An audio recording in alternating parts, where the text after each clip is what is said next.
Good heavens. I've struck gold. Inside the finely furnished rental room, Jiang Xuan excitedly pounded. Who could tell how many sleepless nights he toiled for a golden-quality strange beast egg?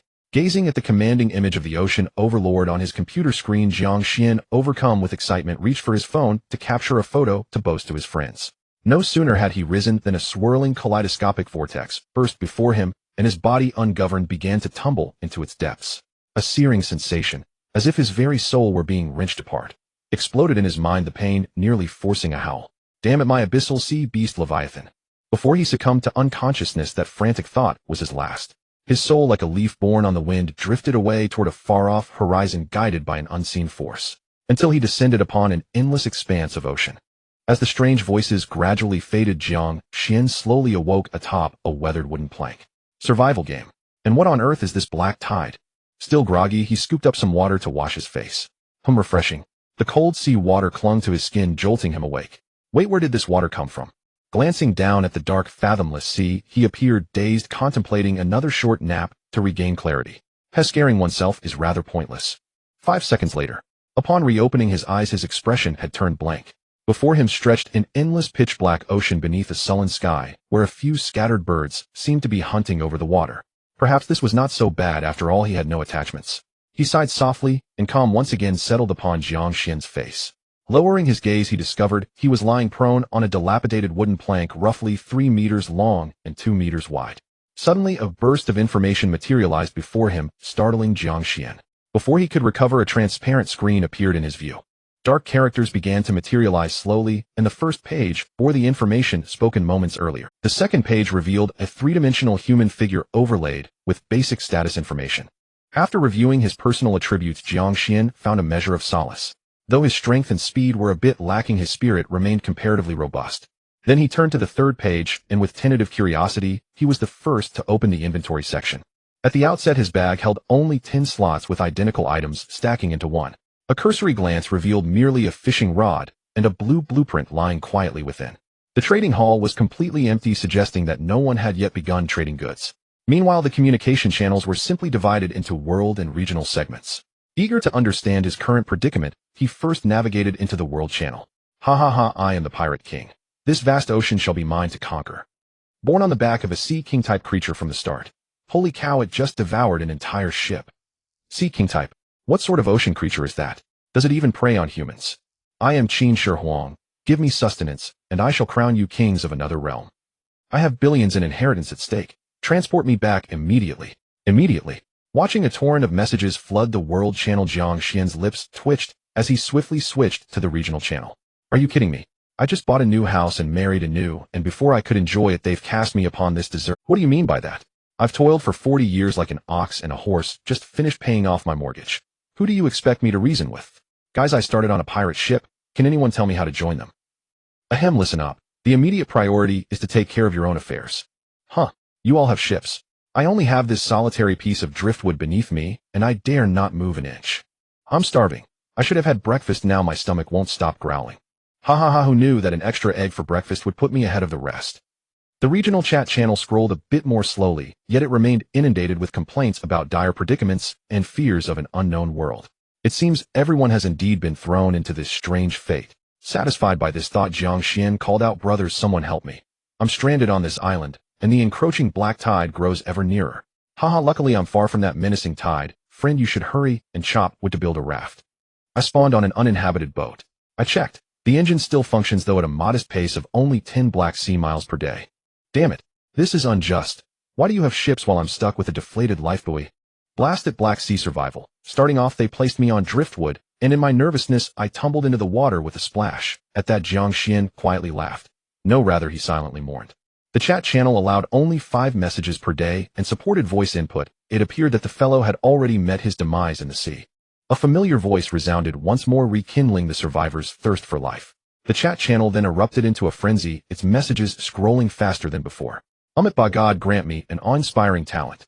While others offer incense, you head for the grave. Beware, or Buddha might come after you with an axe.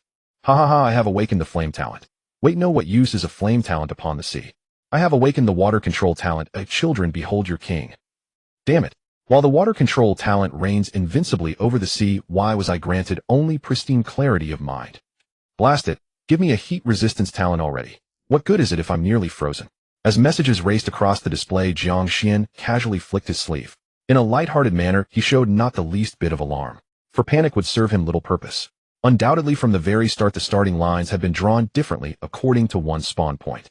To overtake on the curves one could only hope to awaken a superior talent. Metamorphic Sea Beast Egg. What sort of talent is that? What a bizarre talent indeed. Upon hearing its name, Jiang Xuan was momentarily stunned. By all reason, he should have awakened a talent befitting a dragon king. Well, a mere horse remains, but a horse he mused. Yet clinging to a sliver of hope, he examined the detailed description of his talent. Damn, this talent seems promising. Upon reading its details, Jiang Xuan straightened his back. Enough talk. The future holds promise. But with this scrawny little body of mine, can I really handle those sea beasts? Thinking of the Sea King-type creatures mentioned in the communication channel, he could only pray that not every life in the Black Sea was that formidable. Lifting his head, Jiang Xuan glanced at the sky-high black tide looming far off at the horizon and unconsciously let out a breath of relief. At least his spawn point was still a considerable distance away from that shrouding black surge. Right, there's also the fishing rod. I remember it said you can fish 10 times a day. Name fishing rod. Quality unknown. Daily fishing attempts 10. Description: by fishing one can obtain mysterious supplies. Every cast guarantees a catch. Of course, that does not rule out the possibility of unknown creatures biting the hook. Staring at the fishing rod information stored in his backpack, Jiang Xuan hesitated for a moment. They always a catch effect finally spared him from the terrifying prospect of coming up empty-handed. Yet when he saw that he might hook some kind of unknown creature, tension once more coiled in his heart. Right now he was completely unarmed, and he truly feared dragging up some shrimp-headed crab-brained monstrosity. Out of caution, he did not cast immediately. Clever as he was, he decided to open the communication channel first to check what others had fished up.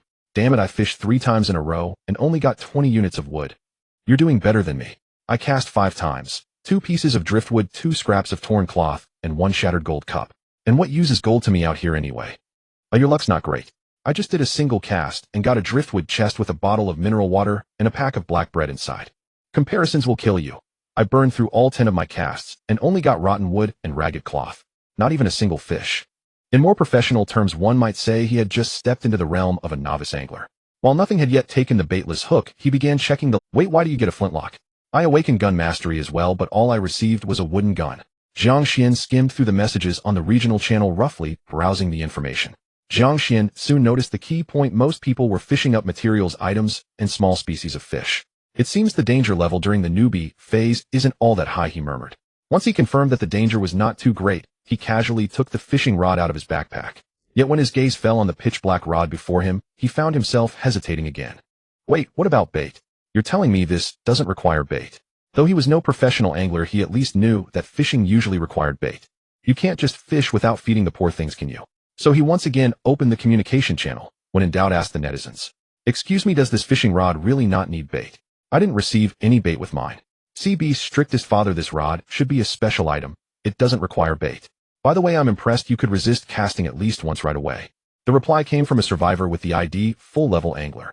Out of courtesy, Jiang Xuan expressed his thanks, and then quickly closed the communication channel. He picked up the rod and swung the line down into the sea. How strange, he murmured. I haven't really fished before, yet it feels as if I've practiced this casting motion countless times.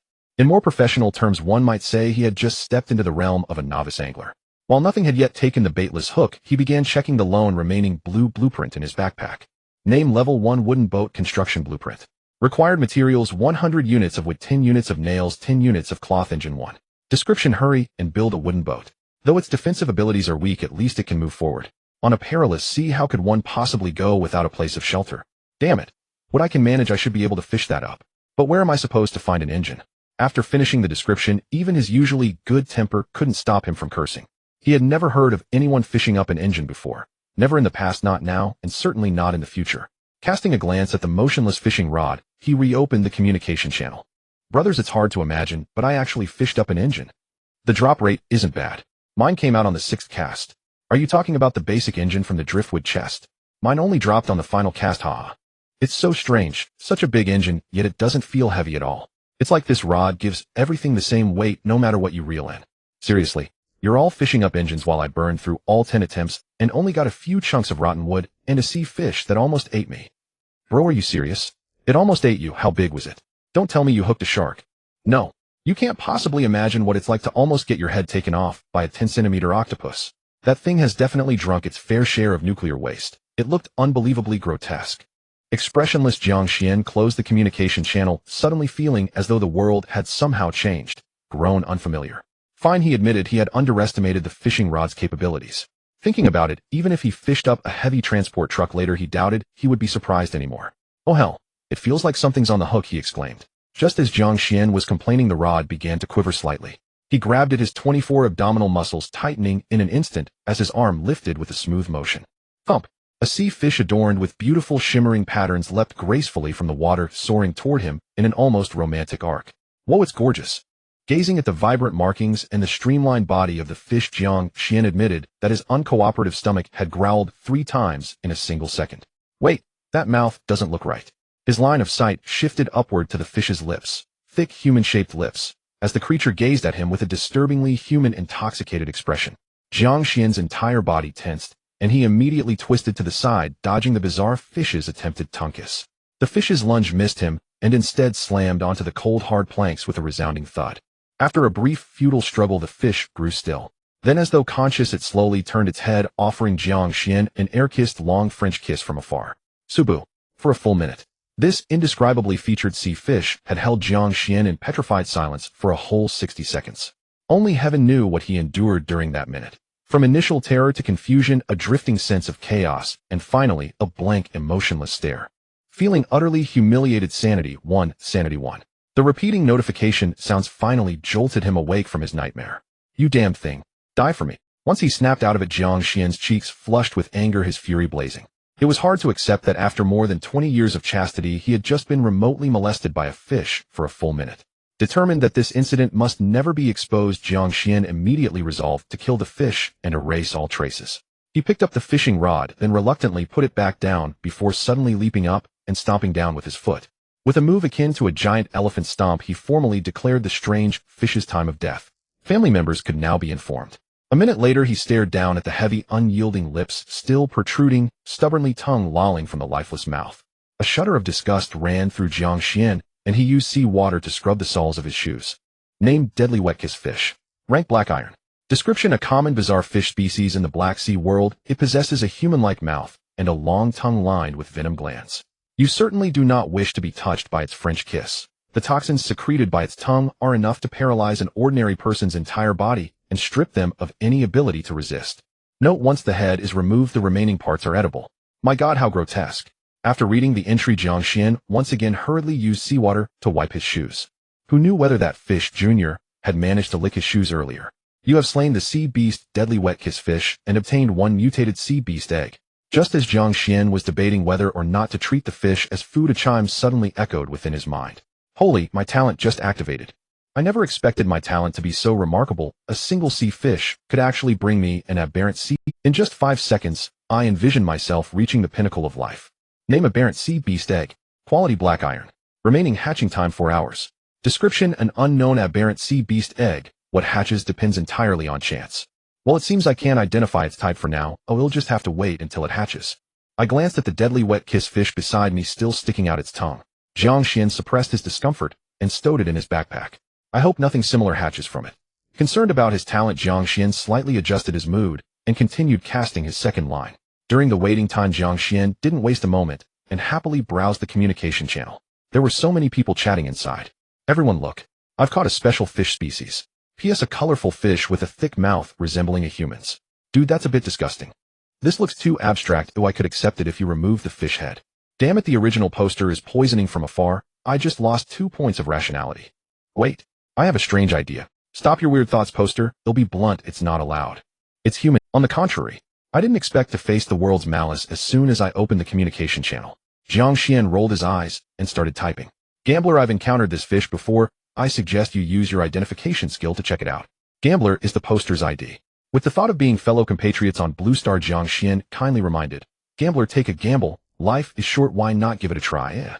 Jiang Xuan didn't speak, but as soon as others saw the poster's ID, they hurried to stir the pot in the comments. After all, having crossed into this dangerous and unfamiliar world, everyone preferred to communicate mentally to momentarily escape the confusion and panic about their future fate. The strictest father of sea beasts, thanks for the reminder. I just took a quick look and almost got fooled by those fools. What do you mean life is short? Why not give it a try? Why don't you all try it, those who advised me earlier? Who wants to buy this? The poster seemed a bit angry, starting to each of the survivors who were stirring the pot along with basic information about the deadly wet kiss fish. What a pity. Damn you. What a pity for you. Seeing the poster get triggered by the last remark, Jiang Xuan couldn't help but feel a bit of dark humor. What a pity. Damn you. What a pity for you. Seeing the poster get triggered by the last remark, Jiang Xuan couldn't help but feel a bit of dark. A slight tremor transmitted through the fishing rod to Jiang Xuan's right hand that was gripping it. It seems I've got something on the line again.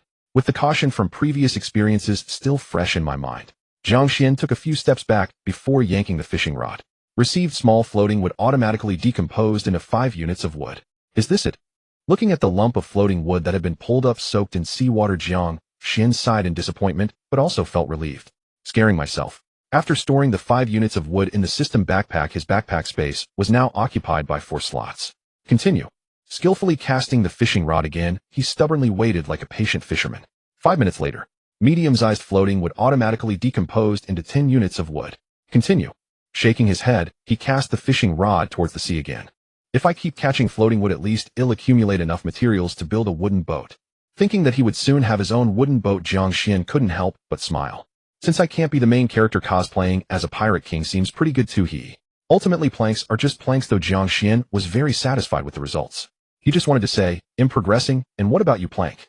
That said, I wonder if the planks under my feet can be considered synthesis materials. He just wanted to say, "I'm progressing, and what about you, plank?" That said, I wonder if the planks under my feet can be considered synthesis materials. With anticipation, the fishing rod in his hand soon showed signs of movement.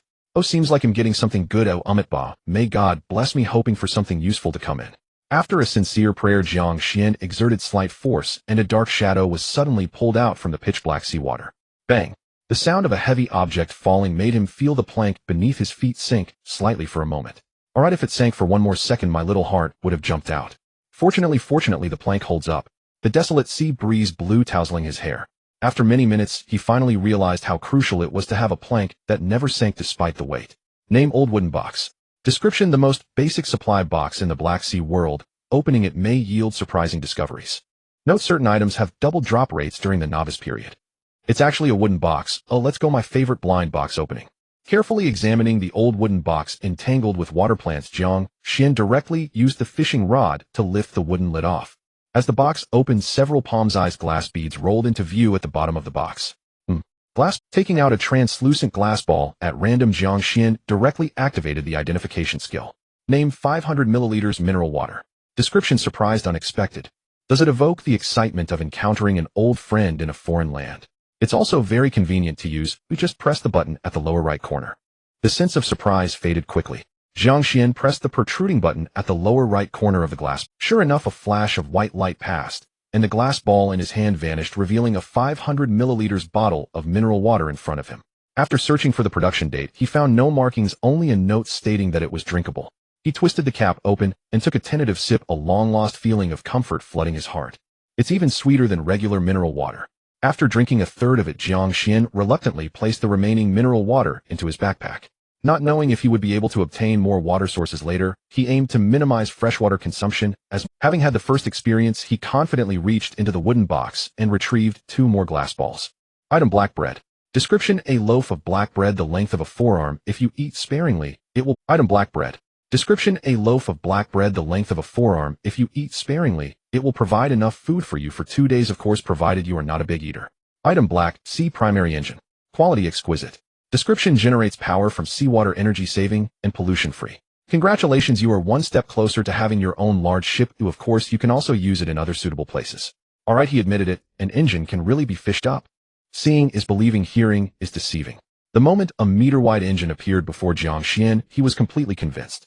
He thought perhaps he could broaden his horizons a little more. Next round, give me an aircraft carrier. Closing his eyes, Jiang Xuan made a small wish. He continued to reach for the empty bottom of the wooden box, regrettably discovering that there were no glass balls left. He casually disassembled the wooden box into 5 units of wood and stored it in his backpack. At this moment, his wood reserve had astonishingly reached 20 units. He took a hearty bite of black bread to slightly ease the protest of hunger in his stomach. He decided to put the black bread in his backpack and save it for later. Right, with the black bread, I don't need to keep the deadly wet kiss fish as backup food. Let's see if I can trade it away. Thinking of the thick lips of the deadly wet kiss fish made his sanity drop to 1-1.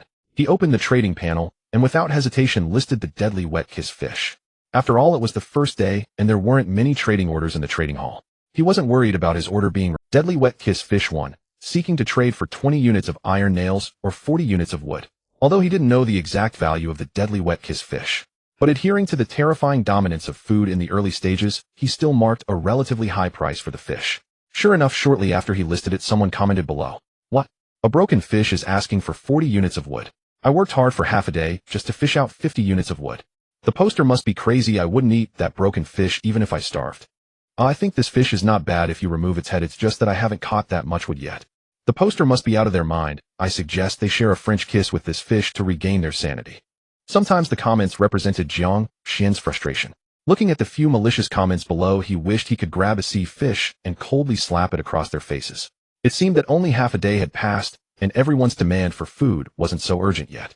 Only when hunger arrives will the value of food gradually manifest. Seeing that the order had not been successfully traded for a long time, Jiang Xuan wasn't worried. He believed it wouldn't be long before someone couldn't withstand the hunger and chose to trade. Opening the communication panel, the regional channel's information had basically stabilized. Everyone was discussing the direction of their next voyage and the dangers they might face. Of course, there were also some survivors who didn't start well, cursing everyone in the channel. What to do? There are only a few coconut trees and some 1-meter-long crabs on this island. I figure I can't beat them either. The dark tide is right behind me and my legs are cramping. I curse every one of you to encounter the dark tide. The person above is purely incompetent and furious. With this time, it's better to quickly catch some supplies. Guys, what to do? I noticed the pirates on the ship are looking at me strangely. The natives seem to lack manners. This is hilarious. Dude, all you can do now is focus on fishing and see if you can catch a stopper to block the back door. The person above is really unfortunate. Suddenly I feel that catching these lousy pieces of wood today isn't the worst thing that could happen. Seeing this, Jiang Xuan silently exited the communication channel. It wasn't that the people inside weren't funny, it was just that the fishing rod in his hand had started to move again. His such strength, such weight. On the vast, boundless surface of the Black Sea atop a floating piece of wood. Jiang Xuan smirked, lowering his upper body, gripping the fishing rod tightly, appearing as if he was on the verge of exhaustion. Suddenly, with a powerful thrust of his waist, a giant creature finally leapt out of the water. Harvested a medium-sized floating wood, automatically decomposing into 20 units of wood. Damn it, I performed for so long, and you only gave me a few pieces of broken wood. With little enthusiasm, he tossed the fishing rod down, lying on the board, continuing to wait for the last cast. It seemed that the previous wooden box had exhausted his last bit of luck. After several casts, he finally experienced the helplessness of being a wood collector. After 5 consecutive casts, he had harvested a total of 60 units of wood. The good news was that he was only 20 units short of the wood needed to build a wooden boat. The bad news was that he had not obtained a single unit of iron nails. As the last cast was about to end today's fishing, he slowly accepted reality. The metamorphosed sea beast egg hatching is complete. Please collect it within 24 hours. Jiang Xuan suddenly propped himself up from the board, as if returning to the excitement of opening a blind box. Come on, let me see what kind of magical creature has hatched. Name: talkative starfish. Quality: black iron. Talent: 1, a high-speed limb regeneration. Talent: 2, near-death metamorphosis. Description: one of the most important ecological links in the bottom food chain of the Black Sea world. With it, you will never worry about going hungry again. Name: talkative starfish. Quality: black iron. Talent: 1, a high-speed limb regeneration. Talent: 2, near-death metamorphosis. Description: one of the most important ecological links in the bottom food. After glancing at the identification information, a hint of peculiarity flashed in his eyes. Forget it, let's see what my little treasure looks like. As soon as Jiang Xuan took out the talkative starfish from his backpack, his numb heart was once again shocked. Before him appeared a red 5-point starfish with a big eye and a mustache. Are you my dad? As soon as it came out, the talkative starfish began scanning Jiang Xuan with its single eye. In a way, yes. Jiang Xuan glanced at the mustache starfish, which was even more appealing than the deadly wet kiss fish, and forced a nod. So ugly. It doesn't look like my real dad. The talkative starfish showed a look of disdain, seemingly unable to accept this cruel reality. You're my biological one, I can hold back. Lines of black appeared on Jiang Xuan's forehead, and all he could hear in his mind was sanity 1, sanity 1. Come on, beast, quickly enjoy my body. Even though you are ugly, I still have to fulfill my responsibility. The mustache starfish raised its 2 tentacles arrogantly, extending one towards Jiang Xuan in a disdain. Evil starfish daring to disguise itself as my son. It seems that in order to survive, you even called out. Unable to tolerate any longer, Jiang Xuan decided to stop enduring. He glanced at the delicate fishing rod beside him. Gritting his teeth, he directly drew out his 7 wolves belt and began to strike the mustache starfish. Dad. You are too rebellious. If you don't want to eat, then why hit your son? Wait. A few minutes later, Jiang Xuan, panting, tied his belt back around his waist. He looked helplessly at the mustache starfish lying on the board, appearing despondent. The mustache starfish had closed its eyes, lying flat on the board in a tragic manner, looking as if it had been mistreated. I'm exhausted. After a long pause, the talkative starfish managed to utter a sentence. Upon hearing this, Jiang Xuan felt his anger reignited, and he swung the belt with even more force. Dad, even if you treat me like this, I still love you. 10 minutes later, the talkative starfish gasped for breath, and finally spoke to Jiang Xuan in human language. Jiang Xuan looked at the now submissive mustache starfish with a complicated gaze, and let out a deep sigh. Calm down, or after all, it's the first egg, and I still have a chance to continue opening new accounts. After calming down for a few minutes, Jiang Xuan walked over and submerged the talkative starfish in the seawater for a while, cleaning it before placing it back on the board. Alright, tell me what use you have. After all, it was the first communicable species, and Jiang Xuan still held out a glimmer of hope. Dad, I can regenerate limbs, you can eat my tentacles, they are crispy and taste like chicken. Oh, what a great ability, my silly son, your talent is so selfless.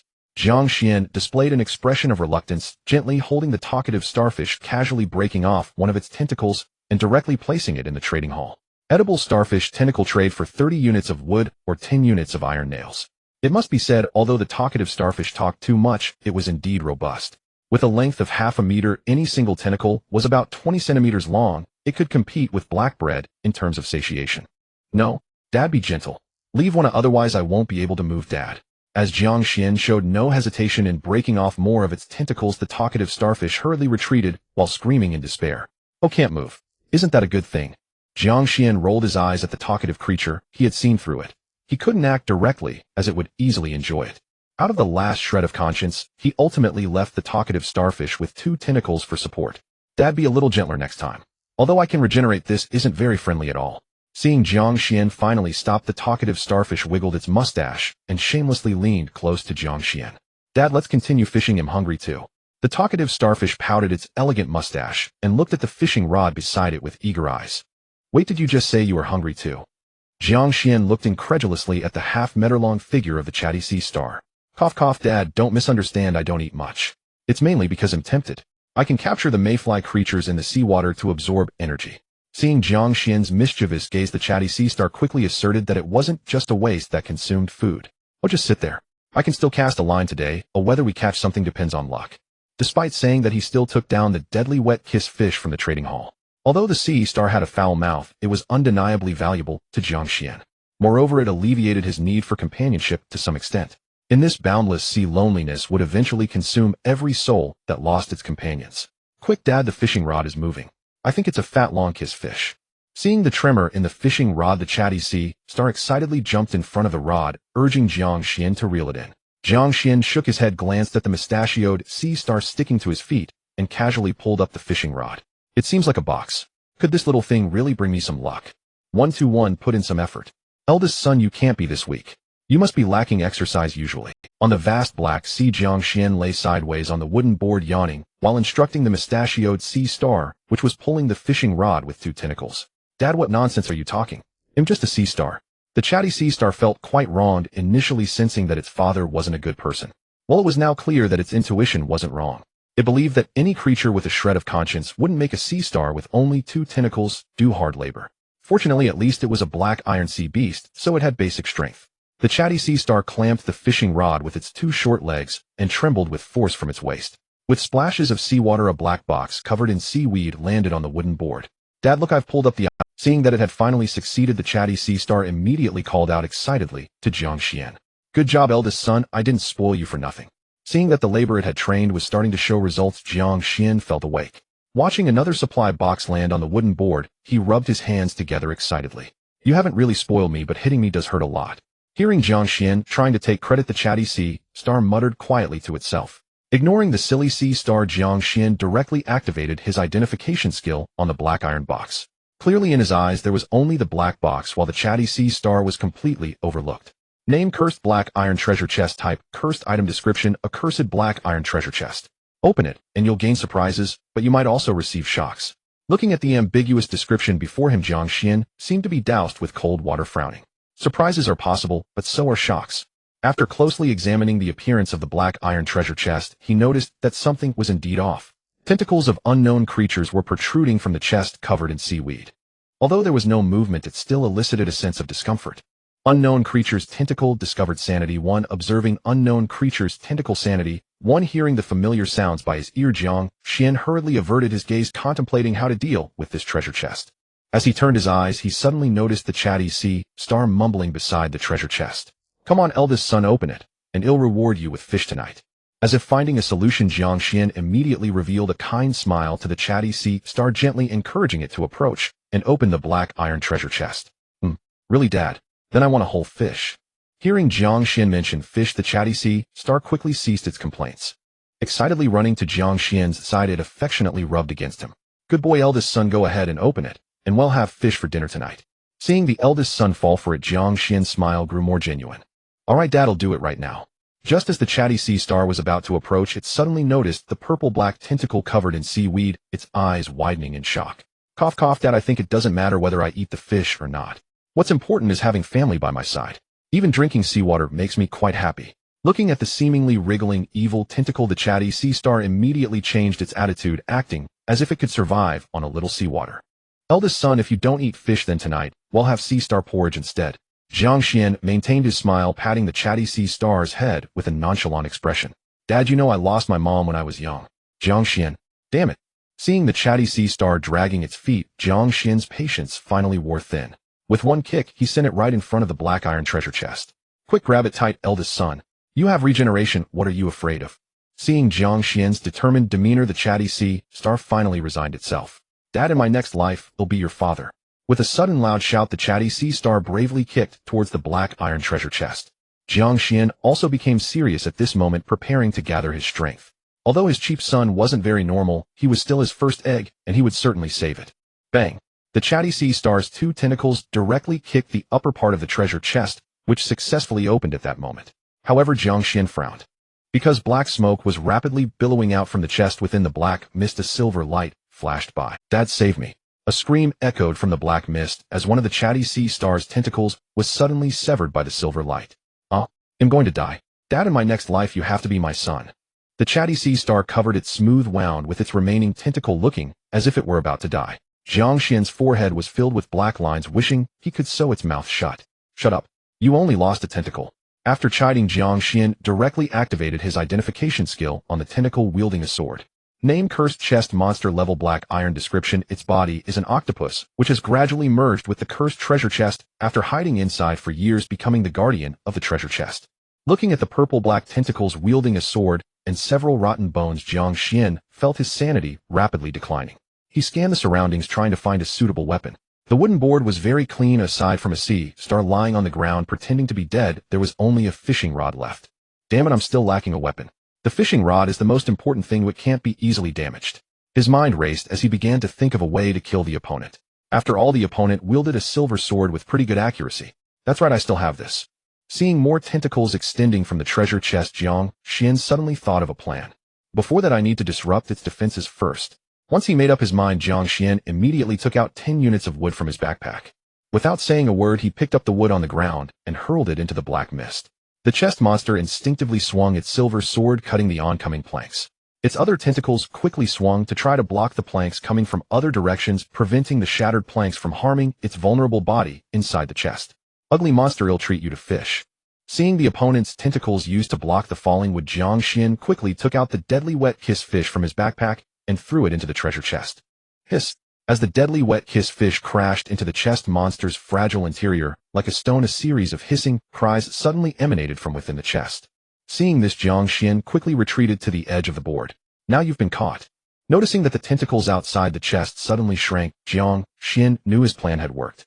Sure enough, a few minutes later, the commotion inside the chest grew quieter, and the black mist gradually dissipated, exposing several tentacles that had failed to retract in time, now weakly lying on the board.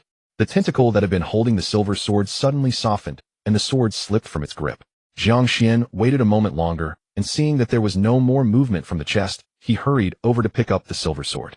On the way, he casually kicked the still playing dead sea star. After taking a hit, the chatty sea star finally stirred awake. "Huh, did I die?" Glancing at the pretentious, useless sea star, Jiang Xuan ignored it and directly picked up the silver sword on the ground, stabbing it repeatedly into the treasure chest. Hiss! Hiss! After a series of painful hissing sounds, all of the chest monster's tentacles were finally cut into pieces. Before it died, it weakly lifted its head and fixed its gaze on Jiang Xuan, who was chopping at it. Its crimson eyes widened suddenly, as if trying to remember Jiang Xuan clearly. Suffered mental attack from the cursed treasure chest, sanity 20. Killed the black sea treasure chest monster, obtained a mutated sea beast egg. Until a familiar voice echoed, Jiang Xuan finally halted his actions and began to retch beside him. After witnessing the treasure chest monster being cleaved apart, he felt a surge of crimson energy permeating his body. His current rationality had dropped to 35, but he managed to successfully kill it before his rationality fell below 30. Dad, are you alright? The loquacious starfish dragged a tentacle over, limping as it hopped closer, worry etched on its face as it looked at Jiang Xuan. It's fine, don't move around. He'll handle it in a moment. Considering that the deadly kiss fish's toxin might have already entered the treasure chest monster's body, Jiang Xuan gave a quick warning, but suddenly felt a sharp pain in his head. Unknown curse activated. The cursed subject loses 20 rationality daily. As the urgent calls in his ears faded away, he felt darkness envelop him and fell into a complete stupor. Cough, cough, am I dead? On the pitch-black surface of the sea, Jiang Xuan slowly awakened from the wooden board. The pain in his forehead had yet to subside, and his consciousness was still somewhat hazy. Dad, you're finally awake. Seeing Jiang Xuan regain consciousness, the loquacious starfish bounced over, rolling with its 5 tentacles. What happened? How long was I unconscious? As his memory started to return, he only recalled killing the treasure chest monster, and seemed to have been cursed, after which he lost consciousness. Dad, it's already been a whole night. Seeing that Jiang Xuan seemed to be fine, the loquacious starfish excitedly turned and dashed back to the edge of the wooden board. Dad, I caught a sea fish. Let's eat this later. With a white sea fish in its mouth, Jiang Xuan felt somewhat gratified that this silly creature could actually catch fish. He casually used his appraisal skill. Name: white sardine, quality ordinary, description: a common sea fish, seemingly has no other use apart from being food. Note: ordinary fish do not count as sea beasts. It's fine, you can eat it. He'll rest for a bit. Seeing that it was just an ordinary sea fish, Jiang Xuan lost interest. Hastily sending the loquacious starfish aside to eat the fish, he began to examine his status. Name: Jiang Xuan. Status: weak, hypothermic, curse in effect. All humans start with attributes of 5. Strength 4, 78,100, Speed 4, 80,100, Constitution 5, 80,100, Spiritual 6, 75,100. Higher spirituality leads to higher rationality and faster recovery. Rationality 6, 75,100. Falling below 50 will induce panic, below 30 will lead to suicidal thoughts, and below 10 will plunge one into madness. Talent: mutated sea beast egg, deep sea curse, daily loss of 20 rationality for the cursed. Weakness: long periods without food lead to physical decline. Hypothermia: exposure to the sea breeze all night increases the chance of catching a cold by 20. As he opened the status panel, 3 red negative statuses emerged. Jiang Xuan struggled to rise, finally gaining an understanding of his condition. Weakness can be alleviated by eating, but hypothermia is more troublesome.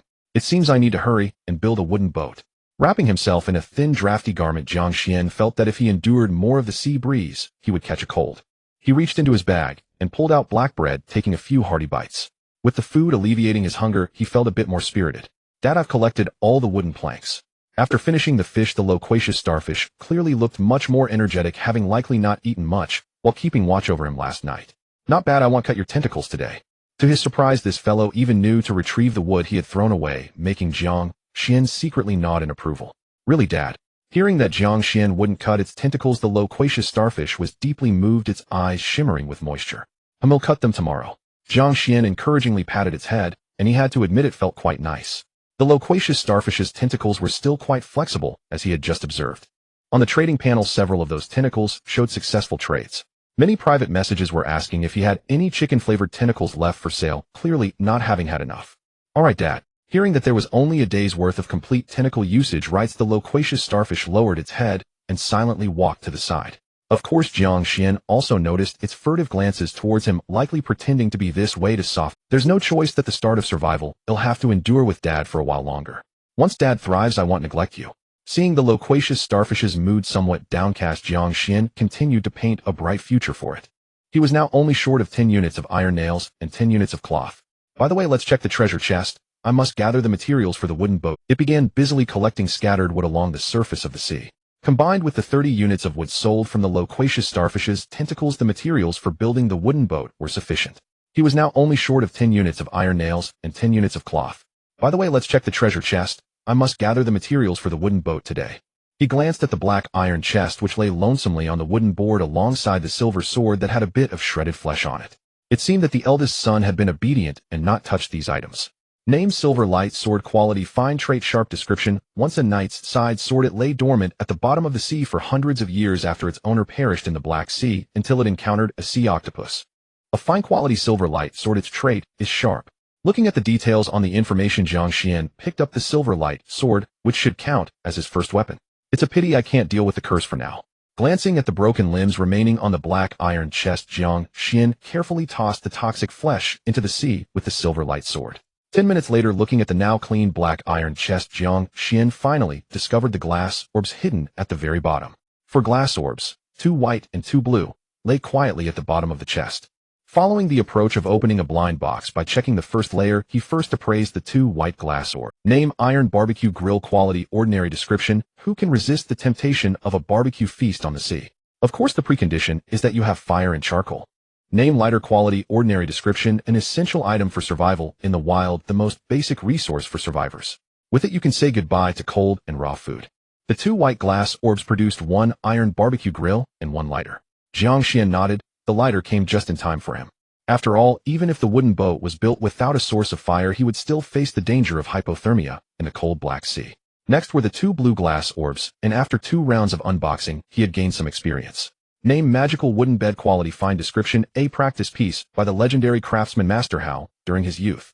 Sleeping on it can accelerate the recovery of rationality and spirit. Name magical wooden bed quality fine description. A practice piece by the legendary craftsman Master Hao during his youth. Sleeping on it can accelerate the recovery of rationality and spirit. Name pirate treasure map quality fine description. A treasure map from the notorious Black Sea pirate Mo Li, said to lead to part of the treasure hidden by Mo Li hundreds of years ago. Trust me, it's definitely a valuable find. The items from the 2 blue glass orbs were somewhat unexpected. The magical wooden bed that could speed up the recovery of spirit and rationality solved his urgent need. However, the pirate treasure map was a bit uncertain. Although it was said in the description that it could lead to valuable resources, it would be more appropriate to wait until he built the wooden boat. No iron nails came out. It seems he'll have to rely on fishing. Storing the 4 items in his backpack, he noticed that the 10 slots of the initial backpack were already filled. He had no choice but to place the lighter in his pocket for now. Has the backpack filled up so quickly?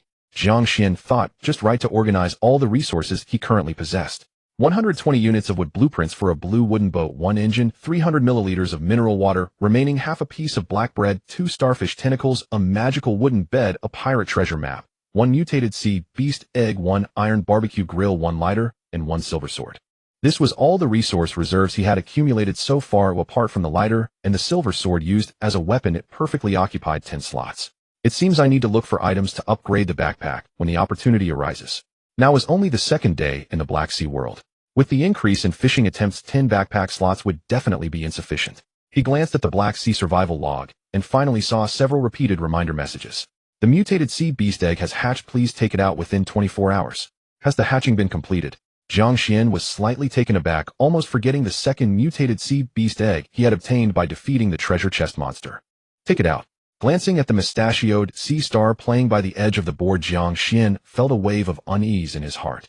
After a moment, with a flash of green light, a strange creature resembling an octopus with 4 eyeballs appeared on the deck. It had a round head and was methodically combing the golden ornaments on its other tentacles with 2 of its appendages. This is really terrible. Such an entrance is so ungracious. After confirming its appearance was tidy, it raised its 4 eyeballs to size up Jiang Xuan. Then it slightly bowed to him. Apologies, dear father, it seems my entrance was not very aesthetically pleasing. Jiang Xuan couldn't help but feel a sense of anticipation at meeting such a polite octopus monster. Name noble octopus. Level black iron. Talent detection. Body length 1 meter. Description: a peculiar race from the Black Sea world. Perhaps their ancestors consumed too many nobles, leading their descendants to always hope for recognition of their noble temperament. Detection: can detect and seek out extraordinary items in the vicinity once per day. The talent is detection. Quite good. Nodding in satisfaction, Jiang Xuan couldn't help but smile at the gentlemanly octopus before him. Finally, the 2nd mutated sea beast egg produced something good. Hey kid, why don't you greet your big brother? The chatty sea star popped up from who knows where, staring wide-eyed at this unfamiliar creature. It's hard to imagine that such a lowly creature actually possesses intelligence. The noble octopus glanced in surprise at the lowly sea star, which was only half a meter tall. Then it ignored it and continued to polish the golden rings on its tentacles. Oh dear, it seems the elder brother needs to educate you on what it means to have an older brother as a father. Seeing its dignity as the elder brother ruthlessly disregarded the chatty sea star admitted it was feeling a bit heated. Its mustache quivered, one eye glared, and it lunged at the noble octopus with its 5 tentacles. Get away, vile lowly sea star, do not touch my noble body with your filthy appendages. Feeling a strong discomfort in its body, the noble octopus' 4 eyeballs glowed red. 10 tentacles whipped like whips against the back of the chatty sea star. Dare to underestimate me. Today you will know the humiliation of being defeated by a lowly sea star. As a sea star species, aside from its rapid regeneration, the chatty sea star's greatest advantage was its extremely weak perception of pain, almost negligible. Although the noble octopus had superior hard power once it was close and face-to-face, the attacks from its tentacles were obstructed, especially with a certain sea star firmly attached to it, making it impossible to shake off. Stinky octopus, now you know how powerful your star uncle is, right? Seeing that the noble octopus couldn't do anything about it for the time being, the chatty sea star excitedly twitched its mustache. Foolish lowly sea star, hurry and let go of me. For the cleanliness-obsessed noble octopus, the discomfort of being touched by a lowly creature nearly made it faint. Alright, you two go cool off for a bit. Jiang Xuan, who was watching the commotion, could no longer stand it, and kicked the 2 fools off the board. He had originally wanted to further study the combat power and abilities of the noble octopus. Now it seemed that it couldn't even handle the chatty sea star, leaving him quite speechless. Come on, let's have a battle of 300 rounds. On the board, Jiang Xuan listened to the shouts from underwater, feeling a headache coming on. Forget it, I'll use up today's fishing attempts first. Thinking of how he only needed 10 units of iron nails and 10 units of cloth to build a wooden boat, he casually picked up the fishing rod and began his first fishing attempt. After a night, the communication channel seemed to be even more lively. As soon as Jiang Xuan opened it, he found that the unread messages had surpassed 1000. Has everyone built their wooden boats? I still need 10 units of iron nails. Does anyone have extras to trade with me? What should I do? I didn't catch any food yesterday. I'm starving right now, feeling like I'm about to starve to death. Who knows how cold it gets here at night? I caught a cold last night and now have a bit of a fever. Does anyone have cold medicine? I suggest everyone take precautions against the cold. There's a severe shortage of medicine at sea, and without it you can only tough it out. Haha, you guys still don't have a boat. I started off on a little unmanned boat with a bed and blanket inside. Oh, lying in the cabin at night isn't cold at all. I envy that brother upstairs. Can you share some of the wood and iron nails you caught yesterday? I feel like the black tide behind me is getting closer and closer. Dear, that's not allowed. Help. Family, I've been attacked by a group of mermaids, and after waking up I was taken into their lair. Can someone come save me? After roughly skimming through the messages at the forefront, Jiang Xuan turned to look at the distant black tide that obscured the sky and felt a sense of urgency rising in his heart. Just as he was about to continue scrolling down, his fishing rod suddenly stirred. Without hesitation, Jiang Xuan directly pulled the rod up. Obtained a carpenter's toolbox containing 15 units of iron nails and 1 iron hammer. The first cast yielded something, and now I just need cloth. Finally, the iron nails were sufficient, and a smile appeared on Jiang Xuan's face. It seemed today was a lucky day. Taking advantage of this good fortune, he cast out the second hook. While waiting, he continued to browse the communication channel, trying to find useful information. Has anyone landed on the islands along the way? I passed by 2 islands, but I didn't dare to go ashore for fear of danger. Islands. I started off on an island, and am currently chopping down trees. Damn it, I curse you guys who started with a boat. I'm also on an island, but aside from a few coconut trees and crabs the size of a basin, there's nothing here. There's an island right in front of me, but last night I heard strange roaring sounds, so I hurriedly ran away today. Upon seeing this, Jiang Xuan began to have a guess. Most survivors are still in the boat building stage, with only a few fortunate ones starting off with a boat. By the way, the treasure location on my treasure map should also be on some island. Recalling the exquisite quality treasure map in his backpack, Jiang Xuan became interested. It seemed that once he built the boat, he would need to consider searching for that treasure resource point. Strange, where did those 2 little guys run off to? Turning to glance at the calm sea surface, he didn't see the chatty sea star's figure, which made Jiang Xuan a bit curious. However, he wasn't too worried. The combat power of the 2 little ones wasn't low, and there shouldn't be too many dangers during the novice period. Shaking his head, feeling a bit parched, he took a sip of bottled water. There's not much water left. Do I need to think of a way to obtain more? The prices of water and food in the trading hall were still outrageous. A 500 milliliters bottle of mineral water was actually being sold for 100 units of wood. Although it drew countless curses from people, it also proved the importance of fresh water over the Black Sea. I wonder if anyone has obtained resources like freshwater converters. However, he speculated that even if someone obtained them early on, they wouldn't easily trade them. As he pondered, the fishing rod at his feet began to move again. Obtained a medium-sized floating wood, automatically decomposed into 15 units of wood. Shaking his head, he stored the wood in his backpack and continued casting. He still had a full 8 chances left, so his patience remained strong. Hey, I say, Stinky Octopus, we pulled this up together. Don't go claiming all the credit later. He, a lowly sea star, is only capable of this. Just as he put down the fishing rod, Jiang Xuan heard a familiar voice in his ear. "Dad, look what we found for you." Bang! A splash of water erupted as the chatty starfish poked its head out from the surface of the sea. The mustache above its mouth trembled with excitement. "Dear father, your most loyal son presents you with today's first gift." Amidst the splashing water, the noble octopus magnificently leaped out of the sea. Wrapped beneath its tentacles was a delicate wooden box adorned with patterns. "Cunning octopus, didn't we agree that we found this together? Hee, without my innate detection ability, you a mere starfish dare to boast."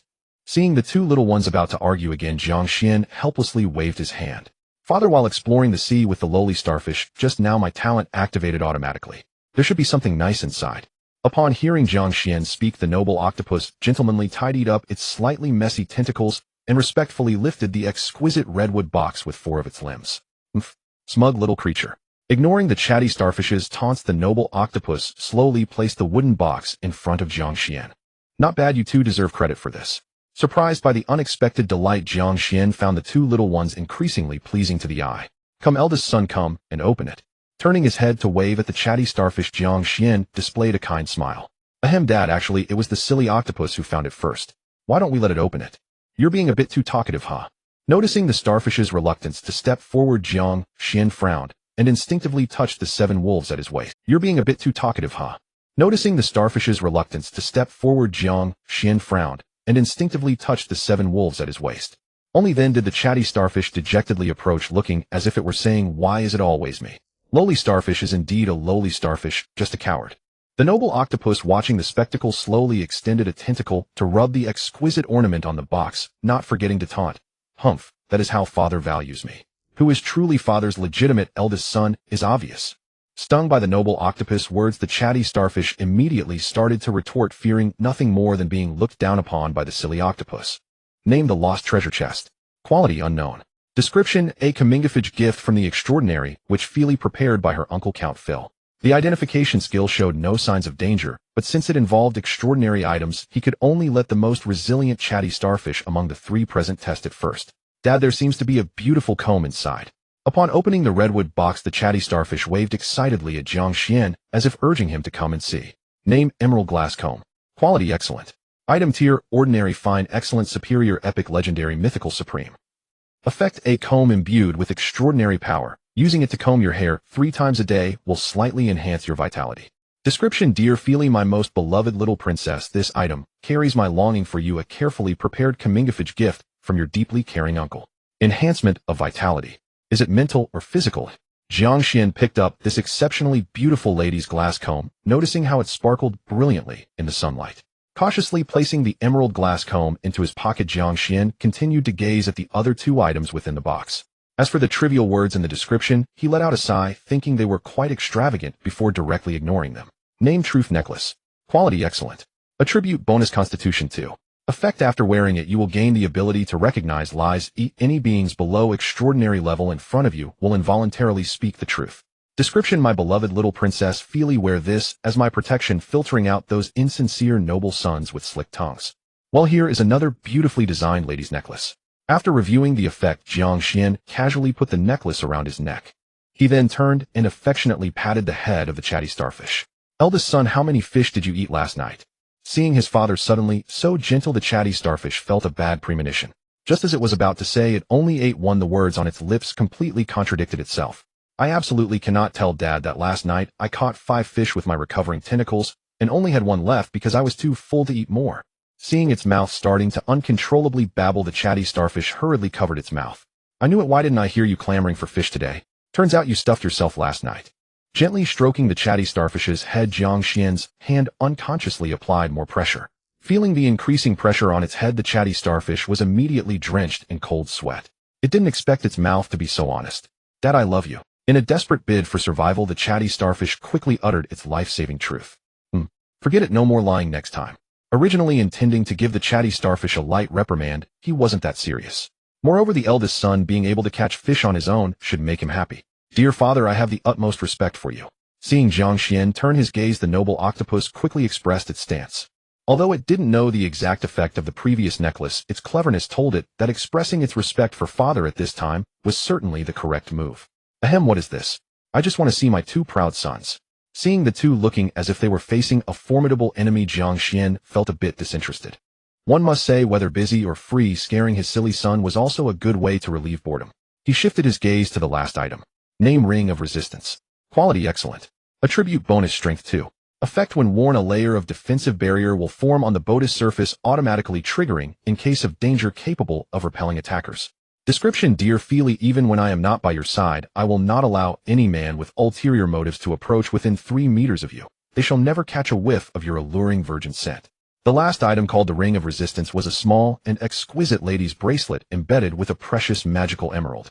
Jiang Xuan picked up the bracelet and examined it closely. One must say, although Uncle Phil was perverse, he certainly was generous. However, times have changed, and now these 3 excellent tier extraordinary items were all cheapened for him. Since he encountered them here, it indicated that the extraordinary, which Feely had not accepted her uncle's good intentions. Of course, this had nothing to do with Jiang Xuan. He only knew that these items were very useful to him. Come, children, tell me your desires. Your father wishes to reward you. He grabbed a tentacle of the noble octopus and affectionately patted the smooth forehead of the chatty starfish. A loving smile appeared on Jiang Xuan's face. I want to eat delicious sea fish.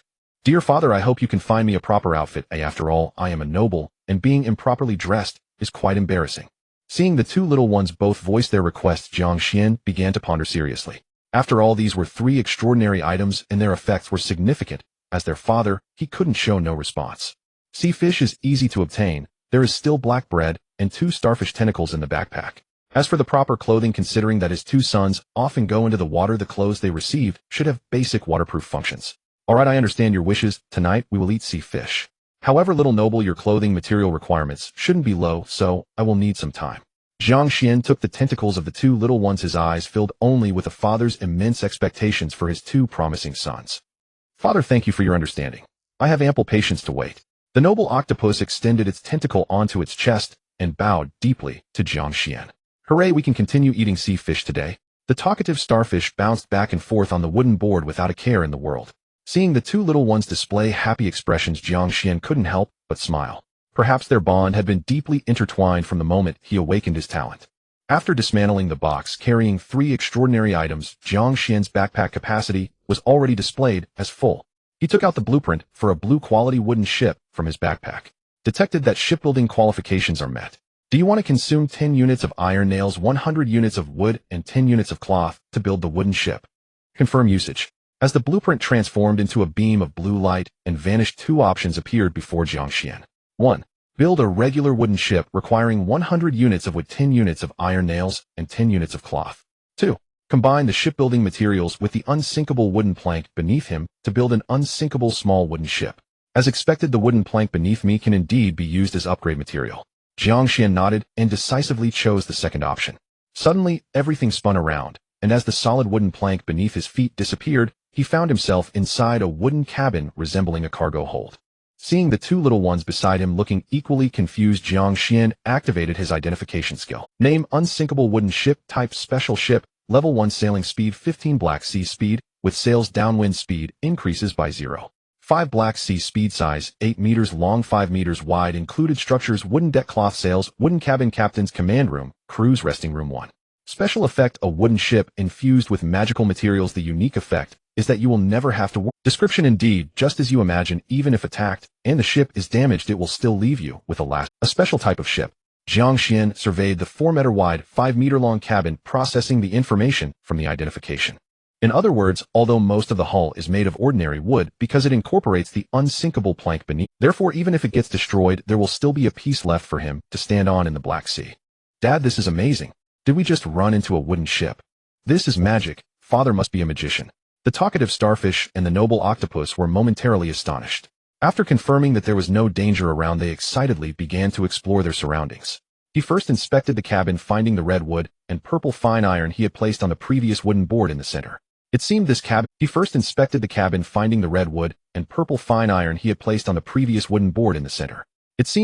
could serve as a second small storage space for items that couldn't fit in his backpack. Continuing forward through the cabin, he came to a room resembling a bedroom. This must be the crew's resting room mentioned in the introduction. Only one bed. Looks like those 2 will be causing some trouble. The crew's resting room was small, containing only a wooden bed and a wooden chair. Considering the personalities of his two crew members, he needed to pay attention to the blueprint for the bed, or else it would lead to quite a ruckus later on. Further ahead was a wooden staircase leading to the second deck. As he ascended the stairs, a cold wind blew right at him, causing him to instinctively shrink back. The massive cloth sail was tightly secured on the central mast of the deck, creating ripples as the sea breeze passed. The talkative starfish and the noble octopus seemed to have a natural resistance to the cold chattering as they swam around the wooden ship, curiously inspecting it. It seems that preparations for warmth and heating facilities need to be made quickly. He had glanced quickly before. The level 2 ship could build a heating device called a sea stove. Of course, the materials required for a level 2 ship are considerable. More wood is needed, as well as fine iron and an item called sea tower stone. The captain's command room was located at the very front of the ship, about twice the size of the crew's resting room. It was equipped with a wooden observation window and a delicate wooden compass. Next to the wooden window, there was a wooden knife rack engraved with patterns where he found the silver light sword neatly. This is good. In case of danger, I can grab a weapon immediately. Of course, other living facilities were quite simple, with only a larger wooden bed and a wooden recliner. Name: wooden compass. Quality. Fine. Description: the complex operating procedures have been removed. Simply rotate the compass to control the direction, and the wooden handle can move the ship forward or backward. The simplification of the compass relaxed Jiang Xuan. Honestly, if the operation were too complicated, he wouldn't have any sailing experience. He moved forward and slightly manipulated it. Indeed, with a slight trembling sound, the entire ship began to move. Dad, wait. I'm not on board yet. The familiar shout of the talkative starfish came from outside. After Jiang Xuan adjusted the handle to the middle position, the wooden ship slowly came to a stop. As expected, a low-level starfish struggling even to get on board. On the deck, the noble octopus wiped its tentacles, which were slightly wet. It looked disdainfully at the talkative starfish lying on the deck, panting heavily. Everyone on board. We're about to set off. He glanced back at the ever-pursuing black tide, which was slowly stretching across the horizon. No matter what lies ahead, he didn't want to get too close to it. Luckily, with a sailing speed of 15 Black Sea speed, he could not only distance himself from the black tide, but also leave ample time for fishing. I don't see the engine, and it seems there's another layer beneath the wooden ship. Remembering the ship's most crucial power system, he speculated it might be located under the cabin. Just as Jiang Xuan was inspecting the ship and considering purchasing some supplies from the trading hall, the familiar mechanical sound echoed again like a death knell. The beginner period has reached the second day. The black tide will arrive at the nearest survivors' sea zone on the third day. The beginner period lasts for the last 3 days. After the beginner period, the black tide's daily movement speed increases by 0.1 Black Sea speed. Hurry up and build your ships. You don't have much time left. So fast is it really going to catch up? Jiang Xuan frowned, involuntarily looking back once more, and indeed the range of the black tide seemed to have expanded compared to yesterday. This indicated that danger was quietly approaching. Survivors left at the back would be the first to face the terrifying shipwreck. Fortunately, his initial position in the sea was still a considerable distance from the black tide. Although he couldn't estimate precisely, he should be safe for a few days. First, let's use up today's fishing rod quota, and then purchase some basic supplies. With that decision made, he called the two little ones to gather floating wood from the surrounding sea. As for him, he began his second fishing attempt of the day. After harvesting a medium-sized floating wood, it automatically decomposes into 20 units of timber. The second rod still yielded wood, but Jiang Xuan was not disappointed. His harvest today was already rich enough, and timber was also an essential basic resource. 20 units of wood plus a piece of black bread, looking to purchase edible sea fish 1. As soon as he cast the second rod, he skillfully opened the trading hall and sent out a purchase order. He believed in fulfilling promises, which was his principle in dealing with others. Moreover, the talkative sea star and the noble octopus were precious bodyguards and crew members on his ship. As a father, he could not neglect his sons. As for the clothing needed by the noble octopus, it had to meet basic waterproof requirements. He searched the trading hall, but found no satisfactory orders, which was within his expectations. Such clothing with special attributes was rarely obtained in the early stages, and even if someone did acquire it, they would not easily sell it. Soon the newly placed order showed that the transaction was pending confirmation. This was the basic process of the trade. The buyer places a purchase order and trading items online, and the seller agrees before the buyer must confirm the items needed, thus completing the transaction. Hello, this is the sea fish I just caught. Although it's a common species, it's large enough. The seller was a survivor named Deep Sea Explorer who sent him the information about the sea fish while agreeing to the trade. Name: shallow sea kissing fish. Quality: common. Size: 50 centimeters. Description: a common fish found beneath the surface of the Black Sea with delicate and delicious flesh, making it a good edible resource, especially in large quantities. After reading the private message, Jiang Xuan decisively chose to confirm the transaction. Unexpectedly, the other party was also principled and showed no intention of taking advantage of him. While the value of timber yesterday might not have been high under the threat of the black tide, today the value of materials for building wooden boats would at least double. The price of 20 units of timber plus a piece of black bread was not low today. The other party sent over a big fish directly, which was quite clear. He did not want to take advantage of him with small fish. Interesting.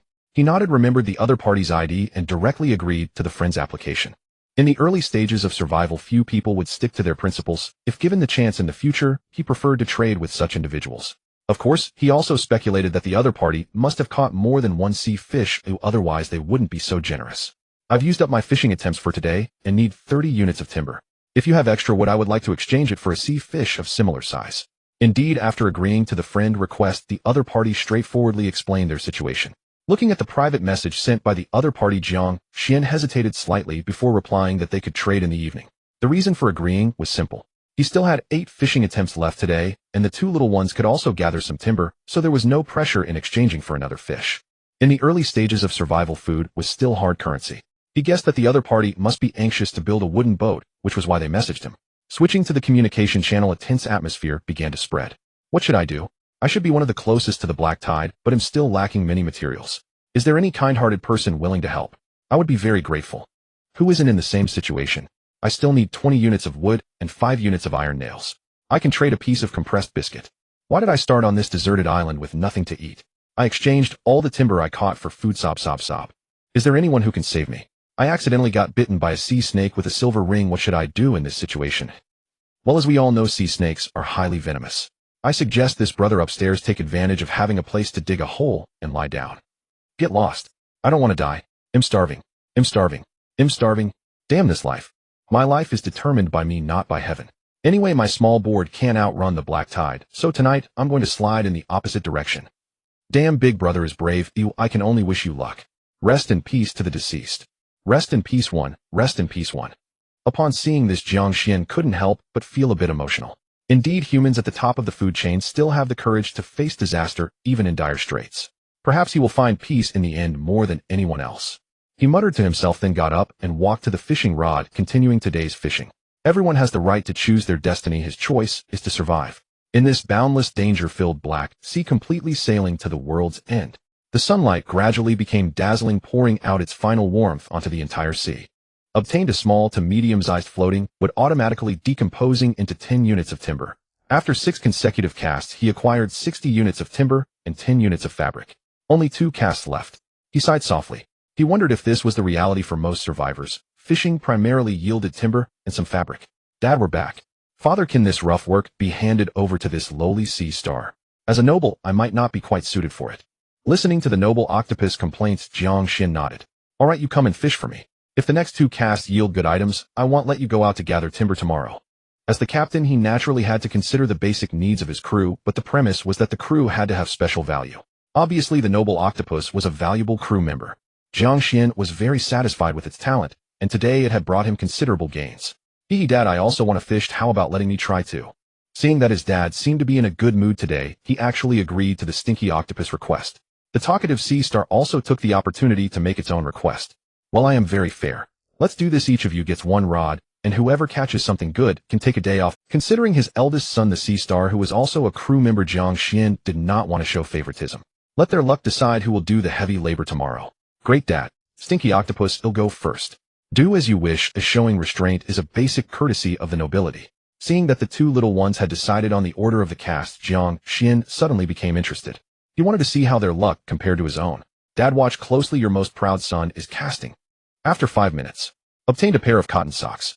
Dad, give me another chance. I promise next time I will definitely catch something good. The talkative sea star, like a gambler who has lost, clung to Jiang Xuan's right foot and began to incessantly plead. Jiang Xuan, with a black face, directly ignored its unwilling pleas and kicked it into the cabin. Remember to come out and eat fish in the evening. Finally free from the noise, Jiang Xuan turned to look at the noble octopus watching the commotion. All right, it's your turn. Father, please allow me to bring you more good luck.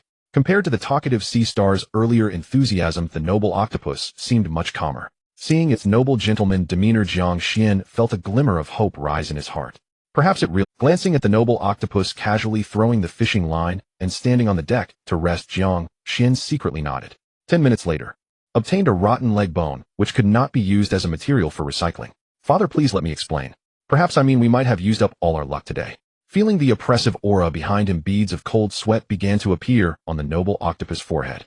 It stiffly turned around, trying to give a reasonable explanation for this imperfect outcome. Alright, you can go down too. Jiang Xuan treated them equally, and also kicked the noble octopus down into the cabin. You two remember to come out and eat fish later. With the 20 units of wood collected by the two little ones earlier, his wood storage has reached 100 units once again. However, he still has a considerable distance to go before reaching the 1,000 units of wood required to upgrade to a level 2 ship. Moreover, he had no clue about the Haiju stone. Since I can't upgrade for the time being, I might as well take advantage of the high value of wood to exchange for some food and useful supplies. Regardless, based on the probability of acquiring wood from fishing daily, wood will not be the primary limiting factor for my development. Besides, there are some floating logs at sea. The two little ones can salvage at least 20 units every day. Having made a decision, he directly opened a private message with his friend the deep-sea explorer. I've caught some wood again. Do you still need wood? As soon as the message was sent, he received an almost instantaneous reply. Big brother, I do. I need 20 more units. Right now, wood is in short supply. I've placed many orders, but very few transactions are happening. It seemed that his trading request had resolved a significant inconvenience for the other party, and through the text Jiang Xuan could sense the excitement in their response. Okay, as we agreed before, I've placed the order.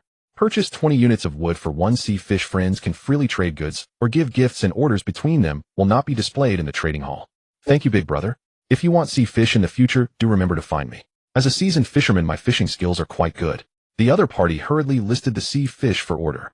After Jiang Xuan confirmed the order, he indeed received a sea fish about 40 centimeters long. Name: long-snouted sea fish. Quality: ordinary. Description: a characteristic fish species commonly found in the Black Sea. Its meat is firm, and for gourmets is quite a delicious dish. After reading the information, Jiang Xuan directly took the sea fish out and placed it on the deck. His backpack no longer had any empty slots. Fortunately, the other party had already killed the long-snouted sea fish before the trade, so he didn't have to worry about the fish running around on the deck. Now that I have the sea fish, I should exchange for some other things. 20 units of wood, purchasing 10 units of charcoal, 20 units of wood, purchasing 1 warm clothing, 40 units of wood, a piece of black bread, purchasing 1 waterproof clothing, 2 starfish tentacles, purchasing 1 liter of drinkable water. He listed all the supplies that were currently in short supply, and the 4 continuous orders quickly attracted quite a bit of attention. While the trading hall has witnessed the appearance of AAA Wood Wholesale King. Big brother, you've brought all that wood to exchange for goods, or are you not planning to build a wooden ship anymore? What do you know? Big brother must have already built the wooden ship before taking out the excess wood to exchange for other items. Fortunately, I also built a wooden ship today, but I've used up all my wood. Big boss, help me out. I still need 20 units of wood. The one above is trying to get something for nothing, huh? Big brother, look at me. I caught a whole box of charcoal today, or I've put the charcoal online. Please confirm the trade. Damn, I just made clothes today. To build the ship, I decided to sleep naked tonight. Big brother, have you heard of this waterproof clothing? By the way, do you believe there are magical items in this world? I haven't found waterproof clothing, but today I found a pair of exquisite gloves in a treasure chest that directly gave me 2 strength. Ew, I feel like I could kill a cow barehanded now. Underneath the orders, a layer of comments quickly piled up similar to buyer showcases before his transmigration. Jiang Xuan browsed the information below, trying to find some items he needed. Lucky viewer, sent a friend request accepted. Black Tide, please leave my site, sent a friend request accepted. His private messages were almost overwhelmed, and Jiang Xuan began to sift through the useful information with a headache. The lucky viewer was the one who had just commented and won the charcoal. Black Tide, please leave my site, was the guy who would be sleeping naked tonight. I still need some charcoal after this. If you want to trade later, you can message me privately. He first clicked to confirm the order for charcoal and casually replied to him. It must be said that charcoal at sea is only valued below food. The nights in the Black Sea are just too cold. He anticipated that after upgrading to a level 2 ship and manufacturing a sea stove, the required fuel might also be charcoal or wood. Big boss, the warm clothing was just made according to the blueprints today, and I haven't worn it yet. After accepting the friend request, Black Tide, please leave my site, sent a message. He still confirmed the order first without asking whether the other party would trade the blueprints for making clothes. After all, this is a hen that lays eggs continuously. Anyone with a bit of intelligence wouldn't put it up for trade. 5 minutes later, the order for drinking water was also marked as successfully traded. Now only the order for waterproof clothing still showed no movement. This was within his expectations. However, the trading hall supports orders for 24 hours, so he wasn't in a hurry to take down the order. Of course, the system does not allow using the trading hall as a warehouse.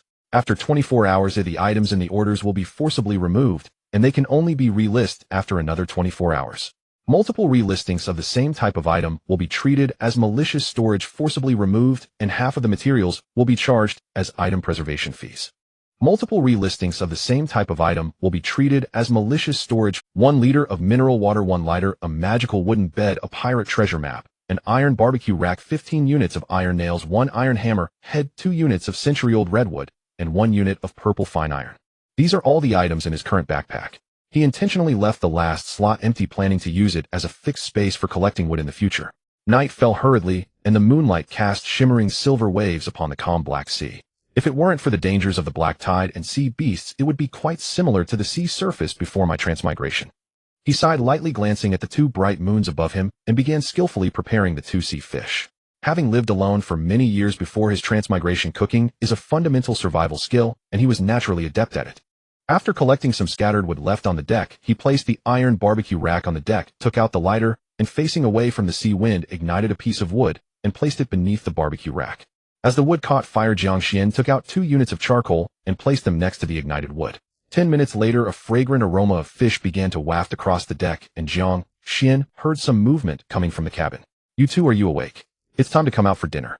He flipped the 2 grilled fish to prevent them from burning, while calling out to the 2 little ones in the cabin. "Dad, it smells so good. I can smell the fish." "Father, thank you for your hard work." 2 familiar voices came from the talkative starfish and the noble octopus, who rushed over. Why did he say they rushed? Because the 2 of them were currently using their tentacles to greet each other's big faces. Taking down a grilled sea fish from the barbecue rack, Jiang Xuan immediately understood why they were fighting. "All right, you 2, there's another bed in the captain's command room. You can sleep in the same room with me tonight." Upon hearing there was another bed, the 2 little ones immediately separated their tentacles and nodded excitedly. "Dad, I want to sleep with you tonight. The stinky octopus is not allowed to fight with me." "As you wish, if father agrees." Seeing Jiang Xuan nod, the talkative starfish happily bounced to his side and remarkably waited quietly. Just as he took out the 2 grilled tender fish, the talkative starfish couldn't wait to reach out a tentacle and break off a piece. "Be careful, it's a bit hot." Jiang Xuan carefully used the tongs attached to the barbecue rack to divide the grilled fish into 3 parts, while the talkative starfish already had a piece of fish meat at its mouth. Indeed, low-level creatures are not gentlemanly at all. "Father, please prepare a set of cutlery for me in the future. A table without gentlemanly dining etiquette is simply too crude." The noble octopus carefully lifted a piece of sea fish with 2 tentacles, gently blew on it, and then placed it at its mouth to savor it carefully. The noble octopus carefully lifted a piece of sea fish with 2 tentacles, gently blew on it, and then placed it at its mouth to savor it carefully. "Dad, you're simply amazing. This is much better than raw fish." "Father, you are a rare gourmet." They were both very fond of the grilled fish, and even the noble octopus, who always prided itself on its gentlemanly demeanor, began to eat without regard for its image. "If you continue to work hard like this, I promise there will be plenty of sea fish." The charcoal crackled as it absorbed the fish oil. The flames burned like rekindled hope, warming everyone who dared to ignite it on the Black Sea. After having eaten and drunk, while the 2 little ones lay comfortably on the deck burping, Jiang Xuan cleaned up the surrounding charcoal fire and brought the chatty sea star to the captain's command room. "You'll sleep on this bed tonight." He pointed to the only wooden bed in the room and casually stroked the smooth forehead of the chatty sea star. "Dad, what about you?" To his surprise, Dad actually gave the only bed to it, and the chatty sea star's eyes turned a bit misty. "I'm fine with anything." He didn't notice the chatty sea star's damp eyes as Jiang Xuan took out a magical wooden bed from his backpack and placed it at the far end of the room. "All right, drag the bed to the door and guard it for me." Pushing the somewhat dazed chatty sea star, Jiang Xuan could it be attracted by the soft mattress of the magical wooden bed. Of course, as the captain, he would not exchange the bed's usage rights with the crew. "Don't worry, Dad, it'll handle the safety aspect." The chatty sea star reluctantly pulled the wooden bed to the door, glancing back at Jiang Xuan's soft big bed. A night without conversation, only the unknown sea beasts making distant rumbling sounds on the vast sea. As the sun rose, Jiang Xuan opened his eyes under the sunlight. The Black Sea weather function has been activated. Pay attention to the weather information for better resource hunting. Current weather: clear skies, no clouds. Current temperature 18 C, remaining daylight 5 hours. Description: a rare day at sea. Such good weather might yield decent resources. As soon as he opened his eyes, a familiar voice echoed in his ears. Suffering from an unknown curse, sanity reduced by 20. Jiang Xuan felt as if his mind had been slashed, and the sanity he had just regained was suddenly reduced by 20 points. "It seems I need to hurry and find something to lift the curse." He sighed as there were rarely any extraordinary items traded in the early transaction hall. He could only hope for treasures and the noble octopus talents. "Hey, wake up." He kicked the sleeping chatty sea star off the bed, instantly feeling a surge of anger. He truly was too easygoing to let the chatty sea star guard the door. This guy was even sleeping more comfortably than he was. Is it dawn, Dad? Are we having fish?" The chatty sea star opened its eyes in confusion. It had developed some resistance to its father's sweeping legs, managing to land gracefully each time. "Hurry up and go get wood with little Guazi." He helplessly rubbed his forehead, feeling utterly at a loss with this guy's cluelessness. "Good morning, father." As he opened the door, he found the noble octopus already waiting at the entrance. Jiang Xuan turned around and gave the chatty sea star another kick. "Dad, why did you kick me again?" The chatty sea star lowered its head, cautiously examining Jiang Xuan's expression with its large single eye. Seeing that he wasn't really angry, it glared at the foolish octopus that was watching the commotion. "Little Guay, use your talent to scan the surrounding sea area and see if there's anything good." Thinking of the noble octopus talent, Jiang Xuan patted little Guay's shoulder, looking at him as if to say, "You have an important task. I have high hopes for you. By the way, if you encounter any sea beasts you can handle, catch them for me," he added, thinking of his own talents. "Father, I am at your service." Compared to a certain simple-minded sea star, it was clear the noble octopus understood how to flatter the captain. "Today is the same as usual. The last 2 rods are for you two to fish." He began to dangle a carrot for his employees based on some knowledge had learned from a few pirated control manuals. In the name of crew welfare. 5 minutes later, under Jiang Xuan's watchful gaze, the noble octopus slowly opened its 4 eyes. "Father, I detected a box containing extraordinary items 1,000 meters to the right rear." The noble octopus hesitated slightly before revealing the information. "It's only 1,000 meters behind. That's not too far." Jiang Xuan hesitated briefly before deciding to move the ship back 1,000 meters. After all, the Black Sea shouldn't be treated like ordinary waters. A distance of 1,000 meters might seem close, but he wasn't too reassured about letting the 2 little ones go. Although the chatty sea star and noble octopus both had black iron level potential, he knew that they were not skilled in. He wouldn't let his crew take such a big risk just for an extraordinary item. Usually the 2 little ones were quite cautious, always searching within a radius of about 200 meters around the wooden ship. "In a moment, I'll steer the ship to the right rear, and you 2 go down with the chatty sea star to bring it back for me." After instructing the 2 little ones, he walked into the captain's command room to adjust the compass. "It's quite fascinating, but feels just like controlling my own arm." He adjusted the compass left and right as if he had done it thousands of times, smoothly directing it to whichever direction he intended. Just as he finished adjusting the direction, he received a private message. The private message function in the communication channel could be set to give special reminders for friends' messages. As long as it's a friend, he said, he could be informed immediately when they send a private message. "Big brother, I caught a special sea fish, but I can't eat it. Never mind, just take a look at the information I sent you." This message was sent by a friend named Deep Sea Explorer. Out of curiosity, he checked the information about that sea fish. Name: poisonous tentacle jellyfish, quality black iron, description: a rather rare sea beast in the deep sea with few in number, but each contains potent poison. The venom flows in its bodily fluids and can be used for detoxification. I doubt you'd want to be stung by it. "Big brother, did you see it? I caught this thing from the sea but got tangled on my fishhook, and I spent half a day trying to carefully get it off." Seeing the follow-up message from the other party, Jiang Xuan was slightly taken aback. He hadn't expected that the last time he had casually mentioned it, the other party would remember his request. "Big brother, do you want it? I don't have any weapons on my side, and don't dare to touch it. If you want it, I'll give it to you. I need it, but I need it alive. What do you want in exchange?" Jiang Xuan was overjoyed when he confirmed that the other party hadn't killed the sea beast. He hadn't expected the other party to be such a skilled fisherman, catching sea fish almost every day. I just built the wooden ship and currently don't have any needs. Let's just consider it a friendship with Big Brother." The other party was very honest, unintentionally earning Jiang Xuan's goodwill. 50 units of wood, but I might still need these tiered creatures later. As it was a tiered sea beast, Jiang Xuan naturally wouldn't take it without giving something in return that wouldn't be conducive to future trades. "But I haven't started fishing today, so I can only transfer it to you in the evening. Can you gift it to me first?" After checking his backpack, he remembered that his wood was already used up. "Sure, Big Brother, I'll send it to you first, but this thing is poisonous, so be careful while handling it."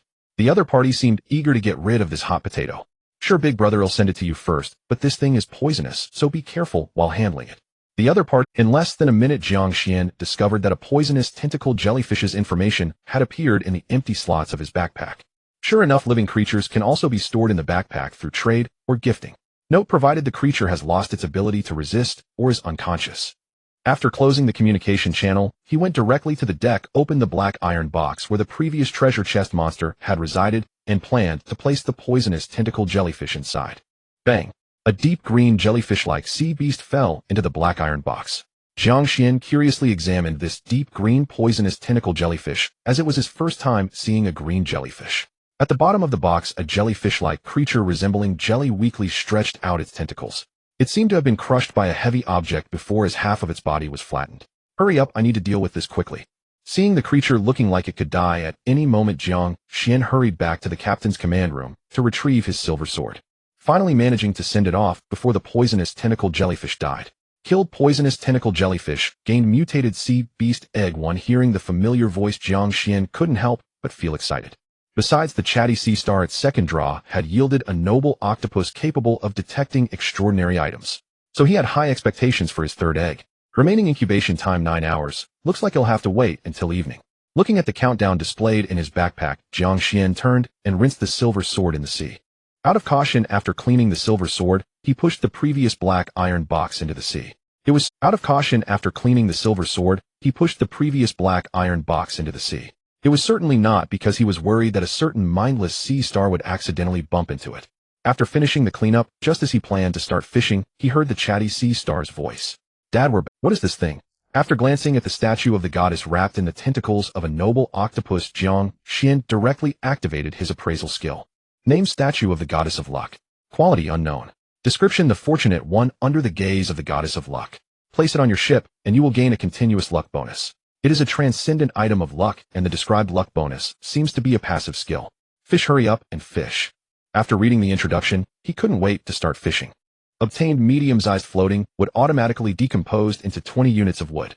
Obtained medium-sized floating would automatically decomposed into 25 units of wood. Caught a regular sea fish. Caught a regular commonback fish. Obtained 10 units of iron nails. After 5 consecutive casts, Jiang Xuan scratched his head as he looked at the items he caught. That's strange. Did the effect not trigger? Just as he hesitated whether to switch to another person to try, the fishing hook at his feet suddenly reacted. Obtained a piece of sea tower stone. What the heck? Hearing a familiar sound by his ear, Jiang Xuan quickly pulled up a small wooden box. It's actually a sea tower stone, the most crucial upgrading material for second-level ships. Name: sea tower stone. Quality: high quality. Description: the most important upgrading material for second-level ships. To obtain it the next day is simply unbelievable. Glancing at the 2 little ones beside him, who looked confused, Jiang Xuan directly divided the 2 sea fish he caught among them. Well done, I'll treat you to grilled fish tonight. This statue of the goddess of luck indeed provides a luck bonus. The supplies he obtained while fishing today were obviously much better than before. The chatty sea star and the noble octopus showed smiles at the mention of grilled fish tonight. Being able to relieve his father's worries is their greatest wish. Now that I have the sea tower stone, it's time to look for that treasure. Recalling the vast materials needed for upgrading to a second-level ship, he realized that relying solely on fishing would make it hard to gather everything in a short time. Using the pirate treasure map, it has automatically pointed the way for the captain. As a blue light flashed, the treasure map instantly turned into a phantom and disappeared, revealing a transparent screen before Jiang Xuan. On the screen there was a blue dot and a green little person image. It seems the green little person is my current location and the blue dot is the location of the pirate treasure. After calculating slightly, a smile appeared on his face. It seems luck is working again. He found that the location was not too far from him, about 100 kilometers to the right front. Don't think 100 kilometers is far. On the boundless Black Sea, 100 kilometers is just a small distance. At the current sailing speed, I should be able to reach it in less than 4 days. After estimating his ship's sailing speed, Jiang Xuan came to a conclusion. He couldn't help but think about that valuable reward and immediately decided to set off tonight. Perhaps the curse that had been troubling him for several days could also find a solution. With a goal in mind, he continued to fish as he still owed someone 50 units of wood. Fortunately, he had already obtained 45 units of wood earlier. Catching another floating wood would be enough. Dad, let's continue to gather floating wood. Fortunately, he had already obtained 45 units of wood earlier. Catching another floating wood would be enough. Before leaving, he reminded Jiang Xuan to leave them 2 chances. No problem, go ahead. He waved at the 2 little ones, acknowledging their thoughtfulness. Taking advantage of the next cast stillness, he opened the communication channel to peek at the screen. As soon as he entered the communication channel, a line of glaring red caught his eye, precisely showing the speed of the Black Tide's advance. Current speed of the Black Tide: 10 Black Sea speeds. 5 days until the novice period ends. Black Tide's daily advance speed 0. 1 Black Sea speed. The cold mechanical voice rang again, pulling Jiang Xuan back from his beautiful imagination. He opened the communication channel and found that the entire channel seemed to be shrouded in an atmosphere of fear. Help! What is this? Oh my, how terrifying. One of the guys behind me was directly swept in. Fortunately, I finished making the wooden boat in the last half day. That Black Tide is now right behind me, scaring me to death. I glanced back and saw many corpses being swept by the black wave. Damn, those bones can even move. Mom and Dad, I seem to be unable to escape. Take care of yourselves. What should I do? I'm trapped on the island. Zhang Chui live well. Help! This thing is coming at me.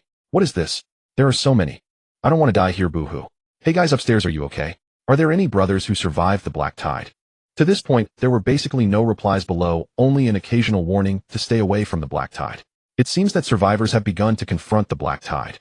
Taking a deep breath, Jiang Xuan turned to look at the ever-present black tide hanging behind him, and his fist couldn't help but clench tightly. It truly is a guillotine hanging over everyone's heads. The tragic cries echoed in Jiang Xuan's heart. He could almost imagine the despairing waves mixed with billions of corpses. No, I must hurry to upgrade to a second-level ship. The sense of urgency in his heart increased significantly. He did not want to face that desperate scene. After a long time, the familiar voice rang in his ears, giving him some peace of mind. Obtained large floating, would automatically decomposed into 60 units of wood. With the talent bonus, he had already surpassed others by a lot. Indeed, he had the blessing of the statue of the goddess of luck, and he possessed several transcendent items. Along with the chatty sea star, the noble octopus, and many more transcendent sea beasts to come, he believed he would definitely survive. Moreover, one day, he would reach the end of this world. He narrowed his eyes and hurried back to the captain's command room to retrieve the silver sword from the wooden rack. He was very familiar with this kind of wave. He narrowed his eyes and hurried back to the captain's command room to retrieve the silver sword from the wooden rack. He was very familiar with this kind of wave. It was very similar to when he first caught the deadly kiss fish. Now that his 2 crew members were absent, he could only take out the silver sword for self-defense, just in case. As he gently pulled the fishing rod, a splash erupted from the calm dark water. However, to Jiang Xuan's surprise, the creature did not land directly on the deck, but suddenly spread its 2 fins and hovered momentarily in midair. Oh no! Seeing that the strange sea fish resembling a flying fish suddenly opened its mouth wide, Jiang Xuan quickly dodged to the side. Bang! Oh no! Seeing that the strange sea fish resembling a flying fish suddenly opened its mouth wide, Jiang Xuan quickly dodged. Damn it, it's a shooter. Seeing several high-pressure water balls coming again, Jiang Xuan had no time to think and quickly squatted behind the captain's command room. Bang! Bang! Bang! Several high-pressure water balls hit the wooden wall, sending wood chips flying. Without thinking, he knew that the door of his command room was already riddled with holes. Damn it, my new ship. Hiding behind the wooden planks, Jiang Xuan gritted his teeth in anger. If it weren't for this creature's overwhelming firepower, he would definitely tear it apart to vent his anger. Bang! Another splash erupted as the monster seemed unable to stay airborne for too long and fell back into the sea, trying to escape. Seeing the culprit of the damage to his ship attempting to flee, Jiang Xuan quickly ran back to the deck and pulled the fishing rod with all his strength. The strange fish that was pulled up again seemed a bit dazed, not understanding how it was caught again. However, upon seeing Jiang Xuan, it realized that this annoying bipedal creature was behind it. As the terrifying high-pressure water balls poured down again, Jiang Xuan quickly hid back behind the wooden planks. Bang! Bang! Bang! After another round of fiery attack, the monster seemed to have exhausted the water balls in its mouth and was preparing to return to the surface to replenish moisture. Indeed, this guy needs to replenish moisture to continue attacking.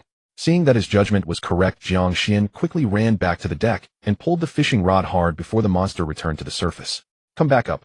As the fishing rod was suddenly yanked again, the creature, entangled by the fishing line, had not yet fallen back into the sea. It was pulled back onto the wooden boat, but this time it had no strength left to remain afloat. With a thud as the monstrous fish landed on the deck, Jiang Xuan held his silver sword cautiously circling. Being repeatedly pulled from the sea, the monster was utterly enraged. It suddenly opened its mouth, attempting to spray a high-pressure water ball at Jiang Xuan. However, perhaps due to the lack of seawater replenishment, this time the water ball was quite small, only 1/3 the size of the previous one. Yet its speed had increased significantly. Before Jiang Xuan could react, the water ball had already appeared in front of his chest. Buzz. At the crucial moment, a faint blue barrier flashed around him, directly deflecting the high-pressure water ball back out. That was close. Had it not been for the ring of rejection in his hand, he would have nearly capsized.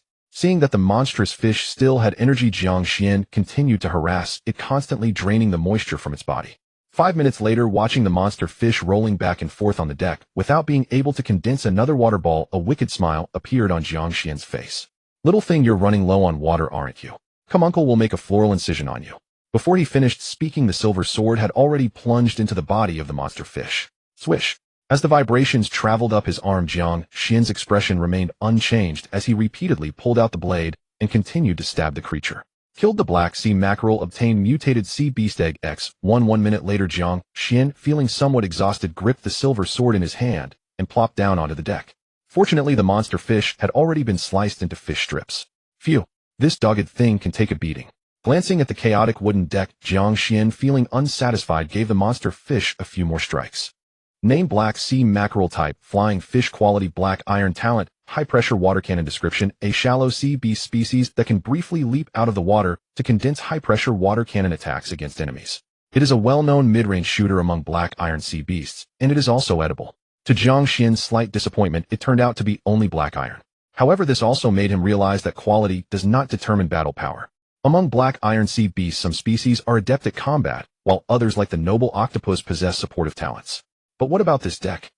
Looking at the damaged deck somewhat at a loss, Jiang Xuan didn't know how to repair it. Named damaged wooden deck quality fine description can be repaired by consuming a certain amount of wood to restore the damaged section of the ship. Fortunately, it can be repaired. Looking at the repair option that appeared before him, Jiang Xuan breathed a sigh of relief. Consumed 10 units of wood repaired the damaged part of the wooden boat. As a blue light enveloped the damaged area of the wooden boat in the blink of an eye, the deck was renewed, regaining its former glory. Ugly thing, I'll stew you tonight. After putting the already sliced black sea mackerel into his backpack, Jiang Xuan suddenly felt a wave of fatigue wash over him. Struggling to move the reclining chair out, he lay down to rest. The blue barrier from earlier must have been the ring of rejection activating passively, truly a reliable gift from the witch for her comingafage ceremony. Having once again expressed gratitude in his heart to the Feely family, he decided that after the third mutated sea beast egg hatched, he must keep one to guard the home. Facing the black iron sea beast alone was still too dangerous. With only 2 fishing chances left, he always adhered to his promises and awaited the return of his 2 crew members. 15 units of wood, seeking to purchase 1 iron pot. Closing his eyes, Jiang Xuan began to post a purchasing message in the trading hall. This mackerel measured 40 centimeters in length, which would make a delicious pot of fish soup. Dad, we're back. Just as he placed the order, the familiar voice of the talkative starfish reached his ears. Father, there weren't many floating woods nearby, but we only collected 20 units. The noble octopus regretfully placed a few pieces of floating wood on the deck, while its 4 eyeballs began to survey the surrounding deck. Father, what happened just now? I sensed a strange aura. Compared to the carefree talkative starfish, the noble octopus was clearly more reliable in sensing. It looked worriedly at Jiang Xuan, who was lying on the reclining chair with a pale face. It's nothing, just killed a sea fish earlier. He'll rest for a bit, and tonight he'll take you to have some sea fish soup. Weakly responding, Jiang Xuan didn't even want to lift his eyelids. He suspected it was because his energy had dropped to around 50. Dad, are you really okay? Only then did the talkative starfish become aware, pacing around Jiang Xuan with I'm fine, just a bit tired, he'll be okay after resting for a while. After saying this, he felt a wave of drowsiness wash over him and closed his eyes once more. As you wish, Father. Dad, you sleep a well, keep watch for you. In his dream, Jiang Xuan found himself on a piece of floating wood.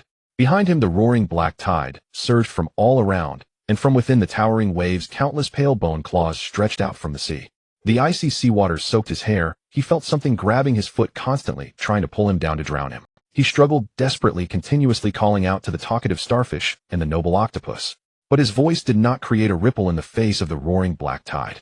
Using the last of his strength, he finally managed to surface. Opening his eyes and looking around on the pitch-black sea, there was only a rotting wooden boat that had been there for hundreds of years, being swept further away by the giant waves. No. Jiang Xuan, lying on the reclining chair, suddenly awoke, the cold sweat on his forehead quickly chilled by the winds, bringing him back to his senses. Was it a nightmare? Glancing at the 2 little ones by the fire who were looking back at him curiously, Jiang Xuan let out a deep sigh of relief. Is it already night? Dad, you're awake. I only caught 10 units of wood. The talkative starfish ran over with a droopy head, laying against Jiang Xuan's leg, looking somewhat dejected. It's okay, there will be more opportunities tomorrow. Rarely, Jiang Xuan gently patted the talkative starfish's forehead, offering some comfort. Huh, Dad, you didn't kick me. The talkative starfish looked surprised as it gazed up at Jiang Xuan, seemingly noticing that he had become much gentler today. Father, it's too cold at night. Afraid you might catch a chill. We used the lighter from your captain's command room to start the fire. The noble octopus slowly placed a piece of wood into the fire and stood up to report to Jiang Xuan. Father, I had some good luck today, I caught a strange box, and it seems to have a blue blueprint inside. Seeing Jiang Xuan returning to his senses, it proudly pulled a small box in front of him with its tentacles. Did we get something? Hearing that something had come in, Jiang Xuan finally cast the nightmare aside. He skillfully kicked away the troublesome starfish at his feet and carefully took the purple wooden box sent over by the noble octopus. 5 minutes later, Jiang Xuan picked up the iron tongs and pulled out a venomous spine lodged in the chatty starfish, casually tossing named purple cloud wooden box. Quality, high quality. Description: a collection from a remarkable collector who was killed by enemies hundreds of years ago, along with the 2 collectibles buried in the deep sea. Collectibles? They must be valuable. After confirming there was no danger, Jiang Xuan carefully pried open the rusted small lock on the purple cloud wooden box with a silver sword. I must say the quality of this box is impressive. Despite hundreds of years passing, the patterns on it remain largely unchanged. Although the small silver lock on the box was about to break, it still took Jiang Xuan over 10 minutes to finally open the wooden box. Inside the open box, 2 shimmering silver items were neatly arranged. One was a silver cup resembling a wine glass adorned with a circle of mysterious patterns, and the other was an exquisite gentleman's pistol embedded with rubies.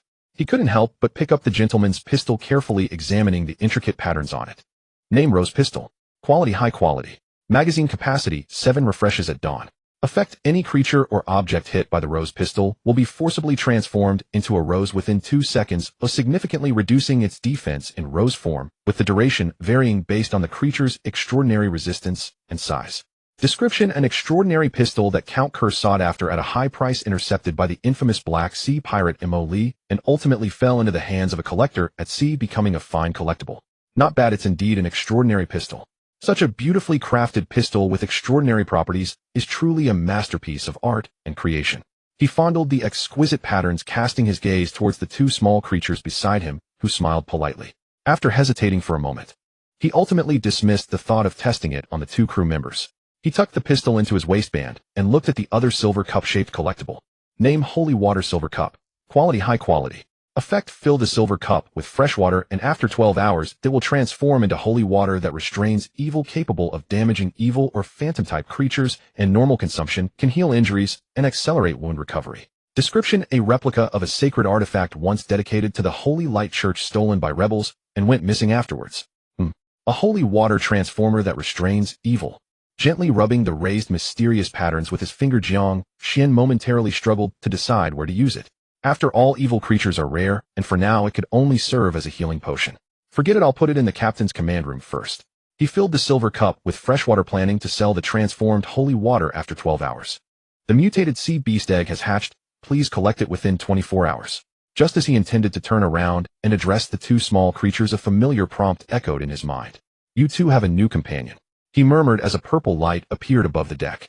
As the purple light faded, a peculiar creature resembling a sea urchin with a diameter of about 50 centimeters and covered in black spikes appeared before the 3. Name: Poison Spike Sea Urchin. Quality: black iron. Talent: highly poisonous needle shooting. Description: a filter-feeding sea creature from the depths of the Black Sea. Although its temperament is dull, it is certainly not to be trifled with. I believe you wouldn't want to be pricked by its poisonous spikes. Oh, another little sea urchin has arrived. Don't be afraid, new one, who from now on Brother Xing will protect you. Seeing the new crew member, the 2 small creatures curiously approached. The chatty starfish still had a strong sense of being the eldest brother and eagerly declared its status. It initially wanted to tap the poison spike sea urchin's head with its tentacle to assert its authority as the big brother. However, glancing at the poison spike sea urchin's sharp black spikes, it awkwardly halted its raised tentacle in midair. Kek kek. The poison spike sea urchin seemed to have low intelligence. It glanced at the chatty starfish beside it, then emitted a series of kek kek sounds towards Jiang Xuan. What an aggressive sound. Hearing this peculiar sound, Jiang Xuan felt somewhat bewildered. After all, the poison spike sea urchin has no mouth, making it hard to imagine how it could produce such sounds. Another low-level creature sighed as a noble, I am indeed born different from others. Placing a tentacle on its chest, the noble octopus gently supported the golden ornament on its tentacle, displaying a sympathetic, noble demeanor. It seems the intelligence of the 3rd one isn't very high. Jiang Xuan looked at this 3rd crew member covered in black spikes with slight astonishment. He thought that the creature hatched from the mutated sea beast egg would be able to talk. In that case, even the chatty starfish counts as an intelligent species. Setting aside the strange thoughts in his mind, Jiang Xuan seriously recalled the identification information from earlier. Has both highly poisonous and needle-shooting talents. It seems to be a combat-type sea creature. Looking at the formidable 3rd son before him, Jiang Xuan nodded in satisfaction. From now on you will follow me, serving as the captain's bodyguard. He originally wanted to affectionately pat the 3rd son on the forehead. However, after examining it for a long time, he found no suitable place to do so and had to give up. Kek, kek. The poison spike sea urchin itself didn't possess high intelligence, but after receiving Jiang Xuan's talent boost, it could still understand his basic commands. Alright, you 2 go and grill some fish for now. He briefly explained to the chatty starfish and the noble octopus how to. He then enjoyed the privileges of being the captain, tossing the grill and 2 sea fish to the 2 small creatures. As for the new dim-witted son beside him, Jiang Xuan didn't instruct it to do anything, just letting it follow him. It proved that being a little dim-witted indeed avoids many dirty and tiring tasks. The 2 small creatures had no objections. After all, who would argue with a fool, especially one with high combat power? As he turned around and lay back on the lounge chair, he suddenly felt a dampness on it. Wait a minute, although it's a bit cold at night, it shouldn't be this damp. Getting up to wipe the sleeves that had been soaked by a layer of moisture, Jiang Xuan suddenly felt something was off. When did this fog come up? Looking at the thin mist rising on the sea surface, he narrowed his eyes to observe the calm sea. Eldest son, did you notice fog while fishing? Jiang Xuan called out to the chatty starfish not far away. Fog? What fog? There was no fog while we were fishing.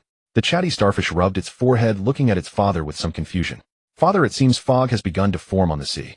Noticing something was wrong, the noble octopus also reacted cautiously, approaching Jiang Xuan. So it appeared suddenly while we were speaking just now, eh? As the mist passed through, he suddenly felt an inexplicable chill in the air. Instinctively wrapping his clothes tighter, he moved closer to the fire with the poison spike sea urchin. Opening the communication channel, the very first pinned post was indeed about the fog. Pinned post 130, mysterious fog. Source: Black Sea Exploration Team. Content: beware of the fog that suddenly appears at sea.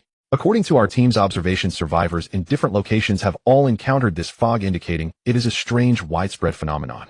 What lies within the fog is still unknown, but be careful not to lose your direction. Try not to change your course, as sailing in the fog can easily result in losing your way and entering unknown waters. Below the post, there were numerous discussions among survivors. Did anyone notice the fog beginning to form at sea? Didn't you see the post? You just noticed. Damn it, I accidentally adjusted the compass direction out of nervousness. I don't know if I've strayed off course now. Why is it getting colder again? It was already cold at night. Am I going to freeze to death? Everyone should heed the post's advice and avoid changing the compass direction at will. I think I see a light ahead, but it's too far away for me to see clearly. However, this light can penetrate the fog. The fog seems to be getting thicker. Just a few minutes ago it was only a thin layer, and now my visibility is down to 20 meters. Damn it, why do I feel like the sea is becoming more eerie? After quickly scanning through the information regarding the fog at sea, Jiang Xuan also felt uneasy. Thick fog blew in from the distant sea, and Jiang Xuan fixed his gaze ahead, feeling as if his vision had been compressed to a range of 10 meters. This fog seems to be getting thicker. Tonight no one should sleep. Everyone will take turns checking the situation outside on deck every half hour. Jiang Xuan bit into the slightly burnt fish meat with no desire to savor the food. Father, let me keep watch for the first half of the night. The noble octopus clearly understood Jiang Xuan's tension, as they, being a sea creature, had a certain resistance to the unknown environment.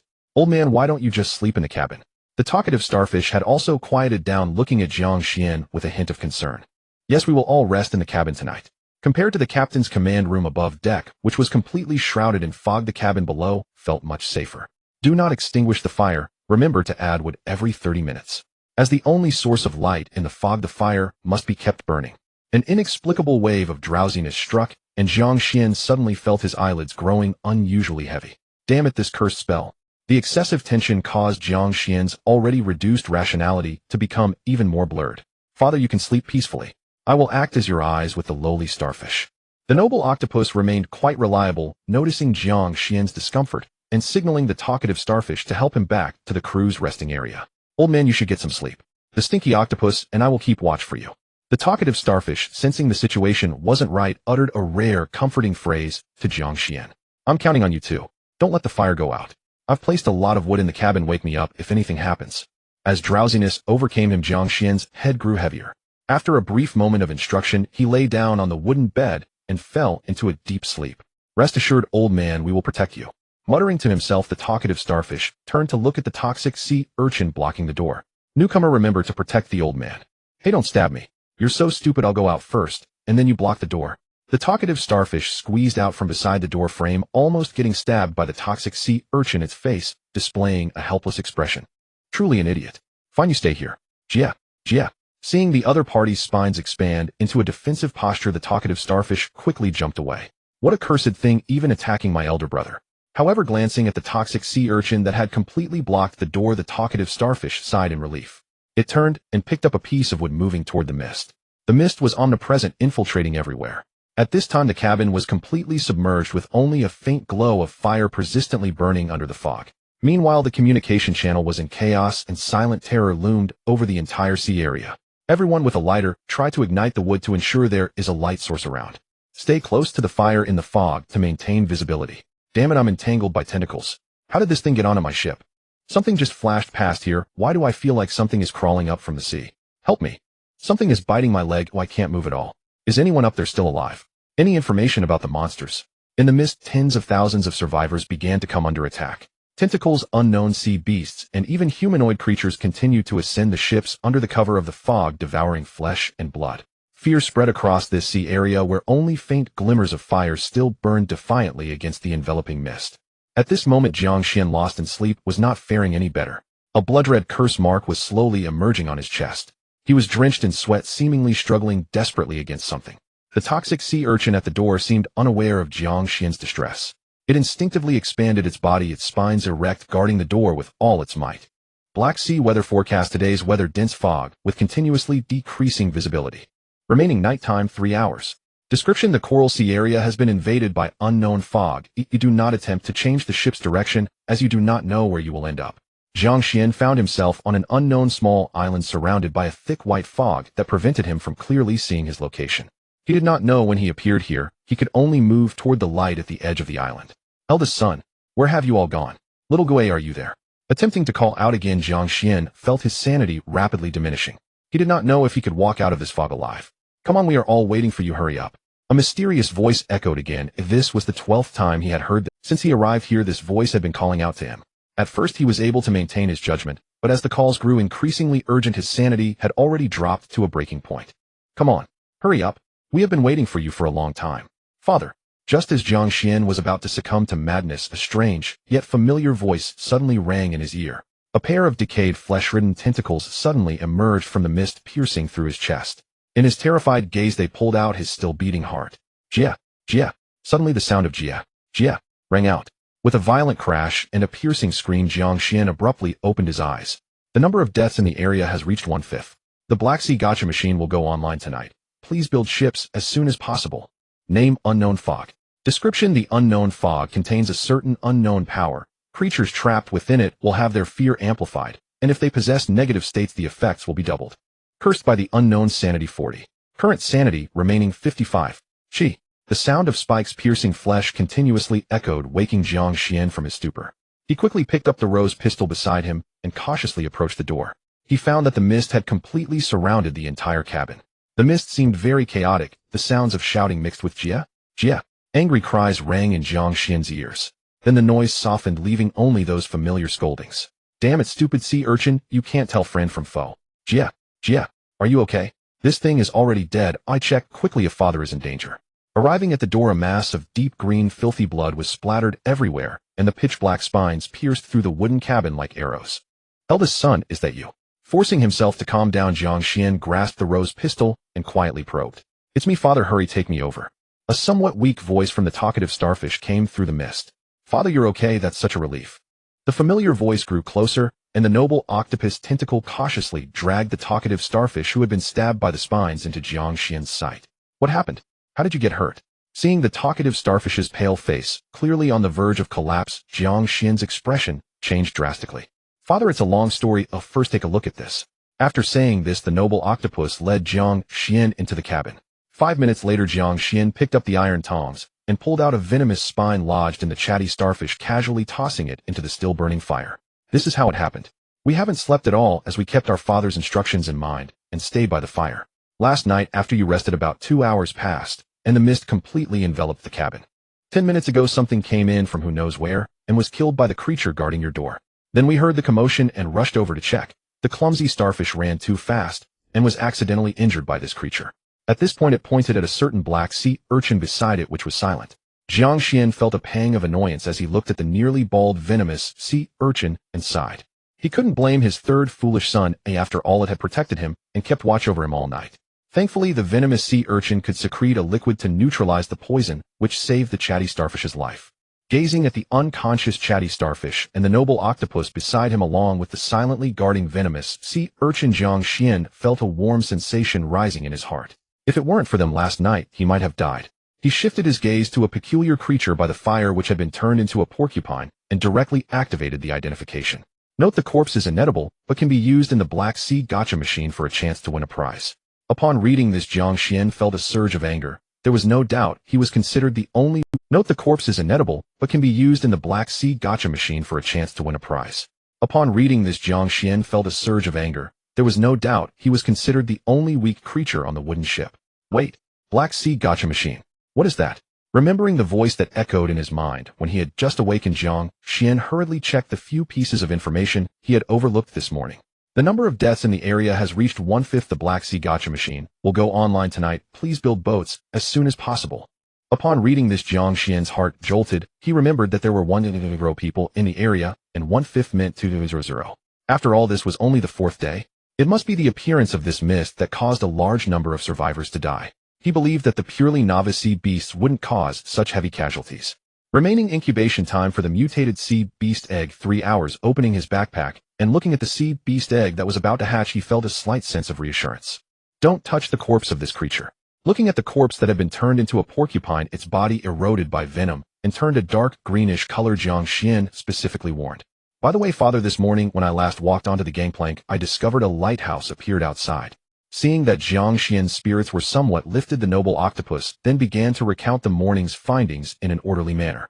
A lighthouse. Hearing these 2 words, Jiang Xuan's heart, which had just relaxed, tightened again. It was because he had also seen a lighthouse in his nightmare last night. However, regarding the other details of the nightmare, he found that he could not recall them clearly no matter how hard he tried. You come with me to take a look. After instructing the venomous sea urchin to guard his eldest son, he went up to the deck with the noble octopus. However, regarding the other details of the nightmare, he found that he could not recall them clearly no matter how hard he tried. You come with me to take a look. After instructing looking at the pitch-black sea surface with visibility of only about 10 meters, Jiang Xuan momentarily couldn't make a judgment. Father, look ahead. The noble octopus seemed much calmer and appeared unfazed by the limited visibility. Its way of perceiving the outside world was never through its eyes, but through a heart flow sensing. Jiang Xuan followed the tentacle extended by the noble octopus. In the distant sea, amidst the white mist, a glimmer of light pierced through the fog, illuminating the dark sea surface.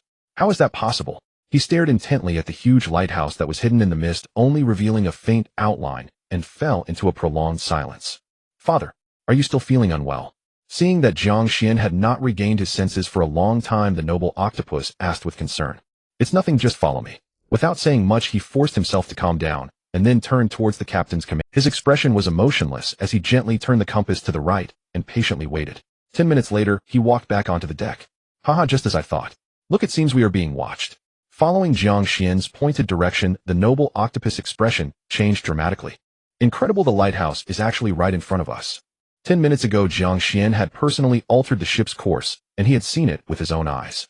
Given the sailing speed of the wooden ship, even if he could see the lighthouse 10 minutes later, it shouldn't still be in the original observation position. There are 2 possibilities. Either there is an issue with this mist, or something wants us to move towards the lighthouse. Jiang Xuan seemed to have completely calmed down, or had accepted everything that had happened. Father, we will always follow your arrangements. The noble octopus expression returned to calm, slightly bowing as it performed a loyalty gesture towards Jiang Xuan. All right, then let's not worry about it. After all, we must move towards the lighthouse. Saying this, a long-lost smile appeared on his somewhat pale face. Something that had been suppressed deep in his heart was slowly awakening. The continuous decline in rationality brought forth a madness that was sufficient to face fear. Name unknown mist. Description: the unknown mist contains some unknown power. Creatures trapped within the mist will amplify their fear, while any negative states they possess will double the effect. The identification information regarding the mist appeared before him again, making Jiang Xuan's heart inexplicably tighten. Wait, the negative state doubles. Seemingly recalling something, Jiang Xuan's face showed some worry as he quickly walked down to the cabin to check on the state of the chatty starfish. Name: chatty starfish. Quality: black iron. Status: continuously weak. Negative state doubles. Talent: 1. Rapid limb recovery. Talent: 2. Near-death ascension. Description: one of the most important ecological links in the bottom food chain of the Black Sea world. With it, you will no longer need to worry about hunger. Rapid limb recovery after limb injury. Regeneration can occur once every 30 minutes. Near-death ascension unknown. As expected, the worst situation occurred. The area where the chatty starfish was struck by the venomous spine was just below the eye part of its main trunk, and it couldn't regenerate through amputation. Normally, with the chatty starfish's powerful self-healing ability, it would heal quickly. But the effect of the doubled negative state completely suppressed the chatty starfish's self-healing ability. This was also the reason why the chatty starfish had yet to awaken. In its subconscious, it needed all its energy to recover from its injuries. This was its body's self-protective mechanism. No, relying solely on the eldest son's self-healing effect is not enough. Seeing the negative state displayed in the eldest son's identification information, Jiang Xuan's heart tightened. He opened the trading hall and began searching for items to heal the injuries. But without exception, all items that could heal injuries had skyrocketed in price. Even some sea fish meat with slight healing properties had been completely sold out. Wait, I remember that one. Suddenly slapping his forehead, Jiang Xuan quickly walked back to the captain's command room and took down a silver bottle-like object. Fortunately, I put fresh water in it last night. Sighing in relief, he carefully placed the holy water silver cup on a wooden cabinet in the cabin. Name Holy Water Silver Cup Quality Superior Effect. Fill the silver cup with fresh water, and after 12 hours, it will transform into holy water that restrains evil spirits capable of harming evil spirits and shadow-type creatures, and normal consumption can restore injuries and accelerate healing. Current transformation time, remaining 4 hours. Weight: it can produce 2 cups of holy water every day. Looking at the holy water silver cup, which was about the same size as a wine glass, Jiang Xuan suddenly showed a look of surprise. I wonder how effective it will be. If the results are outstanding, perhaps I can make a significant profit by selling the holy water in a short period. Opening the communication channel, Jiang Xuan attempted to find some clues related to the mist. The pinned post that came into view was a team recruitment advertisement. Hello everyone, I am Lin Tianqi, the leader of the Black Sea Brotherhood. Our alliance has over 20 survivors, including resource scouts, construction engineers, maritime survival experts, and the most needed medical professionals. We will stay on this island for 3 days, and those nearby who wish to band together for warmth or need treatment are welcome to join us. Below is a screenshot of an island and its location surrounded by more than 20 different ships. From the picture it can be seen that there is even a fully ironclad ship among them. It's only been a few days and survivors are already starting to form forces. Looking at the hundreds of requests for help from the big shots below the post, Jiang Xuan fell into deep thought. He looked at the location of that island, which was about 3 days away from him. Normally, he might have gone to observe it. But now, being in the mist, he couldn't even discern the most basic direction, so he had to give up. Indeed, there were still some people in the comments who seemed clear-headed. Leader, can you first tell us how to get out of the mist? We can't even tell which way to go to reach your location. Who wouldn't say that? Right now the direction is unclear. If we head the wrong way, wouldn't that just send us straight into the black tide? You can go if you want, but I don't dare to move at all. Yesterday I headed north and almost ran into a 10-meter-long sea fish. I wet my pants at that moment. Have you noticed? The mist seems to be moving slowly. I observed that during the day yesterday the visibility of the mist was 15 meters. Last night the mist was thickest, almost impossible to see even a finger's length in front of you, but this morning it gradually receded with visibility around 10 meters. Seeing this, Jiang Xuan's gaze sharpened as he quickly clicked on the comments below this post. Damn, now that you mention it, I also feel like this mist seems alive. No need to guess, this mist is just regional. I've been posting in the World Channel, and this mist only appears in our area. I haven't seen it in any other regions. Damn. I thought it was everywhere in the sea. By the way, is our area particularly special? I know you might not believe me. I was born close to the black tide. Yesterday morning, when the mist first started, I vaguely saw a giant sea snake moving through the mist. Eagle Eye, can you specify how huge the sea snake in the mist was? Haha, I know you won't believe me. At that time the mist was obscuring my view, and I only saw part of the silhouette, but the part one saw was at least several hundred meters long. Moreover, the part one saw emerging from the sea seemed injured with a large area of its body covered in blood and flesh. Eagle Eye, you sure can brag. If one part of the body is several hundred meters, the total length must be over 1,000. Do you think it's Jormungandr? Identification complete. Oh, another one has gone mad. Eagle Eye, everyone is in the mist. Oh, what makes you able to see so far? Eagle Eye, come on, are you saying there's a creature capable of injuring a beast over 1,000 meters long? Haha, believe it or not. The survivor named Eagle Eye seemed to have known that everyone wouldn't believe him, so he directly posted a talent information in the comment section and stopped replying. Talent: Eagle Eye quality. Superior talent levels are also categorized as ordinary, refined, superior, excellent, epic, legendary, mythical, and supreme. Effect: you will have a broader perspective than others. The straight line distance for detailed observation will extend to 1,000 meters, and any living creatures active within your line of sight will find it hard to escape your gaze. Damn bro, I admit I spoke a bit loudly just now. Your Eagle Eye talent is really impressive. Eagle Eye, let's form a team together. I have a one-time boat teleportation map. Describe your location to me. I think Eagle Eye should go check out that Black Sea Brotherhood. He will definitely be welcomed. As soon as the talent information was posted, the comment section changed rapidly. They started to praise Eagle Eye in various ways, as if the mocking comments from before had never been made. Indeed, with the population base here, there are bound to be some lucky ones with exceptionally powerful awakened talents. Jiang Xuan also felt envious of the others' powerful vision, but his own talent was not weak either. At least he had a premonition that his mutated sea beast eggs awakened talent would grow stronger. A giant sea snake over 1,000 meters, the mist, and the injured fleeing. Jiang Xuan rubbed his head. He felt that these few terms could connect into a thread of clues, but he was always missing the most critical information. By the way, let me ask if anyone has seen a lighthouse. Almost forgetting to ask this, Jiang Xuan quickly posted another message below, while Eagle Eye's post was hot. Has anyone seen a lighthouse at sea? Sure enough, everyone was still discussing the giant snake, not leaving the communication channel. As soon as his message was sent, someone began to reply. Lighthouse? What lighthouse? All I see here is a vast white expanse. The strictest father of sea beasts, you might be referring to an abandoned lighthouse on some island. The strictest father of sea beasts, wait, the visibility in the mist is only about 10 meters. How did you see the lighthouse? The strictest father of sea beasts, dude, you don't mean to say that you also awakened a vision-related talent, right? I have to compete with you talent freaks. No, I haven't awakened a vision talent. I can see it because even though the lighthouse is far away, the light from it can penetrate the mist. Seeing that this post was gradually gaining traction, he immediately began sharing specific information about the light. The strictest father of sea beasts, I remember that last night a guy said he also saw a lighthouse. We thought he was I seem to have seen his message too, but last night a group of small sea fish came onto my boat, and I got busy chopping them up after taking a glance. It had indeed given him quite a scare earlier. The nightmare, coupled with the fact that no matter how he moved, he kept heading towards the lighthouse, had led him to think that they were being It had indeed given him quite a scare earlier. The nightmare, coupled with the fact that no matter how he moved, he kept heading towards the lighthouse, had led him to think that they were being targeted by something. If there are others also heading towards the lighthouse, then the danger will be greatly reduced. Finally obtaining a satisfactory answer, Jiang Xuan was able to slightly relax the tension he had been carrying. From last night until today, he had been in a state of tension compounded by the curse of 40 sanity. If this continued, his mental state would easily go awry. Farther 1,000 meters ahead, extraordinary fluctuations detected.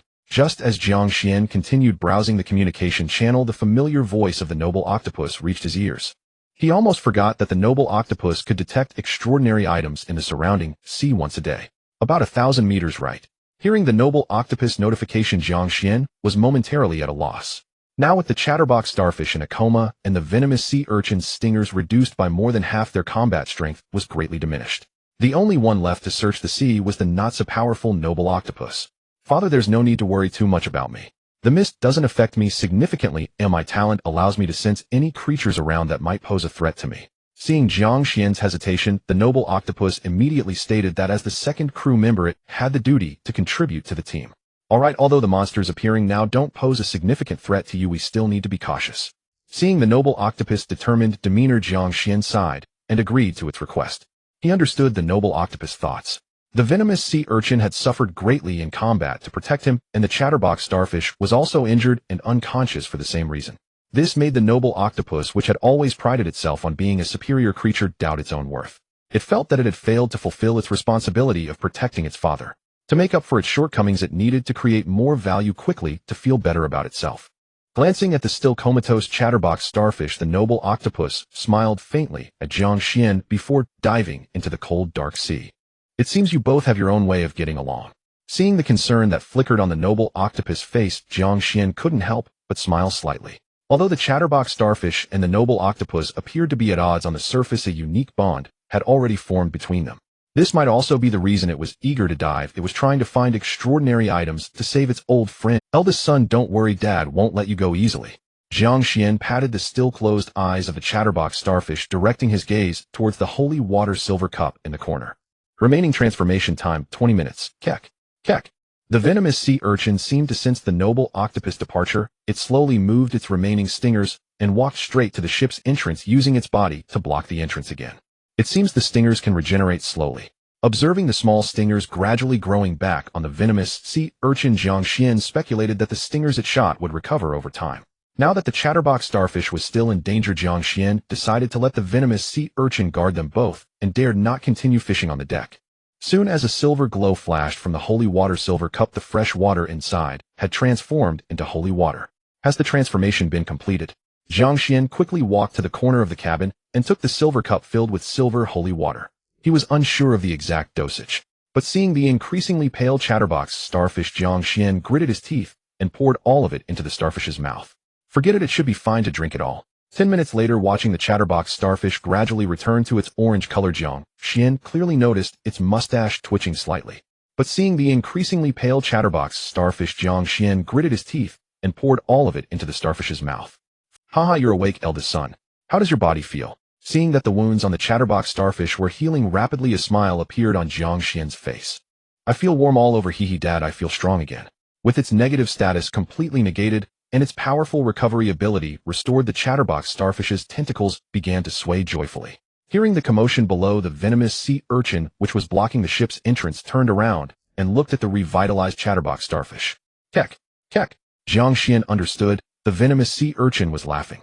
Clearly it had noticed that it had accidentally harmed its teammate, and was now happy to see the chatterbox starfish was fine. Silly creature. Seeing the venomous sea urchin's sharp black spikes, the chatterbox starfish couldn't help but shiver. However, maintaining the demeanor of an elder brother, it did not overly complain, since it was all for Dad's safety. Keck, keck. Obviously, the venomous sea urchin couldn't understand its words, just chuckling away. Alright, since everything is fine, hurry up and go fish on the deck. Seeing that the chatterbox starfish was fine, Jiang Xuan continued to pat its smooth forehead. Then with practiced ease, he kicked the chatterbox starfish, which was clinging to his leg. Dad, where did that stinky octopus go? The chatterbox starfish, kicked away by Jiang Xuan, was not angry, but rolled its eye looking for the noble octopus. It went down to the sea to search for supplies, and will be back shortly. After saying that, Jiang Xuan walked to the cabin stairs and indicated that the venomous sea urchin could let them out. Keck, keck.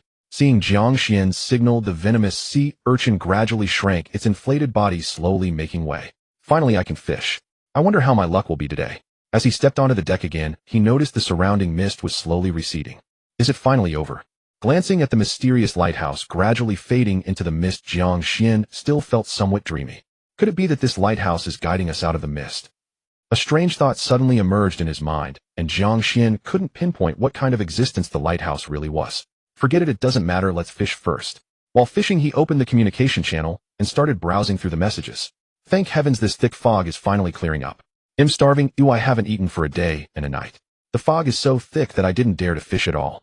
It shouldn't be a problem, I just tried it, and I didn't encounter any danger while fishing. What? Is the fog starting to clear on your side? Why is it getting thicker over here? I don't know. It's easy to get lost in the mist, so I simply stopped the boat. Now I can hardly see the mist. I see my talent is speed enhancement, which can double the speed of the ship. Could it be that I am moving along with the mist? Haha, I also feel like this mist is moving. Dude, it seems like you've been eating dust while following the mist all along. That guy upstairs didn't even die in the mist, he's really lucky. Looking at the comments in the chat, Jiang Xuan felt momentarily speechless. It could now be basically concluded that the mist was not a natural climate of the sea, but rather a moving cloud. Looking back, it resembles a symbiotic entity of some unknown creature. And to have the power to influence an entire sea area with mist, Jiang Xuan simply couldn't imagine how powerful that life form must be. Suddenly recalling the giant snake spotted in the previous communication channel, Jiang Xuan formed a bold hypothesis in his mind.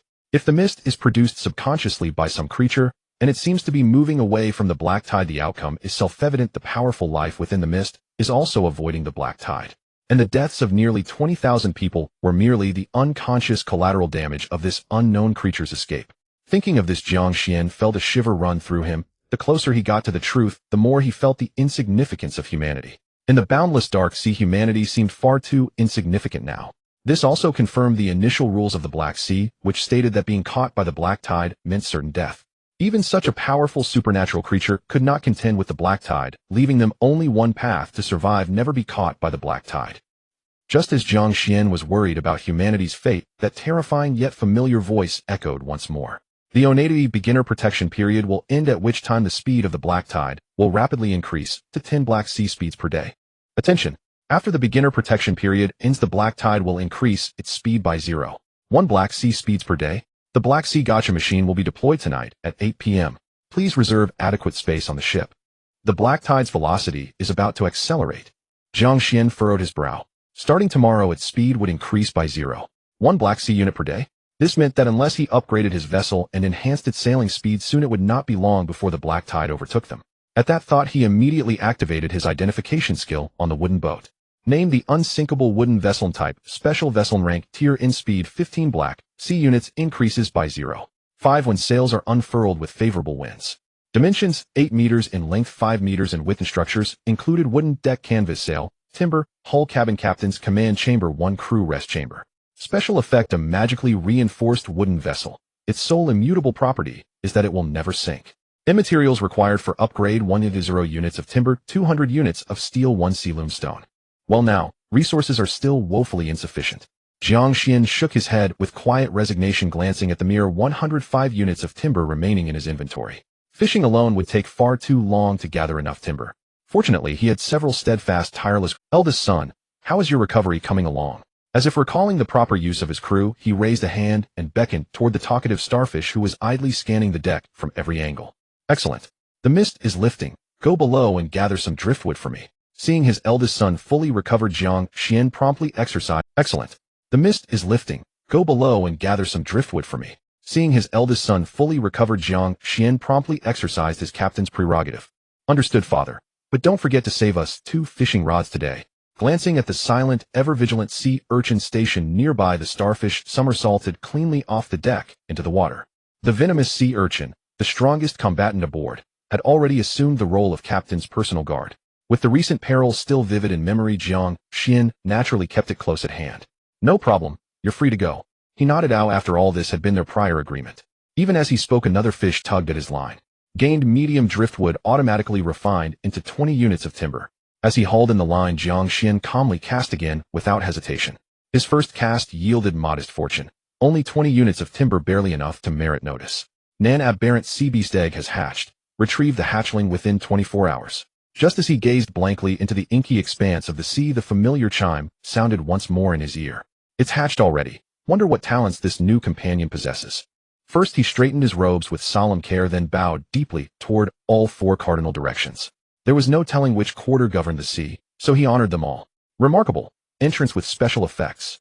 Rubbing his palms together in exhilaration, Jiang Xuan declared the situation utterly secure. Moments later, the azure luminescence faded, revealing the creature's true form. Remarkable. Entrance with special effects. Rubbing his palms together in exhilaration, Jiang Xuan declared the situation utterly secure. Moments later, the azure luminescence faded, revealing the creature's true form. Upon the deck hovered a cerulean coral-like entity, shaped like an amphora, its surface intricately carved with violet gemstones. Name: levitating coral. Rarity: silver in size, 30 centimeters. In innate talents: aquatic affinity, telekinetic master. In description: a rare telekinetic transcendent species, capable of briefly manipulating seawater within a 100-meter radius. With it aboard, driftwood retrieval becomes effortless, though its capabilities extend far beyond that. Silver rarity, truly. Jiang Xuan's eyes widened in disbelief. He hurried forward, scrutinizing his first silver-tier crew member with rapt attention. Kiki. Startled by the sudden appearance of the levitating coral, the venomous sea urchin beside him swelled rapidly in alarm. It seemed poised to strike, until Jiang Xuan swiftly stepped between them. After prolonged reassurance, the urchin finally recognized the newcomer as ally, not foe. Say, can you speak? Jiang Xuan studied the coral, still hovering motionless midair, utterly perplexed. A soft, resonant hum emanated from the coral, rippling outward like gentle waves. Clearly an answer to his question. You understand me, then? Could you gather driftwood from the vicinity? Tentatively testing his new crew member's abilities, Jiang Xuan, the hum deepened, and a subtle, invisible azure energy pulsed outward from the vessel, spreading swiftly across the surrounding waters. Then, miracle unfolded. Jiang Xuan felt the entire sea surface within 100 meters tremble. Beneath the waves, currents churned violently, and within seconds a 5-meter vortex spiraled upward from the water's surface. The vortex stabilized rapidly, drawing all driftwood within its 100-meter radius toward the starboard side of the vessel. Father, help! I'm being pulled under. As Jiang Xuan watched the phenomenon intently, a familiar cry pierced the air from starboard. I'd nearly forgotten about him. Jiang Xuan slapped his forehead and urgently instructed the levitating coral to extract the talkative starfish from the vortex. This time the hum softened, gentler yet unmistakably purposeful. A column of water surged from the vortex, launching the starfish skyward before depositing it squarely onto the deck. Father, that water's unnatural. I nearly got devoured. No sooner had it landed than the starfish began recounting its harrowing ordeal with wide-eyed trepidation. Don't fret. It was just a bit of harmless fun. Jiang Xuan stroked its smooth, glistening forehead, then gestured toward the coral hovering serenely above. This is our newest comrade. She gathers driftwood from the surrounding waters. From now on, your task is simply to haul the collected timber aboard. His gaze swept over the dense cluster of driftwood already drawn to the starboard side. His satisfaction profound, almost palpable. He could already envision the deck piled high with timber. Oh ho, new arrival. Was it you who fished Starcer out? Hearing of the new crewmate, the starfish scurried forward on its stubby limbs, poking curiously at the levitating coral from every angle. A low, irritated hum vibrated through the air. The coral, evidently displeased by the starfish's proximity, coalesced a sphere of water and hurled it squarely at the chattering creature. Hey, you dare ambush Starcer? With a yelp, the loquacious starfish was flung back into the sea. Enough dawdling. Get those logs aboard now. Shaking his head at yet another comedic mishap, Jiang Xuan directed the starfish to retrieve the gathered driftwood without delay. This time the coral's hum carried a distinct lilt, almost playful, as if chuckling at the starfish's undignified splashdown. What astonishing craftsmanship! This little being possesses no trivial measure of sentience. Witnessing such nuance, Jiang Xuan murmured in quiet awe. Who could have imagined that a slender amphora-shaped coral might harbor emotions as rich and layered as those of humankind? But tell me, how do you nourish yourself? Studying its slender bottle-like form, Jiang Xuan, a ripple of azure energy shimmered around the coral, and beneath the waves a swimming fish stiffened abruptly as though struck by lightning. Terrified, the fish sensed the familiar sea turn alien. Then crushed and lifted by surging currents, it soared helplessly toward the deck. Thump! Watching the coral effortlessly draw the 20-centimeter fish into its orifice, Jiang Xuan exclaimed in stunned disbelief. Truly formidable. No wonder it bears silver-tier rarity. He nodded, deeply gratified. Beyond, what greater blessing could a captain ask for than a crewmate both industrious and self-sustaining? Jiang Xuan mused with quiet pride. A noble captain deserves precisely such excellence. Buoyed by good cheer, Jiang Xuan felt his spirit replenish. So much so that he even hummed softly as he resumed. Kiki. The venomous sea urchin tilted its head, baffled by Jiang Xuan's inexplicable mirth. To its eyes, only a small, friendly coral had joined them. Father, I sensed a most peculiar resonance moments ago, said the newly arrived noble octopus, blinking all four of its eyes as it approached with measured grace. Oh, our gentleman octopus has returned. In a good mood, Jiang Xuan rarely made a joke at the expense of the noble octopus. Father, you seem to be in a good mood. The noble octopus was momentarily taken aback, then smoothly performed a gentlemanly bow to Jiang Xuan. Father, who is this? It seemed that the noble octopus could sense the mysterious, extraordinary fluctuations floating in midair, likely due to its innate abilities. Haha, this is our crew member number 4, and will be our new partner from now on. Seeing the noble octopus curiously inspecting the floating coral, Jiang Xuan introduced it. Buzz. It seemed that there was a special bond between extraordinary beings of the psychic type, as the previously unmoving floating coral slowly began to approach the noble octopus. It's hard to imagine that such a small body could possess such powerful water element fluctuations. Through subtle sensations, the noble octopus couldn't help but feel a sense of familiarity towards the floating coral. The noble octopus slowly extended its tentacle and began to gently stroke the floating coral. Buzz, a slight vibration sounded, seemingly mixed with joy and a certain affection. The noble octopus, who usually had a clean freak tendency, surprisingly did not resist the approach of the floating coral, instead displaying a gentle smile. By the way, Father, Jiang Xuan also looked on in amazement. After all, just a moment ago, a certain starfish had been thrown straight into the sea before it could get close. Father, it's really strange, in a sense I seem to get along very well with this little guy. The noble octopus, who usually had a clean freak tendency, surprisingly did not resist the approach of the floating coral, instead displaying a gentle smile. By the way, Father, I brought you back a nice gift. Glancing at a particular starfish on the surface of the sea, which was lively with flowers and birds, the noble octopus slowly took out a glass ball from its tentacle. This is an extraordinary item that my talent detected when I found it was lying on a piece of floating wood. Sending the glass ball to Jiang Xuan, the noble octopus was also uncertain about the nature of this extraordinary name. Magical wardrobe quality superior effect automatically generates a piece of fine quality clothing every 3 days. After a month, will produce a piece of superior quality clothing, then will automatically decompose into wood and disappear. Description: a magical wardrobe belonging to a certain extraordinary magician. The clothes inside have decent attribute bonuses. Clothes that can produce attribute bonuses. After reading the information about the magical wardrobe, Jiang Xuan felt that his luck seemed to be gradually improving. Upon opening the glass ball, a blue light flashed, and a uniquely shaped wooden wardrobe appeared on the deck. Its 2 cabinet doors were engraved with beautifully intricate patterns, and under the sunlight the embedded rubies on the wooden doors sparkled with a captivating red glow. At first glance one could tell it was quite valuable. For the first draw, let me do it. Filled with the excitement of unboxing, Jiang Xuan directly pulled open the wardrobe doors. Inside, the wardrobe was empty except for a tailcoat resembling that of a Western gentleman quietly hanging on a wooden hanger. This resolves one of my worries. Taking out the formal tailcoat, which was both dignified and splendid, Jiang Xuan activated his appraisal skill. Name: gentleman's tailcoat. Quality: fine effect. Speed 1. Description: the clothes from the magical wardrobe come with decent attributes of waterproof and fire resistance. Of course, the owner wishing to possess it should also be a distinguished gentleman. Here, little Gui, this is yours. After reviewing the attributes, Jiang Xuan handed it to the noble octopus, who had been eyeing the tailcoat for some time. Father, you are truly generous. I praise your virtue. The noble octopus involuntarily displayed a smile on its face, eagerly accepting its first set of gentleman's attire with 2 tentacles. Dad, with so much wood it seems like we've hit the jackpot. Unknowingly, a large pile of wood had piled up on the wooden ship. The chatty starfish patted the water stains on its body and excitedly ran over to Jiang Xuan. Harvested huge floating would automatically decomposed into 50 units of wood. Harvested huge floating would automatically decomposed into 30 units of wood. Harvested medium floating would automatically decomposed into 20 units of wood. Seeing the pile of huge floating wood behind the chatty starfish, Jiang Xuan quickly began to store the decomposed wood into his backpack, noticing the ship's tilt. By the way, it seems like my eldest son's strength has increased a lot compared to before. Watching the continuously decomposing floating wood, Jiang Xuan curiously looked at the chatty starfish, which was staring at the floating coral with wide eyes. Could it be that this fellow narrowly escaped a great disaster and mutated? After reviewing the information on the chatty starfish again, he confirmed he hadn't noticed any special changes. Jiang Xuan couldn't help but attribute the reason to the fact that this little guy had been slacking off.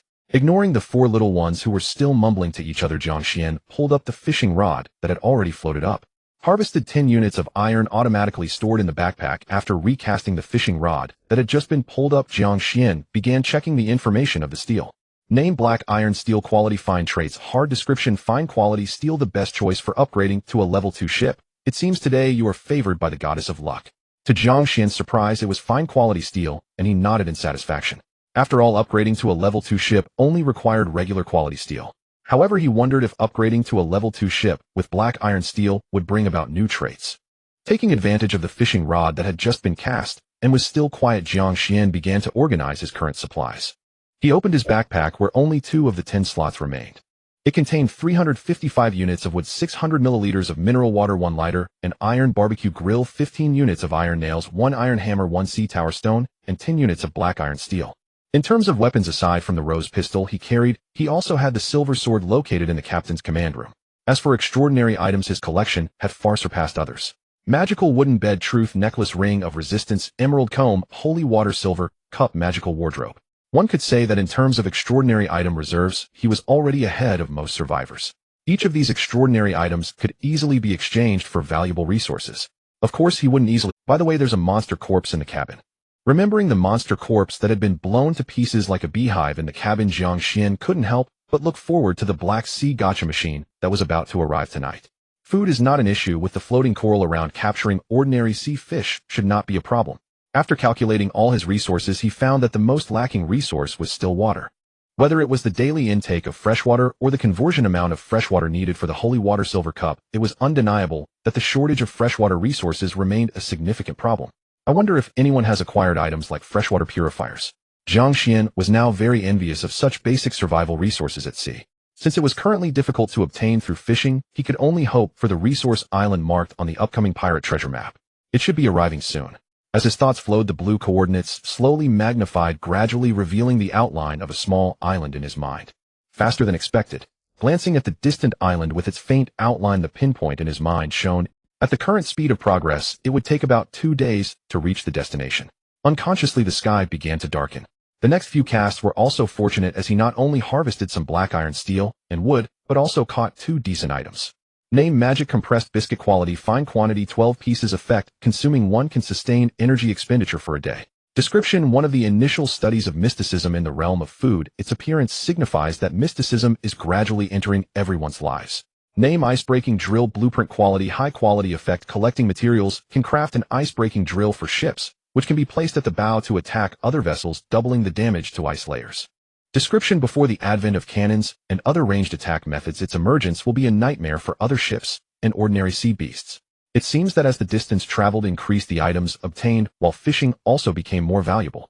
In total, he fished 8 times, yielding 30 units of black iron steel, 60 units of wood, and the 2 items mentioned above. Of course, considering the presence of floating corals, there was no need to scavenge for driftwood anymore, so he did not leave any fishing attempts for the chatty starfish.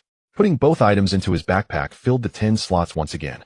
I still need to upgrade my backpack's capacity, although some items could also be stored in the cabin to alleviate the initial lack of backpack slots. Increasing the number of items would significantly impact the sailing speed of the wooden ship, which Jiang Xuan could not accept. Thinking of this, he directly opened the trading hall and searched for keywords like backpack slots. After flipping through for a while, he found no items that could upgrade or expand the backpack. He thought that even if there were any, they would be used up immediately and not easily traded. Has anyone obtained items that increase backpack slots? Is the big shot's backpack already full? I am so envious. Comparing people can be infuriating. I looked at the mere 60 units of wood in my backpack and decided to eat wood tonight. Worship the big shot, can you spare me some food? I haven't eaten for 2 days. By the way, I want to ask the same thing. My backpack is also full and am using the cabin as a temporary storage. Worship the big shot, can you spare me some food? I haven't eaten for 2 days. By the way, I want to ask the same thing. My backpack is also full and am using the Hehe, if you have the guts, come at me. P.S. There is a cannon image on the right side of the ship's deck. What? How long has it been, and you already have a cannon? This is a true big shot, no words needed. Big shot, do you have any thoughts on forming a faction? I want to join one. Watching the gradually skewed atmosphere, Jiang Xuan shook his head. However, out of curiosity, he clicked on the image to view the cannon on the other party's ship. Name: red cannon, quality fine effect, can continuously fire 6 high-weight iron balls to attack enemy ships. After firing it, will enter a 5-minute cooldown period.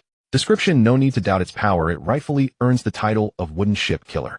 You better pray it is not as accurate as imagined.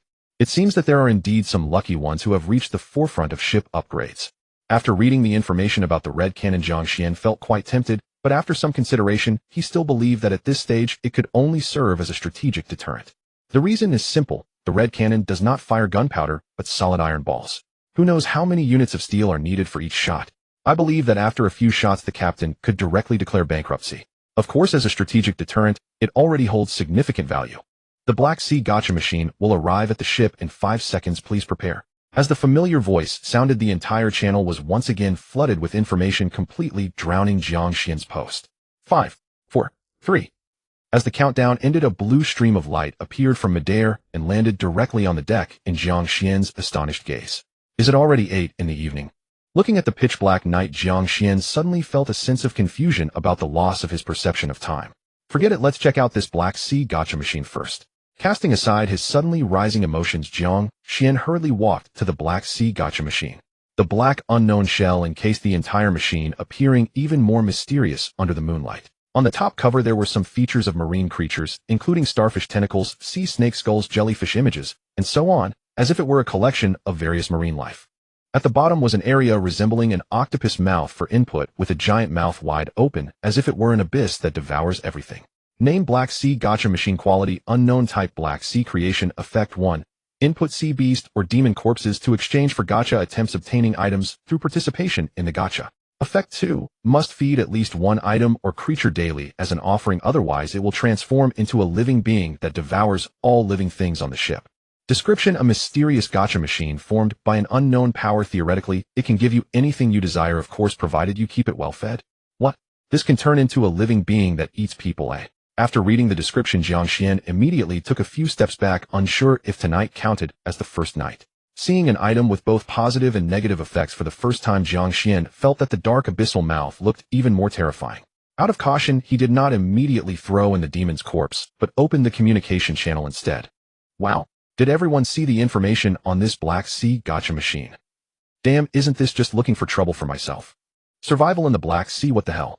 This thing can even eat people, it's simply absurd. Everyone doesn't need to worry too much. Oh, I just tried it, and the items I got were quite good. So any item or creature can be fed. Can I feed ants? The one above, go find some ants for me in the sea, and let's see. I just fed a sea fish, sob sob sob, I haven't even eaten yet. Who knows if tonight counts as the first day. I'm anxious to go catch a fish, it feels creepy staying near this thing. The opinions on the Black Sea Gotcha machine in the communication channel varied, with most resource-scarce survivors holding a pessimistic attitude. A small number of survivors who had already participated in the gotcha and obtained items believed that the benefits outweighed the drawbacks. However, using it according to the rules should pose no danger. After reading the information, Jiang Xuan breathed a sigh of relief, as long as it was something controllable. He had the chatty starfish and others pull out the demon corpses from the cabin, and Jiang Xuan suddenly inhaled a strong stench. Does this thing rot so quickly? Glancing at the entirely blackened and already decaying demon corpse, Jiang Xuan couldn't help but look at the nearby ball of poisonous sea urchin. I still somewhat underestimated the toxicity of the poisonous sea urchin. One could only say that it deserved its reputation as a renowned combat species among black iron sea beasts. With just this poisonous spike attack, few could withstand it. Out of caution, Jiang Xuan took out the silver light sword from the captain's command room and carefully used the sword tip to pull the heavily odorous demon corpse in front of the Black Sea Gotcha machine. As the demon corpse approached, the Black Sea Gotcha machine seemed to sense something beginning to tremble excitedly. Then several tentacles suddenly shot out from the giant mouth of the octopus, directly pulling the demon corpse into the dark maw. Dad, this thing feels a bit dangerous. The chatty starfish beside him shrank back, fearfully tugging at Jiang Xuan did not respond. To be honest, his rationality had just dropped by 3 points. The entire feeding process lasted a minute, until the Black Sea Gotcha machine's tentacles completely disappeared. Only then did the machine return to calm, as if it had entered a dormant state after completing its feeding. Input of the missed demon corpse obtained gotcha attempts 2. As the mechanical sounds indifferent to gender echoed, it slightly alleviated Jiang Xuan's tension. Regaining his composure, Jiang Xuan gazed at the two mysterious patterned coins that had suddenly appeared in his hand, falling into contemplation. He could not decipher the criteria for the Black Sea Gacha machine's allocation of attempts. The mysterious coins resembled the game tokens inserted into arcade machines before his transmigration. However, the patterns on them were somewhat bizarre, resembling a fusion of various creatures, or a mere glance caused his rationality to wane slightly. Glancing at his dwindling sanity points, Jiang Xuan gritted his teeth and directly inserted the coin into the gacha machine's coin slot. Inserted gacha coin 1, starting the draw. Received mysterious gacha 1. The Black Sea Gacha machine began to tremble again, but this time it was noticeably less intense than before. Moments later, a gacha resembling a glass orb was spat out by the octopus large mouth below. Jiang Xuan bent down to pick up the mysterious gacha and activated his identification skill. Name: crude freshwater purifier. Quality: excellent. Effect: input 10 liters of seawater can convert to 2 liters of freshwater daily.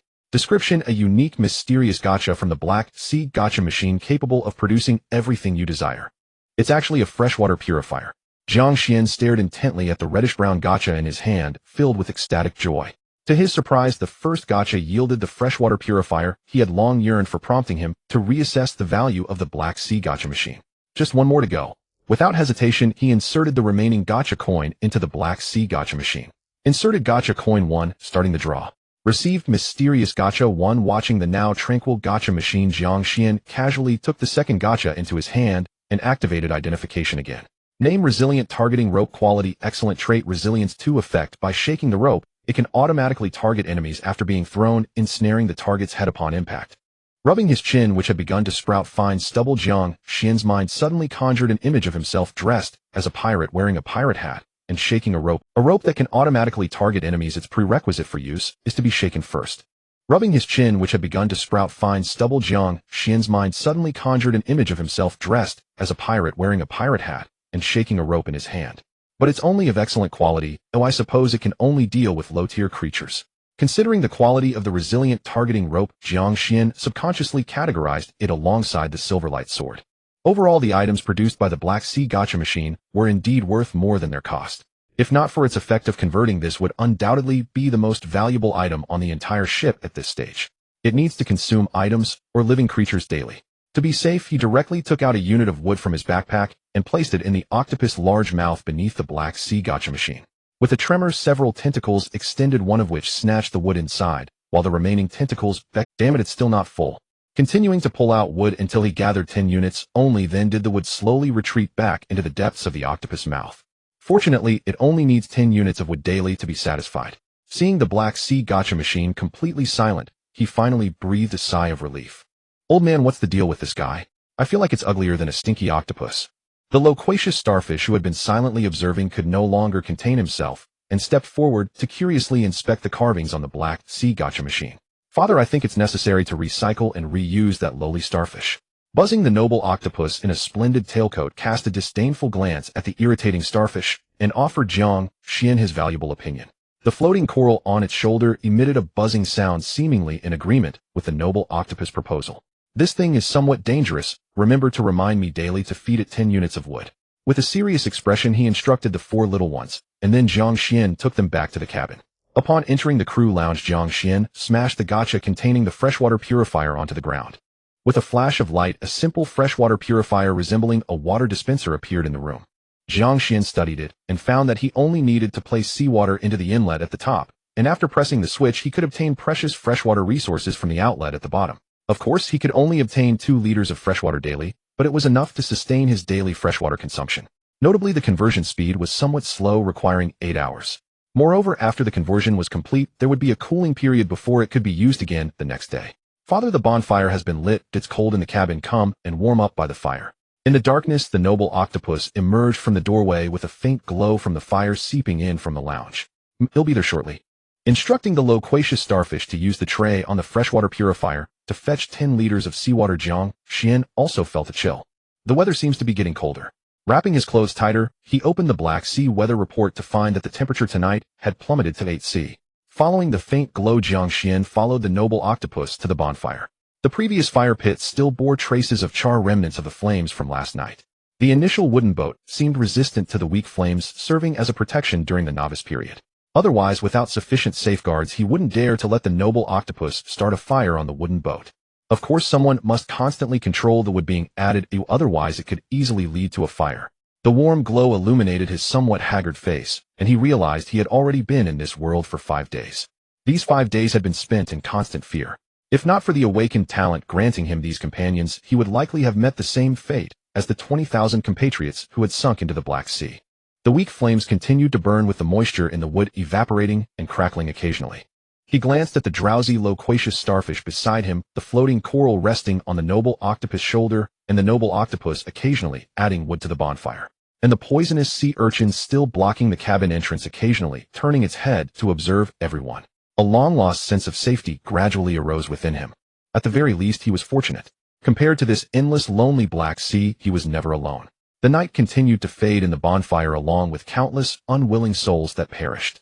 On the pitch-black Black Sea, a brand-new wooden boat was slowly sailing towards a massive 100-meter ship floating on the water surface. An unknown curse took effect, reducing his sanity by 20 points. A familiar voice echoed, waking Jiang Xuan from his dreams. Last night, he had a strange dream. In the dream, he seemed to see a sea serpent thousands of meters long fleeing with a massive dark curtain loom. Perhaps due to the recent pressure, he had been experiencing nightmares for several consecutive days. However, the curse from that treasure chest monster truly lingers on. Waking up early, Jiang Xuan felt anger bubbling as he lost 20 sanity points. The weather was getting colder. He sneezed and instinctively wrapped his clothes tighter around himself. It seemed that even his ordinary quality warm clothes were gradually unable to withstand the cold climate of the Black Sea. Fortunately, he had moved the magical wooden bed into the cabin last night and had the noble octopus light a fire. This ensured that he did not suffer from hypothermia. He opened his status panel, glanced at his condition, and found that all attributes had recovered except for sanity. Name: Jiang Xuan. Status: recovering sanity, curse in effect. All humans start with base attributes of 5. Strength 42, 95,100. Speed 4, 96,100. Constitution 51, 98,100. Spirit 6, 8, 8100. The higher the spirit, the higher the sanity, and the faster the sanity recovery. Sanity 6, 80,100. Sanity below 50 will lead to panic, below 30 will induce suicidal thoughts, and below 10 will plunge into madness. Talent: mutated sea beast egg. Authority level. I wonder if there are any items on that small island that can resolve the curse. The mysterious island shown on the pirate treasure map was not far from him. In the short term, he could only pin his hopes on this small island. Dad, come quickly, many ships have appeared outside. Father, a giant black ship is floating on the sea ahead. Jiang Xuan had just finished observing the countdown on the water purifier when familiar shouts came from the deck. A ship? Could it be other survivors? His face unconsciously showed surprise. After sailing on the Black Sea for so long, it was his first encounter with other vessels. He hurried out of the cabin, and as soon as he reached the deck, a cold wind hit him. He braced against the cold wind and scanned the horizon. In the deep sea, a massive pitch-black ship was tilted, lying flat on the surface. From a distance, it resembled a reclining black giant. Near the enormous ship, a few small wooden boats similar in shape to his vessel were docked at one side. Dad, what a big ship. It's so much larger than ours. Father, from my observations, the diameter of this giant ship is at least 30 times that of ours. Incredible, there are such enormous vessels on the surface of the sea. Listening to the noble octopus description, Jiang Xuan curiously scrutinized the colossal entity before him. As he drew closer, Jiang Xuan gradually discerned the general outline of the giant ship. It lay lifelessly on the water's surface as if its midsection had been severed by some gigantic object, forcibly divided into 2 parts. Other survivors have already entered. Although he was still a ways from the giant ship, he could vaguely see numerous brand new small wooden boats surrounding it. These similarly styled wooden boats were clearly the vessels of other survivors. He opened the communication channel and quickly browsed through the information. However, unexpectedly, there was not a single message regarding the giant ship. Now this is interesting. Little geezy, how long until we reach the vicinity of that giant ship?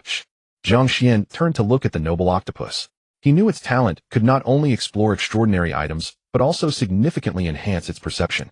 Father, based on our current sailing speed, we will reach the vicinity of the giant ship in about 2 hours.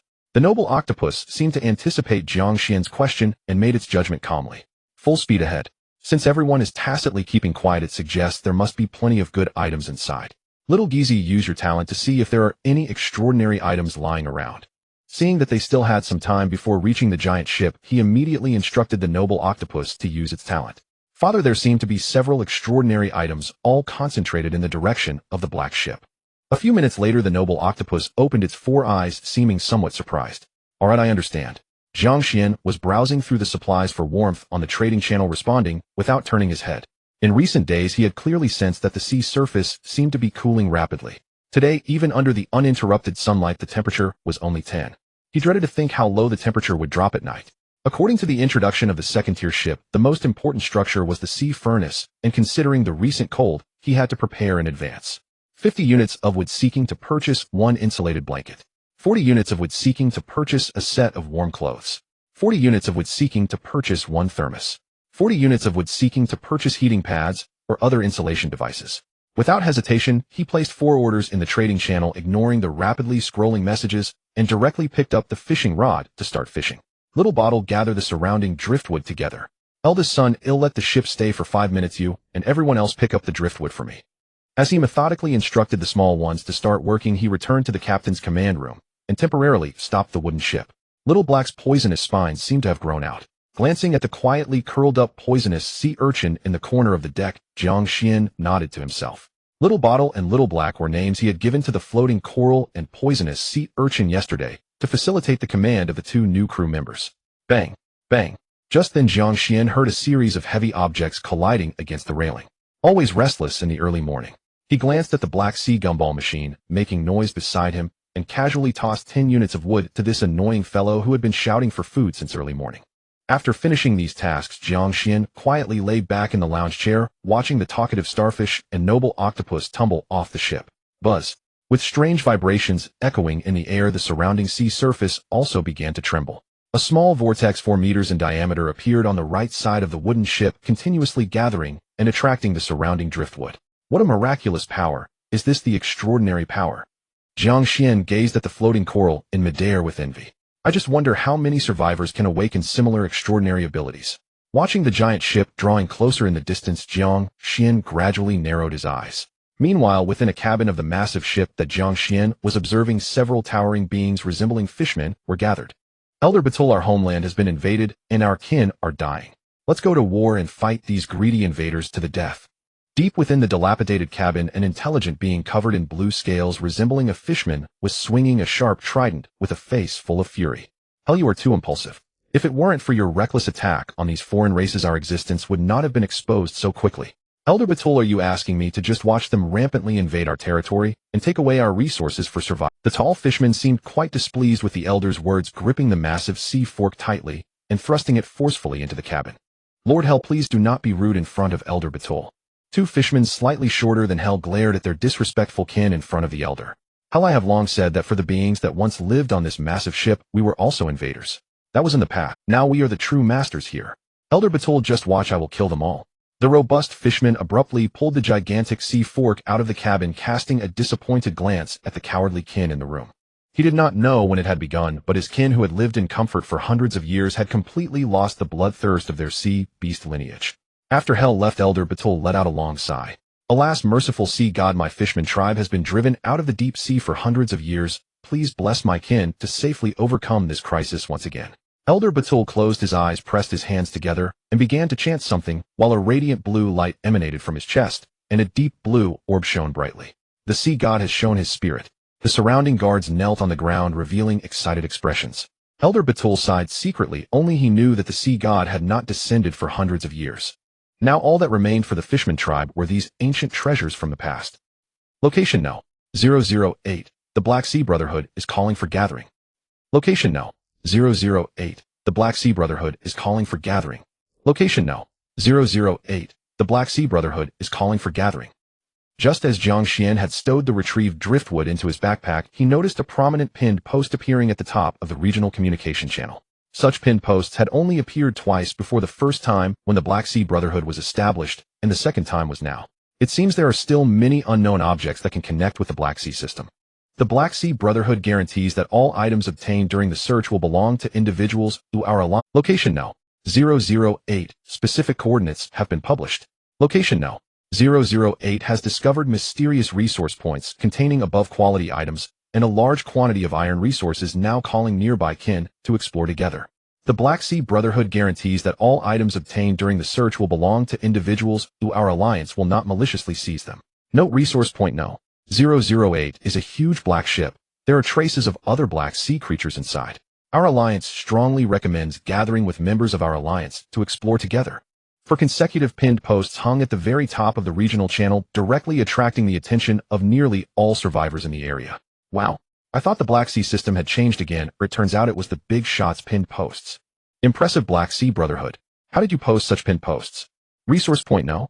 008. Does that mean there have already been at least 7 resource points before? Are we playing a survival game?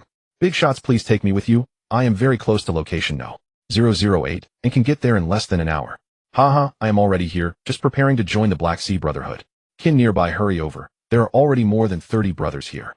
666, I just had this meal, and you all started grouping for a dungeon. Oh my, I passed by there the day before yesterday and saw a huge outline from a distance. I didn't dare to go closer. I feel like I've missed out on a fortune. The regional communication channel was buzzing with excitement, and even the world communication channel had a post about resource point no. 008. Resource point no. 008. From the position, it appears to be the massive ship ahead. Jiang Xuan browsed through the information and formed a judgment in his heart.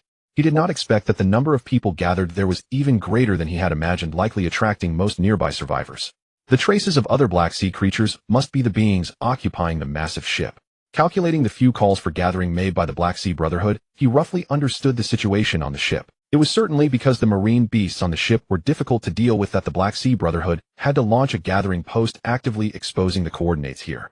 This way, not only could they take the opportunity to recruit more survivors into the Black Sea Brotherhood, but they could also use some cannon fodder to take on some of the dangers.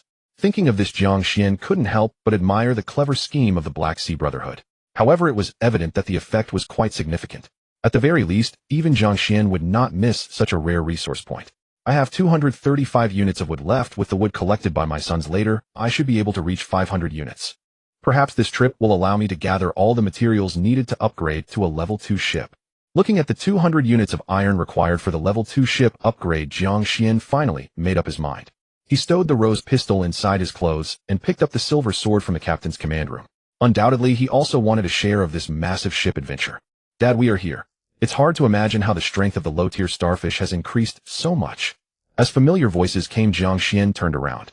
He almost had his eyes pop out in shock, staring at the chatty starfish effortlessly lifting a bundle of driftwood over 7 or 8 meters long. Jiang Xuan felt as if he were dreaming. That pile of driftwood weighed at least 500 kilograms. It seems my eldest son's strength is probably not below my own. The noble octopus beside him also wore a ghostly expression, seemingly unable to accept the sudden mutation of his old partner. Harvested driftwood 20 automatically decomposed into 300 units of wood. Good job, eldest son. I take a break later and explore that massive ship with me. Jiang Xuan nodded in satisfaction. Originally, he only wanted to take the floating coral to explore the massive ship. Now, seeing the chatty starfish's strength, he felt it was safer to bring it along. As for the poisonous sea urchin and the noble octopus, he left them on the wooden ship. The reason was simple. While the poisonous sea urchin had terrifying combat power, its movement speed was slow and too conspicuous. The noble octopus, being the only scout on the ship, had relatively low combat power and should serve as a protector. If he brought the noble octopus along, it would indeed be more convenient for exploration, but it would inevitably require the floating coral to protect both units simultaneously. Indeed, in Jiang Xuan's eyes, the chatty starfish was not among the protective units. As Jiang Xuan would put it, the eldest son had strong recovery, great strength, and could withstand damage. After careful consideration, he ultimately decided to let the noble octopus and the poisonous sea urchin guard the ship and provide support. Father, we have arrived. 10 minutes later, just as Jiang Xuan had stowed the 2 liters of fresh water produced into his backpack, he heard the noble octopus reminder from the deck. As soon as he reached the deck, he felt a chill, looking up to see a massive shadow looming over him. A strong scent of rust was wafting towards him, with the sea breeze making him instinctively frown. Is this the true appearance of the massive ship? The hull, forged from an unknown material, was sheathed in overlapping fish scale plates. Upon closer inspection, some unfamiliar biomimetic technology seemed to have been employed. It should not be the work of human civilization. Jiang Xuan looked up and studied the colossal object before him. The ship was so immense that he could only make out 2 small wooden boats moored along its nearest side. Eldest, let us go. He glanced back at his eldest and gestured for him to scout ahead. At the cue, the loquacious Haixing trembled with excitement, wagged its whiskers, and leapt into the water first. A sudden vibration rippled from the floating coral. A surge of cyan water quickly enveloped Jiang Xuan, forming a translucent blue sphere around him. Water elemental affinity, truly wondrous. Jiang Xuan shifted a step and discovered the buoyancy on the surface had increased manifold. Lifting his foot, he could actually walk atop the sea. Once accustomed, he strode across the sea and entered a fissure in the black leviathan of a ship. Inside, the vessel bore many signs of destruction. Gaps roughly 2 meters wide marred the lower hull. As if arranged for passage, these openings led into the ship's holds. Within the fissures, arrows painted in some luminescent substance directed the way, likely the handiwork of the Heihai Brotherhood. It seemed they had already secured the outermost perimeter of the giant ship. Following the arrows, Jiang Xuan entered a vast circular corridor. No sooner had he entered the ring than he spotted at a crossing to his right several people seated at a table, as if awaiting. Young man, greetings. The group, seeing another survivor, prepared to approach warmly and recruit him. From behind Jiang Xuan, the chatterbox, Haixing, suddenly popped up, splitting its mouth to reveal razor-sharp fangs. My God, what is that creature? Haixing's enormous single eye nearly sent the men fleeing. 2 of them dove beneath the table in fright. I am a survivor. Do not worry, this is my contracted pet. Seeing their alarm, Jiang Xuan helplessly patted Haixing's forehead and signaled it to cease its menacing expressions. Haixing quivered its whiskers and murmured, Father, so these are your kin, so timid. It then struck an exaggerated pose as if proclaiming itself a master. Ahem, young man, your pet is rather unconventional. The middle-aged leader was the first to recover, quietly stowing away the emergency comms button in his hand. Are you members of the Heihai Brotherhood? Why are there only 3 of you? Jiang Xuan frowned. He had expected more people. Hello, young man. I am Li Jiangwo, a member of the Heihai Brotherhood. These 2 are Yang Chun and Wu Li. They recently joined us. Li Jiangwo cast a wary glance at the floating coral beside Jiang Xuan. His awakened talent was psychic sensing. He could roughly perceive that the floating coral was the strongest among Jiang Xuan's group. I am Jiang Xuan. Could you tell me what intelligence you have here? According to the assembly notice, the Heihai Brotherhood had discovered this place earlier, so he wished to learn the situation in advance. So it's Brother Jiang. I only arrived here 3 days ago myself, though some of our members came earlier. Here are some of the reports we've gathered. Not wishing to offend Jiang Xuan, Li Jiangguo handed over several photographs and monster dossiers from the table. In principle, such intelligence was reserved for Brotherhood members only. But sometimes principles exist to be broken. Seeing that Jiang Xuan was not someone to be trifled with, Li Jiangguo did not pretend to enforce an imaginary rule. After all, survival in a faction demands a measure of discernment, otherwise one would not last long. He shot a sidelong look at the 2 henchmen whose eyes said they were merely bystanders, and Li Jiangguo's mouth twitched. Those 2 had boasted earlier about being enforcers, yet from then until now they had not dared utter a sound. Jiang Xuan reached for the dossier and felt a faint surprise. He had not expected the Heihai Brotherhood to produce newspaper-like illustrated intelligence. Brother Jiang, we have someone within our alliance with the talent to consolidate gathered intelligence into a newspaper. Perceiving Jiang Xuan's puzzlement, Li Jiangguo proudly extolled the Brotherhood's strengths. There truly are many capable people inside the Heihai Brotherhood. He muttered inwardly that one must not underestimate his compatriots. From the assembly notice to the enigmatic button in Li Jiangguo's hand, he had to admit that sometimes a group wields far greater power than an individual. Of course, he would not undervalue himself with his abilities. It would not be long before he could form his own crew, an extraordinary band composed entirely of sea beast types. Name: Shanhai Jiren. Rarity: Heidi. Description: an intelligent species dwelling in the depths of the Heihai, possessing formidable physical strength and the ability to ingest metal and coalesce it into weapons. It is said that a rare transcendent among them can communicate with a mysterious presence. Name: Haiyangang. Rarity: Jingliang. Description: a favored weapon material of the Shanhai Jiren, typically found in the high-pressure depths of the Heihai and brought up from the seabed by an exiled Jiren tribe. Name: unknown mysterious material. Rarity: unknown. Description: a construction material left behind by an unknown civilization. When integrated into ship upgrade materials, it grants additional properties. The newspaper page was concise. Only 3 columns in total, 1 monster entry and 2 resource entries. A gregarious Heidi species. No wonder the Brotherhood alone could not overwhelm it. Having finished the report, Jiang Xuan had a clearer idea. These 2 materials would serve him well. Especially Haiyangang. Obtaining some would allow him to upgrade his ship quickly. Of course, he was not naive enough to believe that these were the only valuables aboard the giant vessel. The Heihai Brotherhood surely concealed much more information. This ship, a relic of an unknown civilization, could not possibly contain so little. Brother Jiang, would you consider joining the Heihai Brotherhood?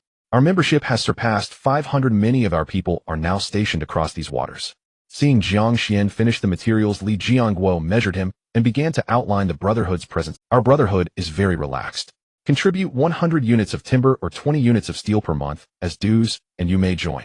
All members enjoy the Brotherhood's aid. Even when trapped in peril, the organization will dispatch personnel to... Upon hearing this, Jiang Xuan shook his head inwardly.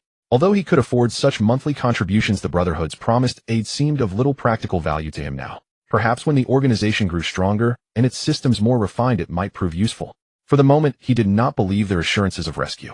One must remember that everyone was scattered across the Heihai. The distances between people were, by no means, small. Frankly, if someone nearby encountered danger, would one risk altering course to save them? Clearly not. He believed few would. On the Heihai, the warm-hearted are often the first to die. I am accustomed to traveling alone, though I have no intention of joining for now. If I change my mind later, I will contact you. Jiang Xuan shook his head. He had no desire to supply others each month. What a pity. Brother Jiang, should you change your mind, contact us. Our details are on the paper. Li Jiangguo displayed a look of regret. By the way, Brother Jiang, our members along with other survivors are contesting the southern resource point in the ship's southern hold with those monsters. If you intend to gather supplies, you might want to check there. Thinking Jiang Xuan's group might be formidable, Li Jiangguo turned the conversation and deliberately disclosed the current situation aboard the giant ship, even pointing out a route. Very well, thank you. Jiang Xuan folded the paper and, accompanied by Haixing and the floating coral, proceeded to explore the forward holds. Phew, that kid finally left. That Haixing is damn ugly. It scared me half to death. Once Jiang Xuan and his companions were gone, Han Chun, his hair dyed yellow, began to complain. No kidding. He seems flashy, but who knows his true strength? If you ask me, he's no match for our hall master. In an attempt to regain the face he had just lost, the sharp-faced and monkey-like Wu Li chimed in as well. Li Jiangguo remained silent, having already labeled both of them as brainless in his heart. Alright, there might be more people coming soon. Remember, no matter who arrives, whether they join or not, lead them south. He cleared his throat lightly, conveniently ending the topic. If it weren't for the two of them having offered him quite a few good things, he wouldn't have bothered to keep these two fools guarding the gate. Sure thing, Brotherly will remember that. Here, Brotherly, this is the Furon King. I just opened the day before yesterday. There's one left. Come, let me light it for you. Seeing a hint of dissatisfaction on Li Jiangguo's face, the two quickly displayed flattering expressions and reluctantly pulled out a lighter to light one for him. Li Jiangguo took a deep puff of his cigarette, his expression easing a bit as he began to boast about his glorious past. Traveling through the Black Sea world seems rather appealing. He took another sip of his cigarette, seemingly exhaling all the grievances of the past. Here, relying on his connections within the organization, he could also experience a taste of power. In a corner of the eastern part of the cabin, Jiang Xuan stopped his steps. Are they trying to send me south as cannon fodder? Jiang Xuan chuckled lightly and shook his head. He was no fool and naturally wouldn't easily trust his fellow countrymen. The saying that countrymen do not deceive each other was something he often scoffed at. Dad, shall we go south to watch the excitement? The talkative sea star clearly didn't understand the complexities of human interactions. In its impression, competition among kin was always overt. No, we're going east. Jiang Xuan slowly waved his hand. Without thinking, heading south would definitely lead to the belly of the giant ship, so he planned to head directly east instead. The cabin was somewhat dim, but there were scattered glowing objects on the walls that could faintly illuminate most of the space. One person and two beasts walked east for half an hour before gradually discovering some leftover supply boxes. Dad, there seems to be a wooden box ahead. Finally, after a long wait, the talkative sea star excitedly shouted. Jiang Xuan looked in the direction of the voice, gazing at the broken wooden planks of the box. His gaze slowly lingered on the bloodstains remaining on the planks. For some reason, he had an inexplicable sense of familiarity. Name: old wooden box. Description: it seems to have been opened not long ago. As for whether the contents inside are still there, you'll have to open it yourself to find out. The description was still as malicious as ever, prompting him to remind himself. Eldest son, take a look inside. After all, when dealing with the unknown, the old method was always the safest. The talkative sea star clearly knew that it had grown much stronger, and its courage had also increased accordingly. With its lower tentacle gathering strength, it delivered a flying kick, sending the lid flying off. Bang! As the wooden box was violently opened, a stench of rot and blood gradually spread throughout the cabin. With a loud bang, the wooden planks suddenly exploded. The creature inside seemed to be in a foul mood, emitting a hoarse shriek. Then several tentacles suddenly stretched out from the broken wooden box above, wildly waving a silver sword and locking onto the retreating talkative sea star. Dad, save me. This thing is going to kill me. Upon seeing the old friend, the talkative sea star suddenly remembered how it had been cleaved in two by a sword. Not long after, chaos erupted in the cabin as the talkative sea star was chased around in a panic. 5 minutes later, realizing that the box monster seemed unable to catch up, Jiang Xuan slowly lowered his rose pistol. Seeing the talkative sea star still dodging and fleeing skillfully in the cabin, Jiang Xuan squinted and observed. Its speed has increased significantly, and its stamina has also greatly improved. What kind of adventure has this little guy experienced? He knew that the former talkative sea star did not possess such speed. 10 minutes later, seeing that his eldest son remained energetic, Jiang Xuan nodded in satisfaction. All right, little bottle, take it down. Since it was an old friend, he didn't plan to intervene, as defeating it wouldn't yield a mutated sea beast egg. The floating coral, which had been watching the talkative sea star's plight, decided not to remain passive upon hearing Jiang Xuan's command. With a burst of vibration, a high-pressure water cannon directly smashed the nearby treasure box monster and the wooden box into pieces. With the treasure box monster successfully dismantled, the little bottle was unharmed, indicating that the previous treasure box monster was a special type. Jiang Xuan silently approached and stowed the shattered body of the treasure box monster into his backpack. There are still 7 slots left. Indeed, the backpack is still too small. It is worth mentioning that before boarding the ship, he had left all items except wood and black iron steel on the wooden ship. The goal was to leave enough space to store items. Eldest son, let's move forward. On this trip back, Dad will treat you to a feast. Noticing the talkative sea star looking at him with a face full of resentment, Jiang Xuan awkwardly rubbed his nose. Dad, can't you let that stinky coral act faster next time? I almost got killed just now. The talkative sea star nodded in grievance, its minor wounds healing rapidly. Jiang Xuan nodded express. The talkative sea star's strength had significantly increased with improvements in speed, power, and healing ability. It had merely been grazed by the tip of the silver sword, which was hardly painful, far from the exaggeration it had claimed. Name: silver sword. Quality: fine. Description: a personal weapon of a certain knight. It became favored by the treasure box monster clan due to its shiny appearance after sinking to the seafloor. Holding the silver sword, he felt it was slightly inferior to the silver light sword, so he directly linked it for trade. Fine quality: silver sword 1, he's seeking 100 units of wood. He stepped forward and glanced at the undigested fragments of people mixed in the debris of the wooden box, frowning. It seemed he was not the smartest, as many clever people had already set off before him. Meanwhile, in the southern region of the giant ship, dozens of humans were evading the counterattack of several mermen. Damn it, these monsters are really troublesome. At the back of the crowd, a middle-aged man with a cold expression held a crystal in his hand, his gaze fixated on a particularly robust merman across from him. You two-legged scum, I will tear you to pieces. A violent aura erupted from hell, and with his hands like hammers he struck fiercely at the transparent crystal barrier that confined him. He glared with blood-red eyes, wishing to shred the humans who dared to invade his territory into pieces. Leader Lin, these monsters are quite strong. We've lost quite a few people. Shouldn't we retreat first? Beside the cold middle-aged man, a robust man, second only to the merman, displayed a reluctant expression. Retreat? How much time have we wasted here, and how many people have died to reach this point, and you want me to retreat now? Lin Feng's face flashed with anger as he looked at his subordinates, dying one after another without a hint of. When these greedy compatriots boarded this giant ship, they should have been prepared to sacrifice for the Black Sea Brotherhood and the future hope of humanity. Lin Feng, the power of the control I is almost depleted, and I can barely control these people anymore. To his right, a girl in a black robe frowned slightly at the triangular pupil-shaped artifact in her hand that was gradually dimming. Then let them charge directly. Let's wear down these fools' stamina.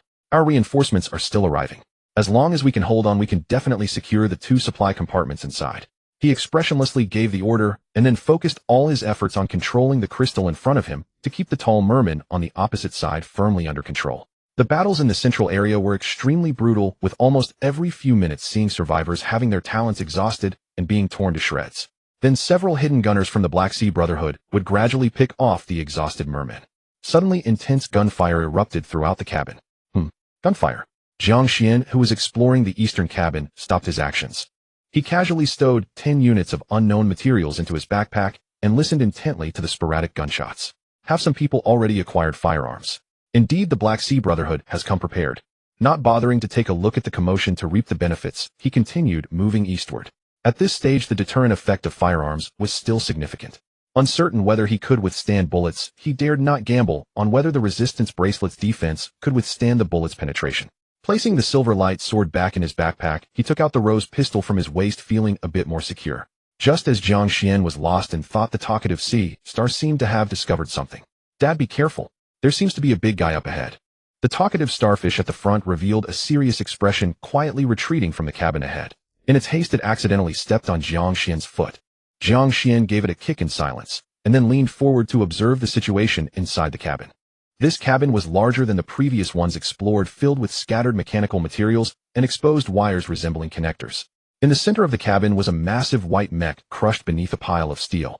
The cockpit area of the mech appeared heavily damaged, seemingly cut open by external forces, with a sharp crack on the right shoulder, as if sliced by some kind of sharp weapon. There's still a mech here. Jiang Xuan nearly lost his composure at the sight of this giant metal lump, at least 3 meters in diameter. With this alien giant ship and technological mesh, how can I escape the influence of alien civilizations wherever I go? Complaining aside, Jiang Xuan excitedly activated his identification skill on this pile of metal. With flesh and blood being weak, if this thing could be operational, he declared, he would no longer be human. Name scrapped unknown power mech quality high quality description a single soldier combat mech from an unknown civilization. The chest has suffered unknown energy corrosion, the core reactor is damaged, and the right shoulder has been destroyed, unable to maintain power operation. Overall evaluation a pile of valuable scrap metal. Name Starfall steel quality high quality traits shaping damage rebound description a precious steel left behind by an unknown civilization. When integrated into a ship, it will produce some miraculous changes in your vessel. Alright, at least I've gained something. Although he couldn't fulfill his dream of piloting a mech, these materials could at least be used to upgrade the ship. With a hand, Jiang Xuan stored the scrapped mech and 20 units of Starfall steel into his backpack, feeling that this trip aboard the giant ship was indeed worthwhile. Big son, let's continue. Just as Jiang Xuan turned back, he suddenly heard a familiar vibration sound by his ear. This was the warning sound of the floating coral. Be careful. A deep green shadow appeared in front of Jiang Xuan at an extremely fast speed. Due to the opponent's quickness, Jiang Xuan could only manage to shout a warning. Swish! A chilling sound of sharp blades slicing through the air rang out. The talkative starfish stared wide-eyed, instantly losing 2 of its tentacles. That help. I'm going to die. This creature was clearly more agile than before, managing to evade a deadly strike to its body during such a rapid ambush. The shadow missed its strike and quickly vanished within the cabin. Thank goodness. Seeing that his big son had timely dodged the attack on his torso, Jiang Xuan's heart relaxed. Little bottle, find it.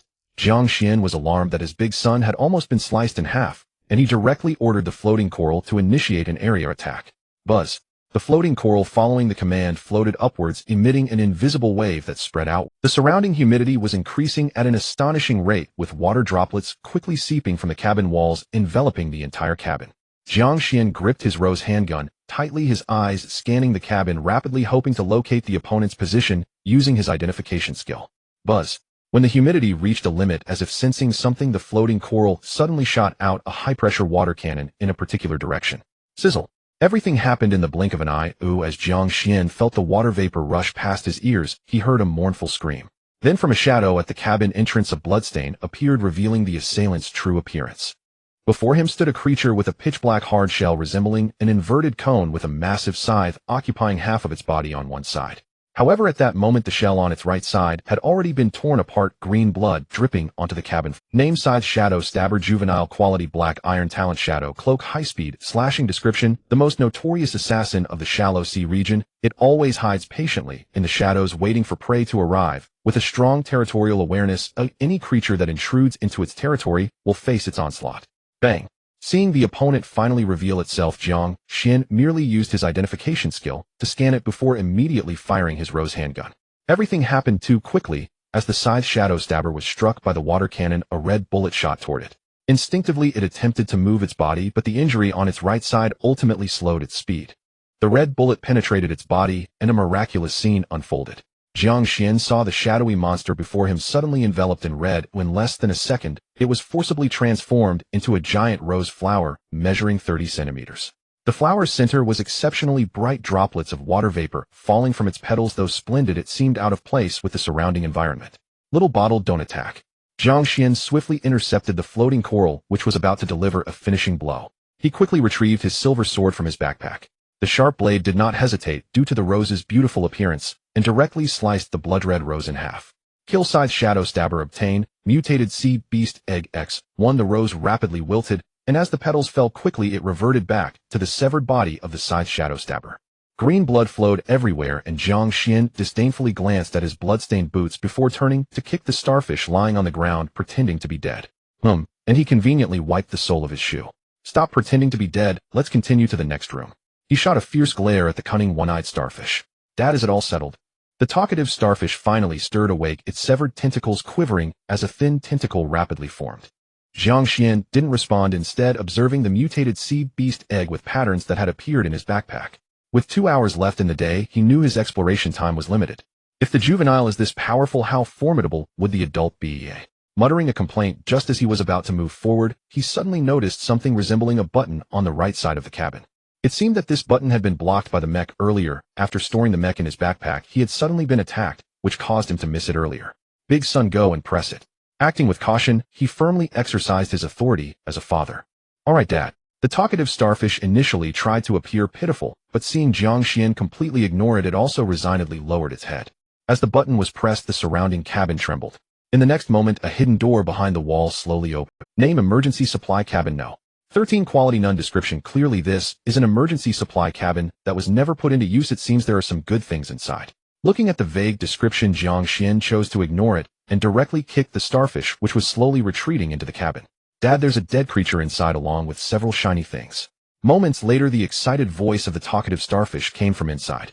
Seeing that there seemed to be no danger inside, Jiang Xuan stepped in confidently, with the floating coral hovering in midair behind him. The room was relatively clean, as if the outside turmoil had not affected it. At the entrance of the room lay the remains of an unknown creature leaning against the wall.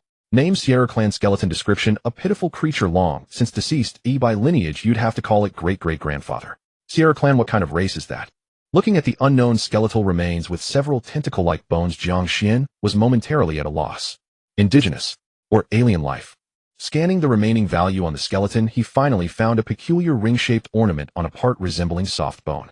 Name Sierra Clan, low-level storage cabin, quality high quality, attribute bonus strength 2, constitution 1, description contains 20 cubic meters of space. This low-level storage cabin is used by the Sierra Clan for storing personal items, but cannot be used for storing living beings.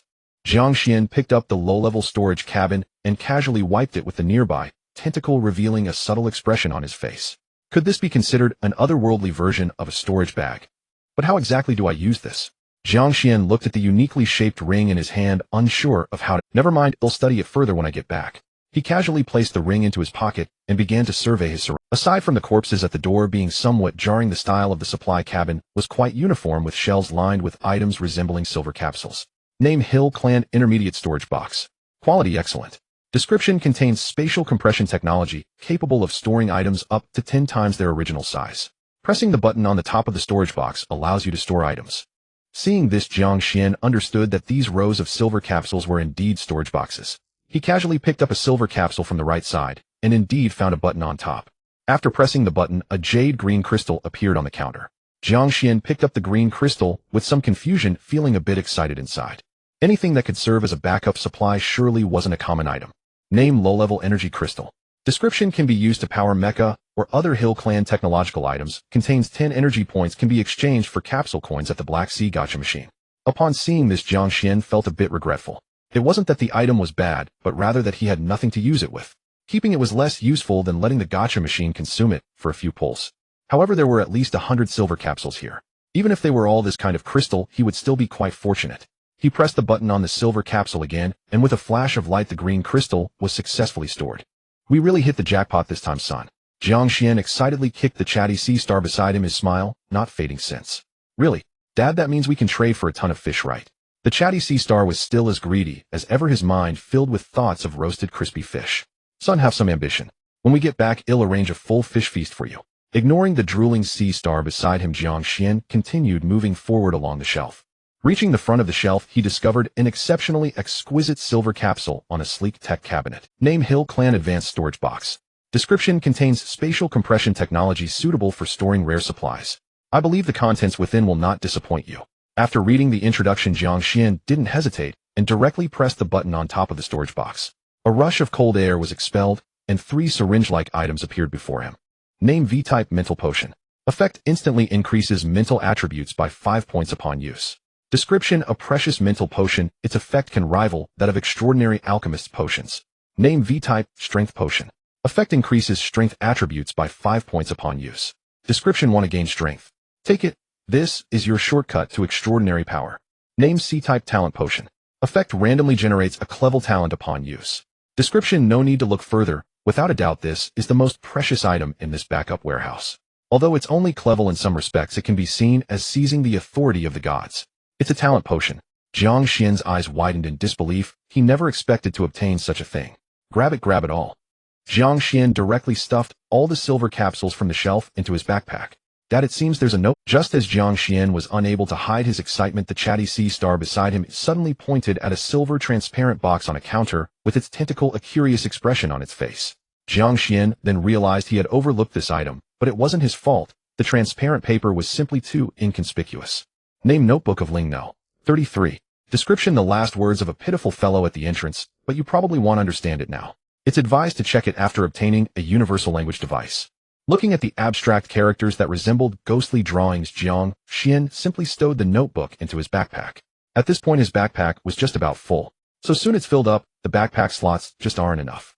He checked the items currently in his backpack: 10 units of unknown material, 535 units of wood, 40 units of black iron steel, 1 damaged mecha, 1 treasure chest monster corpse, 1 side shadow corpse, 20 units of starfallen steel, 101 silver capsules, 1 notebook of Ling No. 33, 1 mutated sea beast egg. Exactly 10 slots, all completely full. If it weren't for the wood and steel being too cumbersome to store on the wooden ship, Jiang Xuan would have wished to free up 2 more slots. Glancing at the time, there were 40 minutes left until dark. Jiang Xuan planned to call it a day and head back to exchange the items in his backpack for supplies. It's a pity I didn't collect enough steel. He had already searched dozens of cabins in the east and only found 20 units of starfallen steel. This indicated that the steel had been treated as a strategic resource by the black iron creatures and concentrated in the southern area. Forget it, the Black Sea Brotherhood should have gotten quite a bit of steel. I can just exchange some items with them later. After weighing the pros and cons, Jiang Xuan decided against wading into this murky water, especially since he had already collected everything he needed. He was now rich, and gathering materials for upgrading the ship was a piece of cake. Stepping out of the cabin, the sound of gunfire continued to echo in his ears. I wonder how the battle is going. I never thought the Black Sea Brotherhood would actually be able to confront the black iron creatures. He casually broke off a few lighting lamps beside the cabin and carefully began to retreat in the direction he had come. He cleared everything that needed to be cleared along the way. Aside from a few survivors who had the same idea as him, he encountered no other dangers. Those survivors were also very cautious. They were merely there to pick up scraps and wouldn't engage others without seeing any benefits first. This saved Jiang Xuan a lot of trouble. Glancing at a few people hiding in the surrounding cabins observing him, he instinctively displayed the rose pistol at his waist. As expected, the moment the pistol was revealed, the prying eyes around him diminished significantly. After Jiang Xuan left, the few survivors finally revealed themselves from the nearby cabin. "Boss, should we make a move?" One of the younger followers with a nose ring gestured with a baseball bat towards the burly man leading them. "Make a move. If you want to die, I won't stop you. You think you can take on someone with a gun holding a baseball bat?" The burly man rolled his eyes at his dim-witted subordinate. He was somewhat speechless at his subordinate's lack of intelligence. With such a large gun on their waist, were they really blind? "Everyone hurry up and grab any usable supplies you can find. The Black Sea Brotherhood isn't anything good either. They treat us as cannon fodder, thinking him dumb enough to fight alongside them." The burly man disdainfully glanced southward at the distant gunfire. "Brother Tiger is indeed smart. We should follow Brother Tiger from now on." A nearby red-haired subordinate in a parka quickly flattered him. Thinking of the box of fish he just found, he now wished to worship Brother Tiger. "All right, stop kissing my feet, hurry up. It's almost dark and I have a feeling this place isn't safe." Brother Tiger patted the red-haired kid on the back, and everyone continued scavenging in the various cabins. "Hey Jiang, brother, you came out so quickly." At the entrance of the giant ship, Li Jiangguo looked at Jiang Xuan, who was empty-handed, with a knowing smile. "Yes, brotherly, the fighting in the south is too fierce, and I couldn't get involved, so I just took a stroll nearby." Seeing Li Jiangguo approaching to inquire about news, Jiang Xuan also smiled and responded. "I thought he was impressive, but he's just another opportunist." Huang Maohan Chun muttered disdainfully from behind. The voice was very soft, but both of the two present had relatively high spiritual attributes. Huang Mao's taunts reached their ears perfectly, causing the smiles on Li Jiangguo and Jiang Xuan's faces to freeze slightly. "Brother Zhang, my buddy, is too young. Please don't take his words to heart." Li Jiangguo frowned, not expecting Huang Mao to act so arrogantly. Did he not hear that the person had returned intact after taking a stroll nearby? "What's wrong?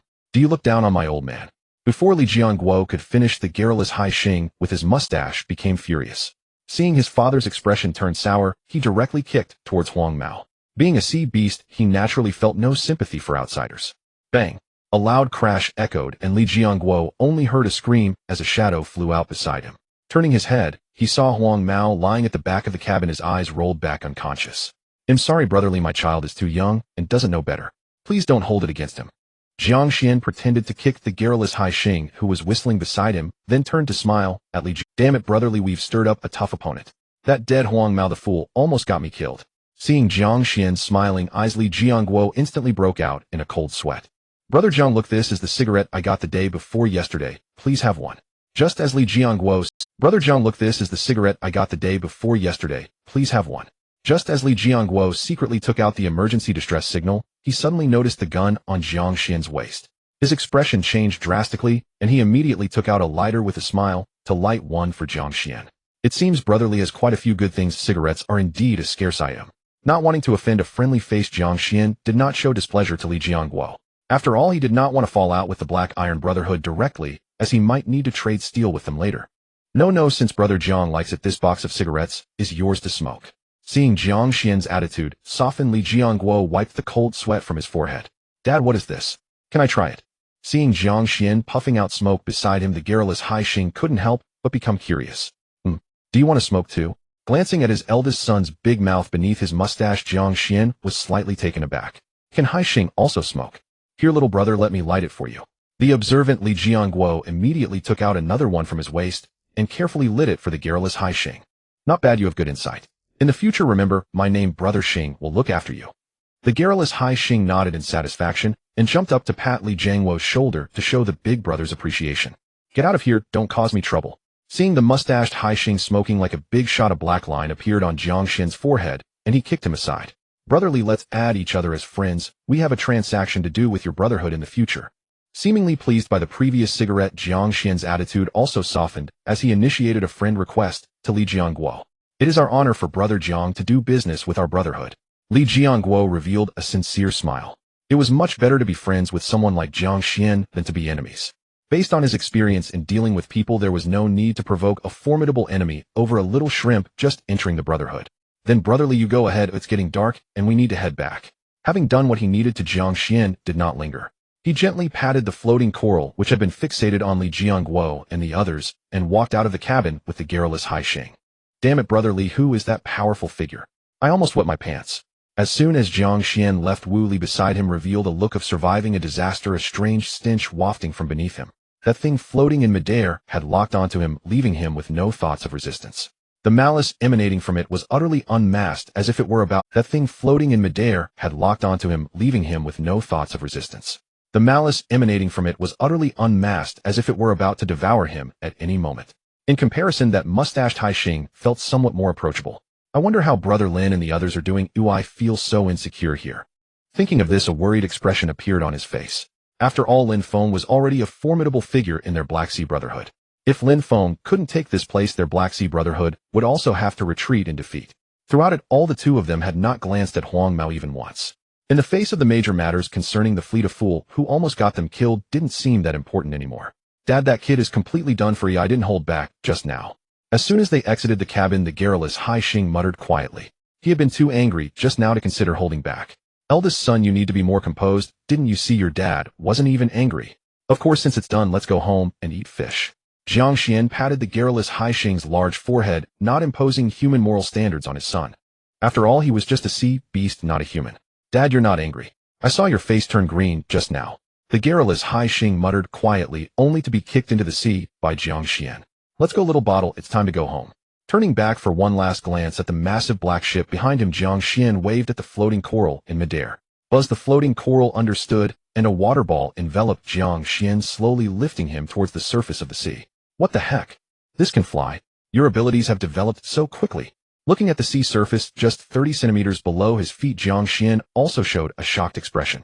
He felt that his companions were getting stronger much faster than he was. Dear father, welcome home. As he drifted above the wooden boat, the noble octopus, standing at the bow, respectfully bowed to Jiang Xuan. Look, this is my good crew. This gesture is worth more than flattery. Seeing the noble octopus waiting at the bow, Jiang Xuan secretly nodded in approval. It must be said that having an emotionally intelligent crew member was truly beneficial. Wait a minute, where's my big sea urchin? After landing on the deck, Jiang Xuan looked around and suddenly realized that the poisonous, spiny sea urchin seemed to have disappeared. Father, there's no need to worry. Just now a clueless sea beast bumped into it, and the poisonous, spiny sea urchin gave it a few jabs. It should be feeding under the sea now.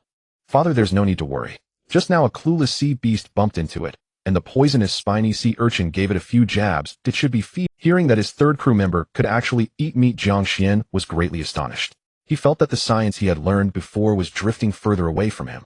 Father, once we see beasts embark on the extraordinary path, we can no longer be compared to our previous. Except for a few naturally extraordinary species, other sea beasts can enhance their strength by consuming rare items or other sea beasts on the same path. And we are different. Everything we have is granted by you, dear father. As long as we are by your side, our strength will slowly increase.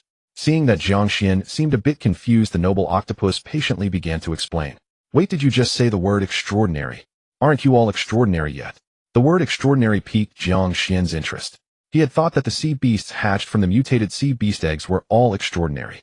Father, you misunderstand. We are extraordinary species on the extraordinary path, but there is still some distance to true extraordinariness.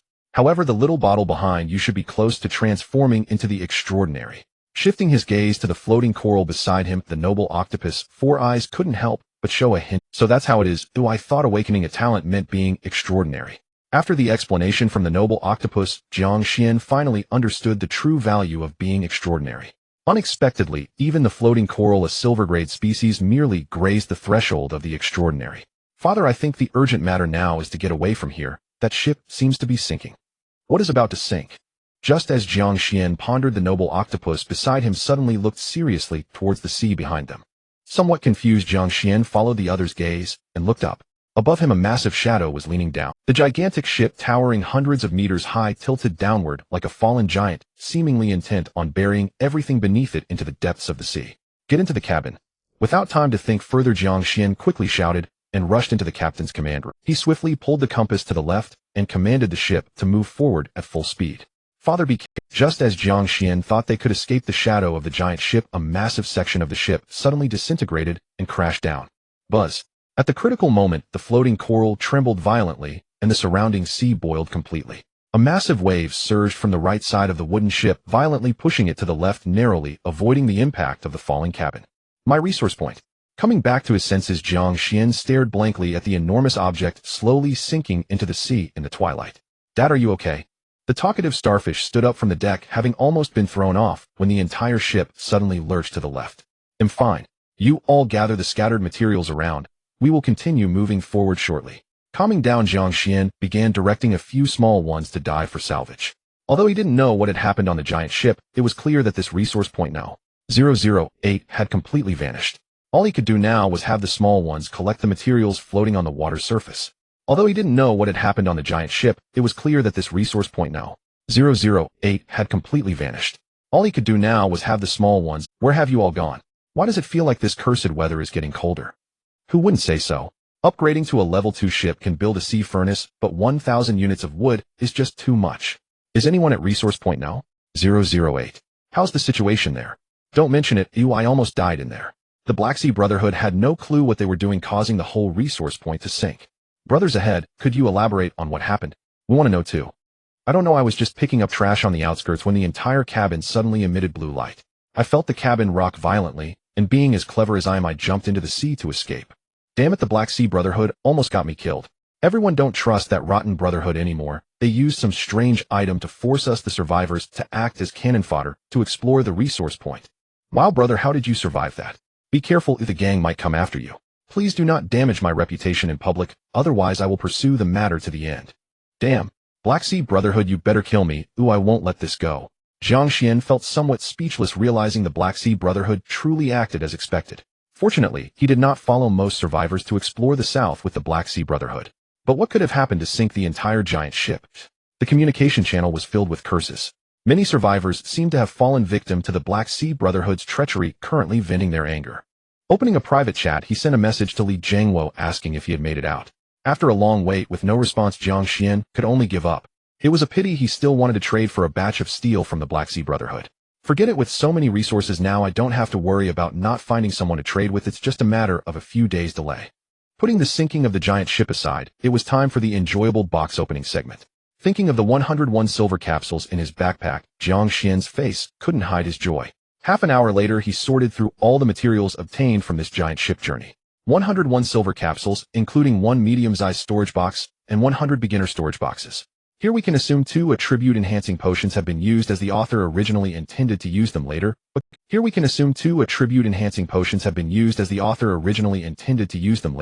got criticized badly. Among the 100 beginner storage boxes, there were a total of 3 types of items. Aside from the most numerous low-grade energy crystals, there were also 2 items Jiang Xuan had never seen before. One was a mini spider a few centimeters long, and the other was a block resembling compressed biscuits.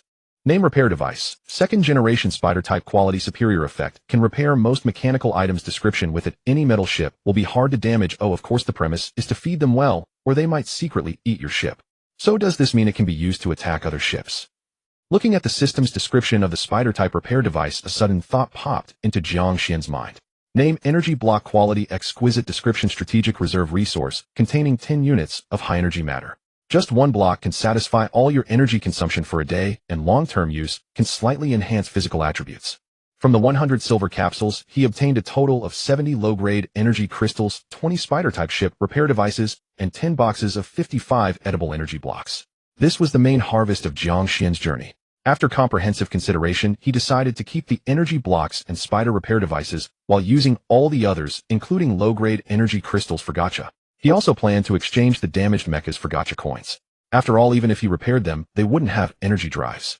He had identified that low-grade energy crystals could not serve as power sources for mechas. Alright, next up is the lottery draw. After taking out the silver capsules, a large number of materials suddenly appeared on the deck. The Black Sea gacha machine, which had been restless on the deck, was now eagerly making sounds. Several tentacles extended from the octopus mouth, continuously probing toward the deck. The sound was indistinguishable from a rutting wild boar. If it weren't for the rules restricting it, Jiang Xuan might have been afraid it couldn't resist charging over and eating him too. Go ahead and eat, then convert everything into gacha coins for me. Fearing it might go out of control, Jiang Xuan quickly stepped back and handed over all the materials to the Black Sea gacha machine. As Jiang Xuan's words fell, the tentacles wasted no time, immediately starting to pull all the scattered materials into the abyssal maw. He could even hear the continuous chewing sound, suggesting that this creature was enjoying its meal. Is this thing considered a living being or an item? Looking at the somewhat greedy Black Sea gacha machine, such a thought suddenly emerged in Jiang Xuan's mind. The Black Sea gacha machine has completed the absorption of materials, earning 77 gacha coins. Would you like to proceed with the gacha lottery? Just as Jiang Xuan's thoughts began to stray, a prompt sound pulled him back to reality. Finished so soon. The low-tier energy crystals totaled 70, which he exchanged for 70 gacha coins. The discarded mecha earned him 2 gacha coins, while the corpse of the treasure chest monster was only worth 1 gacha coin. To Jiang Xuan's surprise, the corpse of the scythe shadow actually exchanged for 4 gacha coins. Looking at the lines of prompts in the navigation log, Jiang Xuan suddenly realized that monster corpses seemed to be worth more than other materials. Would you like to start the gacha? Seeing the prompt on the Black Sea gacha machine, Jiang Xuan did not hesitate and chose yes. Gacha coin 1. Obtain backpack capacity slot 2 gacha coin 1. Obtain purification potion 1 gacha coin 1. Obtain stamina potion 1 gacha coin 1. Obtain taunt grenade 1 gacha coin 1. Obtain 60 units of wood gacha coin 1. Obtain rogue's cloak. As the prompts rang in Jiang Xuan's ears, a sense of sudden wealth surged within him. 1 minute later, the prompt sound finally stopped, and Jiang Xuan began to gather the gacha prizes scattered on the deck. Goodness, there were a total of 77 gacha prizes evenly distributed across the deck. If other survivors saw this, they would certainly regard Jiang Xuan as a resource point to farm. After sorting all the gacha prizes, he had obtained a total of 7 types of supplies. 500 units of wood, 3 taunt grenades, 5 stamina potions, 20 backpack capacity, slots 1 rogue's cloak, 1 purification potion. The wood was obviously a prop for the lottery. However, obtaining 20 slots of backpack capacity finally relieved him of the worry about insufficient backpack space in the future. He then directly initiated appraisals on several types of items below. Name taunt grenade quality high quality effect automatically marks all enemies within range. Description: marked enemies will continuously attract the hatred of all low intelligence creatures around them for a day. Note: even if Sun Wukong reincarnates, he must first endure the 81 tribulations.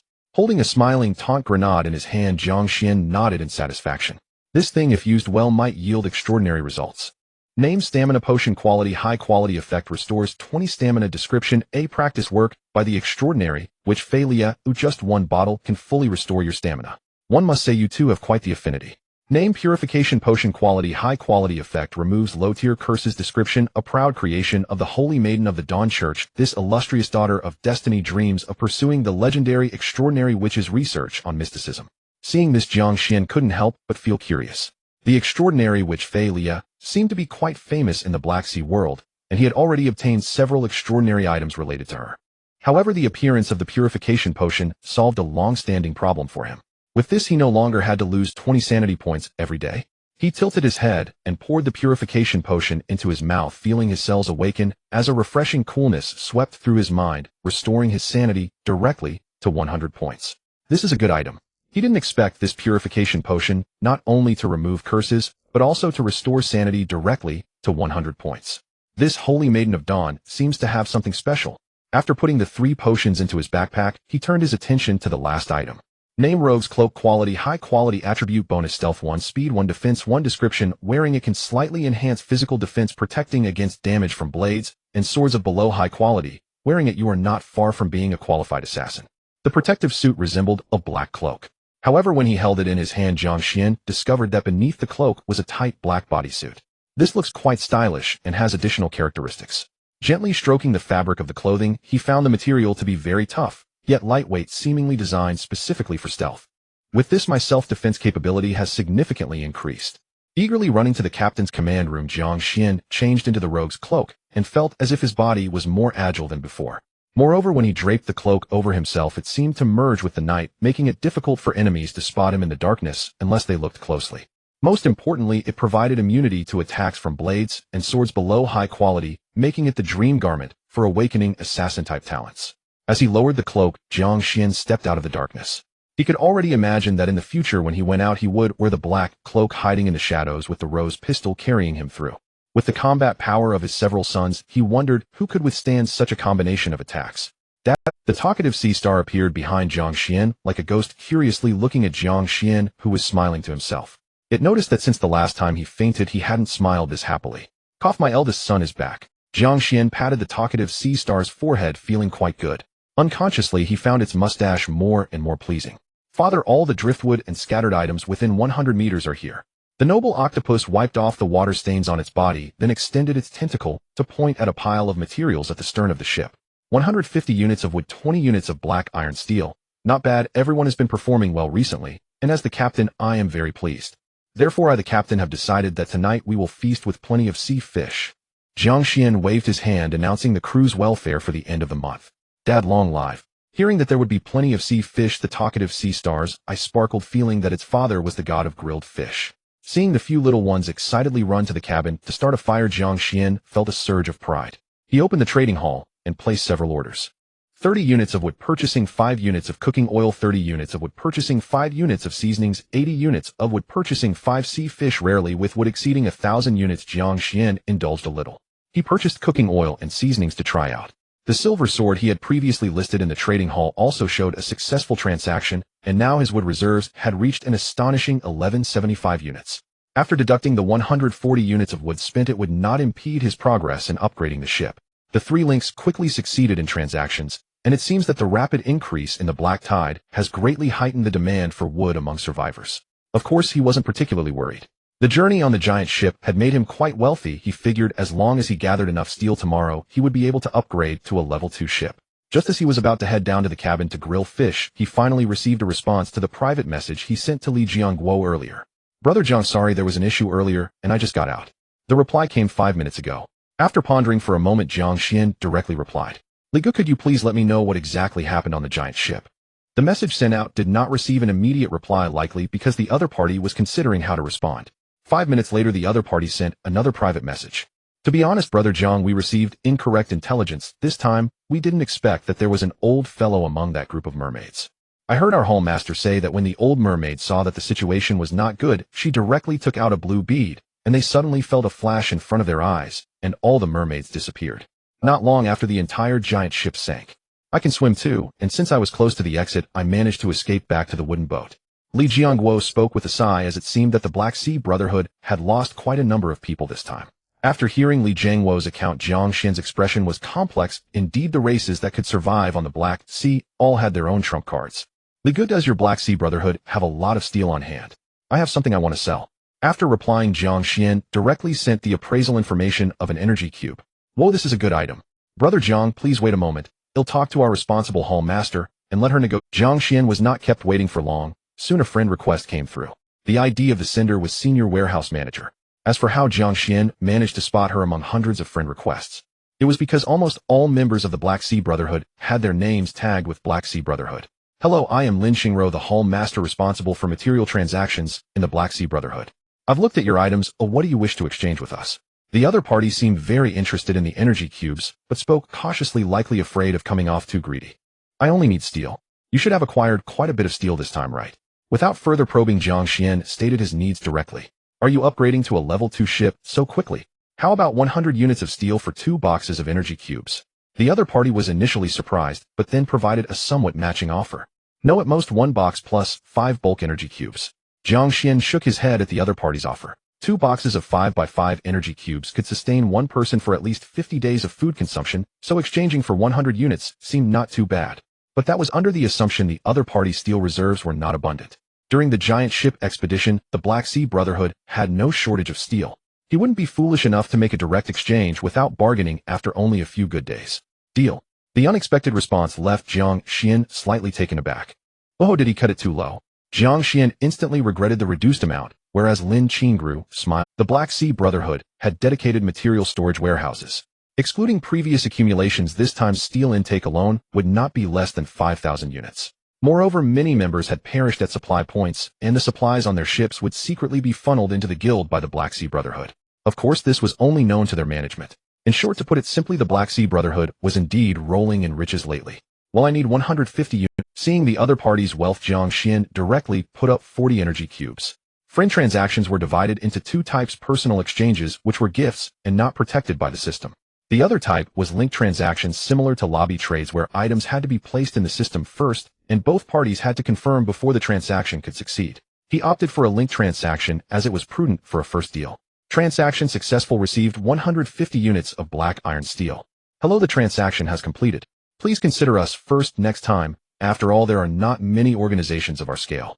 The other party was very straightforward, almost instantaneously completing the trade, which made Jiang Xuan nod in approval. Regardless of the reputation of the Black Sea Brotherhood outside, as long as he could obtain what he wanted, that was enough. The transaction was entirely black iron steel, with no starfall steel, indicating the other party knew that starfall steel had greater value. He had already possessed 60 units of black iron steel and 20 units of starfall steel, so technically, he only needed to exchange for 120 units of steel to upgrade to a level 2 ship. However, considering that the crucial construction of the sea furnace for the level 2 ship also required steel, he exchanged for an additional 30 units. Name: insulated sea furnace construction materials, 30 units of steel, 10 units of black fire clay, 10 units of thermal insulation cotton. Description: an indispensable structure on the Black Sea. Without it, surviving the cold of night becomes exceedingly difficult. In recent days, he had felt a noticeable drop in temperature, especially at night, which had already approached 2 to 3 degrees. He had to prepare early. This was also the reason he was eager to construct the level 2 ship. The sea furnace could only be built on a level 2 ship, the level 1 ships were not qualified. Hastily closing the communication channel, he was now ready with the materials to upgrade to a level 2 ship and eagerly took out the sea tower stone. Detected upgrade materials. Would you like to consume them to upgrade the ship? He directly selected yes. Jiang Xuan felt the sea tower stone in his hand emit a burst of colorful light, enveloping the entire small wooden ship. Moments later, with a flash, he found himself in a brand new cabin. This cabin was noticeably larger than before, and the walls were more aesthetically pleasing, adorned with mysterious patterns. Name: Starfall Black Steel. Type: special ship. Level 2 ship. Speed 25. Black Sea Speed. Sails can increase speed by 0.5 Black Sea Speed in favorable winds. Dimensions: length 15 meters, width 8 meters. Included structures: wooden deck, steel outer shell, sails, iron cabin, comfortable captain's command room, crew rest rooms X3. Constructible buildings: captain's workstation, insulated sea furnace. Special effect 1, a wooden ship infused with magical materials. The unique effect is that you will never have to worry about sinking. Special effect 2, the properties of starfall steel give your ship a rebound effect, causing 20 of damage taken to bounce back when attacked. Description: the iron shell of a level 2 ship. If it were to install ice-breaking drills, I doubt anyone would want to clash with you, Hedon. Compared to the small wooden ship, the Starfall Black Steel is clearly several tiers stronger. In terms of size, the ship was nearly twice as large as before, and it had an additional layer of steel armor outside, making it even more formidable with the rebound effect. The crew rest rooms had also increased to 3, alleviating the concern of having to cram into the cabin every time for rest. Naturally, Jiang Xuan was most concerned about the significant boost in speed. It had jumped to 25 Black Sea Speed per day. This meant he wouldn't have to worry about being caught by the black tide behind him for a while. Just as Jiang Xuan was reveling in his ship's upgrade, emotionless mechanical voices began to resonate in every survivor's ear. Detected that the number of level 2 ships has reached 100, now opening the leaderboard rankings. Current construction leaderboard for ships, personal combat power leaderboard, and team reputation leaderboard. All leaderboards are worldwide rankings. The top 1,000 can receive special rewards. All leaderboards refresh at the end of each month. At this moment, as Jiang Xuan was admiring the novel patterns inside the cabin, the sudden announcement interrupted his thoughts. There are already 100 level 2 ships. It seems that with such a population base, there is never a shortage of geniuses. This fact did not surprise him. After all, there were over 7 billion compatriots who had crossed over to this place, and regional teams, like the Black Sea Brotherhood, could easily number in the hundreds. Looking at it this way, the difficulty of upgrading to a level 2 ship was still quite high, as there were only around 100 ships now. However, it was still the leaderboard that piqued his curiosity. It seemed that survivors on the leaderboard could earn special rewards, which was the point of his interest. Clicking into the communication channel, it instantly exploded with activity. The world channel was buzzing with discussions about this leaderboard. Jiang Xuan began to carefully read the posts, wanting to confirm what level he was currently at. What a joke, our Black Jellyfish is the #1 team in the region, yet we rank only 998th on the team reputation leaderboard. Is this leaderboard so competitive? I just awakened martial arts mastery, and my personal combat power ranks only 100086. What are you talking about? I awakened fire control, and I don't hesitate when facing ordinary sea beasts, yet my personal combat power only ranks 1001. You all are just hiding your strength and quietly amassing power. Haha, now you see the power of beast tamers, right? My personal combat power is weak, but with my 2 black water snakes, I've already ranked 2000. Maybe if I work a bit harder I can break into the top 1000. What the heck, can beast taming power also be counted in personal combat power ranking? Is someone discriminating against us beast tamers? Beast taming is our talent, why shouldn't it be counted as personal combat power? Wow, everyone quickly check which region ranks first in the world and hurry to latch onto their success. Seeing this, Jiang Xuan felt a wave of joy, realizing that beast taming power could indeed be counted in the personal combat power ranking. The personal combat power ranking seemed very intelligent, allowing any power formed by talent to enter the list. I wonder what my personal combat power ranking is. The leaderboard is easy to find, situated at the very top of the global channel. Moreover, the IDs of the top 1000 are all in a striking bronze gold color. He first opened the personal combat power leaderboard. Indeed, he found his ranking amidst a line of bronze gold text. The most severe father of sea beasts, world rank 26. The bronze gold text shimmered with a golden light, momentarily dazzling Jiang Xuan. World rank 26. What a concept that is. With over 7 billion people globally, he ranked among the top 30. And as long as his sons performed well, there was no reason he could not sit upon the throne of the leaderboard's first place. After locating his position, Jiang Xuan sighed in relief, which indirectly confirmed that his awakened talent was indeed among the very best. Scrolling to the very top of the leaderboard, he wanted to see who held the first place in the personal combat power leaderboard. The ID at the top was called Child of Destiny, a name that immediately gave off an air of superiority. He continued to scroll down. He noticed that every ID in bronze gold text had a golden treasure chest icon next to it. What is this? With a spirit of curiosity, he clicked on it. As the golden treasure chest icon in the image shifted slightly, the golden lid was lifted. Ranking reward claimed, received golden treasure chest 1. The golden treasure chest icon on the leaderboard disappeared, and a golden chest, about 30 centimeters long, appeared at Jiang Xuan's feet. Name: ranking treasure chest, quality gold chest. Description: can only be obtained from the top 30 leaderboard, containing a 60 chance of high quality items, 37 chance of premium items, and 3 chance of excellent items. Seeing this, he understood this should be the settlement reward from the leaderboard. Indeed, he continued scrolling down and found that IDs ranked beyond 30 were followed by silver boxes, and IDs ranked beyond 100 were followed by bronze boxes. The odds are good, I should give it a try. With the golden box before him, there was no reason not to open it. Upon opening the lid of the golden treasure chest, Jiang Xuan discovered it contained 3 items in total. He first took out the largest piece of parchment and directly used his identification skill. Name: Black Sea Navigation Chart, quality premium. Description: with this you will not easily lose your direction over the Black Sea. The arrow on the navigation chart will always point north. Furthermore, it will detect the terrain within 1,000 kilometers of the surrounding area based on your current sea domain and automatically generate a regional navigation chart. The first item was of premium quality and an indispensable navigation chart for the sea. After choosing to use it, the parchment disintegrated into fragments and vanished. Before his eyes appeared a semi-transparent maritime chart interface with a delicate arrow symbol in the upper right corner. At the bottom was a green dot, likely indicating his current position.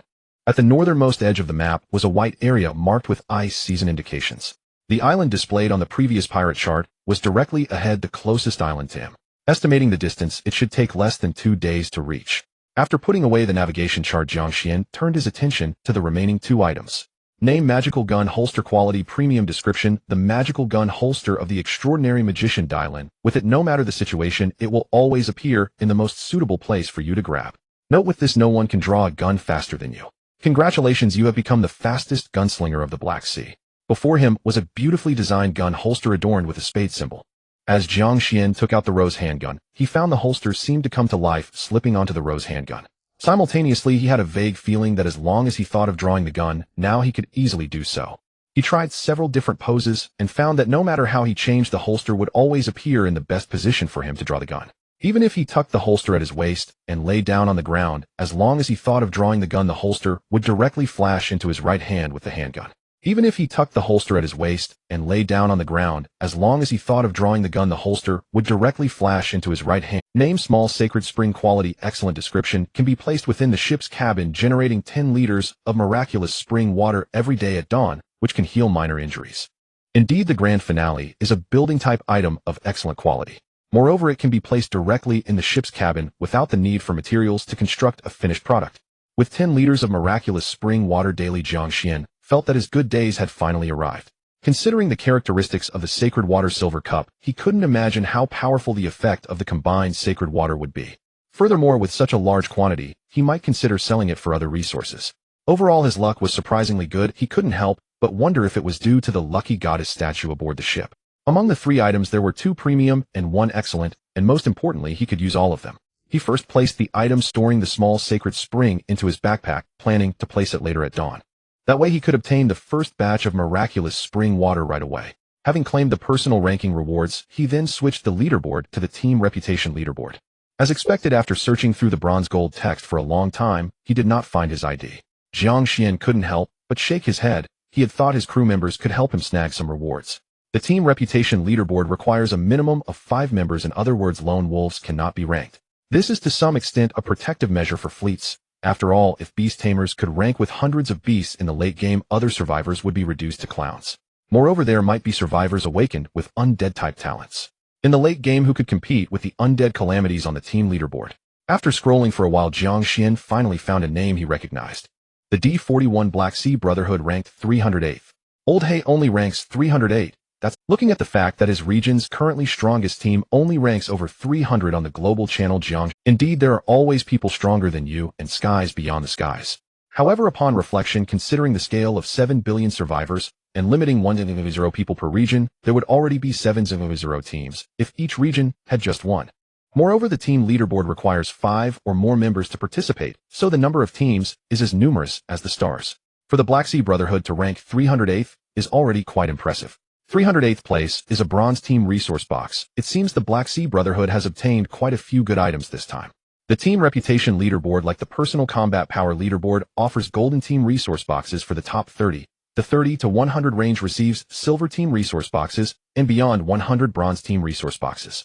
Of course, the rewards from the 2 leaderboards cannot be compared. The items in team resource boxes are certainly more abundant than those in personal resource boxes, without a doubt. It is unrealistic to expect a few premium items to sustain a team of hundreds. He switched the leaderboard back to the shipbuilding leaderboard. He noticed that only bronze gold names appeared at the top, indicating only the first 100 ranks.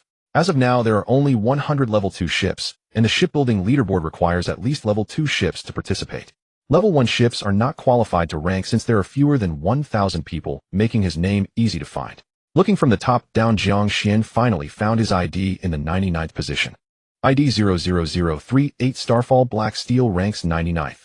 The ranking on the shipbuilding leaderboard includes personal IDs, allowing survivors to easily search for their ship's rank by number.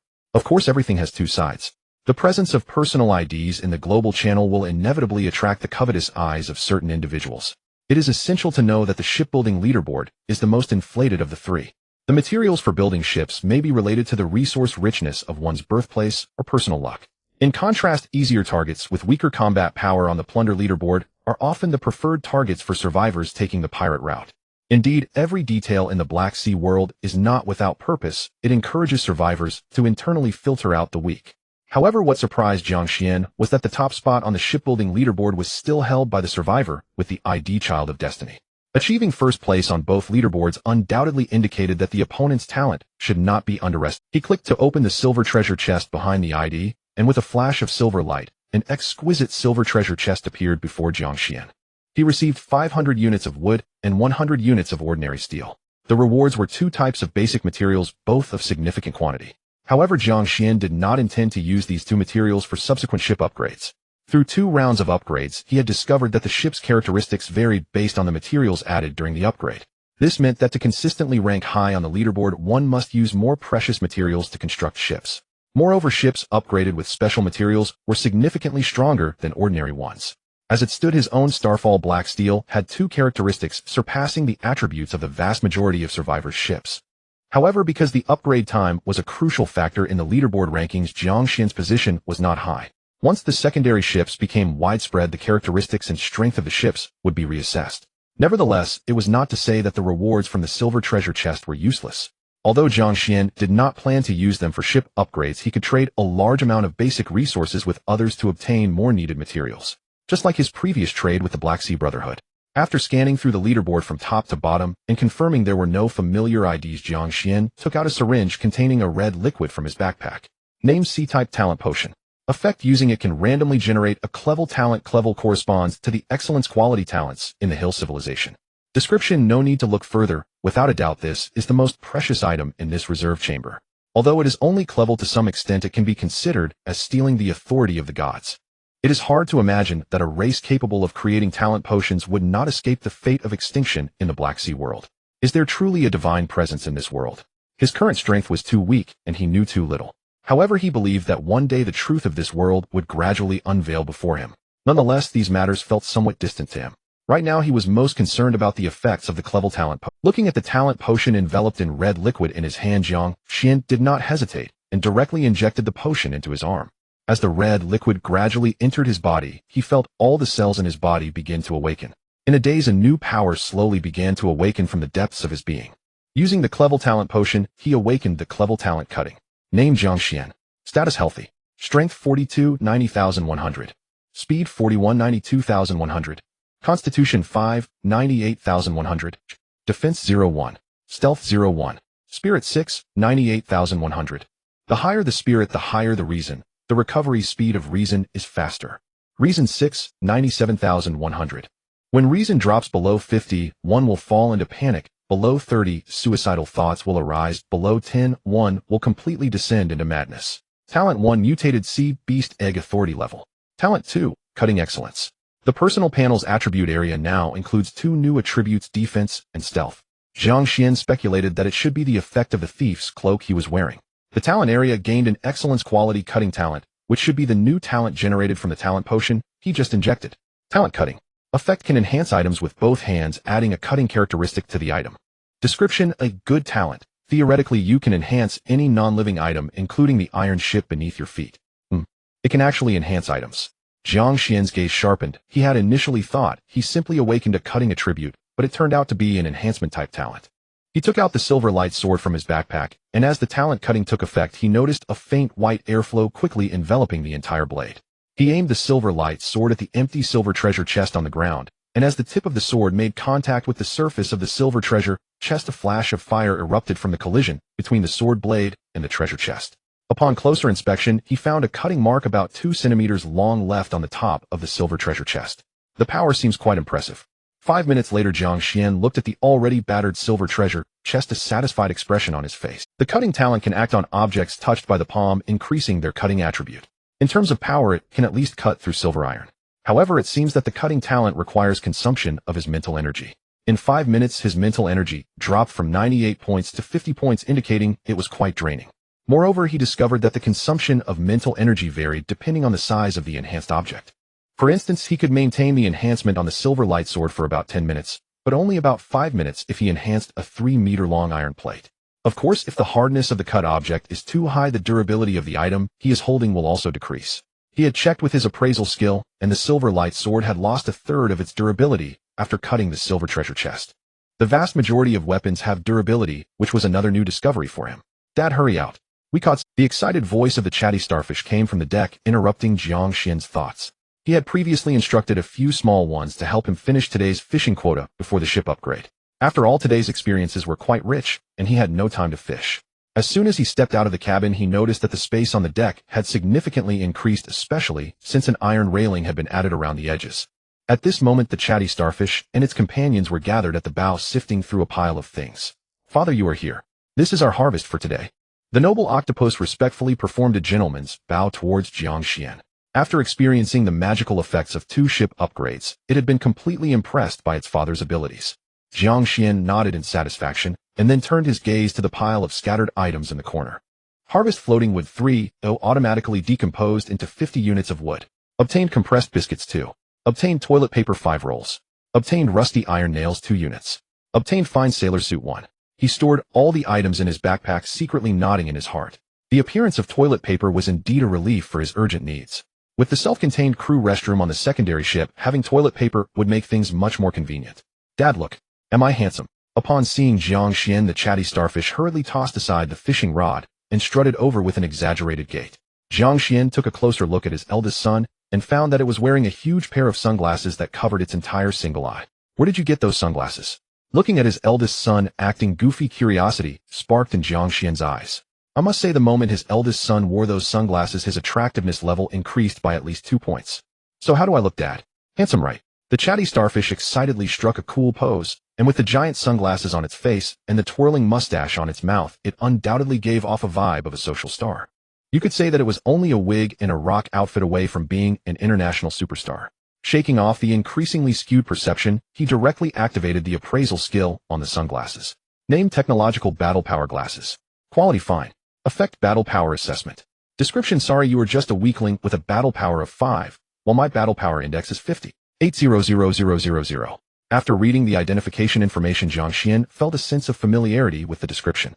However, he couldn't quite recall where he had seen it before. He took the battle glasses from the talkative starfish, only to find that the sunglasses in his hand were rapidly shrinking. Be good and play for a while, I'll return it to you once I'm done, Jiang Xuan said, looking at the pitiful expression on the talkative starfish, suddenly feeling a sense of shame for snatching a child's toy. He kicked it a little further away, sparing himself the guilt of watching it.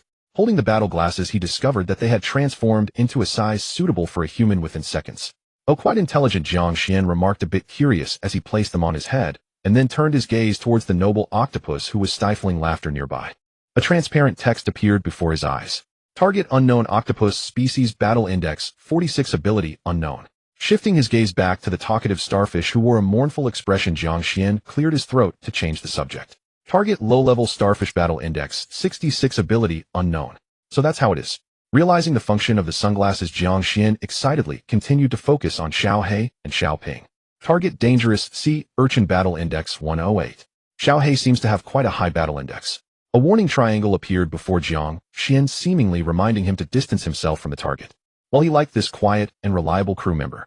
Next up was Xiao Ping, who as the strongest force on the ship. Jiang Xuan was also curious about Xiao Ping's battle index. Target: dangerous creature. Battle index 200. This time, not only did a warning icon appear, but a red exclamation mark also began to hover in front of Jiang Xuan. Good stuff, just not sure how accurate the values are. After indulging himself, Jiang Xuan gestured for the talkative starfish to come over. The talkative starfish excitedly waddled over, revealing a fawning expression. Big son, come on, help Dad see my battle index. Jiang Xuan smiled kindly. This. As he took the battle glasses, the talkative starfish's expression suddenly changed, its 2 extended tentacles even beginning to twist. Seeing his eldest son's demeanor, Jiang Xuan's expression froze, and he seemed to realize something. Dad, it seems maybe this thing isn't very accurate. You only have 25 battle points. It seemed the truth necklace was still functioning as the talkative starfish hesitated, but ultimately couldn't resist whispering the harsh reality. Father, I feel like this thing can only serve as an auxiliary tool and is not very accurate for actual battle assessments. Noticing that the captain was a little flushed, the observing noble octopus finally spoke up. Oh, how so? Squeezing the eldest son's trembling tentacles, Jiang Xuan turned his hopeful gaze toward the noble octopus. The little noble understood how to give his father an out. Father, I also tried these glasses. They mostly assess battle power based on physical attributes, while our sea creatures naturally excel in that regard. Thus, their assessment overlooks the advantages and talents of other intelligent races, such as your abundant wisdom and the endless marvelous techniques. Compared to the certain starfish sweating anxiously, the noble octopus clearly knew how to win the captain's favor. That's right, I actually noticed this issue as well. Gently patting his eldest son's forehead, Jiang Xuan finally withdrew his hand, wearing an expression that suggested he had seen through it all. However, this thing is quite useful. Eldest son, you performed well on this voyage. I'll reward you with it. He added, also, if there are suitable items for you in the future, I won't keep them to myself. Jiang Xuan placed a hand on the noble octopus' shoulder, his eyes filled with encouragement. Father, please rest assured of our existence is to help you solve problems. Nothing is more uplifting than Jiang Xuan's approving gaze, and the little one's eyes immediately sparkled with stars. Is this what it feels like to be loyal to the Emperor? Looks like I'm one step closer to being a true noble. The noble octopus couldn't help but recall the Chancellor, who had always been loyal to the royal family from the ancestral memories. That was a precious ingredient selected from among thousands of races by his ancestors. Jia, Jia. Buzzed the poison-spiked sea urchin and floating coral also made a few sounds in harmony to express their love for their father. Glancing at his loyal crew, Jiang Xuan finally waved his hand with satisfaction. Alright, after playing for a while, come down for fish. The captain will personally grill fish for you. Back in the cabin, Jiang Xuan started grilling fish while opening his private messages. As expected, his inbox was once again overflowing. Li Jiangwo, wow. Brother Jiang, is that strong person on the leaderboard you? Deep Sea Explorer Big Shot, is they? Do you need fish? I can send you a few. Lin Qingro, big brother, you really are low-key. Are you interested in continuing to cooperate with us at the Black Sea Brotherhood? Actually, the leaderboard had just come out not long ago, and he had already received over 10,000 friend requests. Various friend requests had piled up from the Starfall Black Steel to Paris. However, most were meaningless greetings that he chose to ignore. Still, he wanted to reply to a few familiar faces. He politely replied to Li Jiangguo and Deep Sea Explorer. Then, filled with curiosity, he opened Lin Qingris' private message. What cooperation? After sending the message, he began to assess the potential value of the Black Sea Brotherhood for his future endeavors. As the strongest organization in the area, Jiang Xuan was open to cooperation. Without mentioning anything else, simply their ability to locate resource points made Jiang Xuan feel that there was value in continuing the collaboration. We have a new resource point designated as Resource Point 009. However, it should still be some distance from your location. Once you reach the coordinates of XX, I will explain the details to you. The other party seemed to have been monitoring as they almost instantly replied to his message. A new resource point. Looks like it's another tough nut to crack. Jiang Xuan didn't agree right away and merely replied that he would think about it. He was not the overly arrogant type who would ignore the dangers of the Black Sea just because of his ranking on the leaderboard. One must know that the entire survivor community was still at the bottom of the Black Sea food chain. Not to mention the mysterious sea kings that roamed the seas, even a casual appearance of an extraordinary creature was enough to make him tremble. The eerie nature of the mysterious white mist was still fresh in his memory. That night, more than 20,000 people had perished.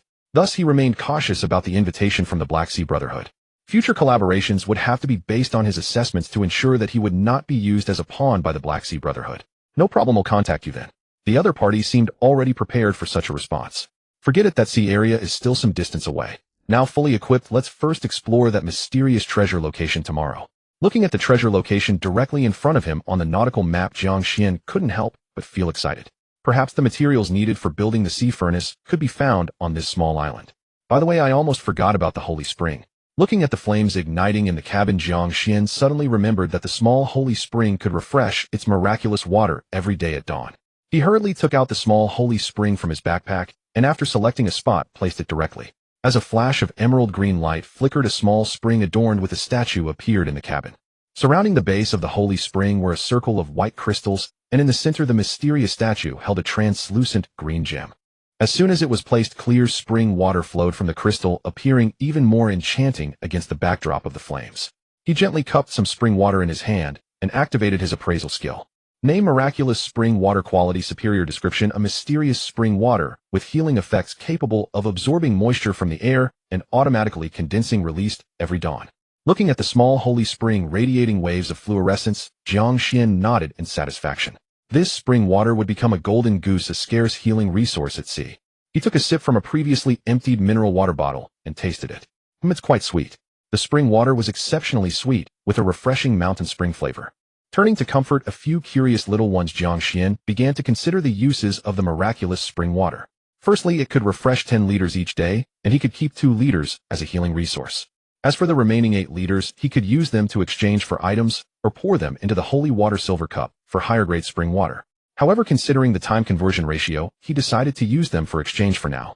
As for the remaining 8 liters, he could use them to exchange for items or pour them into the holy water silver cup for higher grade spring water.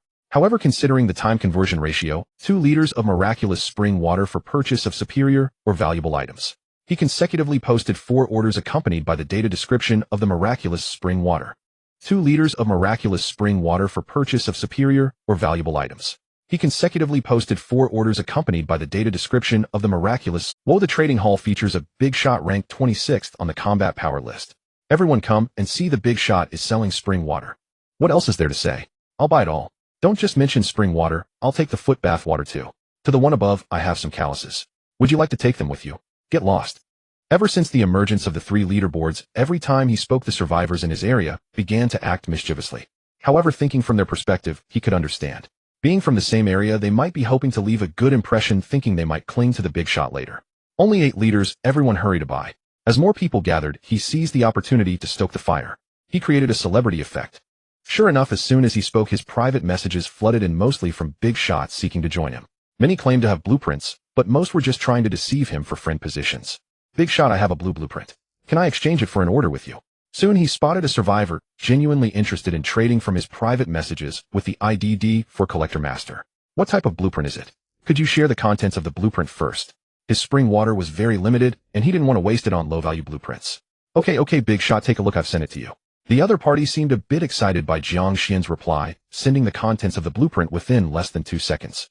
Name Iron Shield Blueprint Quality Superior Description. With just 30 units of iron, you can forge a superior quality iron shield. What are you hesitating for? After reading the introduction, Jiang Xuan was slightly taken aback, not expecting it to be a piece of armor blueprint. Sure, I'll trade with you. Please confirm. Now he had a silver light sword and a rose handgun for weapons, but he hadn't found any armor yet. After all, he couldn't rely on the resistance ring for defense every time he encountered an attack. The other party seemingly had a lot of blueprints, which made Jiang Xuan instinctively remember their ID. With a wide variety of talents, he guessed that the other party seemingly had a lot of blueprints, which made Jiang Xuan instinctively remember their ID. With a wide variety of talents, he guessed that the other party might have awakened some talent related to blueprints. Sure, I can do 4 orders every dawn. If you have any other blueprints later, feel free to message me in advance. Seeing that the other party didn't continue to present blueprints, Jiang Xuan became even more convinced of his guess. Perhaps his talent had limitations requiring a cooldown period, just like the miraculous spring water. After the trade was successful, Jiang Xuan continued to filter through valuable blueprints in his private messages. However, after looking for a long time, aside from some personal item exchange requests and low-value blueprints, he still didn't find any blueprints that satisfied him. It's worth mentioning that there wasn't a single extraordinary item for exchange. Everyone seemed to understand the value of extraordinary items, and unless necessary, they wouldn't be willing to trade them. Just as Jiang Xuan continued to frown while sifting through the content of his private messages, a friend's message shot to the top. Big brother, I have good things. Why aren't you thinking about your little sister? This was his pinned section, where any friend messages would be displayed first. Opening the private message, he found it was from Lin Qingru. By the way, I almost forgot, if we're talking about valuable items at this stage, no one should have more good things than the Black Sea Brotherhood. Jiang Xuan slapped his thigh, almost forgetting this fat sheep. So he directly replied to Lin Qingru, saying he had specially saved some for her. Then he hurriedly took down the remaining 3 orders and announced that he had sold out. Really, brother Jiang? I thought you forgot about me. Clearly, Jiang Xuan's clever reply made Lin Qingru very— Brother Jiang, I have a few good items here. Let's see if you need any. It must be said that sweet words always work well. Even though Lin Qingru had always been calm, she couldn't help but feel a bit fond of Jiang Xuan. Sure. Jiang Xuan ignored the change in how she addressed him and directly opened the item information Lin Qingru had sent. Name Critical Strike Gauntlet Quality Superior Description. After consecutively punching 10 times, there's a chance to trigger a critical strike effect, increasing attack power by 23 times. The first item was a pair of red 2-handed gauntlets, which had a chance to trigger a critical strike while attacking. Jiang Xuan nodded and continued to look down. Name Mechanical Grasper Blueprint Quality Superior Manufacturing Conditions. 50 units of wood, 20 units of iron, and 10 units of iron nails. Description: can be placed on both sides of the ship to help collect items from the sea more conveniently, with an effective grabbing distance of 30 meters. The second item made Jiang Xuan's eyes light up. It was actually a component for the ship, which could count towards the shipbuilding leaderboard. However, the other party had sent 4 items in total, and he planned to finish looking before making a decision. Next, he scrolled down to find a jade green porcelain bottle. Name Dave's Porcelain Bottle Quality Superior Description: a one-time blind box that may contain extraordinary items, but is likely to contain some basic materials. Alright, another bottle for gamblers. Jiang Xuan glanced at it and directly moved on to the last item. Name Degradation Potion Quality Superior Description: just a little contact with it will revert you to a juvenile state lasting for 3 seconds. Wait. This item seems quite useful. After reading the information about the degradation potion, Jiang Xuan showed signs of surprise, not expecting such a thing to exist in the Black Sea Brotherhood. However, since the other party could trade this item, it indicated that it could be artificially crafted. Looks like we still can't underestimate these large organizations. They truly have many talented individuals inside. How is it, Brother Jiang? All good things, right? She had carefully selected these 4 items from the Heihai Brotherhood. Lin Qingru allowed herself a rare moment of pride. The items are fine. I've reserved 3 portions of the miraculous spring water for you. Among the 4 items, aside from the gambler's bottle he declined to trade, he confirmed the exchange for the other 3 without a moment's hesitation. Haha, just as I thought. This emerald porcelain bottle, one of our hall leaders found 10 at a resource point, and one of them yielded an extraordinary item. She gave an approving nod to Jiang Xuan's choice.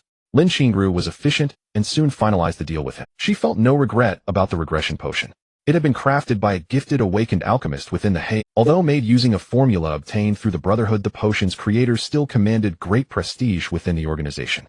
That alchemist could now produce one bottle every 2 days, making these vials ideal currency for trading other supplies. Moreover, the miraculous spring water had notable healing properties. Perhaps it could be offered for study, earning them one more favor. Both parties left the exchange satisfied, each raising the other's importance in their mind by a notch.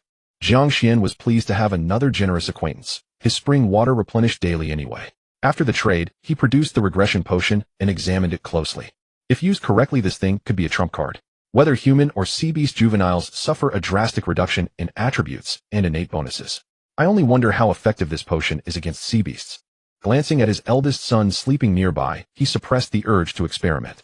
You must never underestimate those large organizations. Their deceptions are endless. In future, he might continue exploring resource points with the Heihai Brotherhood, so he resolved to remain cautious. The regression potion sat in a clear vial, its vivid red suggesting the blood of some animal or plant. 100 milliliters in total. Quite generous of the Heihai Brotherhood. Though small in volume, a single drop was enough to trigger its effect. Before he knew it, night had fallen. Jiang Xuan stowed the potion in his pack and set the miraculous wooden bed inside the cabin. A venomous spined sea urchin kept watch at the cabin door. His other 3 crew members were inside. Nowhere felt safer than this. As for the captain's cabin, even a dog would sleep poorly there, too exposed. Night deepened, and Jiang Xuan lay on the wooden bed, drifting into sleep. This night was exceptionally tranquil. It was the most restful sleep he had had in this world. Heihai weather report: clear skies, not a cloud in sight. Current temperature 6°C. Daylight remaining 6 hours. Note the warmest day in the past half month. In 3 days they would enter colder waters. Take proper measures to keep warm. Morning light rose, and a familiar voice roused Jiang Xuan from sleep. What's the difference between this weather report and an alarm clock? It starts broadcasting every morning. He glanced at the weather entry on the navigation calendar and sighed. After all, who didn't want to sleep in during winter? Wait, why does it feel like winter? A chill slid across the deck into the cabin, making him shiver. This damned weather is turning more like winter. Could the sea have regional seasons? He wrapped his clothes tightly and draped the thief's cloak over them. The chill abated slightly. Father, look. There's an island ahead, the talkative starfish cried, interrupting his thoughts. Jiang Xuan guessed they had reached the mysterious islet marked on the Mo treasure map. He had barely stepped onto the deck when he saw the 4 little ones already busy. The noble octopus had just fed a strip of wood to the big-mouthed octopus and turned to salute Jiang Xuan. Good morning, my lord father. The noble octopus was an extremely reliable crew member and knew well how to offer the great captain emotional comfort. To avoid forgetting to feed the ship's Heihai gotcha machine and inviting trouble, he had simply handed the task to the machine's distant kin comrade noble octopus. He nodded to his steward crew member in acknowledgement. As Captain Jiang Xuan strode to the very front of the deck. Crew, today's primary objective is to explore that islet. Now we will divide those who stay aboard from those who go ashore. With all 4 little ones' eyes fixed on him, Jiang Xuan waved his hand and exercised his authority to assign them. Father, take me. Take me. The talkative starfish begged, as always, and Jiang Xuan nodded with satisfaction. His eldest was truly suited to expedition work. With its terrifying regenerative power and remarkable resilience, it was a shield and mind clearer for any exploration. My lord father, I will continue to guard the ship and collect any floating items the noble octopus offered. The noble octopus was far more pragmatic. It knew its combat strength was limited and did not want to hold Jiang Xuan back. Very well. Same as last time, you and Xiao He will stay aboard. He glanced at the venomous spined sea urchin curled in the corner and waved to it. Excited churs answered, and Jiang Xuan wondered whether it had understood him.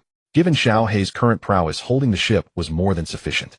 It was simply a homebody by nature, otherwise it would make an excellent explorer. Then it settled. Xiao Ping, let's depart. Looking at the verdant islet nearby, Jiang Xuan felt a surge of excitement. This was his first landing. After all, what could be more thrilling than setting foot on an unknown isle to seek pirate treasure? 10 minutes later, Jiang Xuan walked atop the soft, yielding seawater beneath his feet, still marveling. The levitating coral seemed to have refined its command over water. The surface felt firmer than before. Xiao Ping, we've arrived. Bring me ashore. He glanced at the beach now within arm's reach and had the floating coral invoke its spiritual force to lift and carry him onto the sand. Father, wait for me. You stinky coral, how could you not take Master Star along? Hearing the talkative starfish's disgruntled grumbling, Jiang Xuan could only shake his head helplessly. The floating coral and the talkative starfish had fussed the entire way, one muttering without pause, the other hovering and buzzing. Jiang Xuan had even suggested Xiao Ping take the starfish, but the floating coral politely declined. An extra passenger would overtax it, and it needed to preserve strength to protect its father. Since Xiao Ping insisted, Jiang Xuan had no argument and had to chide his eldest begrudgingly. The brat was always irritating. Apart from the spined urchin, both the noble octopus and the floating coral often shot it disapproving glares. Is this Mo Li's treasure site? It feels rather quiet. He looked up at the somewhat emerald islet before him and found there was no birdsong or any other stirring of life. After walking along the beach for 10 minutes, Jiang Xuan increasingly felt that something was amiss. The surrounding trees appeared normal, and there were plenty of shrubs, yet he had not encountered a single living creature along the way. This is very strange. Even if there are no large creatures on the island, there should at least be insects and birds, yet not a single one has been seen for half a day. Quack! Those despicable one-winged fish! One day, I will swallow you all. Just as Jiang Xuan was carefully observing his surroundings, a series of quacking sounds came from deep within the woods, interspersed with scattered human voices. Could there still be humans on this island? Hearing the sounds, Jiang Xuan quickly made a hush gesture, signaling the two small ones to be quiet. He stealthily moved in the direction of the sound. If there were other survivors who had arrived first, he could assess the situation before deciding whether or not to intervene. Quack! How come I can't even find a single bug today? Do I have to go out to the dangerous sea to find fish to eat? I'm starving. Quack! Quack! How come I can't even find a single bug today? Do I have to go out to the dangerous sea to find fish to eat? Its mouth was enormous, nearly a third of its body, and it occasionally dripped some liquid from its mouth onto the ground. Wow, what a huge toad. Wait, this toad can actually talk. Seeing a creature with the ability to speak like the chatty starfish and the noble octopus for the first time, Jiang Xuan couldn't help but show a curious expression. Although the creature looked somewhat unattractive judging by its strength in pushing aside the bushes, Jiang Xuan believed that this toad creature should not pose a significant threat to him. But since this toad can talk, it should be able to communicate as well. Deciding firmly, Jiang Xuan wanted to see if this strange creature could converse. Hey over there, toad, what are you looking for? The sudden voice startled the big-mouthed toad. It poked its somewhat comical head out and glanced around the surrounding bushes. Quack! Who's talking? Show yourself. The big-mouthed toad appeared somewhat flustered. Aside from its own kind, it only remembered those annoying one-winged fish on the island. However, it knew that simple-minded creatures like the one-winged fish would never learn to speak. You can communicate. It seems you have encountered humans before. Jiang Xuan calmly emerged from behind, looking at the large toad standing on its hind legs with a ghostly tone. Name: greedy big-mouthed toad. Quality: black iron. Talent: greedy big mouth. Corrosive stomach acid. Description: a bothersome cunning creature, its stomach filled with as many bad ideas as its highly corrosive stomach acid. Beware of its mouth. Its greedy nature keeps it perpetually hungry. The reputation of the big-mouthed toad seemed rather poor, and Jiang Xuan frowned slightly as he looked at the unattractive creature before him. Oh, so it's a lost foreigner. What are you also here to search for treasure? Upon seeing Jiang Xuan, the liquid at the corners of the big-mouthed toad's mouth oozed out even more. However, upon noticing the two strange creatures behind Jiang Xuan, it barely restrained the impulse to swallow Jiang Xuan whole. You actually know about treasures?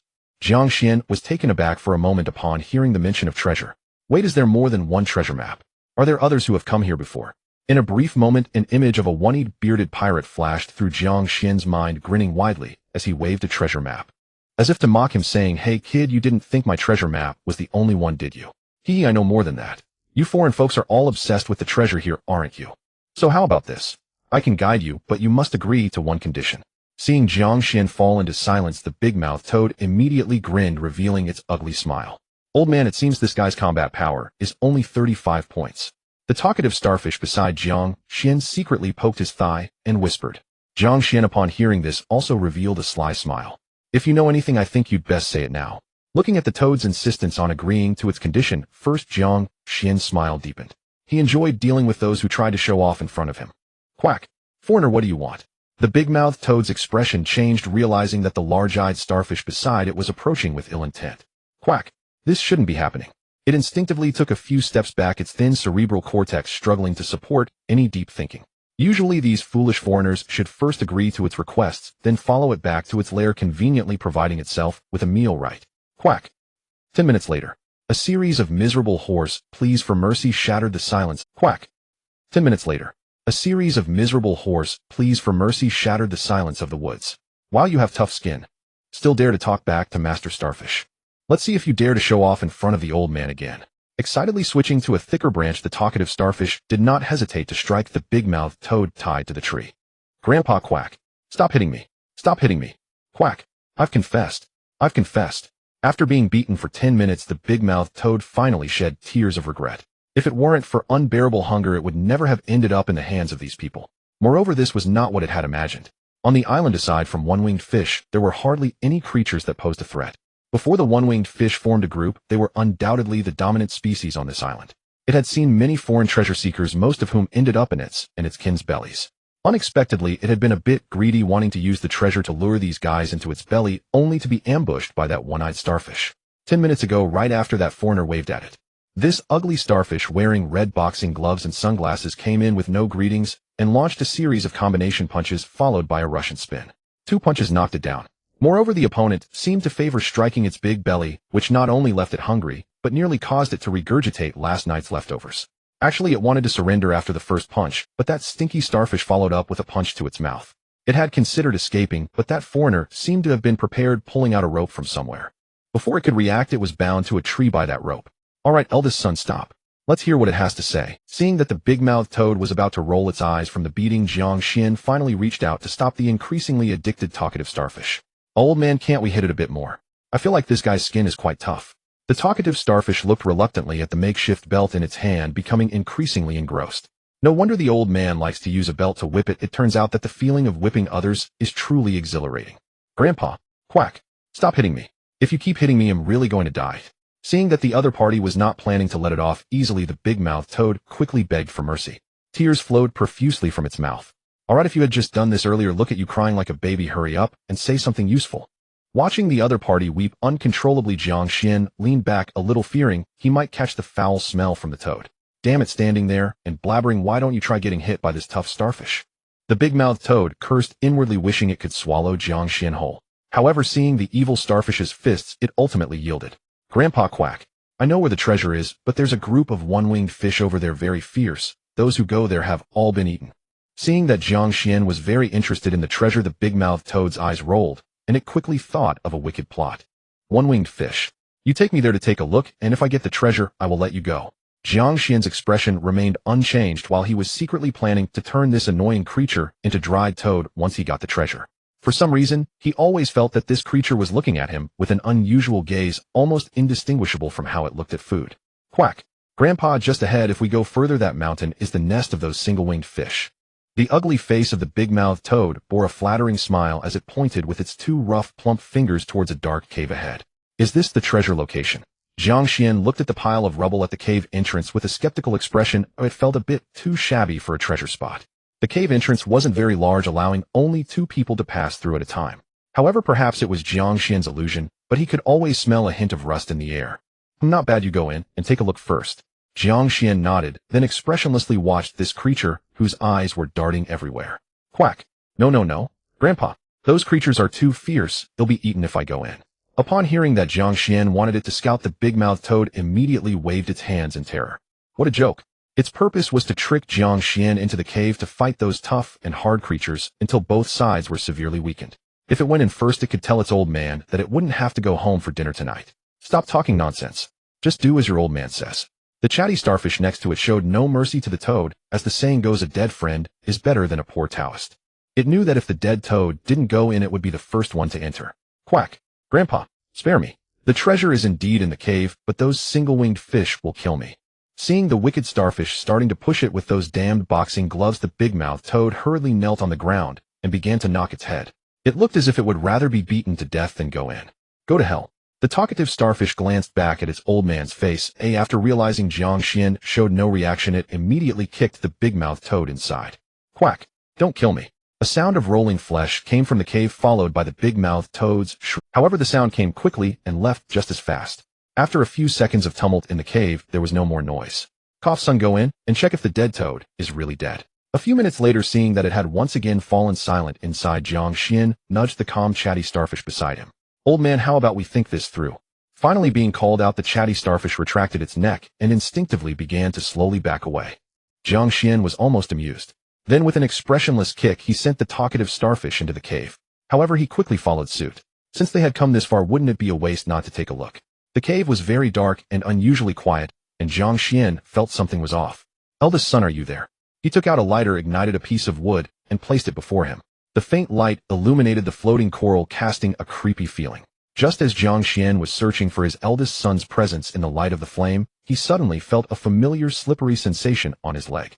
Shoo, old man, there seems to be something ahead. Hearing his eldest son's voice, Jiang Xuan finally relaxed. He then clenched his right hand, and a silver pistol adorned with delicate red rose patterns appeared in his grasp. In the cave, sporadic sounds echoed along with the faint sounds of mineral hitting teeth. Coupled with the surrounding darkness, it was indeed a bit creepy. The path leading deeper into the cave was difficult to navigate with scattered debris of shattered minerals underfoot. Old man, that ugly toad seems to. However, due to the poor lighting, he couldn't make out the details of the carvings. Fortunately, illuminated by the torchlight, he realized he was likely in an abandoned mine. The path leading deeper into the cave was difficult to navigate with scattered debris of shattered minerals underfoot. Old man, that ugly toad seems to have disappeared. The chatty starfish tugged at Jiang Xuan's pants. It felt as if something in the cave was always watching it. I know there are obvious signs that people lived here before. That toad must have hidden a lot from us. Suddenly, a series of stone-cutting sounds echoed in the cave, causing Jiang Xuan and the others to pause in their tracks. The source of the sound. Suddenly, a series of stone-cutting sounds echoed in the cave, causing Jiang Xuan and the others to pause in their tracks.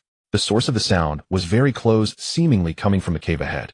After hesitating for a moment, Jiang Xuan decided to proceed towards the sound. He wanted to see what the single-winged fish his toad spoke of really was. The further he walked in, the walls of the cave gradually revealed some glowing minerals, finally allowing him to see the surroundings clearly. Glancing at the scattered red mineral fragments at his feet, he noticed that there were carvings on the walls as well. The carvings were quite simplistic, seemingly done by a bored miner. He placed the torch aside and carefully observed the carvings. In the carvings, a small figure wearing a captain's hat held a long-handled weapon, confronting a massive creature on the surface of the sea. It seemed that the captain ultimately defeated the giant monster and began directing his crew to dismember the creature and load it onto the large ship beneath them. There were also scenes of large ships plundering other vessels, with various box-pattern goods being loaded onto the ship. The last carving seemed unfinished. It depicted a ship landing on a small island where two small figures were unloading a large box from the ship, secretly placing it on the island. The image ended there. Perhaps the person suddenly had to leave, or that was all there was to the content. The angle of the carving was at Jiang Xuan. The image ended there. Perhaps the person suddenly had to leave, or that was all there was to the content. The angle of the carving was at Jiang Xuan's chest level, leading him to speculate that the carver was bending over while engraving. Old man, what does this mean? The chatty starfish curiously tugged at his pants as it couldn't see the details. It's nothing. It should be recording how the pirate's crew placed the treasure on this small island. He shook his head. The carvings seemed somewhat disconnected, with some parts already eroded beyond recognition due to age. Thus, he also understood it only partially. Buzz. Just as Jiang Xuan continued to examine the carvings, the previously quiet floating coral seemed to sense something, suddenly emitting warning vibrations. A shadow flew out from the depths of the cave, and Jiang Xuan suddenly felt a foul smell of rust rushing towards him. Old man, be careful. Just as the chatty starfish's warning was issued, the resistance ring on Jiang Xuan's body was automatically triggered. Then a shadow was rebounded by the barrier, crashing violently against the opposite wall. Bang! The loud crash finally brought Jiang Xuan back to his senses, and he hurriedly fired a shot towards the opposite side. However, due to poor visibility and the speed of the opponent, his shot obviously went wide. The red rose patterns emerged, but Jiang Xuan knew it was likely due to the surrounding minerals being struck. A flurry of wings stirred the rubble, and the creature that had just crashed into the wall finally struggled out from within. Jiang Xuan concentrated hard, the rose pistol in his hand glowing red as it swiftly aimed in the direction of his opponent. However, he did not pull the trigger immediately, as the opponent's speed was too great, and he was unsure of hitting them. Vaguely, he discerned that the opponent appeared to be a long-winged creature. Strangely, it had wings only on one side, while the other side was merely its elongated body. What kind of structure is this? How can it fly like that? Jiang Xuan couldn't figure out how the creature was able to fly. Fortunately, this strange being seemed to be a bit disoriented from the collision, flapping its wing awkwardly while trying to adjust its form. Seizing the opportunity, Jiang Xuan locked onto its body and activated the identification skill. Name: single-winged steel fish. Quality: black iron. Talent: rapid charge. Tough body. Description: one of the few amphibious creatures among sea beasts capable of briefly gliding at high speeds. It enjoys consuming iron ore and will absorb the ingested minerals, integrating them into its body, forming a layer of hard iron armor on its exterior. Note: of course, there's bad news as well. They are social creatures. After reading the information, an ominous premonition rose in Jiang Xuan's heart. Sure enough, his premonition was soon validated. As a series of hissing sounds echoed from deep within the cave, his face turned pale. Little bottle, quickly deal with it. He knew with his eyes closed that the creature's companions were rapidly approaching. Buzzing. The floating coral, upon receiving the command, began emitting a rhythmic pulse around it. Sensing the danger, the single-winged steel fish had no time to escape, suddenly feeling an invisible energy quickly binding its body. Hissing. In a moment of crisis, it exerted all its strength to struggle continuously, making noises deep within the cave, urging its kin to arrive faster. However, it was already too late. The high-pressure water cannon in front of the floating coral had formed. Boom. As the water cannon struck directly, the single-winged steel fish's armored body was immediately propelled deep into the mine by the high-speed water flow. A fierce crashing sound echoed, and the cannon's immense power blasted a nearly 30-centimeter thick hole into the wall. Dad, be careful. Something's coming out. He hadn't even had the chance to check if the single-winged steel fish that had been slammed into the wall was dead yet. Suddenly, the chatty starfish beside him looked alarmed. Hissing. A smell of rust began to rapidly spread from deep within the cave. In a moment of danger, Jiang Xuan took out the iron shield he had crafted earlier and held it in front of himself. Everything happened too quickly. This was the only defense he could manage. Since his vision was not very clear, Jiang Xuan couldn't determine from which direction the swarm of single-winged steel fish would charge. He could only instinctively hold the iron shield directly in front of him, leaving his body nearly undefended on bang bang bang. After a series of violent impacts, the barrier around Jiang Xuan began to flicker, and the shield in his hand was constantly dented. These strange fish seemed to easily catch sight of Jiang Xuan and the others in the dark environment, which left him in a very awkward position. The scene was chaotic. He could only hear the starfish's pitiful curses and the angry buzzing of the floating coral. Damn it, you two, retreat first. Another violent impact struck Jiang Xuan's lower back, finally breaking through the protection of the resistance ring. This blow nearly sent him flying. In immense pain, Jiang Xuan's face contorted in rage, completely provoked. He tossed aside his misshapen iron shield and quickly pulled out a purple grenade adorned with a smiley face from his backpack. Oh, so you're tough, huh? Let's see whether you're tougher than the grenade. Driven to anger, Jiang Xuan disregarded everything else and hurled the taunting grenade into the depths of the cave. He reached out and grabbed the chatty starfish who had been knocked unconscious and suddenly lunged backward. Boom. A massive explosion reverberated throughout the cave, accompanied by a violent tremor as debris rained down from above, nearly burying half of Jiang Xuan in the rubble. Damn, is this what they call low power? Glancing at the nearly collapsed mine around him, Jiang Xuan cursed. 1 minute later, the floating coral, propelled away by the shockwave of the explosion, finally located Jiang Xuan. It immediately used telekinesis to pull him out of the rubble. Kill the black iron creature single-winged steel fish, and obtain a mutated sea beast egg. 1 pa. I don't know how many I blew up. With the familiar voice ringing in his ears, Jiang Xuan finally breathed a sigh of relief. Hey, don't lie on the ground playing dead. Go check if that group is finished off. He gave a hard slap to the starfish that was still pretending to be unconscious. Alright, Dad. Hearing Jiang Xuan's voice, the chatty starfish immediately opened its eyes and used its tentacles to pat the dust off its body. In fact, it had woken up a few minutes ago.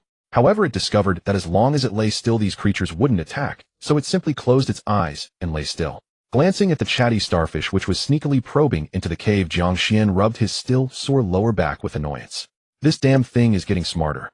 He had checked earlier and found that the chatty starfish had very few dents. It must have simply lain down after taking a few hits. This left him and the floating coral in a difficult position. No wonder he felt like enemies were closing in from all directions. It turned out the opponent focused all firepower on the two of them once they discovered the chatty starfish had lost its ability to resist. Little bottle, are you alright? He reached out and touched the slightly dented shell of the floating coral, feeling a pang of sympathy. Earlier, with Little Bottle's abilities, it could have simply run away, but to protect him from getting hurt, it had absorbed most. Buzzing. Sensing Jiang Xuan's concern, the floating coral spun in midair, indicating that it was unharmed. When we get back, I'll buy you your favorite long-snouted fish. Dad, come quick. It looks like those creatures are fighting each other. The surprised voice of the chatty starfish reached Jiang Xuan, easing his tension slightly. It seems the taunting grenade took effect. Taking a deep breath, he took out the holy water he had saved earlier and drank a sip. Only then did he slowly walk forward, supporting his lower back. It was incredibly painful. If he had to describe the feeling, it was akin to kicking a few tons of iron plate with all his might with his toes. However, after this encounter, he was also aware of the limitations of the resistance ring. In situations of excessively high attack frequency, there would be instances when 1 or 2 attacks broke through the defenses before the passive effect could take place. Jiang Xuan raised his head to scan the surrounding walls. He discovered that the wall's plaster had been blown away by the shockwave of the taunting grenade, revealing the glowing ore inside. A series of fierce crashing sounds continued to ring out from the center of the explosion, where the remaining 5 or 6 single-winged steel fish were fighting among themselves. The scene was quite brutal. These single-winged steel fish, which had not been directly taken out by the taunting grenade, were readied and repeatedly adjusted their bodies, recklessly charging at their former kin. The other 2 single-winged steel fish, not affected by the effect, also became thoroughly enraged after being struck a few times by their kin. Under the threat of death, they ceased to think and only focused on clashing for survival. He felt that he would need to be more cautious in the future. After all, above the Black Sea, he not only had to face these creatures with low intelligence, but also guard against others like himself, who possessed. He felt that he would need to be more cautious in the future. After all, above the Black Sea, he not only had to face these creatures with low intelligence, but also guard against others like himself, who possessed extraordinary artifacts. However, if that's the case, the treasure should be just behind the cave. After a fierce and reckless battle, the fight soon came to an end.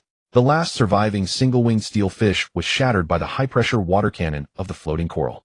Not bad, there are still a dozen intact corpses left. As Jiang Xuan unearthed the single-winged steel fish corpses buried in the rubble, he finally felt a bit of comfort. At the very least, regardless of what treasures lay ahead, this trip had not been in vain. Continuing deeper into the cave, he noticed the blue arrow in his mind was getting closer. Finally, 5 minutes later, he discovered a bronze chest buried among the ores at the end of the cave.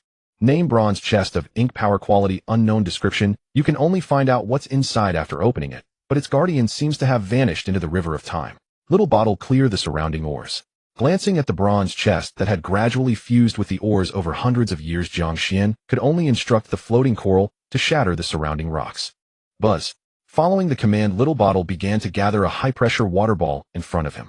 Perhaps due to the previous excessive consumption of moisture, this time the water ball seemed much smaller. Fortunately, its power remained formidable, though after a few strikes the surrounding ores were smashed by the water ball. Name: gray steel, or quality superior, description: hard in texture, ordinary knives and swords find it difficult to break, making it a good material for shipbuilding. Naturally, it is also one of the favorite foods of the steelfish species.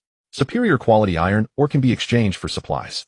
Stroking his chin, Jiang Xuan scanned the gray steel ore that spread throughout the depths of the cave with appraisal information, and a gleam of excitement emerged in his eyes. Now I might just make a nice profit again. Little Bottle, both of you help me collect this grayish-brown stone ore around here. To his surprise, there was an unexpected gain, and the corners of Jiang Xuan's mouth couldn't help but rise. Indeed, fortune favors the bold. All right, let me see what good things our Captain Ink Power has left for us.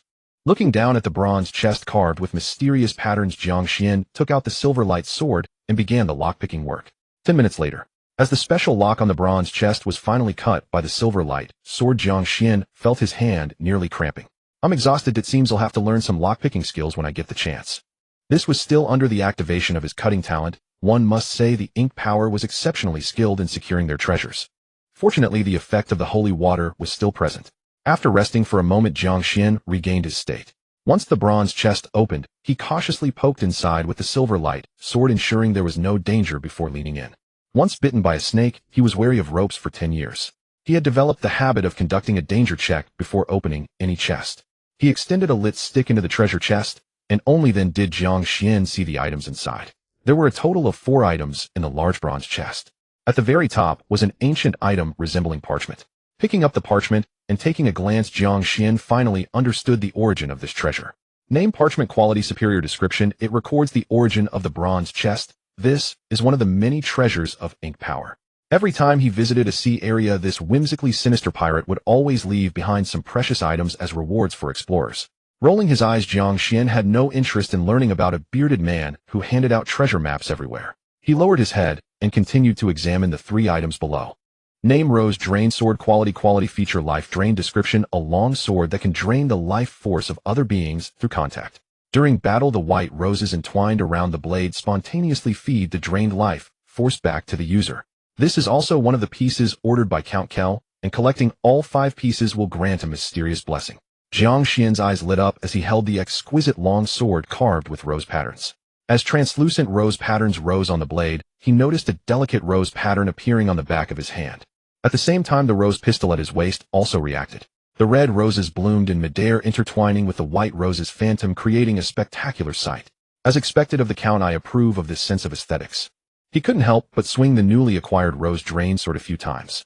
He found it not only very comfortable to wield, but also sharper than the silver-light sword. What a good item! This Count Kel seems to have a touch of old money about him. Recalling the incident where Ink Power had intercepted Count Kel, it seemed to have been quite famous at that time. He now found himself somewhat intrigued by that mysterious bearded man. Unlike the silver-light sword, the rose drain sword automatically generates a translucent sheath when worn at the waist, making it convenient for the user to carry. He nodded in satisfaction. His interest in that mysterious blessing was rather low. After all, the Black Sea was vast, and whether he could gather them all would depend on luck. All right, let's see the next item. Name: merchant's token, quality unknown, description: find a way to activate it, and you may come into contact with the most mysterious merchant group on the Black Sea. A gray-brown stone ball resembling an eyeball. Jiang Xuan couldn't quite grasp its origin. He speculated it was likely a precursor item for summoning merchants. However, for safety, he first stored the mysterious eyeball in his backpack, intending to study it further once back on the ship. He then turned his attention to the remaining 2 items. Name mimetic soil quality description can replace any type of soil provided it does not exceed its own quality. It is the ideal forging material for weaponsmiths. The 3rd item was somewhat peculiar, a package of mimetic soil that could replace any soil. This was also useful to Jiang Xuan. This way, he wouldn't have to search everywhere for that blackfire soil. After storing it in his backpack and discovering he had a full 20 units, Jiang Xuan's lips curled slightly. This trip had truly been worthwhile. Now I'm just 1 thermal insulation cotton away from building the sea furnace. Thermal insulation cotton is easier to find. I believe other survivors should have some in stock. I just need to go back and purchase some. This last item is actually a compass. He reached out to take the last item, and Jiang Xuan was momentarily puzzled. Name Ink Power Treasure Guide Compass Quality Superior Description. Hey lucky kid, are you surprised? Is it unexpected? It seems you have a fate with the captain of this ship.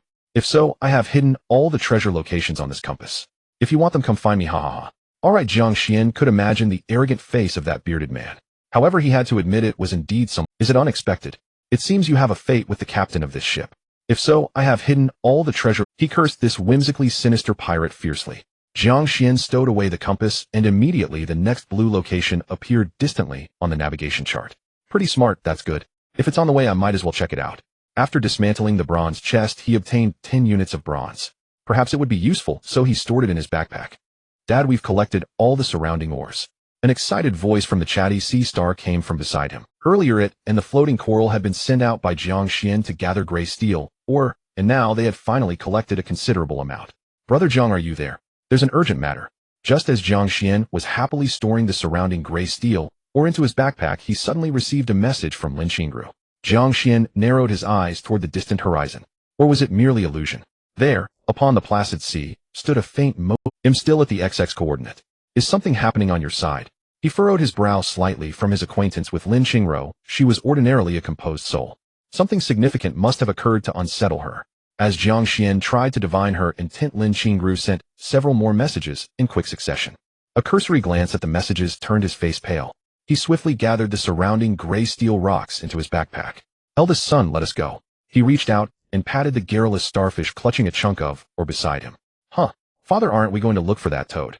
The starfish was bewildered. It remembered the wretched toad still left no trace. Ignore it. That toad won't survive long. Jiang Xuan paused, and then shook his head. Time was critical. He could not afford to waste it searching for a single toad. Moreover, the black tide was at their heels. Before long the island would be swallowed and rendered a deathly wasteland. Father, what happened? Did that stinky octopus run into trouble? Seeing the seriousness on Jiang Xuan's face, the garrulous starfish wore a look of worry. It's nothing. It's not about the young noble. He'll tell you on the ship. He shook his head to reassure the starfish. Lin Qingru's messages mattered greatly. Perhaps they would grant him a glimpse into the black tide's hidden truths. Reading her private messages as he hurried toward the cave, Jiang Xuan wished he could already stand in the sea region. Brother Jiang, a mysterious multicolored vortex has appeared at resource point 009, randomly expelling items outward. According to the Hallmaster present, another civilized species has been spotted near the supply point. They may be a race that survived the last black tide centuries ago. All of our nearby members are rushing there. I'm heading there as well. Brother John, you should hurry. We estimate resource point 009 might produce items of exceptional for sentences in all, each one tugging at Jiang Xuan's heartstrings. Another civilized species, one that had survived the black tide centuries ago. Since his transmigration, he had never heard of any creature capable of enduring the black tide. Even the kilometer-long white serpent could only flee in ignominy. Oh, what kind of race could escape such extinction? Can any life truly survive the black tide? His urgency swelled. Perhaps a genuine secret of this world was beginning to reveal itself at last. He glanced back once at the island receding behind them, and then turned away. Everything here was fated to be devoured by the black tide. Xiaoping, let us go. It seemed to sense his haste. The floating coral began to hum, and rose carrying the garrulous starfish. And 10 minutes later, Jiang Xuan descended gently and cradled the floating coral into the captain's cabin with a pang of concern. The emergency had drained Xiaoping, who had slipped into sleep from exhaustion. My lord father, you have returned. Has something unusual occurred?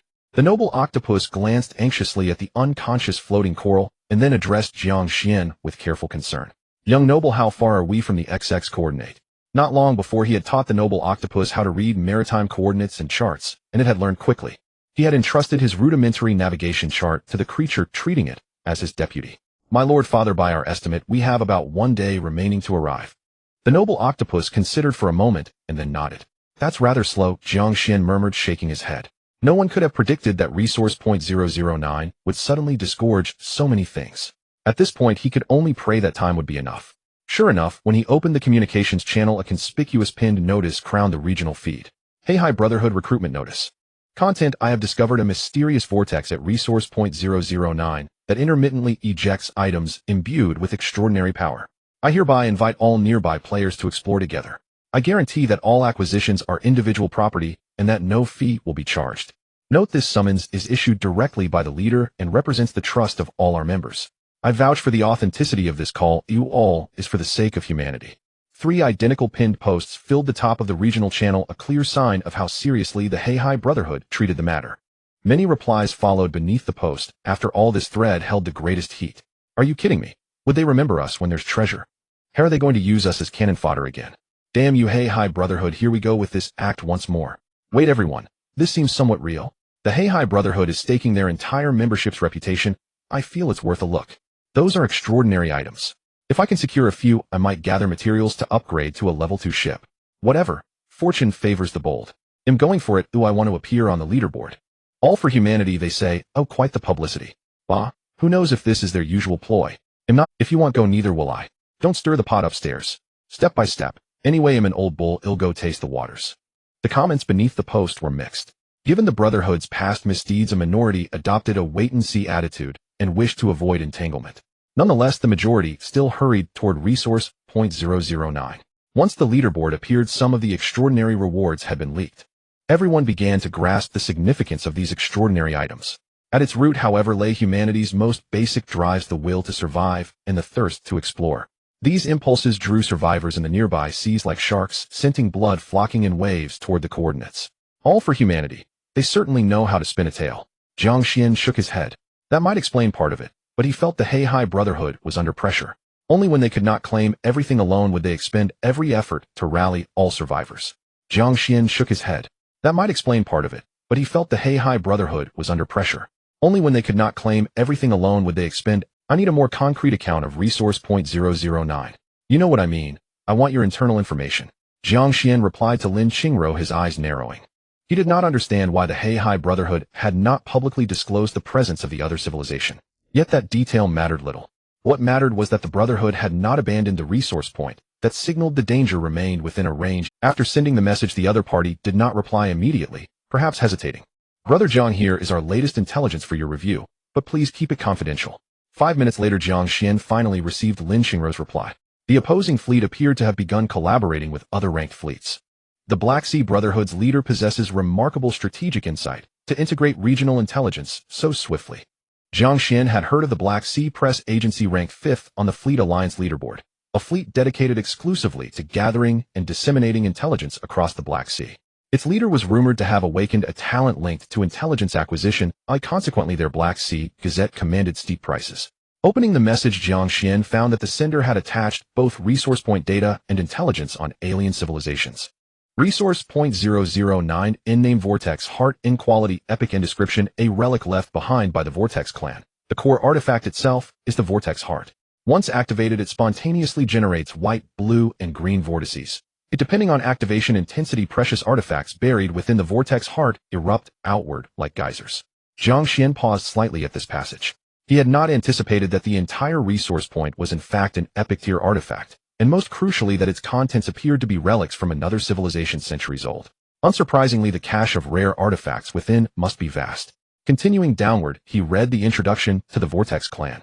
Name: Black Sea Vortex Clan. In description: a race abandoned by the Black Sea, losers of the survival game 1,000 years ago, now reduced entirely to subordinate life forms within the Black Sea realm. In theory, they should have gone extinct a millennium ago. The intelligence provided was sparse. Based solely on this description, no conclusions could be drawn regarding how they had evaded the Black Tide extinction 1,000 years prior. What intrigued Jiang Xuan even more was how they had survived for over a millennium, considering that the human lifespan scarcely exceeded a century. After reading all the information, Jiang Xuan fell into deep contemplation. A premonition stirred within him. Resource point 009 concealed far deeper secrets yet to be unearthed. Brother Jiang, our leader, just spoke with me. We'd like to propose another transaction with you. As Jiang Xuan pondered, Lin Qingruo's message arrived once more. Go ahead, say it plainly. I'm already en route. Jiang Xuan had anticipated such a proposal. Their urgency in inviting him and disclosing critical intelligence in advance meant they clearly sought something in return. Here's the proposition. We wish to secure a green-tier vortex node offering a rare-tier artifact as compensation. Seeing Jiang Xuan's lack of resistance, Lin Qingru promptly revealed the Black Sea Brotherhood's true purpose in recruiting him. A rare-tier, transcendent artifact. Jiang Xuan's gaze sharpened. He hadn't expected such generosity from the Black Sea Brotherhood. No wonder they reigned supreme in the region. Their capacity for acquiring resources dwarfed that of any individual. Send me its details first, and also tell me about the combat strength of the Vortex clans. He did not commit immediately. Jiang Xuan always acted within his limits. Past transactions conferred no automatic trust. Agreed. I'll send you the artifact's full dossier now. As for the Vortex clan's combat prowess, they are formidable. Individually, their strength rivals that of some of our own sect masters. Lin Qingru understood Jiang Xuan's temperament well, and thus prepared herself accordingly. Without hesitation, she transmitted the Transcendent Artifacts dossier. N. Name Vortex Type V Propulsor in quality rare in description a compact propulsion device engineered by the Vortex clan. When installed at the vessel's stern, it grants accelerated velocity. Its energy consumption need not concern users. It autonomously replenishes itself by harvesting bioenergy from the Black Sea. N. Effect I Sustain mode lasts 2 days, doubling speed, with a 24-hour cooldown. In effect 2 burst mode lasts 1 day, accelerating speed up to 5-fold, with a 72-hour cooldown. Jiang Xuan drew a sharp breath. Undoubtedly this was a rare-tier artifact he could not refuse. After all, what mattered most upon the Black Sea? Undeniably speed. Only superior velocity enabled swift escape from the pursuing black tide. Moreover, enhanced speed would allow him not only to reach distant resource points more promptly, but also to disengage rapidly from perilous engagements. Indeed, the Black Sea Brotherhood had chosen this artifact with meticulous deliberation, making refusal nearly impossible. He quickly calculated. At its current cruising speed of 25 Black Sea units, the Xingyun Haigang would achieve 50 units in sustained mode, and peak at 125 units in burst mode. What did that signify? The famed Flying Dutchman, currently the fastest publicly known vessel on the leaderboard, reached only 150 Black Sea units at maximum. That remained to his knowledge the swiftest ship extant. Against an average fleet speed of nearly 25 units, any vessel exceeding 50 units qualified as elite. And this vessel not only surpassed the 100-unit threshold, but required no external energy input. Crucially, such ship-mounted accessories contributed significantly to scoring on the vessel construction leaderboard. I suppose I have no choice. Their offer is simply too generous. After weighing the stated risks, Jiang Xuan decided to accept the deal. Their sect masters likely ranked near the bottom of the combat power leaderboard. Such danger, he judged, was still within his threshold for risk. The sole concern lies in the transcendent artifacts wielded by the Vortex clans. At this thought, Jiang Xuan's expression grew subtly grave. He could not ascertain whether they possessed high-tier artifacts inherited from the ancient civilization, but odds were against it. Otherwise, the Black Sea Brotherhood would never have stood a chance in competition. Very well, I agree. One condition: once I assist you in securing a single green-tier resource node, my involvement ends there. Having resolved, Jiang Xuan wasted no time, sending Lin Qingru his confirmation instantly. Excellent. Brother Jiang, I'll inform our leader immediately. I've already dispatched the transcendent artifact. I hold authorization for this. Delighted by his acceptance, Lin Qingru sent the rare-tier propulsor without delay, demonstrating unexpected confidence in his integrity. They sent it outright. How intriguing. Jiang Xuan hadn't expected such trust. After all, a rare-tier propulsor held incalculable value in the early stages. From his own perspective, he would never have relinquished it prematurely. Retrieving the propulsor, he eagerly inspected its effects. N. Vortex Type V Propulsor extracted. Install on Xingyun Haigang. With a silent command, he affirmed. A deep emerald light flashed, and a compact 3-meter-long propulsor materialized beneath the ship's stern. Jiang Xuan strode briskly to the aft deck and peered down. Originally sleek and verdant, exuding advanced technological aesthetics, the propulsor began rapidly reshaping and recoloring the moment it bonded with the Xingyun Haigang. Ultimately, it morphed seamlessly into structural harmony with the vessel's hull, settling before him as a trinozzle thruster resembling the nitrous oxide acceleration systems of his former world. Ultimately, it morphed seamlessly into structural harmony with the vessel's hull, settling before him as a trinozzle thruster resembling the nitrous oxide acceleration system, truly worthy of its rare-tier designation. Even its aesthetic refinement surpasses all other technological artifacts I've encountered. Jiang Xuan studied the fully integrated Vortex Type V propulsor with quiet satisfaction and nodded. Without delay, he summoned his vessel's current status interface. Name Starfall Black Steel Ship. Type Special Vessel. Level 2 Ship. Sailing speed 25. Black Sea speed can be increased to 0 with sails down and favorable winds. Normal state can amplify to 50 Black Sea speed per day, lasting for 2 days with a 24-hour cooldown. Burst state can amplify to a maximum of 125 Black Sea speed per day, lasting for 1 day with a 72-hour cooldown. Dimensions: length 15 meters, width 8 meters. Inclusions: wooden deck, steel outer shell sails, iron cabin, a comfortable captain's command room, and 3 crew rest areas. Dimensions: length 15 meters, width 8 meters. Inclusions: wooden deck, steel outer shell sails, iron cabin, a comfortable captain's command room, and 3 crew rest areas. Special effect 2. The properties of Starfall Steel grant the ship a rebound effect automatically, reflecting 20 of damage taken. Description: a steel shell among level 2 ships. If equipped with an ice-breaking drill, no one would dare to confront you heat-in. Indeed, 2 navigation states appeared in the ship's information. Jiang Xuan eagerly walked into the captain's command room and found 2 buttons, one green and one red, appearing on the compass. Green switches to the normal state of the thruster, while red switches to the burst state. After briefly scanning the information, he pressed the green button. With a slight push sensation, the thruster beneath the Starfall Black Steel ship began to emit blue light. In just 2 seconds, the ship's sailing speed instantly increased to 50 Black Sea speed per day. Notably, the Vortex-type thruster lived up to its excellent quality. Even during acceleration, the cabin remained remarkably stable. There was no dizziness or uncomfortable push sensation from the sudden increase in speed. Let's try the burst state next. Looking at the rapidly passing sea on both sides, Jiang Xuan raised his hand and pressed the red button. As the 3 nozzles of the Vortex-type engine entered overload mode, 3 ferocious blue flames erupted from the nozzles, providing a tremendous speed boost to the Starfall Black Steel ship. 50 Black Sea speed, 70 Black Sea speed, 100 Black Sea speed, 125 Black Sea speed. In less than 3 seconds, the ship's speed had already reached an astounding 125 Black Sea speed per day. Jiang Xuan looked out through the observation window of the captain's room and saw the entire ship enveloped by a transparent blue barrier. Within the blue barrier, he felt no discomfort from the speed change. If it weren't for the floating objects racing past the sea surface, he would hardly have sensed that the ship's sailing speed had reached such an incredible value. Not bad. At the current speed, it won't take 5 hours to reach the coordinates of supply point 009. Gently tapping the subtle patterns on the compass, Jiang Xuan began to calculate his current combat strength. This time the danger level is quite high. It seems necessary to bring Xiaohei along. As for Xiaohei's possibly attention-grabbing appearance, Jiang Xuan decided not to think about it anymore. This time the danger level is quite high. It seems necessary to bring Xiaohei along. As for Xiaohei's having obtained the thruster, Jiang Xuan felt comfortable and couldn't help but brag a little. By the way, it seems there's a stone eye I haven't used yet. Thinking of the mysterious eye from the bronze box, Jiang Xuan took it directly out of his backpack. Name: Merchant's Contract Object. Quality: unknown.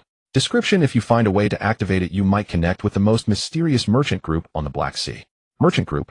Are there still merchants on the Black Sea? Gently rubbing the black stone eye in his palm, Jiang Xuan pondered how to activate it. Kid, stop touching me. Your sweat is all over me. Just as Jiang Xuan was contemplating the eye, a sharp explosive sound suddenly rang in his ear. The voice was somewhat harsh, laced with a strong sense of disdain. Wait, who's talking? He scanned the room. Noticing that the chatty starfish was still resting on the deck outside, he refocused his gaze on the eye in his hand. Hey kid, let go of me. You're even ruder than that bearded guy before. Hearing the voice, Jiang Xuan finally confirmed that it was indeed the stone eye in his hand that was speaking. Hearing the whispers of the unknown eye, Sanity 1. Are you the one speaking? Are you alive? Placing the eye, which had now opened its eyes and was rolling around on the table, Jiang Xuan felt a mix of surprise and uncertainty. He never expected that this thing was actually a living being. Of course. Have you ever seen a dead person talk? The mysterious eye rolled its eyes, then disdainfully glanced at Jiang Xuan, whose gaze was darting around. Excuse me, can you communicate with the merchants at sea? Seeing that the other party seemed to pose no threat, Jiang Xuan put a smile back on his face and slowly lowered the rose pistol at his waist. What a rarity. If you want to meet my master, it's simple. Just offer me something good. Excuse me, can you communicate with the merchants at sea? Seeing that the other party seemed to pose no threat, Jiang Xuan put a smile back on his face. What? I didn't hear clearly. Can you say that again? With a smile, Jiang Xuan pulled out the rose pistol and pointed the barrel directly at the top of the eye. What? I didn't hear clearly. Can you say that again? With a smile, Jiang Xuan pulled out the rose pistol and pointed the barrel directly at the top of the eye. Feeling the cold gun barrel above the usually arrogant eye was now sweating profusely. Yet it still held its ground, sensing that Jiang Xuan would not dare to harm it. You must be trying to scare me. As the eye rolled, it began to form its own judgment. The previous rude, bearded man treated it with great respect, and even offered it plenty of good things to eat. Oh, you're a tough one. I like you tough ones. Eldest son, come here, and get to work. Seeing the eye's defiant demeanor, Jiang Xuan's smile deepened. He gently lowered the gun, and then called out to the outside. Coming, Dad. Upon hearing the commotion, the starfish, sunbathing lazily on the deck, suddenly became interested. This guy seems a bit uncooperative. You need to find a way to make it obedient. Seeing the eldest son arrive, Jiang Xuan waved his hand, pointing at the bewildered, mysterious eye on the table. Ah, so this guy made Dad unhappy. Don't worry, Dad, leave it to me. I guarantee it will be obedient. With a somewhat predatory gaze, the chatty starfish casually took out the special belt it had just caught. Watching the other party's malicious gaze and the belt in hand, the eye felt an ominous premonition. Watching the other party's malicious gaze and the belt in hand, the eye felt an ominous premonition. I'm going out for a bit. Oh, I'll be back shortly. Jiang Xuan waved his hand, then winked at the chatty starfish, giving a casual "you handle it" gesture before humming a tune and walking out. Stinky starfish, I advise you not to do this. Wait, don't come over. You'll regret this. Help. With the sounds of miserable screams and a certain starfish's evil laughter echoing in the room, Jiang Xuan helplessly shook his head. If I had known today, I wouldn't have acted that way. Not sure if it was from sharing many gangster stories with the eldest son a few days ago. Now the chatty starfish seemed to have grasped some true teachings and was now acting with a mountaineer's arrogance. As for possibly being mistaken for a Black Sea gang by other survivors later, Jiang Xuan shook his head. What a joke! I, Jiang Xuan, am not Chen Haonad. Father, this one couldn't take a hit. I hadn't even landed a proper strike before it surrendered. 10 minutes later, when Jiang Xuan returned to the captain's command chamber, the talkative starfish finally waved its arms with lingering relish. Well done. You may step out for now. Satisfied, Jiang Xuan nodded at the starfish, then turned his gaze toward the stone eye lying motionless on the table, pretending to be dead. My apologies. The temperament of my crew is rather volatile. I trust you weren't overly startled. With a warm, smiling expression, he produced a piece of timber, gesturing that it was the tribute offered. Sir, please call me Xiao Shi. Upon seeing Jiang Xuan approach the stone, I hastily rolled backwards several times, adopting an expression of contrition, as if silently confessing its fault. Oh look, we're all family here. Here, take your tribute, and summon your master without delay. Seeing the stone eye fully subdued, Jiang Xuan promptly pressed the wooden plank into its grasp. To think it had fallen into Jiang Xuan's hands. This realization sealed the stone eye's resignation. Instantly, it flipped itself over, revealing beneath a vast, gaping maw occupying half its body. It swallowed the timber in one gulp, then licked its lips, only to curl them in mild disappointment, as though tasting nothing at all. Soon after, a mysterious black mist began seeping from its mouth. The mist coalesced without dispersing, gradually shaping itself into an archway-like portal. As Jiang Xuan watched the enigmatic gateway with calm composure, a humanoid figure emerged before him, robed in gray, bearing a matching gray satchel across its back. Why humanoid? Because though its frame resembled that of a man, its head bore two elongated pointed ears, its face resembled a goat's, and beneath its mouth extended several azure tentacles, while its entire skin shimmered in deep cerulean. Greetings, traveler. Did you summon me? A flicker of curiosity crossed its features. It had not expected any being in the outer sea to possess its covenant artifact. Greetings, enigmatic merchant. I wish to understand what manner of existence you embody.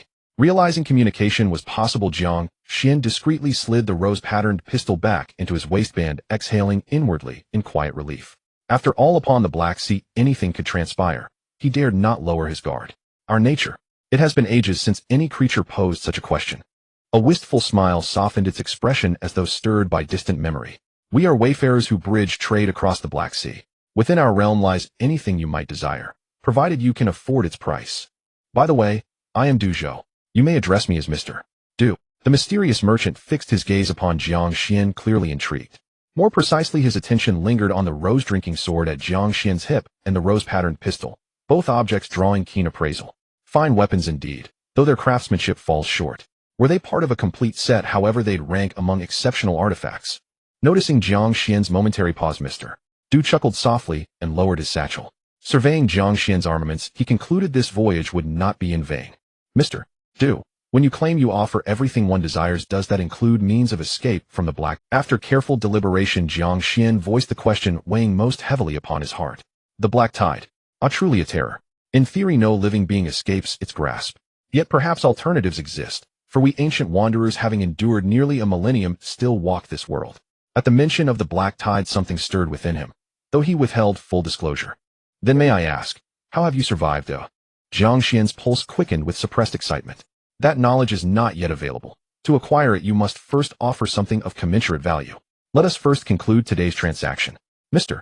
Du shook his head, gently indicating Jiang Xuan must first demonstrate tangible worth before seeking such profound insight. Then how shall we proceed? Jiang Xuan tamped down his inner fervor, his expression settling once more into serene composure. Of course, such knowledge could never be obtained lightly. Simply put, any item or being of genuine worth may be exchanged for coin in my presence. Conversely, you may purchase whatever you seek from my inventory. Seeing Jiang Xuan ready to transact, Mr. Du's smile widened. This journey had been arduous. No merchant would return empty-handed. No rush. First allow me to survey your wares. Mr. Du smiled faintly, then closed his eyes. An uncanny ripple emanated from him, swiftly permeating the entire vessel, Xingyun black steel. Wait, what is this? A surge of astonishment rose within him. The ship carried the unmistakable aura of a transcendent witch, a psionic adept, and a starfish transcending racial limits. By the heavens, fortune's own blessing graces this vessel. His thoughts raced. Within seconds his countenance twitched repeatedly. Unfathomable, Mr. Jiang Xuan, I profoundly underestimated your worth. Slowly opening his eyes, Mr. Du shed his usual composure and bowed slightly. A gesture of no matter, has Mr. Du found suitable items aboard my vessel? Jiang Xuan's expression darkened. He sensed just moments ago the entire Xingyun black steel had been laid bare, inside and out. If permissible, I wish to acquire the jade comb stored in your hold, and those two beings. Noting Jiang Xuan's discomfort, Mr. Du instantly adopted a humble demeanor, acknowledging his transgression. He had erred gravely.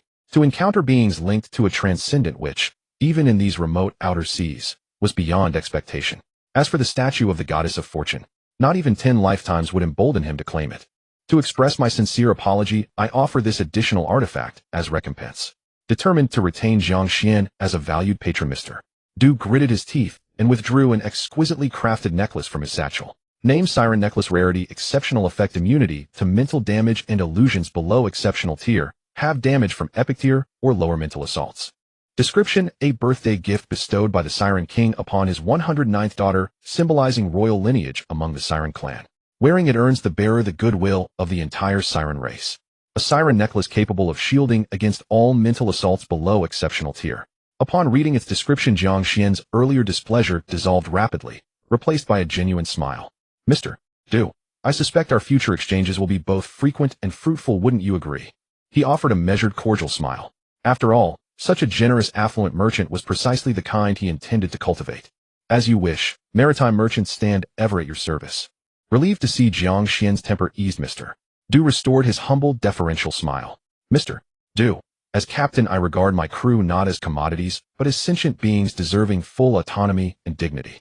What then is your offer for the witch's jade comb stored in my hold? After reflection, Jiang Xuan decided to part with the Jadalapi's comb, long neglected in his hold. He had wielded it for days, observed no effect, and cast it aside. Yet he keenly sensed Mr. Du's interest lay not in the comb itself, but in its association with the witch. Thus, he subtly emphasized the word witch. What a commendable captain! You honor your crew's rights with integrity. Though I regret the limitation, I respect your principle. For this comb, I offer 10 gold coins, a sum rivaling that of an exceptional tier artifact. No, not so, Mr. Du. You merchants know well in trade, true value often resides not in the object alone, but in its hidden contextual significance. Moreover, would you truly wish the witch to learn her personal jade comb changed hands for a mere 10 coins? Jiang Xuan shook his head with gentle amusement, flashing Mr. Du the sly, knowing grin characteristic of seasoned traders. Cunning merchant. Mr. Du's expression changed, cursing inwardly. He wondered why the other party had not mentioned anything about the extraordinary witch, yet still keenly sensed his most sensitive point. Mr. Jiang, you have great potential as a merchant. 15 gold coins, no more. No, Mr. Do think from another perspective. How much value would an emerald comb used by an extraordinary witch hold in your hands? This is not just a comb, it is a wonderful story about witches, isn't it? Hearing this, Mr. Du was visibly taken aback, and a glint of excitement appeared in his eyes. 20 gold coins. My God, if my kin found out, I would surely be expelled from the merchant community. Mr. Du shook his head, a look of distress on his face. Deal. Seeing that they had indeed reached the other party's limit, Jiang Xuan clapped his hands and directly determined the value of the emerald comb. After confirming the price, Mr. Du handed over 20 gold coins, each engraved with an octopus head. After confirming the price, Mr. Du handed over 20 gold coins, each engraved with an octopus head, to Jiang Xuan, large pocket behind him. So, Mr. Jiang, what do you plan to purchase from me? Seeing Jiang Xuan examining the glittering gold coins in his hand, Mr. Du once again displayed the characteristic smile of a merchant. He waved his hand again, and a dazzling array of extraordinary items appeared before Jiang Xuan. Jiang Xuan looked up and found that there were many items on the list numbering well over 100 ranging from fine to extraordinary. He even spotted an epic quality item. Name magical treasure chest quality epic description automatically generates one extraordinary quality item each day, and after generating 100 extraordinary items, it will disappear and finally transform into an epic weapon. Upon seeing the introduction of this item, Jiang Xuan nearly drooled with desire. An epic item for 100 extraordinary items, plus one weapon of the same quality, it was simply a tremendous bargain. Unfortunately, the price was too high, requiring a full 299 gold coins, and for now, he could only gaze longingly. Shifting his gaze downwards, he began to filter through the other extraordinary items of different qualities. Mr. Du on the side seemed unhurried, still waiting with a smile for Jiang Xuan's selection. He knew that no one could refuse his goods. This was the confidence of a merchant. 10 minutes later, Jiang Xuan finally selected two items that most aligned with his desires from among the hundreds of items. A vial of green potion and a deep blue wrist guard. Name V-type agility phantom potion quality extraordinary description permanently increases agility by 10 points after consumption with a 1/3 chance of generating a phantom substitute while moving, which can unleash a full power attack within 3 seconds. Note effective only on sea beasts. Of course, this agility potion was not prepared for himself. Considering the upcoming competition for the Vortex Point, Jiang Xuan planned to buy it for Xiaohe. Turning his gaze to the mysterious wrist guard inlaid with blue gems, a wave of desire rose within Jiang. Name Sea Witch Guardian wrist guard quality extraordinary attribute bonus strength 3 defense 3 description the core equipment of the Sea Witch Guardians. Wearing this wrist guard significantly enhances the user's physical attributes and can store 3 Sea King's impacts capable of breaking mountains and shattering stones. Note, after using the Sea King's impact, it will enter a slow cooldown period. As for why he chose this, although he had already stood at the forefront of humanity with the support of several powerful crew members, ultimately his own offensive capabilities were quite limited. The 3 attack methods stored in the Sea Witch Guardian wrist guard undoubtedly provided him with more operational space. If used well, this would be a trump card. An attack capable of breaking mountains and shattering stones should easily breach the defenses of ordinary second-level vessels. With that in mind, he pointed with one hand, and the 2 items flew out from the transparent list quite magically. Both extraordinary quality items were priced at 10 gold coins. It seemed the other party had not deceived him. 10 gold coins was indeed the standard price for extraordinary items. Good eye, these are very suitable for you, Mr. Jiang. The gold coins returned to Mr. Du's hands, and his smile grew even broader. So, Mr. Jiang, until we meet again, if you come across good items in the future, you can summon me with a contract. Of course, as you know, I am very interested in the items with stories that you mentioned. With a slight bow, Mr. Du waved at Jiang Xuan and slowly disappeared into the black mist. As the black mist dissipated, the room returned to its previous tranquility, as if everything that had just happened was a dream. Cough, cough, I'm exhausted.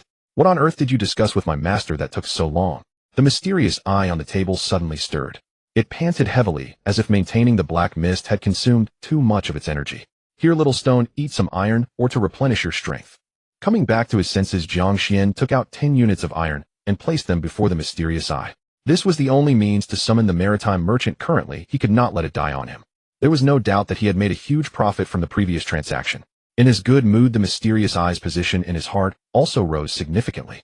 Is this for me? The eye monster looked up uncertainly at the kindly Jiang Xuan, shivering slightly. Could it be that this guy took the wrong medicine? Behave as long as you follow me well, I won't treat you poorly. Of course, don't even think about running away. Your master has completely transferred your usage rights to me. Seeing the other party's eyeballs starting to wander restlessly again, Jiang Xuan gave it a gentle tap. What? How could it be? You poor. Cough, cough, I meant, how could you possibly have items that would interest my master out here in the open sea? Unexpectedly, he still had to remain in this dangerous place, and the eye monster immediately displayed an expression of despair. The truth is, it seems we still have a long time left together. After a hearty laugh, Jiang Xuan playfully patted the rough head of the eye monster, then waved his hand, and in the room remained a despairing eye, weeping while resignedly devouring the cold iron before it. Father, we are almost there. If we go forward for about 20 more minutes, we should reach the target location. On the deck, the noble octopus reliably reported the progress of the voyage to Jiang Xuan. It wore a slightly curious expression. Thanks to its innate enhancement, it had keenly sensed the strong fluctuations emanating from the captain's command room. However, since Jiang Xuan appeared unharmed, it did not approach to disturb him. Very good, it's time to make some preparations. I just wonder how the situation at the vortex point is now. His gaze gradually elongated as he looked towards the mysterious sea area shrouded in colorful light. As Jiang Xuan gazed at the colorful sky on the horizon, a familiar notification sound suddenly echoed. Has it finally hatched? Jiang Xuan exclaimed, joyfully returning to his senses. Previously he had slain the scythe shadow, a black iron sea beast. This meant that the newly hatched sea beast would at least be of the same level, perhaps even a silver breed. Take it out. He suppressed his excitement and silently chanted in his heart. As the dark, golden, mutated sea beast egg vanished from his backpack, a brilliant golden light began to coalesce on the deck. The golden light first circled around Jiang Xuan a few times, and then, as if confirming something, it began to transform from a light source into a physical entity. Finally, as a dark golden sea beast egg appeared before him, golden crystalline substances quickly spread across the entire ship. Roar! A powerful aura emanated from the golden sea beast egg. The surrounding golden crystals shot up like glass, and then vanished before everyone's eyes. What a momentum! What an entrance! This is definitely a silver breed. Jiang Xuan watched in shock at the magnificent display, feeling his heart racing. Moments later, the dazzling golden light completely dissipated, revealing the true appearance of the sea beast within. Jiang Xuan stared unblinkingly at the newly hatched crew member. He saw the golden egg crack open, and a large sea lizard-like beast with dark golden scales appeared on it. On its head was a dazzling diamond-shaped gem, and as it breathed, sharp fangs occasionally revealed themselves, with its razor-sharp claws half concealed among the scales, reflecting a silvery cold light. Of course, the most distinctive feature was its eyes, with golden vertical pupils that glimmered with a cunning yet lazy look. Named Dark Golden Sea Lizard Juvenile. Quality silver. Size 2. 5 meters. Talent golden armor, dark crystal claws, crystal breath. Description: a rare bloodline creature from the Black Sea world, a battle machine among silver breeds, possessing considerable intelligence, strong defensive capabilities, rapid and unpredictable attacks, and fond of consuming goldmine starfish and rare seabed ores. After reading the introduction, Jiang Xuan could only exclaim in astonishment. So far, this was the only extraordinary creature with 3 talents under his command. The Tumterlong little guy seemed unafraid, and after observing its surroundings, it began to stroll leisurely around Jiang Xuan. At this moment, the stunned noble octopuses also curiously gathered around, cautiously eyeing their newly golden-armored companion. Big Sun, why aren't you coming over? Jiang Xuan first tentatively patted this imposing new crew member, then glanced with mild surprise at the loquacious starfish hiding nearby. He didn't understand why this fellow was acting strange today. It had always been the first to rush over to show off whenever a new crew member arrived. Coughed out, I have something to do, you all chat first. Seeing the suddenly appeared giant sea lizard, the loquacious starfish instinctively felt a great sense of pressure. It stifled its fear, quickly shook its head, and rolled into the cabin. Roar! Roar! The dark golden sea lizard, who was currently being affectionate towards Jiang Xuan, slowly turned its head upon hearing the sound. Its eyes widened in surprise as it swiftly dashed towards the loquacious starfish. Dad, save me, this stupid lizard wants to eat me. The loquacious starfish cried out, as if sensing a primal threat rushing into the cabin. Oh no, this little guy seems to have sea stars on its menu. Jiang Xuan, realizing the situation, slapped his forehead and hurriedly gave chase. When Jiang Xuan and the others reached the cabin, they found the loquacious starfish already fainted inside. The dark golden sea lizard was excitedly perched beside it, howling. The little guy mischievously extended its tongue, licking the twitching body of the loquacious starfish, its eyes clearly filled with a cunning smile. You almost scared me to death. This is our companion, our family, understand? Jiang Xuan said, giving the dark golden sea lizard's hard golden head a light pat. He finally felt relieved. Only now did he understand that the little guy was just trying to scare the loquacious starfish on purpose. With its intelligence, it wouldn't confuse food with companions. From now on, your name will be Little Jean. These are all your companions. Seeing that the loquacious starfish was okay, Jiang Xuan then patted the little guy's head. He began to introduce the other little friends on the ship one by one. Seeing that the loquacious starfish was okay, Jiang Xuan then patted the little guy's head. He began to introduce the other little friends on the ship. The poisonous sea urchin was much more dull. Upon seeing Jiang Xuan and the others enter the cabin, it expanded its body to block the entrance. Little Black, get down here. Seeing this scene, Jiang Xuan waved his hand in exasperation. His Little Black was good at everything except for its lack of brain cells. Little Black, get down here. Seeing this scene, Jiang Xuan waved his hand in exasperation. His Little Black was good at everything except for its lack of brain cells. Phantom potion. Jia. The poisonous sea urchin clearly did not perceive Jiang Xuan's concern. It only knew its master was calling it. Come drink this. After a long demonstration, he finally made Little Black understand that this was for drinking, not for stabbing with its spikes. It was only then that Jiang Xuan discovered that Little Black actually had a mouth. It was hidden in the middle of its body, and only by spreading out the surrounding black spikes could one see the 10 centimeter wide slit in its body, which was its mouth. After feeding the phantom potion to Little Black, Jiang Xuan sent it aside to stay. He glanced at Little Black, who was curled up nearby, absorbing the potion, and then began to prepare his equipment for the upcoming tasks. First the rose pistol, the rose extraction sword, and the remaining 2 taunting grenades were essential. The Sea Demon Guardian bracers were already equipped. Then he took out other unnecessary items from his backpack and stored them temporarily in a silver capsule. These storage boxes from the Hill Civilization were impressively capacious. Except for large volume materials like wood and iron, most other items could be stored. After clearing space in his backpack, Jiang Xuan finally took out 2 potions. These were the type mental potion and type strength potion that he had not used before. After swallowing both potions, Jiang Xuan felt a warmth in his abdomen as his body's strength and spirit quickly surged. He opened his personal panel and examined his current attributes. Name Jiang Xuan. Status healthy. Strength 4253, 99,100. Speed 41, 98,100. Constitution 5, 99,100. Defense 013. Stealth 01. Spirit 65, 99,100. The higher the spirit, the higher the rationality, and the faster the recovery rate. Rationality 6, 98,100. Rationality below 50 will lead to panic, below 30 will provoke suicidal thoughts, and below 10 will cause complete madness. Talent 1, Mutated Sea Beast Egg, authority level. Talent 2, Cutting, exceptional. Now with the enhancement of both potions, his strength and spirit had both surpassed 10. He felt that although his strength was not as formidable as Little Black's, he should have no problem dealing with someone like Little Gui, who was not adept at combat. Looking at Little Jean and the small vial slowly approaching him, Jiang Xuan smirked, a confident smile appearing on his face. Now it seems I lack nothing. The lineup for this battle was truly extravagant, featuring the chattering sea star, the poisonous sea urchin, the dark golden sea iguana, and the fully armed Jiang Xuan himself. Considering the abundance of supplies on his ship, Jiang Xuan left the floating coral and the noble octopus behind to guard the vessel. Now with less than 1,000 meters to the vortex point, he could already see the dazzling colorful light illuminating the sky in the distance. Brother Jiang, are you almost there? Jiang Xuan, riding on the dark golden sea iguana and heading towards the colorful vortex point, suddenly received a private message from Lin Qingru. I've arrived, where are you? He glanced curiously at the colorful light nearby. Logically, with him being so close, he shouldn't have failed to spot a single ship. It should be noted that this time a significant number of survivors from the surrounding sea areas and the mysterious vortex tribe had gathered. Can you see that colorful vortex point? Just pass through it, and you'll see us. The other party seemed a bit delighted, likely pleased that he could keep his promise. I see it, I'm coming right away. Jiang Xuan looked up at the massive colorful light screen ahead, gently patting the dark golden sea iguana's head, signaling it to speed up. The colorful light screen resembled a portal leading to the vortex point, and upon passing through it felt as if he had entered an entirely different sea area. Standing atop the dark golden sea iguana, Jiang Xuan gazed out, spotting several hundred ships docked near a massive circular reef up ahead. On the opposite side of the massive circular reef, there was a strangely shaped deep green colossal ship. The ship had light blue patterns running throughout its body. Upon closer inspection, they resembled the blue patterns on its shaped thrusters. So this is the vessel of the Vortex tribe. It seems there aren't too many people here. Returning his gaze, Jiang Xuan navigated through the bustling crowd in the distance, focusing on a few white wells atop the massive reef. Name: White Vortex. Point: Quality: Excellent. Status: Cooling down. Description: Once activated, it will sporadically erupt with common and excellent grade items. Has it already erupted once? He murmured, finally arriving near the massive reef.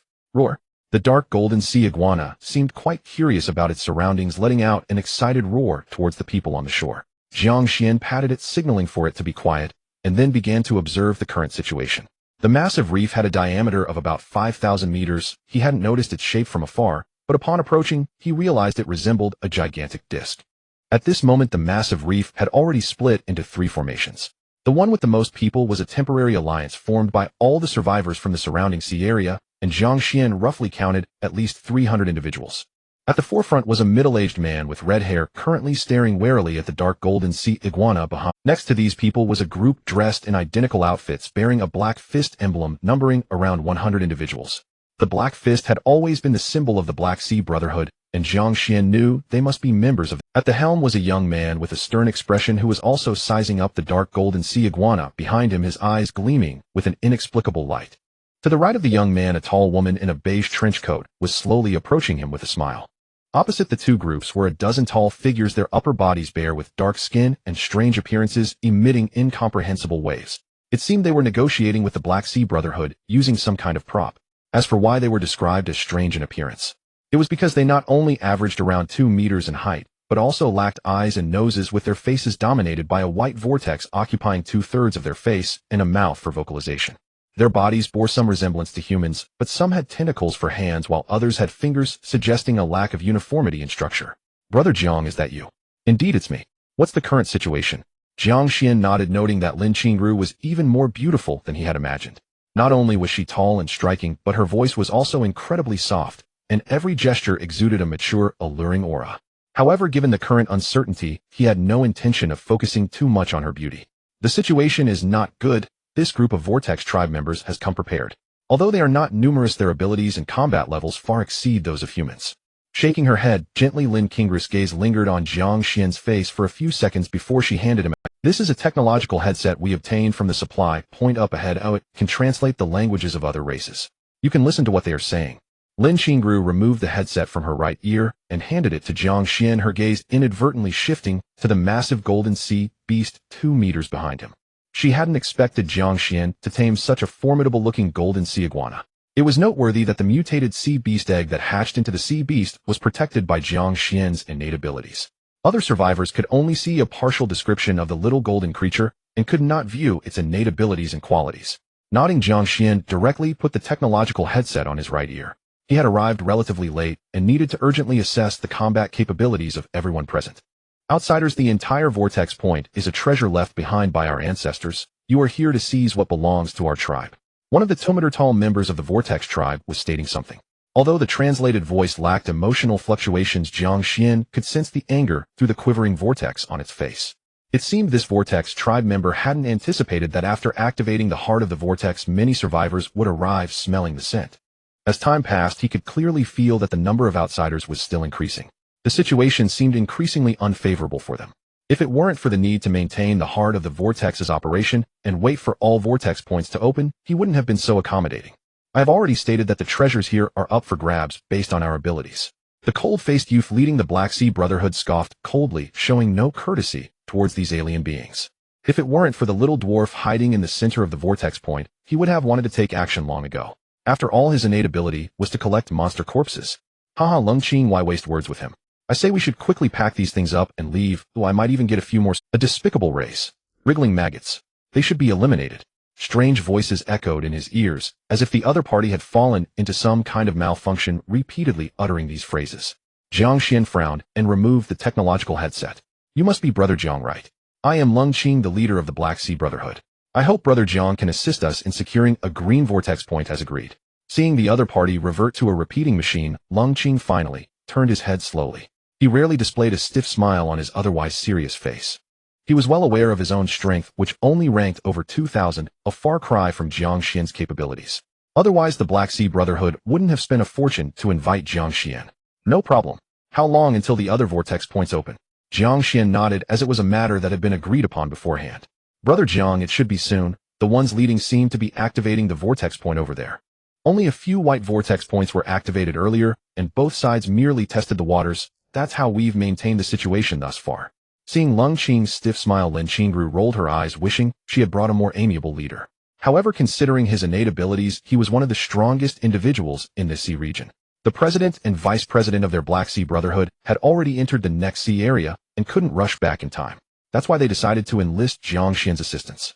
Brother Jiang, it seems that these Vortex tribe members are not as strong as imagined. They managed to evade the black tide, which suggests there may be other underlying issues.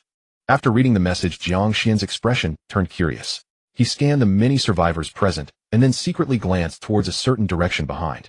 That said, it seems I don't need to worry about many troublesome individuals after all.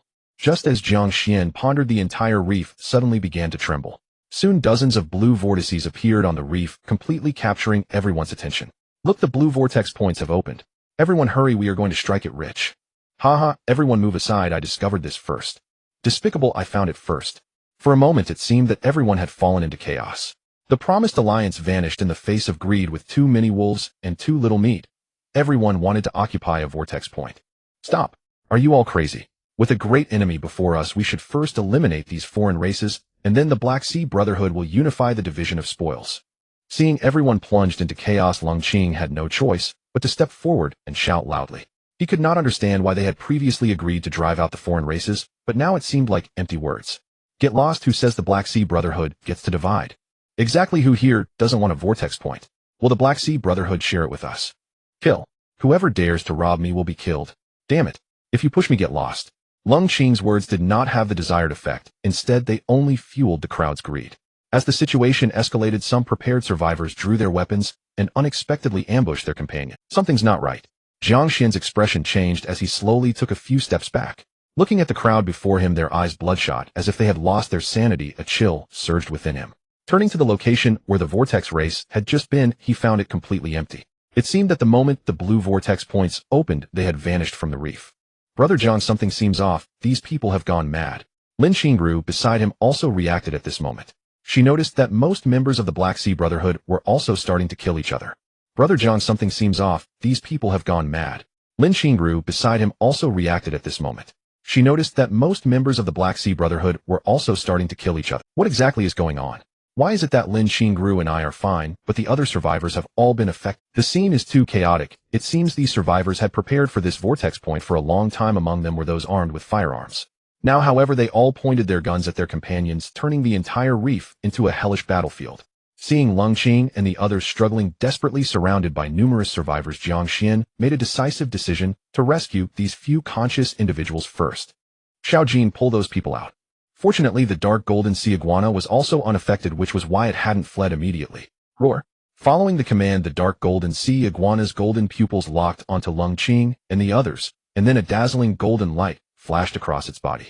Its scales shone with golden light, transforming it into a golden armored beast that charged into the crowd. In an instant, dozens of survivors blocking its path were sent flying.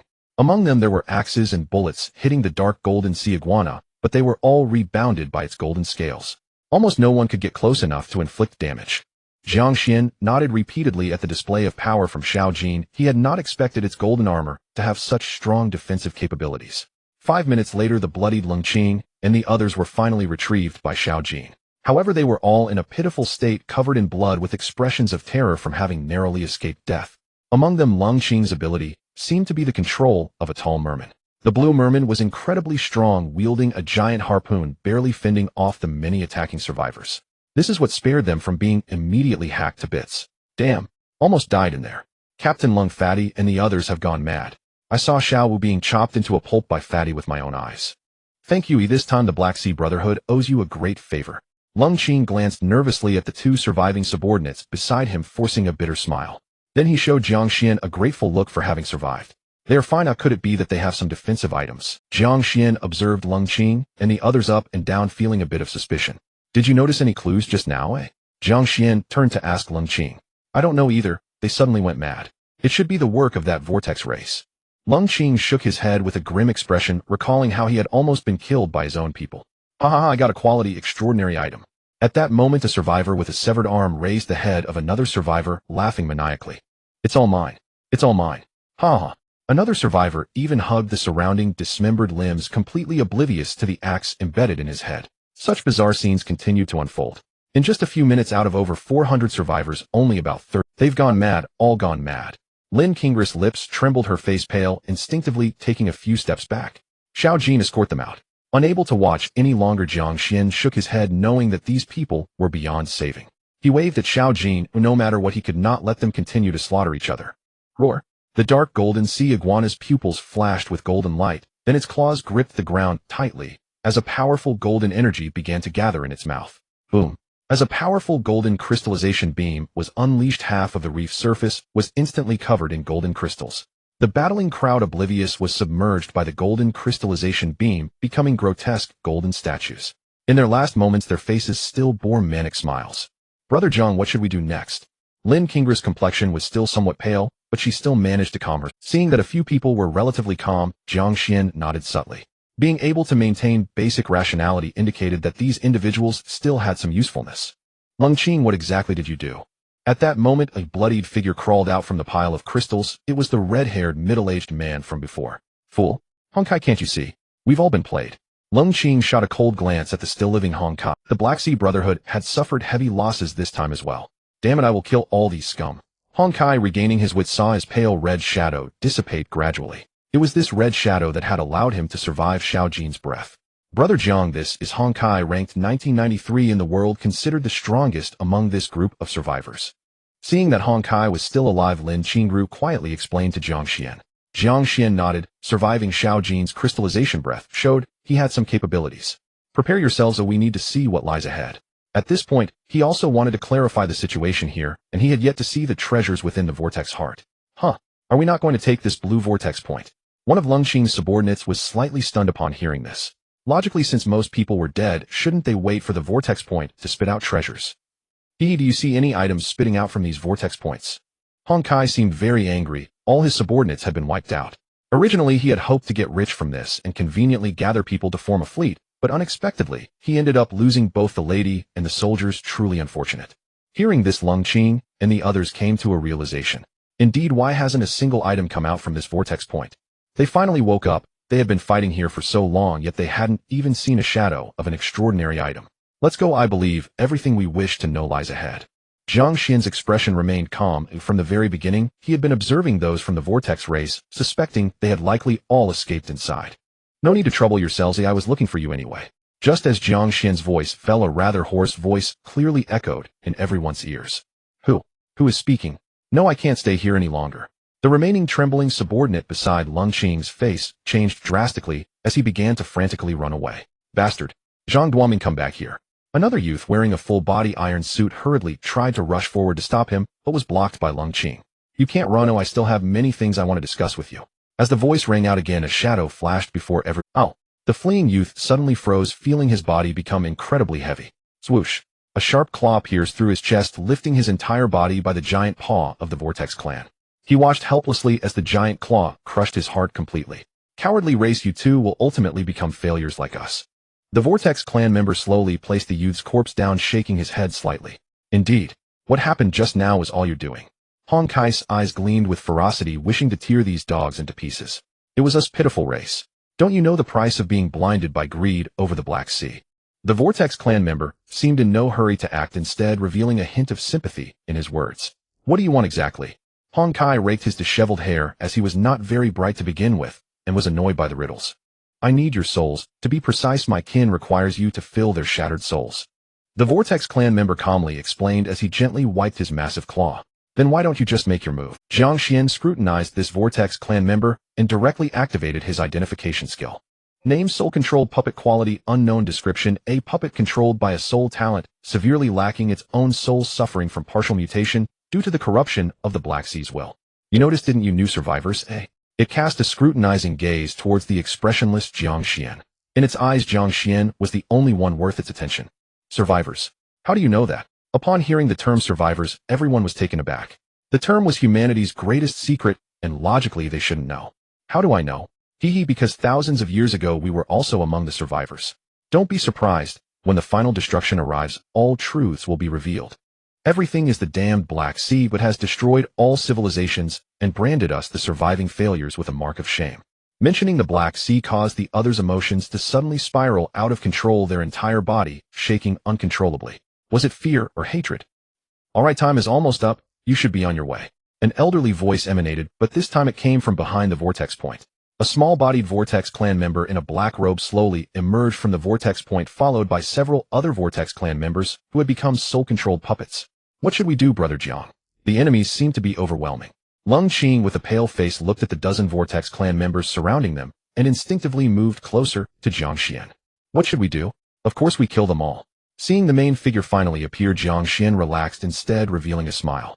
He was afraid the opponent would keep lurking in the shadows for surprise attacks, and now that the main figure had appeared, it was time. Oh, just based on that extraordinary creature beside you. It's indeed powerful, but not powerful enough to kill us all. The leading short Vortex clan member seemed to have learned the human language. This time the declaration was clearly not a mechanical voice translated by a technological headset, but a Chinese with emotional fluctuations. Is that so? Then let's see. Jiang Xuan maintained his smile, and then the dark golden sea lizard receiving a cue charged towards the opponent first. Everyone attacked together. Let's deal with this old thing first. Beside him, Hong Kai, who could no longer hold back, immediately shouted, following the dark golden sea lizard to charge at the short Vortex clan member. The red-armored phantom reappeared on him, this time more solid than before. Seeing this, Lung Qing and the others no longer hesitated. A alloy large knife materialized in his hand, and with a wave the youth beside him and the blue merman followed suit. Block them. Handle that golden extraordinary creature first. The slightly shorter Vortex clan member appeared unperturbed. It slowly took out a blue cube-shaped magic device from its hands, and then a blue light began to rapidly infuse into the vortex on its face. Brother Jiang, I can only temporarily trap one Vortex clan member. The rest are up to you. Lin Qingru bit her lip and pulled out a silver ring from her bosom. Seeing this, Jiang Xuan was slightly taken aback. He didn't expect Lin Qingru to have such a device. Glancing at Hong Kai and the others who were already surrounded by dozens of vortex, seeing this, Jiang Xuan was slightly taken aback. He didn't expect Lin Qingru to have such a device. Glancing at Hong Kai and the others who were already surrounded by dozens of Vortex clan members, he no longer hesitated. He swiftly drew out his rose handgun and began firing at the opposing Vortex clan members. Bang, bang, bang. A total of 7 bullets hit 4 Vortex clan members directly. In the shocked gazes of everyone, dazzling rose phantoms quickly emerged from the bodies of the 4 Vortex clan members. As the roses bloomed, the 4 towering Vortex clan members instantly transformed into 4 gorgeous red roses. Jiang Xuan expressionlessly drew out the rose siphon sword and rushed towards the 4 beautiful roses at high speed. As the sound of the sword cutting through the roses echoed, the 4 red roses were almost simultaneously severed in half. Jiang Xuan expressionlessly drew out the rose siphon sword and rushed towards the 4 beautiful roses at high speed. As the sound of the sword cutting through the roses echoed, the 4 red roses were almost looking for death. The short Vortex clan member also saw this scene, and it did not expect Jiang Xuan to have such means. It immediately hesitated no more and hurled the magic cube towards the dark golden sea lizard. As the magic cube began to rotate, it instantly disintegrated, enveloping the dark golden sea lizard. The little golden's pupils dilated sharply, and an unsettling feeling suddenly surged from the depths of its heart. This feeling grew more intense, urging it to quickly escape the magic cube's coverage. But it was already too late. The blue barrier formed almost instantly. As the fragments of the magic cube gathered again, the blue barrier rapidly shrank. The dark golden sea lizard barely had time to let out a roar before being absorbed into the floating magic cube. Little Jean. Jiang Xuan, who had just dispatched 4 Vortex clan members, was still unable to rejoice when he witnessed little Jean being taken into the magic cube. It can only trap for 20 minutes, but that's enough. The short Vortex clan member shook its head helplessly. This extraordinary creature's strength far exceeded its expectations. Even an elite-level containment magic cube couldn't hold it for long. However, now that the opponent's strongest combat power had been trapped by itself, the remaining few would be easy to deal with. Alright, now it's your turn. Its vortex head spun slightly, as if announcing the fate of the remaining individuals. Seeing this scene, the faces of the remaining few changed rapidly, already harboring thoughts of escaping. In contrast, Jiang Xuan remained far calmer. He ignored the others and directly activated the identification skill on the magic cube floating in the air. 3 seconds later, he finally breathed a sigh of relief. Fortunately, this magic cube seems to only trap enemies and won't harm little Jean, otherwise it would have truly faced disaster. Looks like I can't wait any longer. Realizing that the opponent had quite a few trump cards, he finally made up his mind to no longer hide his strength. Eldest son, it's your turn to take action. He turned to shout towards the sea next to the reef, and a black ball-shaped sea urchin suddenly surged up from the water. Don't worry, Dad, we are coming. Several people turned their gazes toward the sound. They saw a gigantic purple-black sea urchin rolling rapidly on the sea surface to the right of the reef. Not good retreat. The small Vortex tribe's pupils contracted as they hurriedly gathered the remaining members closer. But it was all the speed of the venomous sea urchin, having consumed the agility phantom potion, was now beyond comparison to the past. In a mere moment it split into 2 and appeared above several members of the Vortex tribe. Kek, kek. As the target was locked in, its rolling body suddenly swelled. Dozens of black spikes shot towards several members of the Vortex tribe like swords. Hiss, hiss. 3 members of the Vortex tribe couldn't dodge in time and were directly pierced by the enormous black spikes, turning into pincushions. Damn it. Quickly come here. Seeing 3 more members fall, the small Vortex tribe's heart bled. After all these members had yet to fully awaken, they had barely 10% of their fighting strength left, and each death was a significant loss. Old fool, take a punch from Lord Xing. Just as it was lost in thought, a red fist shadow suddenly ambushed from behind, smashing directly into its unprotected back. A tremendous force pushed from behind, causing it to momentarily lose its footing, and its entire body was sent flying like a puppet. At the same time, needing to control multiple tribe members made it neglect the attack from behind. Good job, old. Beside him, Hong Kai, who had been preparing for a strike, had a fierce expression, his blood surging. The illusory image of red armor instantly unfurled, vaguely revealing the ferocious form of a red beetle. He leaped up, seizing the small leg of the small Vortex tribe just as it was sent flying, and smashed its entire body down onto the ground. Bang! A loud crash echoed, and the chatterbox starfish behind hurriedly followed. Several heavy punches fell mercilessly upon the opponent like meteors. These punches were extremely heavy. Half of the small vortex tribe's body was bent as a result. The soul controlling this body, Soul 9, felt a tremor in its soul, nearly being driven to a state of soul separation. The blue cube suspended in midair seemed to lose control at this moment, helplessly falling from the sky. Jiang Xuan's gaze shifted, and with a wave of his large hand he stored the falling cube into his backpack. After a few punches, the red illusion on Hong Kai gradually dimmed, and he gasped for breath, taking a few steps back. The illusory red beetle behind him was also gradually disappearing. Soul 9's soul fire surged within, and it struggled to control the severely damaged body to stand up. Good, good, good. The three words represented its extreme anger. The originally white vortex on its face surged rapidly, and a red long sword began to slowly emerge from the vortex. Soul 9 suddenly reached its hand into the vortex on its face. With a twitch, its entire body began to ooze green blood as if overwhelmed. In our vortex tribe, each member possesses a bloodline weapon connected to themselves. It seems you have the right to make me use this red blade of this guy. Its voice was somewhat hoarse, yet oddly calm, as if it were merely stating something to Jiang Xuan and the others. Hurry up and attack, don't let this old fool amplify. Hong Kai beside him was frantic. As a seasoned online game player, he was all too familiar with this situation. Moreover, he was the one who had hit this old fool the hardest. If he couldn't defeat it in a moment, he instinctively tensed. Thus, after shouting at the others, he disregarded his injuries and quickly charged toward the still drawing sword Soul 9. Jiang Xuan naturally understood this logic, as well, having already pulled out a purple hand grenade. Everyone retreat first. He'll treat this old thing to something severe.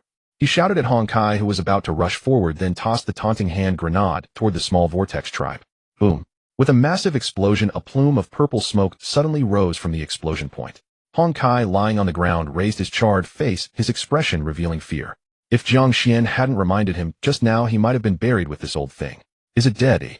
Jiang Xuan's eyes were fixated on the purple smoke. For some reason, he always had a bad premonition. Cough, you all are quite capable. The hoarse voice rang out again, as if a 1,000-pound heavy lock had fallen upon everyone's hearts. No way, it didn't die. The expressions of the exhausted Cold Qing and the others sitting on the ground were filled with despair. Everyone had witnessed the power of the explosion, just now far surpassing that of an ordinary grenade. It seems I have still underestimated your tribe. Soul 9 staggered up from the smoke with its broken body, yet its voice was calmer than before. Casually tearing off its severed arm, green blood continued to drip from its body, and its momentum suddenly weakened. Bastard, since it has come to this, you should obediently die. Hong Kai's eyes widened in despair. The red illusion armor on him finally reached its limit, gradually retreating back into his body. I take back what I said before. You perhaps have a reason to exist. It glanced deeply at the people present, as if to remember Jiang Xuan and the others. I have changed my mind. Oh, I also want to know if your race can survive under the black tide. Suddenly seeming to recall something, the vortex on its face gradually ceased swirling. Now Jiang Xuan and the others were not unlike the former vortex tribe, struggling painfully before an unbeatable enemy. Moreover, it had already collected the soul fragments to replenish its tribe members, making it unnecessary to expend its tribe's foundation. Sighing, it slowly pushed the unfinished red blade back into the vortex.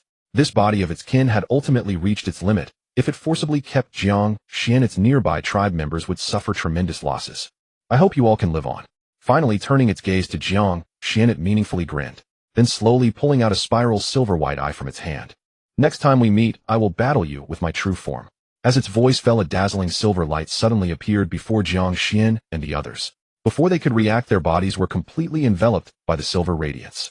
Within the silver light, Jiang Xuan gradually lost sight of what was in front of him. Damn it, Dad, I can't move. You bastard, can't you play fair? Damn it. If you can then fight for another 300. In the end, a few curses from Hong Kai and the others echoed in their ears as they were teleported to the pitch-black sea surface. A few seconds later, Jiang Xuan suddenly opened his eyes. He found himself back on the previous sea surface next to Hong Kai and Cold Qing, who were lying on several pieces of floating wood. A silver pillar of light was quickly expelled by the colorful vortex, after which the vortex seemed to have consciousness and disappeared before everyone's eyes. Brother Jiang, save me. A familiar cry came from the sky. It was Lin Qingro who had been teleported out. 2 minutes later, the others who crawled out of the water finally gathered together, each holding onto a piece of floating wood. Lin Hall, Master, you should lose some weight. Having survived a disaster, Jiang Xuan couldn't help but tease Lin Qingro. Ha ha, we call this a narrow escape. Surely there will be good fortune ahead. Hong Kai, who was exchanging glances with Cold Qing, laughed heartily, breaking the awkward atmosphere between the two. At that moment, the venomous sea urchin swam over from a distance, observing the group with a wary expression. It seemed to be hesitating whether to attack the group or not. Old 3, these are not enemies. Jiang Xuan hurriedly reassured the venomous sea urchin, knowing well the prowess of Old 3 Black Spike. After some communication, fortunately, the venomous sea urchin finally understood his meaning and obediently swam aside. As for a certain starfish, Jiang Xuan had already fished it up and placed it on another piece of floating wood. It seemed a bit dazed from the teleportation. Now what are your plans? He glanced at Cold Qing and Hong Kai, his gaze somewhat complex. After all, apart from him obtaining an outstanding quality cube, the others had only acquired some high-quality items, which were far less valuable than the losses in personnel. Alas, our brotherhood has suffered heavy losses this time. I must contact the other members immediately to recover the nearby vessels. Qing Lung's expression was grim. Originally, they had planned to join forces with Jiang Xuan and his companions to seize the entire supply depot No. 009. Yet they ended up with nothing, not even a single scrap, and nearly lost their lives in the process. By the way, Brother Lung, does the Brotherhood still need new members? I, Hong Kai, would be honored to join your ranks from now on. Beside him, Hong Kai burst into hearty laughter and winked playfully at Tai Gata. Cold Iron, Qing Lung. Though outwardly blunt and forthright, he had previously appeared somewhat sullen, not out of malice, but simply because he hadn't yet grown familiar with the others. Now, having forged unbreakable bonds through life and death trials, he no longer felt the need to conceal his true self. Welcome aboard, Hong Kai. The Brotherhood sorely needs talents like you, and senior brother Jiang. Lin Qingru was the first to respond, offering Hong Kai a warm, approving nod. Upon hearing this, Qing Lung's stern countenance softened considerably, and though his smile remained stiff and awkward, it was genuine. Brother Lung, that smile of yours is truly dreadful, teased a young man clad in a seamless iron suit. Yet no one voiced complaints. The Black Sea brooked no certainty, and peril could arise at any moment. After all, nothing mattered more than survival. Well then, this matter is settled. It's time I took my leave. Seeing that everyone had regained composure, Jiang Xuan smoothly proposed parting ways. He urgently needed to return to his vessel to study the enigmatic blue cube. Wait, senior brother Jiang, wouldn't you like to inspect the Vortex clan's abandoned ship first? Lin Qingru winked slyly at Jiang Xuan and gestured toward the nearby vessel adorned with swirling aquamarine patterns, the Vortex clan's ship. Ah, I nearly forgotten about that. Jiang Xuan smacked his forehead in mild chagrin, but he harbored little expectation. If anything valuable remained, the Vortex clan would have taken it long ago. Nothing of worth would be left behind so carelessly. Let's board our ship first, change into dry clothes, then explore together. Lin Qingru frowned faintly. Her body trembled from the frigid seawater beneath her. She could barely endure it any longer. As the group spoke, the blue cube inside Jiang Xuan's backpack suddenly quivered violently. It levitated midair, rapidly disassembling. Golden light erupted from fissures blooming across its surface. Huh. Emerging from the light, the dark gold sea iguana blinked in bewildered confusion, utterly perplexed by its surroundings. We'll talk later. First, carry us aboard. Jiang Xuan impatiently tapped the creature's hard golden skull, then scooped up the chatty starfish before mounting the beast's broad back. I'll head back first, then return to fetch you all. With a crystalline breath, Xiao Jin solidified scattered driftwood into a gleaming golden platform.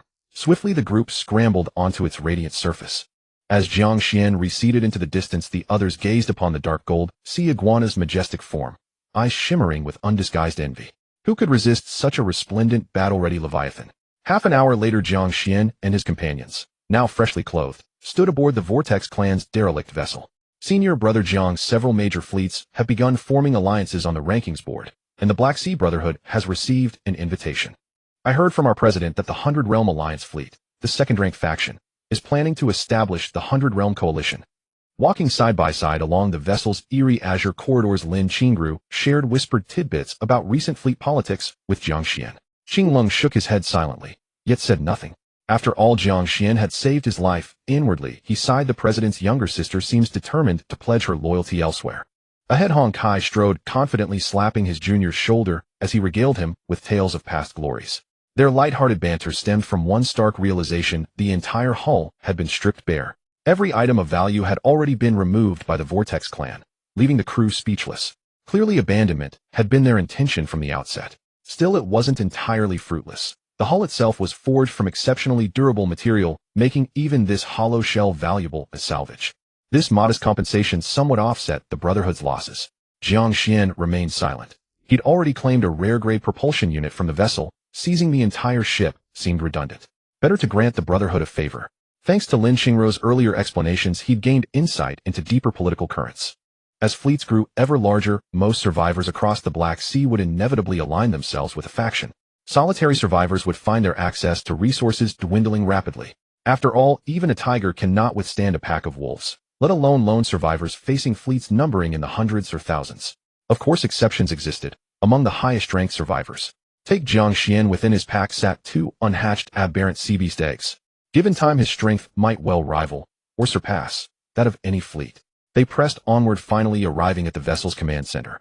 There atop a central console, Jiang Xuan discovered a translucent sheet, a parchment inscribed with cryptic glyphs and intricate diagrams. These are likely Vortex clan script, Lin Qingru murmured, accepting the sheet from Jiang Xuan and frowning thoughtfully. Yet she too could decipher none of it. Senior brother Jiang, if you trust me, I'll take it back for translation by our linguists. Once decoded, I'll relay every word to you. She set the parchment down and winked playfully at Jiang Xuan. No problem. Just let me know once you've got news. Jiang Xuan waved dismissively. Holding the document served no purpose if he couldn't read it, better to entrust it to experts. Yet Lin Qingru's demeanor struck him as subtly altered since the supply depot No. 009 incident. Her manner toward him had grown markedly warmer. Could she, like Hong Kai, possess a hidden depth? He gently shook his head, banishing the whimsical notion. Well then, it seems the only remaining asset of value is the vessel itself. I'll withdraw now. Do notify me if new supply depots surface.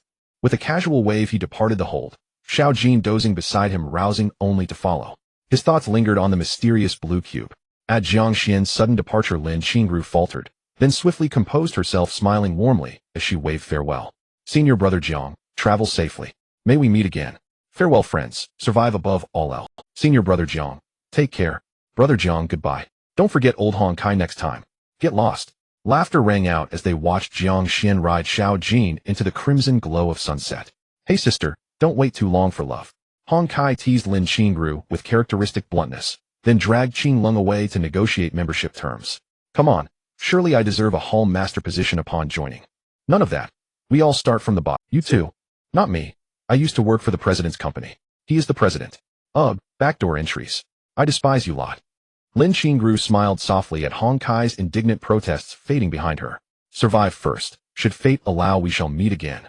Of course, Jiang Xuan held genuine regard for Qing Lung and his companions. Hong Kai possessed rough charm and keen perception. Qing Lung embodied unwavering integrity. Having faced death together, Jiang Xuan welcomed the chance to forge lasting friendships. The Xingyun black steel vessel loomed ever closer. He burned to examine the enigmatic blue cube. As azure filaments pulsed rhythmically across its surface, he activated its identification interface. Name sealed, cube rarity rare, unique effect, sealing description, 1 crystallization of Vortex clan intellect, employing spatial compression and binding techniques to enforce brief absolute containment. The Vortex clan boasts its seals, although no record exists of it ever sealing a transcendent entity. Note duration varies based on target's resistance to transcendence and mastery of spatial principles. Another rare tier artifact. This expedition was well worth it. Jiang Xuan patted Xiao Jin's golden head with delight, a grin spreading across his lips. Xiao Jin tilted his head, puzzled. His master's sudden mirth remained inexplicable. Let's go, Xiao Jin, full speed ahead. His gaze swept toward the endless obsidian horizon, his smile gradually fading. A profound, somber stillness settled in his eyes. A fallen civilization. Will ours be next? Upon returning to the ship, Jiang Xuan discovered that the noble octopus and the floating coral were already waiting for him at the bow. Father, congratulations on your safe return. Buzzing, the floating coral happily circled around him, then gently landed on his shoulder. Little geezy, you haven't caught any fish today. Go and use up your attempts. Turning to glance at the black sea gumball machine still sitting in the corner, Jiang Xuan let out a sigh of relief. His greatest fear was that this guy would cause trouble while he was away. It seemed that as long as he fed it well, it wouldn't pose a threat to the survivors. All right, father. The noble octopus glanced at the chatty starfish Jiang Xuan was holding and asked no further questions. With its mental sensing, it naturally knew the chatty starfish had just fainted. Little bottle, take the eldest son back to the cabin to rest. Remember to tell me when this guy wakes up. After giving instructions, Jiang Xuan began to ponder his upcoming plans. Currently, the only material needed to build the sea furnace was heat-insulating cotton, and he wanted to construct it before entering the next sea area. Having made up his mind, he posted a purchase request in the trading hall.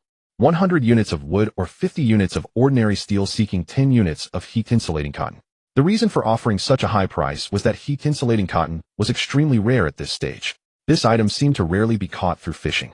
Most likely it could only be manufactured using blueprints or obtained through resource boxes. Moreover, there were many clever individuals among the survivors. From the continuous drop in temperature over the past few days, it could be inferred that the upcoming sea area would be an extremely cold type. As the most crucial material for upgrading the sea furnace, heat-insulating cotton was naturally worth far more than other basic materials. As expected, as soon as he sent out the purchase message, tall buildings began to rise below the order. Boss, we don't have heat-insulating cotton, but we have a bed warmer. Do you want it? I envy you, boss. Currently, I've only collected ordinary steel for building the sea furnace and have no news of black fire earth or heat-insulating cotton. Just a reminder to everyone, hurry up and gather materials to build the sea furnace. My ship's speed is quite fast, though I've already entered the extremely cold sea area where the daytime temperature is below freezing. I feel like I'm about to freeze stiff. What? You've all entered the next sea area? Aren't we supposed to be living off the first level ship? This extremely cold sea area seems quite vast. I've heard that the neighboring area D42 and D40 also have to go through this sea area like us. The black tide speed has increased again. If we don't upgrade our ships desperately, we will soon be caught up. You don't need to worry too much about that. Once you enter the extremely cold sea area, you'll realize that you won't be able to last long before freezing to death. Wait, big brother, how do you know the name of the next sea area? Well, it's not much of a secret. Once you enter the extremely cold sea area, you will receive a reminder from the Black Sea. Let me add that the extremely cold sea area is filled with floating ice, and sometimes you'll encounter freezing periods that can trap entire ships in ice.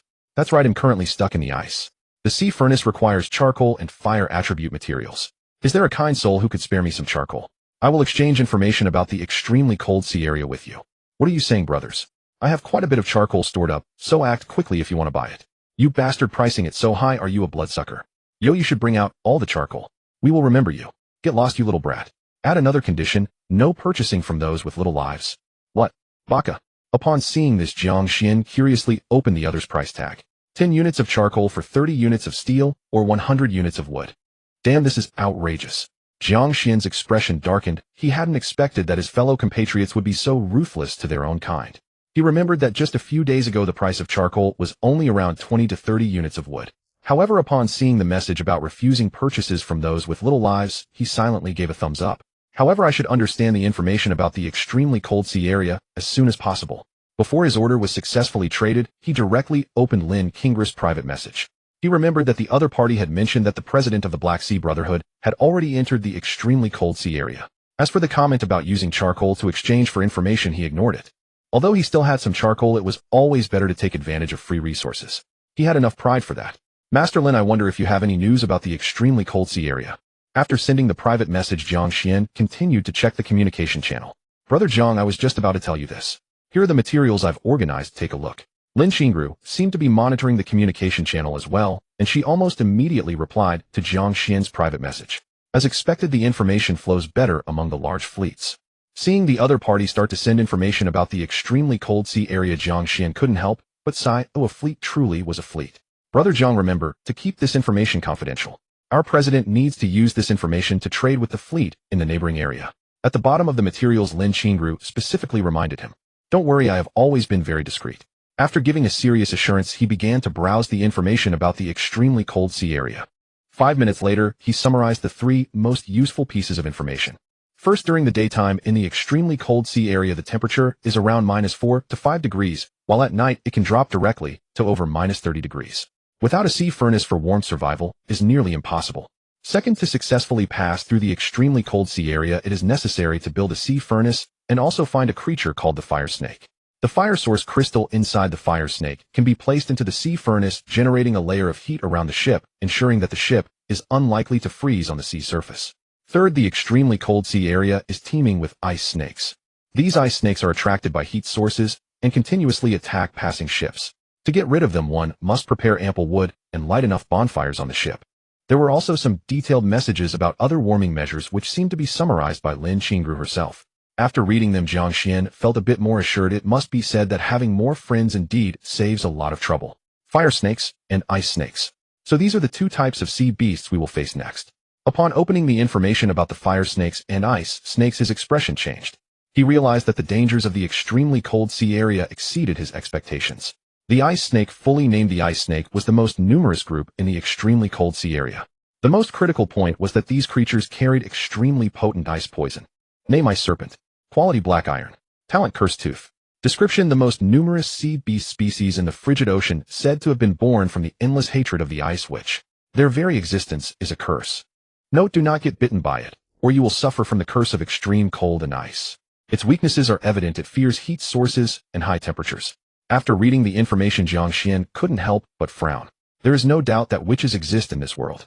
Whether it was the previous extraordinary witch Fei Lia or the current ice, which both prove one thing. Witches are a group that is very difficult to deal with.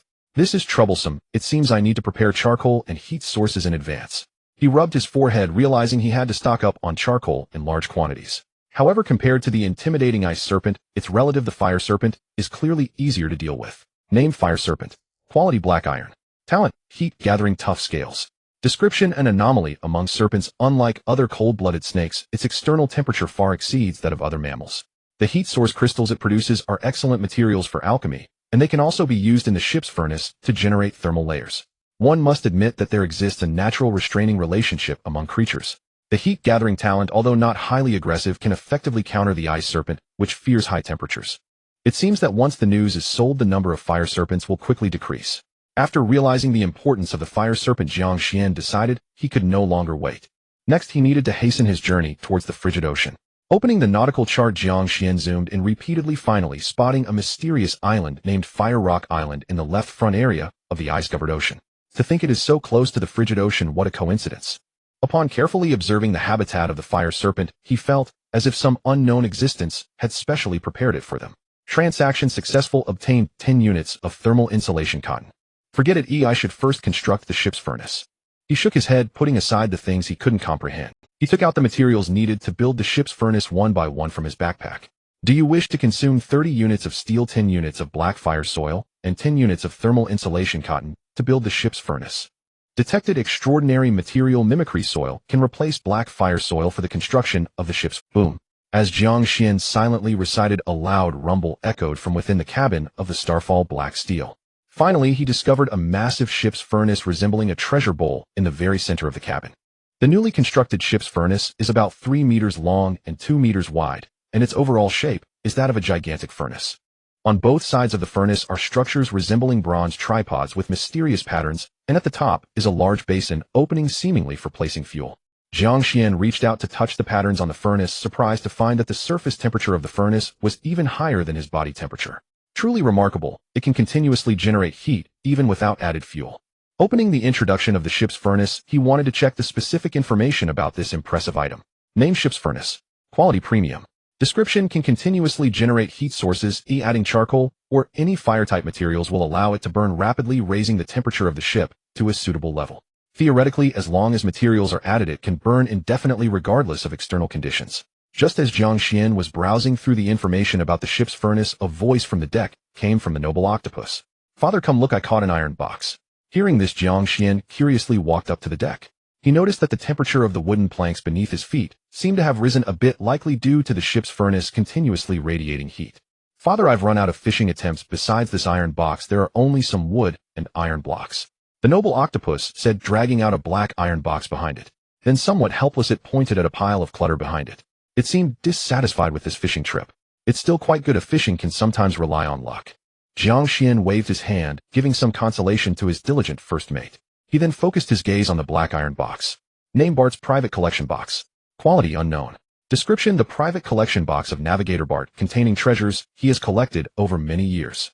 Hundreds of years ago, he was attacked by the notorious Black Sea pirate Molly's fleet and unfortunately fell into the deep sea, never to return. That old scoundrel Molly again. He truly is a seasoned pirate, always fond of causing trouble everywhere. After reading the description, Jiang Xuan twitched his lips, realizing it was the work of an old acquaintance. To save time opening the box, Jiang Xuan directly took out the rose extraction sword and activated its cutting talent. With a flurry of sparks, in less than a minute, the entire iron box was easily cut in half by him. Looking inside the broken box, 3 glass balls were revealed. Jiang Xuan nodded in satisfaction, realizing the cutting talent seemed very suitable for opening boxes. Holding one of the blue glass balls, he skillfully pressed the button on the right side. Name: blueprint for building a dirt fire pit. Quality: excellent. Description: how to properly build a fire pit on the cold sea is quite a challenge. However, with this blueprint, this long-standing problem for navigators is no longer an issue. The first glass ball can be considered a timely help, as it can be used to construct a dirt fire pit on the ship. The building materials are easy to find, requiring only 10 units of ordinary soil and 5 units of steel to build a dirt fire pit. The effect is quite good, providing continuous warmth for the ship, which should be useful in the frigid ocean. Continuing to open, the remaining 2 resource balls of blue iron bow appeared before Jiang Xuan. Name: Xian bird heavy bow. Quality: excellent.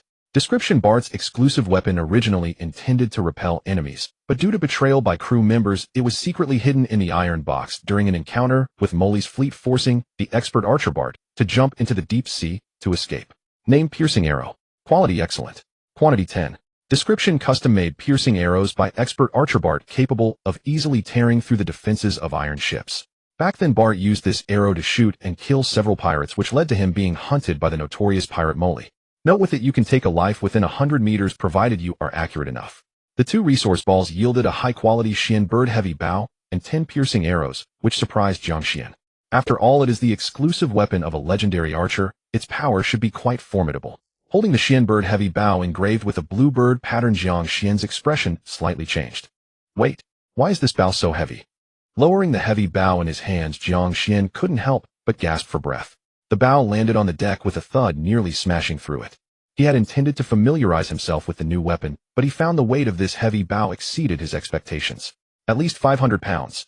It seems that Bait is no ordinary person. After pondering for a moment, he directly opened his personal attributes. Name Jiang Xuan. Status healthy. Strength 4253, 90,100. Speed 41, 92,100. Physique 5, 98,100. Defense 013. Stealth 01. Mental 65, 98100. The higher the spirit, the higher the rationality, and the faster the recovery of rationality. Rationality 6, 97,100. If rationality falls below 50, he will fall into panic. Below 30, suicidal thoughts will arise. Below 10, he will completely descend into madness. Talent 1, Mutated Sea Beast Egg Authority level. Talent 2, Cutting Sea level. It doesn't make sense with a strength attribute of 14, but pulling this bow still feels particularly strenuous. Jiang Xuan scratched his head. It seemed that the group who could enter item descriptions in the Black Sea were not simple individuals. Forget it, it should be due to lack of practice. I haven't mastered the technique of exerting force. After calming his emotions, he tried to pull the bowstring again, and this time it was noticeably easier than the last. It seems I need more practice to fully master the use of this heavy bow. Considering that he only had 10 specially made piercing arrows, using one would mean losing one, so he naturally was reluctant to use them as practice materials. Therefore, Jiang Xuan planned to buy some ordinary arrows as materials for daily practice. After making up his mind, he directly posted a purchase message in the trading hall. 300 units of wood to purchase 500 ordinary arrows. Once his purchase message was posted, the comments section began to fill up again. Sometimes he didn't understand why everyone loved to eavesdrop. The most severe father of sea beasts, big shot. How about special arrows? I have a few self-exploding bows, but I don't want wood. Can we trade for steel? Why do you have bow drawings, big shot? Why not sell bows directly?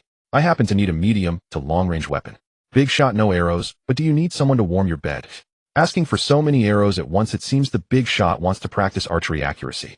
I have an autobiography of the legendary archer. Can I trade it for 100 units of wood?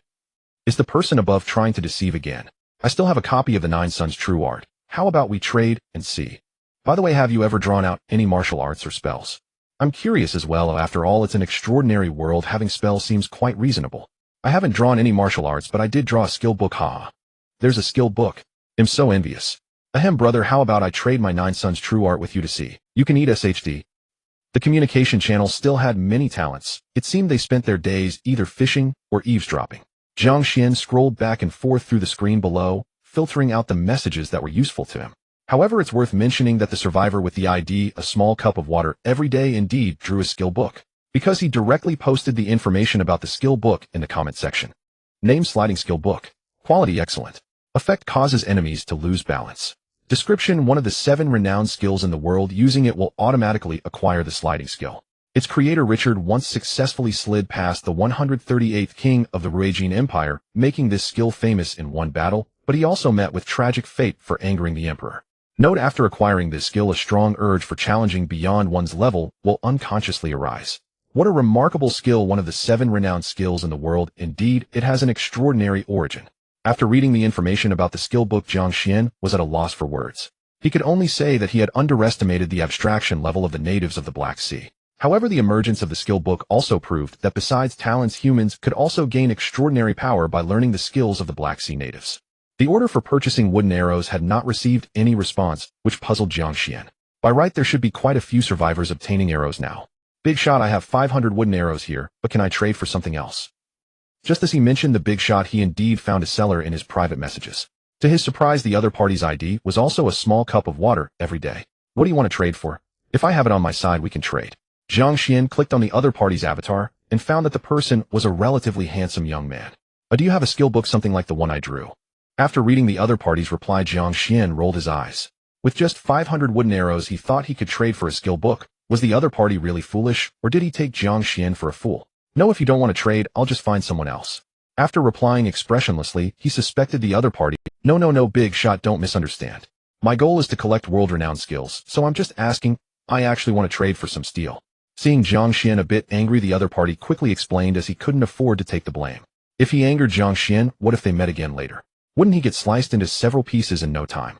He wasn't foolish enough to use the sliding skill to provoke one of the top 30 powerhouses in the world, even though he often felt such an impulse in his heart. Strange, why do I often have this curious impulse? At this time on the blue wooden boat, a bald man was curiously scratching his head. How much do you want? I don't have much steel left either. Seeing that the other party really wanted to trade, Jiang Xuan's expression finally softened. After all, the Black Sea was too vast, and there were always some idle people who came to bother him. Is 100 units okay? I'm just 100 units away from upgrading to a level 2 ship. The other party seemed eager to upgrade their ship, so they directly quoted a relatively high price. No, 500 wooden arrows can be made with 200 units of wood plus manufacturing costs. I can give you at most 80 units of steel. After considering for a while, Jiang Xuan appropriately lowered the price. Although he was now wealthy, he couldn't be wasteful. It was necessary to negotiate. No problem, big shot. I've sent the link over. Please confirm it. The other party seemed to have anticipated this and quickly replied. Did I buy it at a high price or a low price? Jiang Xuan shook his head. After all, without a unified currency, the prices of basic materials varied significantly based on demand. Did I buy it at a high price or a low price? Jiang Xuan shook his head. After all, without a unified currency, the prices of basic materials varied significantly. Big shot, if you have skill books, please let me know. I have good things that you will definitely find useful. After the transaction was completed, the other party sent a series of messages. It seemed he was collecting skill books in bulk. It seems this guy's talent is not simple either. Silently remembering the other party's ID, Jiang Xuan exited the communication channel.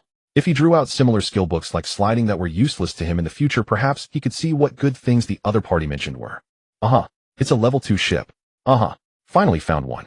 Just as Jiang Xuan pondered, a cacophony of bird calls echoed from the distant sky. Jiang Xuan raised his head at the sound.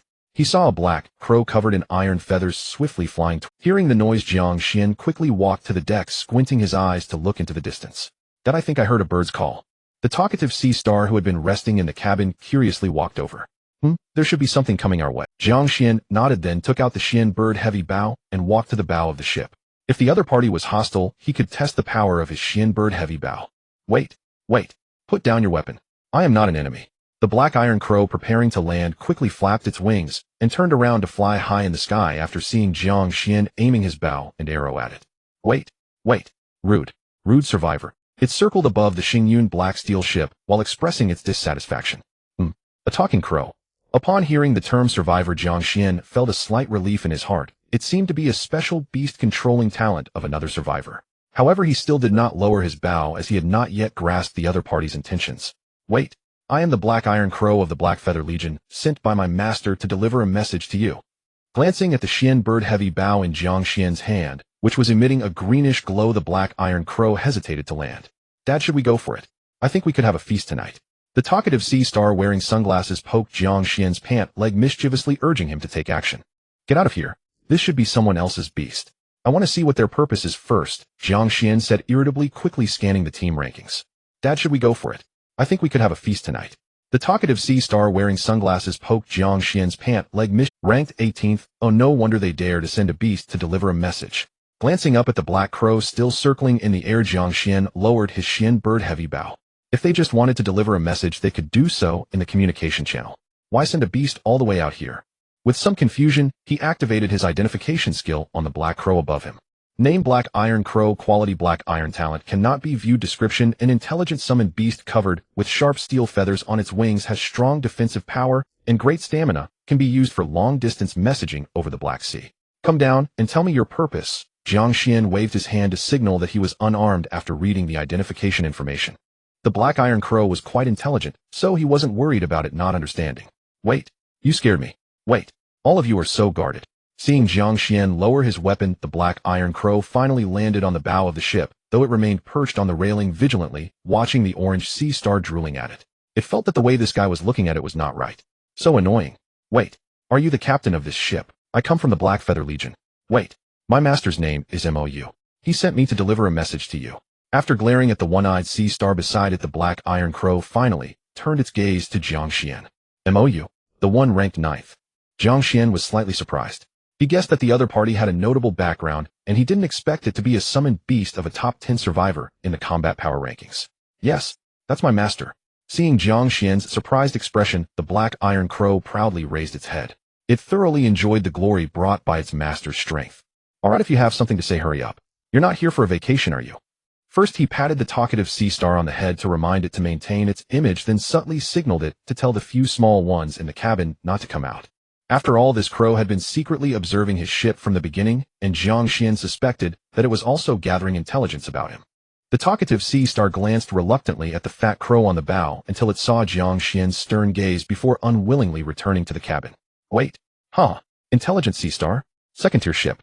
Looks like you are one of the targets.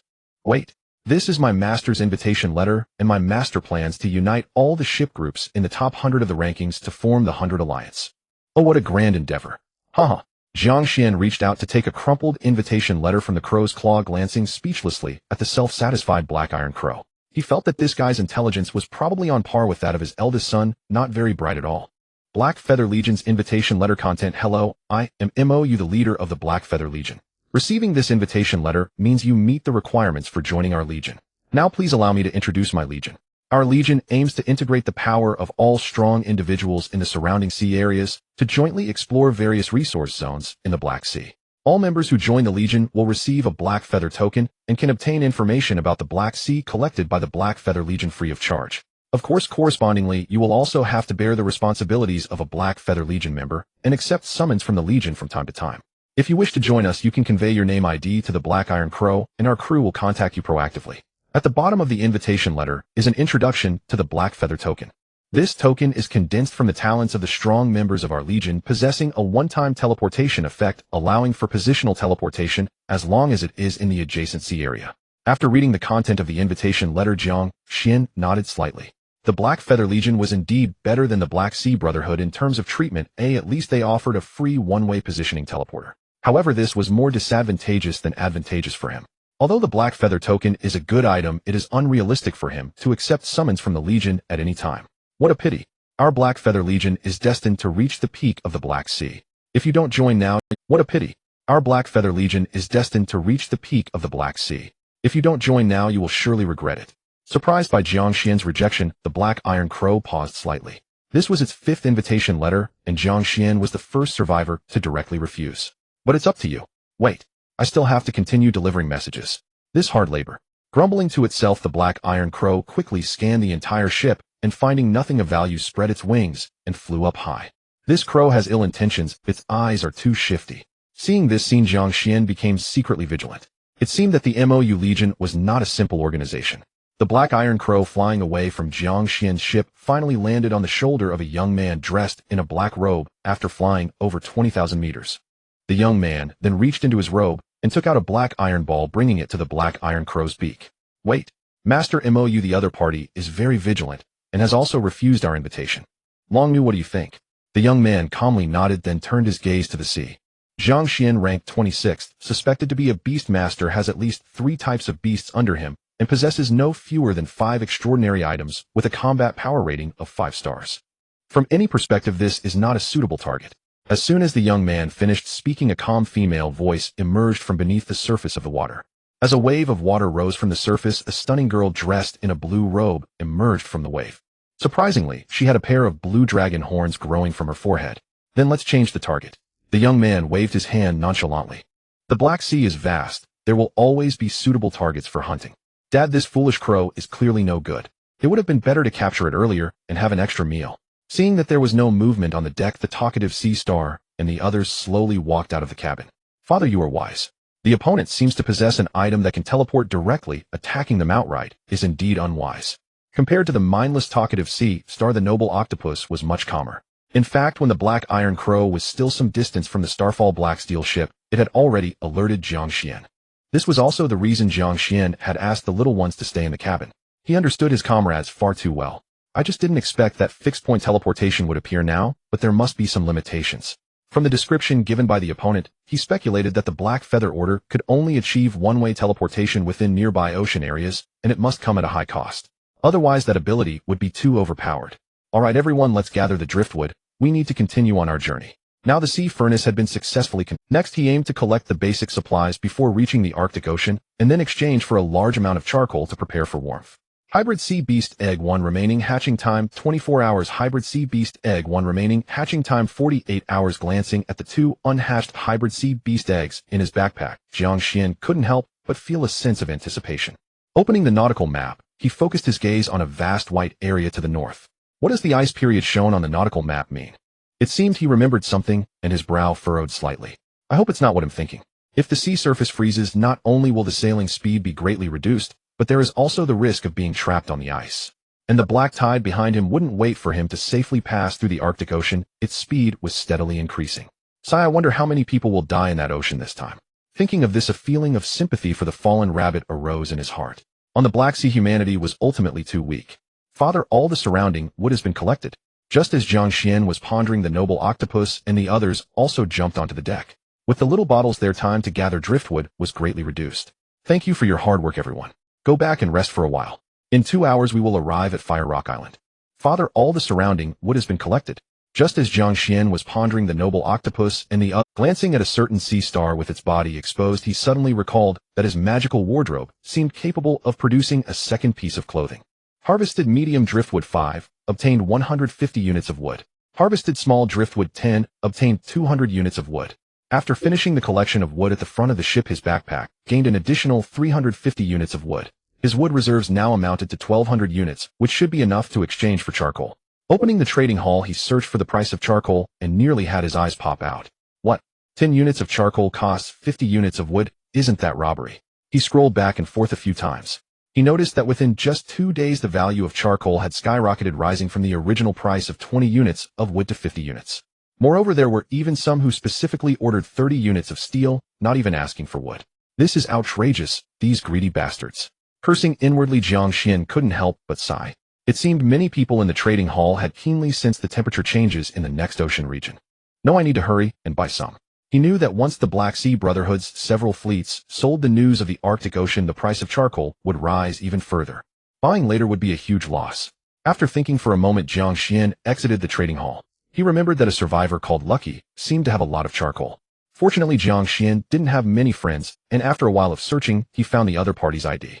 Hello, do you still have charcoal on hand? I would like to buy some, or I need quite a large amount. After sending the message, Jiang Xuan quietly waited. Big guy, you actually remember me, haha, I still have some charcoal on hand. I've been living off selling charcoal all this time. Big guy, just say how much you need. After all, as a regular customer, how about I give you a 20 discount? The other party's attitude was very good, which suggested they had made quite a bit of profit recently. I need 200 units of charcoal. Do you have enough? Since he didn't know how vast the Arctic Ocean would be, he had to prepare more of this crucial resource. 200 units, I have some, but after finishing this deal, I'll be nearly out, haha. Seeing another big order, Lin Fan was almost grinning from ear to ear. Lin Fan's ID was Lucky Viewer. He started on a small island, and his talent was clay kiln firing. On one occasion, he discovered that he could produce charcoal and immediately began trading charcoal in the trading hall. In the early stages, he made a significant profit. However, as time passed, the price of charcoal slowly declined, and he originally planned to reduce his charcoal reserves. Unexpectedly, in the past few days, the price of charcoal began to soar. Seeing the market trend, Lin Fan exploded, working day and night to produce charcoal. In just a few days, he produced 1,000 units of charcoal. Yesterday, he had just sold 500 units of charcoal, achieving financial freedom. Unexpectedly, in the past few days, the price of charcoal began to soar. Seeing the market trend, Lin Fan exploded, working day and night to produce charcoal. Continue on my journey. Although Lin Fan had a good impression of Jiang Xuan, he wasn't foolish. Exchanging 200 units of charcoal for something he needed most was the most important thing. I have some steel left, and I have a blueprint for an iron shield. I've sent you the information. After some thought, Jiang Xuan directly sent over the identification information for the iron shield blueprint. This blueprint was something he had previously exchanged for with magical spring water. The quality of the iron shield was average and not very effective for him at this stage. Additionally, it would take time and steel to craft, so it was better to exchange it for charcoal. Heavens, an iron shield blueprint. Big guy, you are generous. This item, combined with my talent, is simply a perfect. To his surprise, Jiang Xuan directly tossed over a high-quality weapon blueprint, and it was a rare shield blueprint. Lin Fan's mouth almost broke into a crooked smile. Big guy, to be honest, this iron shield blueprint is very valuable to me.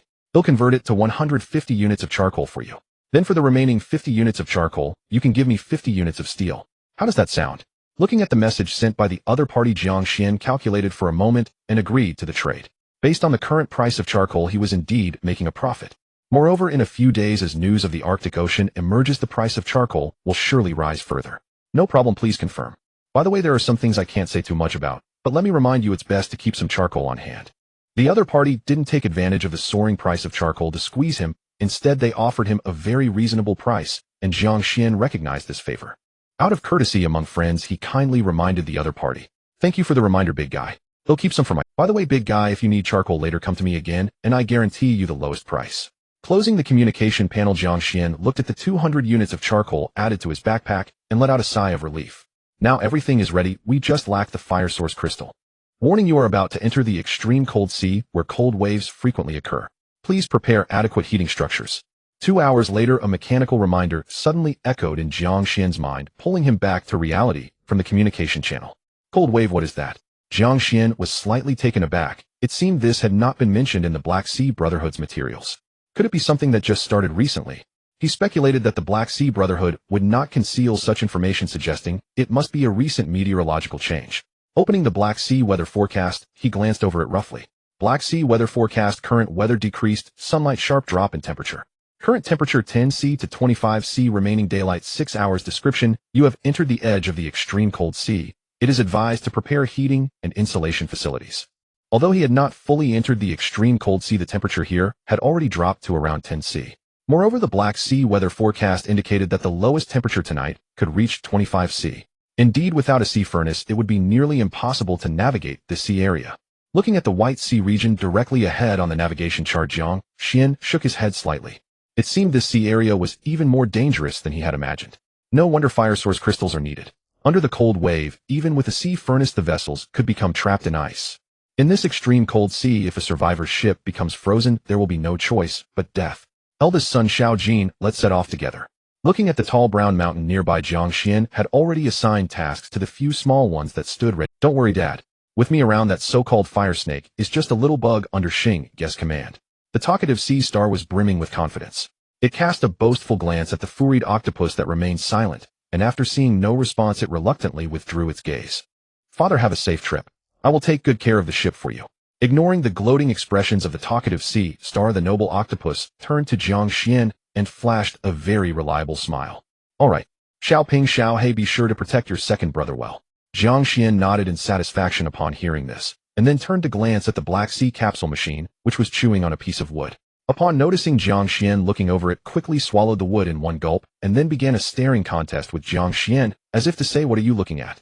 Ahem, eldest son Xiao Jin, let's set off. The Black Sea capsule machine had recently become much more obedient and no longer made unnecessary noise, which reassured Jiang Xuan considerably. He speculated that perhaps the noble octopus was secretly cooking up special meals for it every day. It must be well. Fire Rock Island is the closest small island to the extreme cold sea, covering an area of approximately 7 to 8 square kilometers. The island is mostly characterized by exposed rocky terrain, and underground fire veins occasionally stir, causing some sea beasts living on the island to undergo certain mutations. Among them, the fire snake is undoubtedly the most successful species to undergo mutation on Fire Rock Island. The fire source crystals within them constantly absorb the fire energy from the earth, growing to an average length of 6 to 7 meters. With their hard scales and massive size, they have firmly established their absolute dominance on Fire Rock Island. Once we land on the island, be careful. The creatures there may be quite formidable. Glancing at the sea star beside him that was continuously absorbing water, Jiang Xuan still felt a bit uneasy and reminded, Dad, don't worry, I'm not dead. The talkative sea star, which was busy absorbing water, hurriedly replied before continuing to replenish its moisture. There was no helping it. The temperature on Fire Rock Island was a stark contrast to the outside. According to Jiang Xuan's estimates, the temperature on the island might hover around 30 to 40 degrees Celsius year-round. After landing, he would have to take off his warm clothes, or else he would easily dehydrate. Fortunately, Xiao Jin seems to be fine, but it appears the temperature does not affect it much. As for the talkative sea star beside him, which was puffing up its belly, Jiang Xuan could only shake his head helplessly. This fellow actually has some resistance to high temperatures. However, it insists on saying that it has been researching some secret techniques lately to let the fire snakes above experience its prowess. Jiang Xuan let it be. After all, the main forces still remained Xiao Jin and himself. Dad, it seems there's some movement ahead. As soon as they landed on the small island, the talkative sea star put on its boxing gloves and ran ahead to scout the way for Jiang Xuan. Dad, come look, something is fighting. Jiang Xuan had just dismounted from the dark golden sea iguana. Seeing Xiao Jin about to announce the arrival of the king, he quickly patted its head, signaling it to remain silent. Then he beckoned Xiao Jin to quietly follow the talkative sea star. It must be said this annoying sea star had become increasingly clever, even knowing to wear the boxing gloves on its feet for insulation. After navigating through several difficult rocky hills, Jiang Xuan heard a violent crashing sound ahead, seemingly the noise made by heavy objects striking the rocks. Dad, look at these two big guys. Hiding behind a massive rock ahead, the talkative sea star stealthily gestured to Jiang Xuan. Frowning, Jiang Xuan smoothed out the creases in his shoes, confirming they no longer pinched his feet before he walked over. I should have known to prepare a few more pairs of shoes. Ordinary shoes ultimately cannot withstand this terrain. Listening to the intense crashing sounds in his ears, Jiang Xuan had to temporarily suppress these thoughts. Through the crevices of the rocks, he finally saw the two big guys his eldest son had mentioned. One of them was a massive creature resembling a bay crocodile, approximately 6 meters long with a pair of red eyes. The other party entangled with it was indeed his target for this trip, the fire snake. Named Fire Rock, reed crocodile, quality black iron, talent powerful, bite high temperature, body description a marine beast species native to the Fire Rock Island terrain, mutated due to long-term absorption of fire energy, possessing a strong heating layer and insulation layer on its skin, capable of generating liquid at 200 C within seconds. Be careful not to touch its body, as the high temperature will cause immense burns instantly. Note rare in number and sworn enemies with the fire snake clan. After reading the introduction, Jiang Xuan's eyes sparkled. This fellow is excellent material for high-quality shoes. However, it seemed this big crocodile appeared to be slightly weaker in combat capability compared to the fire snake. After being ensnared by the fire snake's massive body, the reed crocodile began to gradually fall into a disadvantage. Turning his gaze to the equally gigantic fire snake, measuring around 7 meters, Jiang Xuan's eyes gleamed with anticipation. Hold on, once this guy wins, follow it back to its lair and catch them all in one net. Resisting the urge to strike, now Jiang Xuan patted the eager Xiao Jin, signaling it to remain silent. After all, what he wanted was never just a single fire snake. Dad, this giant crocodile seems to be on its last legs. A chatty starfish beside him quietly poked Jiang. The fire crocodile, sensing the imminent threat of death, began thrashing violently, its massive tail whipping back and forth, shattering nearby coral reefs into flying shards. Yet the fire serpent knew it dared not release its grip on the crocodile's jaws, so it clung tenaciously to its foe. HSS. Suddenly, it let out a sharp, pained hiss, the scales along its body erupting with blackened, charred lacerations. The crocodile's scorching bodily fluids were seeping through the serpent's skin, its final desperate counterattack. Though blistered and burned, the fire serpent held fast, coiled unyieldingly around its adversary. And now it constricted with even greater ferocity, the immense pressure snapping the crimson-eyed crocodile's cervical vertebrae with sickening, grinding cracks. SSSSS. As waves of roasted meat fragrance wafted outward, Jiang Xuan and his companions instinctively licked their lips. What a ruthless serpent! Jiang Xuan watched, his gaze flickering with quiet awe. Even from this distance, the acrid stench of scorched flesh assaulted his senses. Yet the serpent endured it without flinching. As time passed, the crimson-eyed crocodile's struggles grew feebler until it collapsed motionless upon the ground. Having vanquished its ancient rival, the fire serpent reared upright, lifting its colossal head toward the sky to unleash a thunderous, triumphant roar. Is it declaring victory? Jiang Xuan murmured, marveling. Indeed, this fire serpent was the undisputed sovereign of the island, its thick, resilient hide alone rendering lesser creatures utterly powerless against it. After its deafening roar subsided, the serpent lowered its head and sank its fangs into the lifeless carcass of the fire crocodile. To Jiang Xuan's astonishment, it did not devour its prey on the spot. Instead, it dragged the massive corpse slowly inland toward the island's heart. Dad, should we follow? The chatty starfish, momentarily hushed by the spectacle, glanced hesitantly at Jiang. Of course, we're after fire source crystals. Don't worry, I already have a plan to deal with them. Jiang Xuan spoke calmly, his expression serene, though his mind had long settled on a precise strategy. They trailed the serpent deep into the island. Gradually, enormous drag marks scarred the terrain ahead. Fire serpents, immensely strong, armored with thick, heat-resistant hide, social in nature, and habitually carry prey back to their lairs to feed. Jiang Xuan mentally cataloged these traits as he walked. Solid intelligence, valuable enough to sell to the Black Sea Brotherhood or the Black Sea Gazette for commission. Before the cavern's vast entrance, Jiang Xuan and his companions crouched behind a jagged reef, observing the fire serpents shuttle back and forth, each bearing fresh kills into the den. No rush. We'll first procure something special for them. Jiang Xuan smiled faintly. His degeneration elixir would prove devastatingly effective against these gluttonous serpents. Request 150 units of timber. Seeking a long-range liquid spraying device. Quality fine or higher type unrestricted. After posting the order, Jiang Xuan waited patiently. He had originally intended to storm the cavern using the Sea Sovereign shockwave embedded in his Sea Demon Royal Guard. Yet upon witnessing over a dozen fire serpents, each 7 to 8 meters long, slithering triumphantly into the cave with their spoils, he reconsidered. Their numbers were substantial, a frontal assault risked being overwhelmed. Instead, if he could seal the cavern mouth and scatter degeneration elixir across the soil, their chaos would soon ensue. Should no suitable tool appear, he would still venture inside. After all, he'd come this far, a leaving without several fire source crystals would leave him restless. Simultaneously, he opened a private message to Lin Qingro. Senior Sister Lin, how much degeneration elixir do you still have? I need some. 2 minutes later, Lin Qingru replied, Brother Jiang, how many do you require? I currently hold 5 vials. Jiang Xuan pondered. 5 vials equaled 500 milliliters, adding his own 100 milliliters, it should just suffice. Send them all. I'll trade you my last batch of miraculous spring water. Without hesitation, he transmitted the full 10 liters of the miraculous water he'd harvested the previous night. Agreed, Brother Jiang. Please confirm the order. She added, Oh, and Brother Jiang, recent reports indicate sporadic cold surges emerging across the frigid sea. Please exercise caution upon arrival. Precursors to each surge include abrupt localized temperature drops and occasional brief snowfalls within confined areas. She first uploaded the degeneration elixir link, then offered the warning as a thoughtful gesture. Thank you, Sister Lin. I'll stay vigilant. Reading her message, Jiang Xuan silently acknowledged her kindness. Then he withdrew 5 vials of crimson degeneration elixir. Meanwhile, his request for a long-range spray device yielded results. Sir, I have a fine-quality perfume sprayer. Take a look. It's been gathering dust anyway. Jiang Xuan's lips twitched. A perfume sprayer. Far too whimsical. He'd hoped for a high-pressure liquid. Still adopting a pragmatic stance, he asked for its specifications.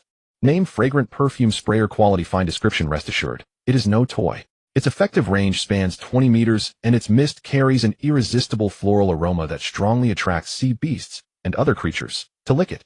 Built-in enemy lure. Perfect. Jiang Xuan instantly recognized its synergy with the degeneration elixir, a match forged in tactical brilliance. I'll take it. Listed immediately. Upon confirming the transaction, he received a sleek azure lightweight. Its form resembled an oversized air pistol fitted at the rear with a transparent 10-centimeter reservoir. Dad, what is this? The chatty starfish peered curiously at the suddenly materialized fragrant perfume sprayer, baffled by Jiang Xuan's intent. Shoo, you'll see soon enough. Take these 2 vials and secretly disperse them near the cavern entrance. Then do this, and this. After whispering detailed instructions, Jiang Xuan patted the starfish's broad head encouragingly, as if entrusting it with a sacred mission. Dad, are you certain this will work? Perhaps send Xiao Jin instead. I think he's more agile. The starfish widened its eyes, clearly reluctant to assume such responsibility. It sensed something deeply unorthodox about the plan.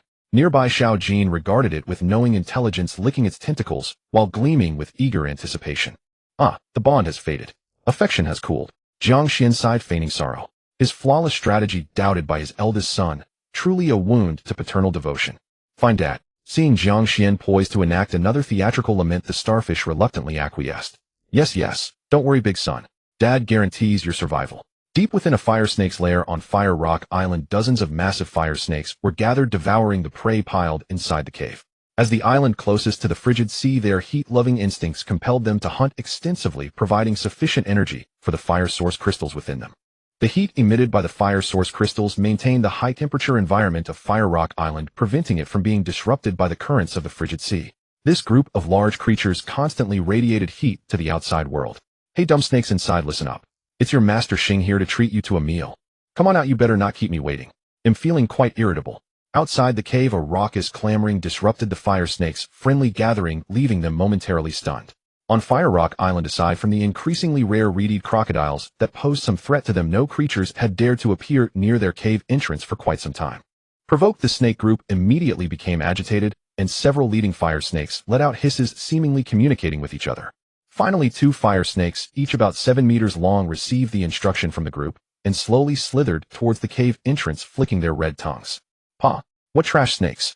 Are you afraid of your Master Xing?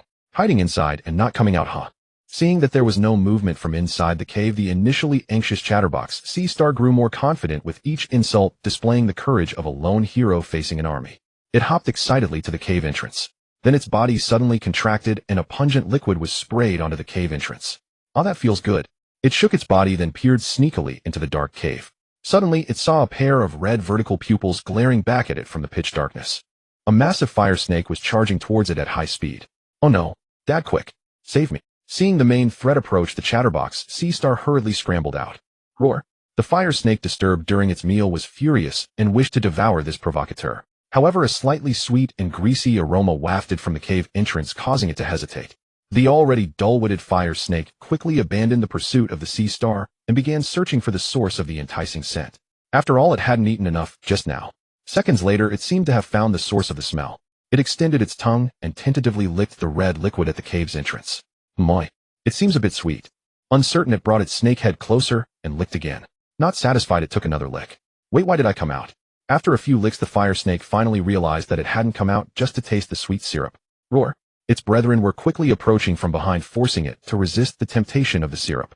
It planned to first deal with this audacious sea star before savoring the flavor of the red liquid more carefully.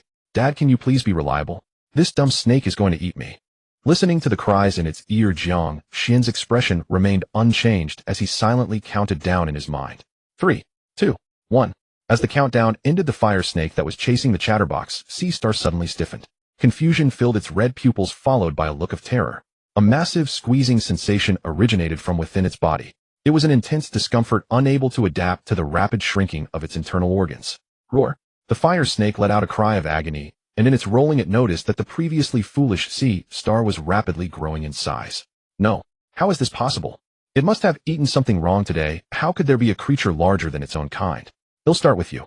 Jiang Xuan, who had been waiting patiently, had a cold expression as he drew his bow aimed at the now 3-meter-long. Taking a deep breath, he quickly pulled the string of the Xian bird-heavy bow. Whoosh! As a faint azure bird apparition emerged from the bow, the arrow like a guided missile shot straight through the fire snake's head. Not bad. It was worth it to waste over 100 wooden arrows for practice. The thrill of a headshot made him nod instinctively. If one ignored the 20-meter distance between them, he might truly have the talent to be a sharpshooter. Kill the black iron creature fire snake, gain mutated sea beast egg 1. If one ignored the 20-meter distance between them, he might truly have the talent to be a sharpshooter. Kill the black iron creature fire snake, gain mutated sea beast. Although it did not understand why its companion had suddenly shrunk, it knew for certain that this annoying creature was behind the sneak attack on its kin. Roar! The massive fangs suddenly bared a burnt foul smell, surged toward Jiang Xuan. Eldest son, get ready to fight. Jiang Xuan remained calm as he observed the giant fire snake charging at him like a tank. Taking a deep breath, he once again raised the Xian bird-heavy bow, aiming the arrow tip at the massive body of the fire snake. Dad, don't worry. Watch me control it. The chatterbox sea star had already grabbed the prepared aromatic water gun and pulled the trigger fiercely. The aromatic water gun shot at an incredible speed. The fire snake only caught a whiff of the enticing aroma in the air before it had time to savor it. A strong sense of pressure suddenly erupted from within. Hiss, hiss. As it had just been charging forward, the internal organs still possessed significant inertia. The sudden stop and rapid shrinking caused its organs to begin to rupture. Under the immense pain, the fire snake, now reduced to about 2 meters long, began to roll frantically on the ground. Second 1.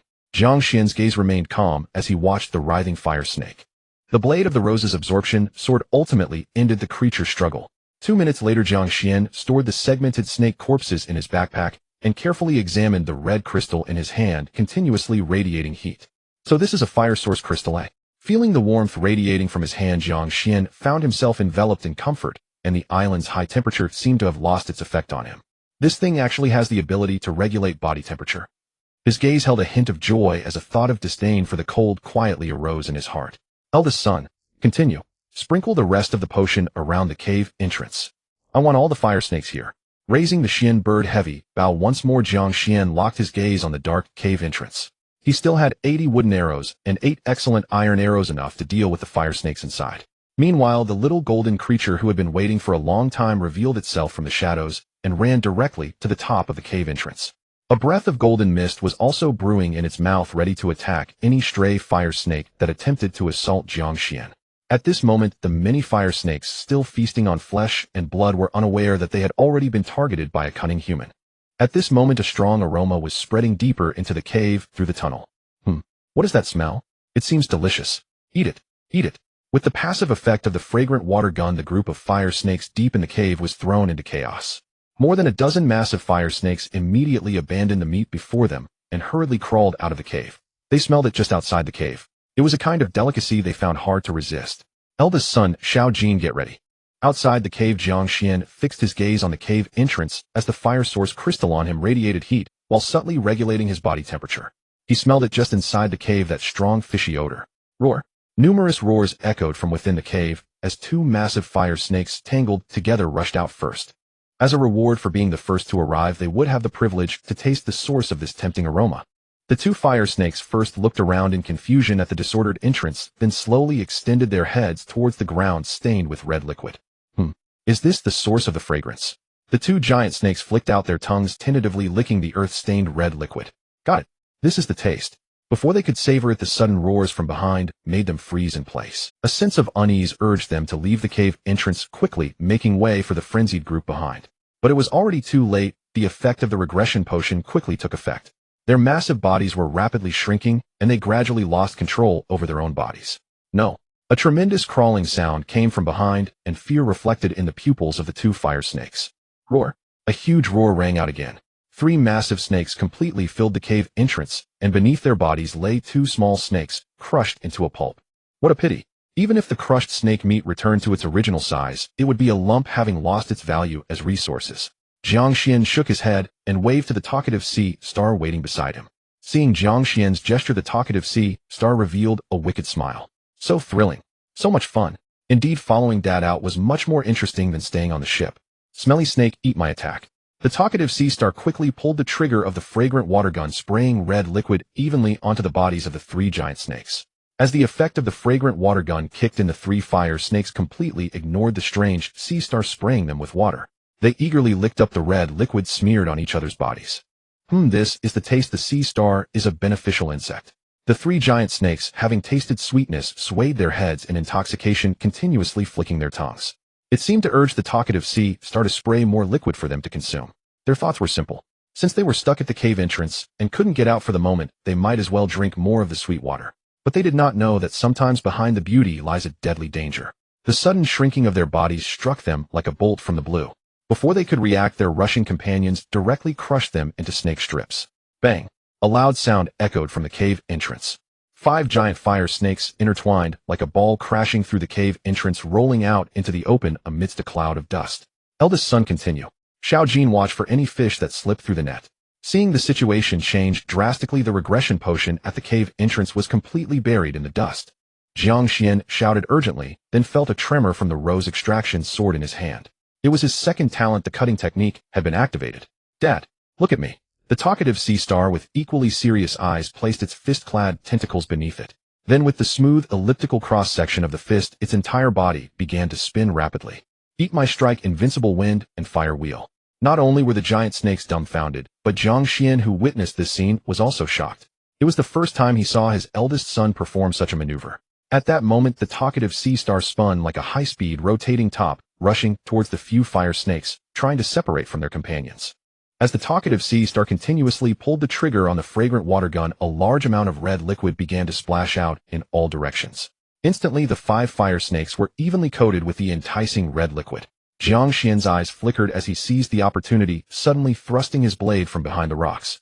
Watching the snake ball rapidly shrink ahead, the rose extraction sword transformed into the Reaper of Death, continuously harvesting these stiffened small fire snakes. He needed to cherish these few seconds, for he did not know how long the regression potion could control this group of fire snakes. Dad, be careful, they're coming again. A panting, talkative shadow with a huge single eye was closely watching the cave entrance. At that moment, the last 3 largest fire snakes roared and charged out. Roar! A roar unlike that of the fire snakes erupted from above the cave entrance. The golden breath, condensing in the mouth of the dark golden sea lizard, had also reached its limit. Its golden pupils looked down at the 3 giant snakes rolling out below, and the crystallized breath was suddenly spewed towards the cave entrance. The golden crystals quickly spread out, and anything touched by the golden beam, including the rocks and fire snakes, was completely crystallized in this strike. Finally done. Jiang Xuan let out a breath. The series of high-intensity attacks had left him somewhat fatigued. Just as Jiang Xuan and the others thought everything was over, a slightly smaller fire snake struggled with its half-crystallized body and suddenly burst out from the cave, lunging straight at Jiang Xuan, who was still finishing off the snake group. Roar! Everything happened too quickly. The dark golden sea lizard had just finished spewing the crystallized breath and hadn't even had a chance to breathe. There was simply no time to stop this suddenly emerging fire snake. Beast, die! Seeing the massive snake mouth rushing towards him, Jiang Xuan could only quickly raise his wrist guard in front of him. The teal wrist guard was activated suddenly, emitting a blue shockwave. Boom! A powerful shockwave directly obliterated the giant snake charging at him, with the momentum unyielding as it crashed into the cave entrance. With a tremendous roar, the entire cave entrance could no longer withstand the force of the shockwave, ultimately collapsing entirely amidst the dust. Huff! Jiang Xuan gasped for breath. It had been too dangerous just now. He had almost been swallowed by that beast. Thankfully, with the Sea Demon Guard wrist guard, he made the right choice at the critical moment. Looking at the continuously collapsing cave entrance, Jiang Xuan swiftly slashed down the few small fire snakes escaping in front of him with his rose extraction sword. The silver patterns on the back of his hand constantly absorbed the life force of the fire snakes, continuously replenishing Jiang Xuan's stamina. Finally done, eldest son, clean up the battlefield. After scanning the surroundings and confirming that there were no fish that slipped through the net, Jiang Xuan's eyes finally shone with a fervent light. This time he made a killing. Yes, my eldest son, drag all of these out. Inside the cave, Jiang Xuan directed Xiao Jin and the talkative sea star to continuously move the piled-up sea beast corpses aside. Fortunately, the corpse of the fire rock reed crocodile is still here. Looking at the shortened corpse of the reed crocodile before him, a look of heartache appeared on Jiang Xuan's face. Name: scales of the fire rock reed crocodile. Quality: excellent. Specifications: 50 units. Description: the texture is hard, making it a great material for crafting armor and leather boots. Boots made from it will possess unique additional attributes. Name: incomplete fire snake body. Quality: excellent. Description: a delicious source of meat. Consuming it will provide a substantial heat source, making it a good material for warmth. Jiang Xuan estimated roughly. Besides the scales of the reed crocodile that could be used for making boots, there were nearly 200 units of edible flesh from other creatures. Adding the 300 units of fire snake meat from his backpack and 12 fire source crystals this time, he indeed. Alright, my eldest son Xiao Jin, we should head back now. Jiang Xuan decided to return to the Starfall. Turning his head to pat Xiao Jin, who was licking the talkative sea star, Jiang Xuan resolved to return to the Starfall. There must still be many fire snakes on Fire Rock Island. Who knows if they are part of the same clan. If they come for revenge without the regression potion, relying solely on Xiao Jin would still be somewhat dangerous.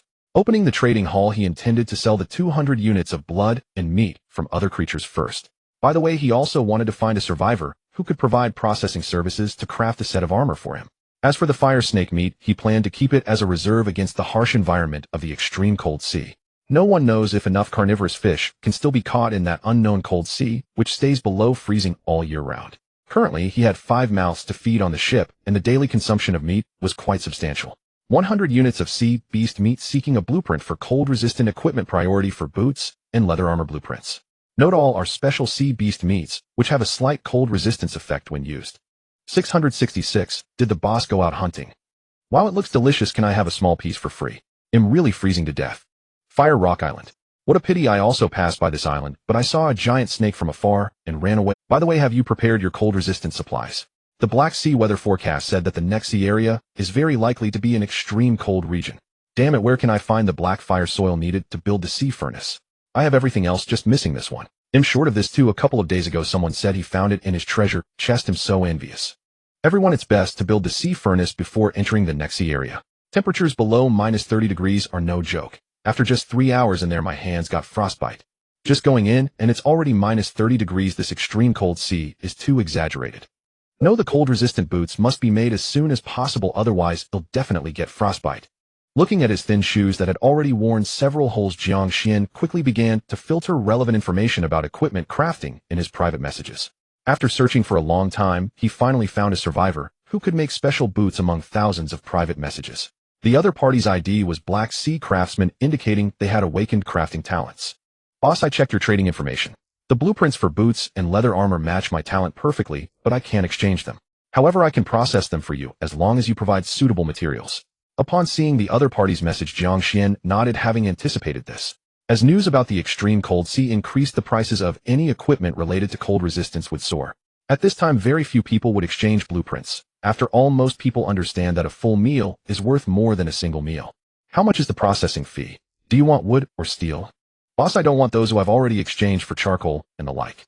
I just want some of the blood meat, is that okay? Sure, 50 units of cold-resistant meat as the processing fee for a set of leather armor and boots. I can provide the crafting materials myself. Seeing that the other party wanted to exchange for blood meat, Jiang Xuan did not hesitate, as he currently had plenty of meat and did not feel pain in his heart. Alright, boss. By the way, can I see your crafting materials? Sending the information for the fire rock reed crocodile Jiang Xuan also sent the trading link to the other party. As for the auxiliary materials for crafting the armor and boots, he believed the other party must have them, otherwise they wouldn't be in the processing business. The chance of the other party taking the materials and not working was extremely low. He looked at the other party's recent public trading records, and there were almost no negative comments indicating that the other party had no credibility issues.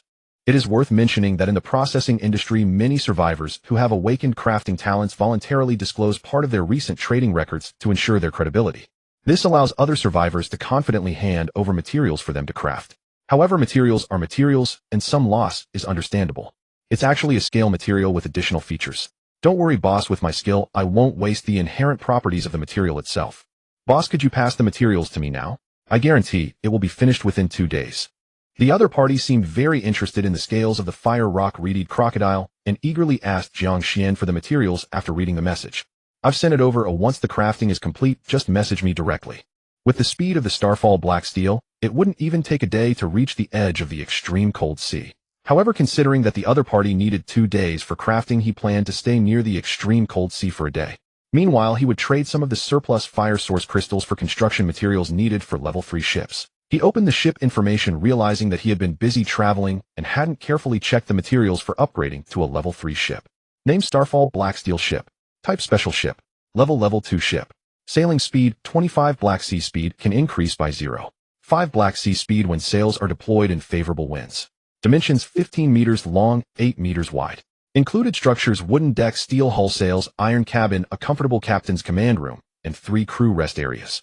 Constructible structures: captain's workstation, insulated sea stove. Special Effect 1, a wooden ship infused with magical materials, ensuring that you will never have to worry about sinking. Special Effect 2, the properties of Starfall Steel grant your ship a rebound effect reflecting 20 of. Description: a sturdy iron ship among level 2 vessels. If equipped with an ice-breaking drill, few would dare to confront you directly. Required upgrade materials: 500 units of steel, 1 unit of deep-sea mithril, and 2 exceptional ship components. After browsing the information, Jiang Xuan shook his head. Indeed, upgrading to a level 3 ship is not so easy. Steel is manageable. He has 200 units of gray limestone steel and used in his backpack, and he can also purchase more through the trading hall. However, the remaining 2 requirements are rather harsh. Not to mention the deep-sea mithril he has never heard of. Simply acquiring 2 exceptional quality ship components stands as a challenge to all survivors. It should be noted that only devices closely related to the ship, such as thrusters or grapples, count as ship components. For example, the miraculous holy spring on his ship cannot be counted as a ship component. The vortex-type thruster can indeed be considered as a ship component. At his current level, he has only obtained this 1 exceptional ship component, illustrating the great difficulty of upgrading to a level 3 ship.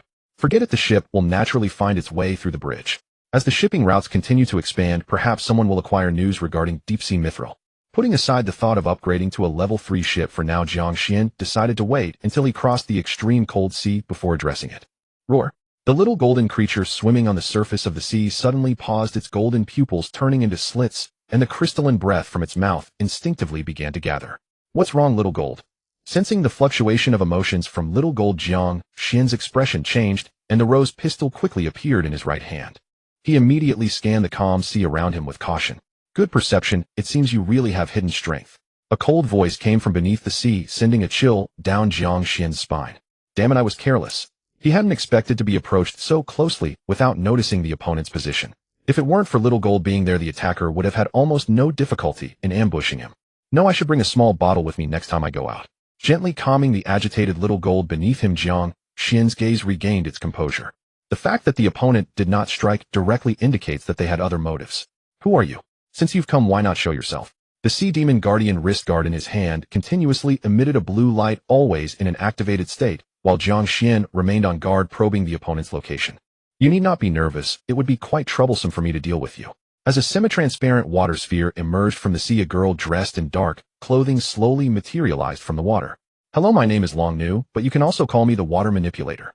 The surrounding seawater continuously gathered towards her body, revealing her stunning features and well-endowed upper body. You are not human. Upon seeing the girl's face, Jiang Xuan's expression grew cold. This was solely due to the pair of azure dragon horns protruding from her head. No, I am just like you, a survivor. Long Nu gently shook her head, and as the seawater continued to converge, her lower body gradually emerged from the surface. She stood barefoot on the sea, quietly observing the dark gold marine iguana beneath Jiang Xuan with a hint of curiosity. You are also a survivor. Hearing this, Jiang Xuan was momentarily taken aback. As everyone mutated so quickly, he had thought that playing with marine beasts every day was abstract enough. He didn't expect there to be someone who has completely forsaken humanity. Wait a moment, what kind of look is that? Let me repeat myself, I am human, just with a somewhat unique awakened talent. Seeing Jiang Xuan's expression of looking at a monster, Long Ying's hen's silver teeth clenched tightly, nearly unable to restrain herself from launching a water cannon at him.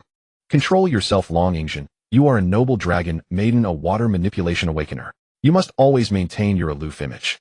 Encouraging herself internally, Long Yingzhen finally let out a long sigh. By the way, you've been following me this whole way. You must not just want to chat with me, right?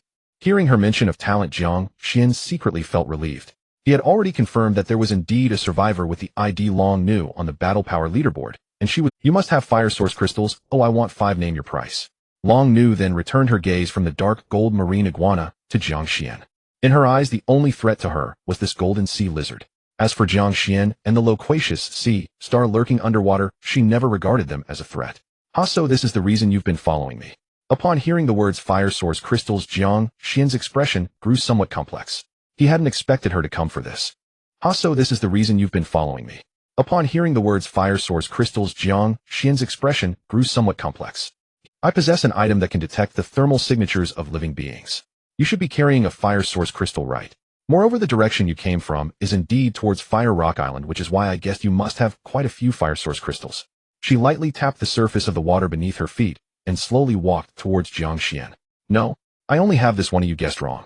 Seeing that she was eyeing his fire source crystals, Jiang Xuan quickly shook his head and casually pulled out the fire source crystal he had been keeping warm on him. Stop pretending. I will trade you 5 fire source crystals for an exceptional item. My main body has already entered the extreme cold sea in advance, otherwise I could deal with those fire snakes myself. Seeing Jiang Xuan's adamant denial, Long Yingzhen gritted her teeth in frustration. Had it not been for her main body being trapped in the extreme cold sea due to a lack of information about fire source crystals, she wouldn't have wanted to bicker with this guy here. And those guys from the Black Sea Brotherhood, how despicable to conceal the news of Fire Rock Island. Recalling how the leader of the Black Sea Brotherhood had waited for their fleet to enter the extreme cold sea before pretending to sell them news about Fire Rock Island, she grew even angrier. An exceptional item. Show it to me first, and then he'll decide if I want it. Seeing that the other party didn't seem to be deceiving her, and that merely a water clone should pose no threat, Jiang Xuan became more confident. Here, I suspect your awakened talent has something to do with beast taming, so you should not refuse this. Long Yingzhen smirked slightly as she pulled out a green crystal from who knows where. This is it. If I weren't unable to use it, I wouldn't let you have it for such a low price. Dragon Yingzhen waved the green gem in front of Jiang Xuan. Jiang Xuan curiously examined the green gem in the other's hand and directly activated his identification skill. Name: shared characteristic gem. Category: supremacy class. Quality: excellent. Usage conditions: a soul bond or contract relationship must exist between both parties. Description: after use, the gem will automatically split into 2, generating a shared mark, allowing both parties to gain a weakened version of each other's innate abilities. A good item. After reading the information, Jiang Xuan felt a surge of joy. This was truly a boon, for Jiang Xuan quickly calculated in his mind. Although he wasn't a traditional beast tamer, as long as he met the prerequisite of a soul bond, he should be able to use it.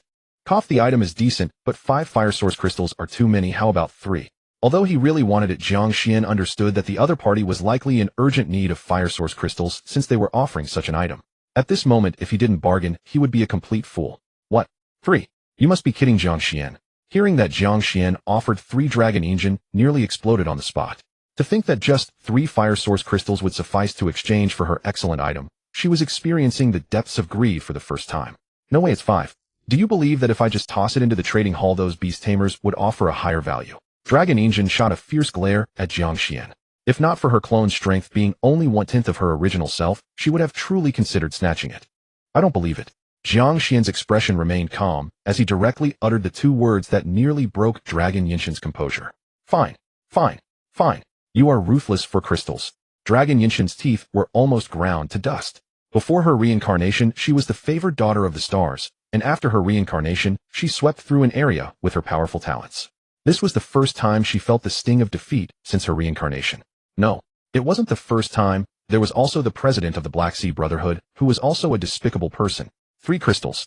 Jiang Xuan scratched his nails while casually wiping the golden scales on the little golden head, appearing nonchalant. Despicable. Dragon Injin cursed angrily in her heart, then took a deep breath, and her nearly puffed-up chest finally stopped shaking. Alright, agree to add me as a friend, and have the fire source crystals sent directly to my main body. This water clone seemed incapable of exchanging items. It could only allow Jiang Xuan to gift the fire source crystals to her main body through a private message. You hand me the item first. Hearing the other party agree, Jiang Xuan, pretending to be busy, finally rolled his eyes and extended his hand. You fine. Dragon Injin nearly laughed out of anger. What a joke. She was the 8th rank dragon maiden, and the other party was worried that she would default. She threw the green gem at Jiang Xuan with annoyance. After confirming that Jiang Xuan had given the fire source crystals to her main body, she dove straight into the sea. She did not want to stay here for even a second. Given the chance, she would definitely let Jiang Xuan feel the power of her fists. So irritable. Oh, I thought she was a cool little girl. Jiang Xuan shook his head. Through their recent exchange, he had already realized that although she appeared tough on the outside, she was actually just a little girl at heart.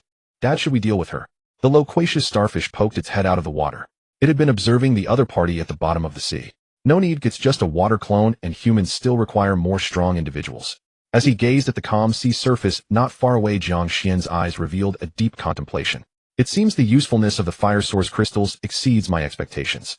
Even a powerful being like the Dragon Maiden needed fire source crystals to cope with the cold wave, so his fire source crystals should not be easily spent. Let's go, little gold, home. Patting the dozing little gold beneath him, Jiang Xuan and the others continued on their way. By the way, who should this shared characteristic gem be used on? After returning to the Starfall Black Steel, Jiang Xuan took out the green gem to study it. Detection and Poison Spike can be ruled out first. Crystal Breath is also not an option. Who knows where it might spray from? Then only the near-death transformation Golden Armor and Dark Gold Claw remain. After much hesitation, Jiang Xuan decided to give the shared characteristic gem to Little Gold. The near-death transformation had great potential, but when it appeared on the loquacious starfish, Jiang Xuan excluded it immediately. The reason was simple: his eldest son still had a high-speed body recovery ability, which meant he might not randomly obtain the near-death transformation. Although the high-speed body recovery ability was also quite strong, it had too many limitations. Most importantly, he did not possess the pain immunity and high resistance of the loquacious starfish, making the pain of severed limbs unbearable for an ordinary person. Moreover, this skill had too many restrictions, especially when dealing with other survivors. For example, if both sides had guns, the bullets would primarily target the head and heart, which are not considered limbs, severely limiting the effectiveness of this ability. In contrast, the Golden Armor and Golden Claw were different. One was an attack, and the other a defense, enhancing Jiang Xuan's own combat power. In other words, as a rear guard, he just needed to stack up defense and damage. There was no need to charge to the front and engage in close combat with sea beasts. Anyway, with the subsequent hatching of the mutated sea beast eggs, he wouldn't lack sea beasts skilled in close combat. Little Gold, come here. Looking at the dark gold sea lizard, which was sharpening its teeth on the deck with limestone, Jiang Xuan waved at it. Little Gold jumped to the door of the captain's command room in 2 hops, but due to its large size, it could only stretch its head inside, looking at Jiang Xuan with a puzzled expression. Cough, Little Gold, I have a good item for you. Looking at Little Gold, which was nearly 2.5 meters long, Jiang Xuan reached out to pat its head. To be honest, Old Five's physique was quite impressive. With all that muscle, he looked like a golden-skinned athlete. Little Gold nuzzled Jiang Xuan's arm comfortably, then blinked its golden eyes at the green gem in Jiang Xuan's hand. This is a shared characteristic gem. After use, we can obtain a weakened version of each other's innate abilities. Little Gold was quite intelligent. After listening to Jiang Xuan's explanation, it gently laid its golden head in front of Jiang Xuan. With a thought, the green gem in Jiang Xuan's hand began to emit waves of fluorescence. The green glow began to swirl around Jiang Xuan and Little Gold, eventually forming a pattern resembling a magic circle. Soon after, a golden orb of light emerged from Little Gold's body, and a small light blue mark appeared above. From Little Gold's perspective, a blue mark was also thrown out from Jiang Xuan's body. Yes, it was indeed thrown out by a pitch-black claw. It curiously examined the fleeting black shadow on Jiang Xuan's body, its eyes shining with great confusion. Of course, Jiang Xuan was unaware of all this, as he could not see it from his perspective. The characteristic gem takes effect, gaining the Golden Armor ability. The characteristic gem takes effect, gaining the cutting ability. As the green fluorescence quickly disappeared, a golden mark appeared on Jiang Xuan's forehead. At the same time, the Golden Armor talent appeared on Jiang Xuan's personal panel. Jiang Xuan eagerly checked his personal panel. Name: Jiang Xuan. Status: healthy. Strength: 4253, 90,100. Speed: 41, 92,100. Constitution: 5, 98,100. Defense: 013. Stealth: 01. Spirit: 65, 98100. The higher the spirit, the higher the rationality, and the faster the recovery of rationality. Rationality: 6, 97,100. If rationality falls below 50, panic will ensue. Below 30, suicidal thoughts will arise. Below 10, a complete madness will occur. Talent 1, transform Sea Beast Egg authority level. Talent 2, cutting sea level. The sea level talent of the Hill civilization corresponds to the excellent quality of the Black Sea world. Talent 3, golden armor excellent. A weakened version of golden armor is actually an excellent level talent. The one on the little golden body must be of excellent quality. Nodding in satisfaction, Jiang Xuan curiously opened the talent description for golden armor. Golden armor can be actively triggered to consume spiritual energy to generate a layer of golden armor illusion on the surface of the body. The defensive capability is positively correlated with spiritual energy. As spiritual energy increases, defense will also enhance. It's linked to spiritual energy, though I didn't expect it to be a talent that can grow linearly.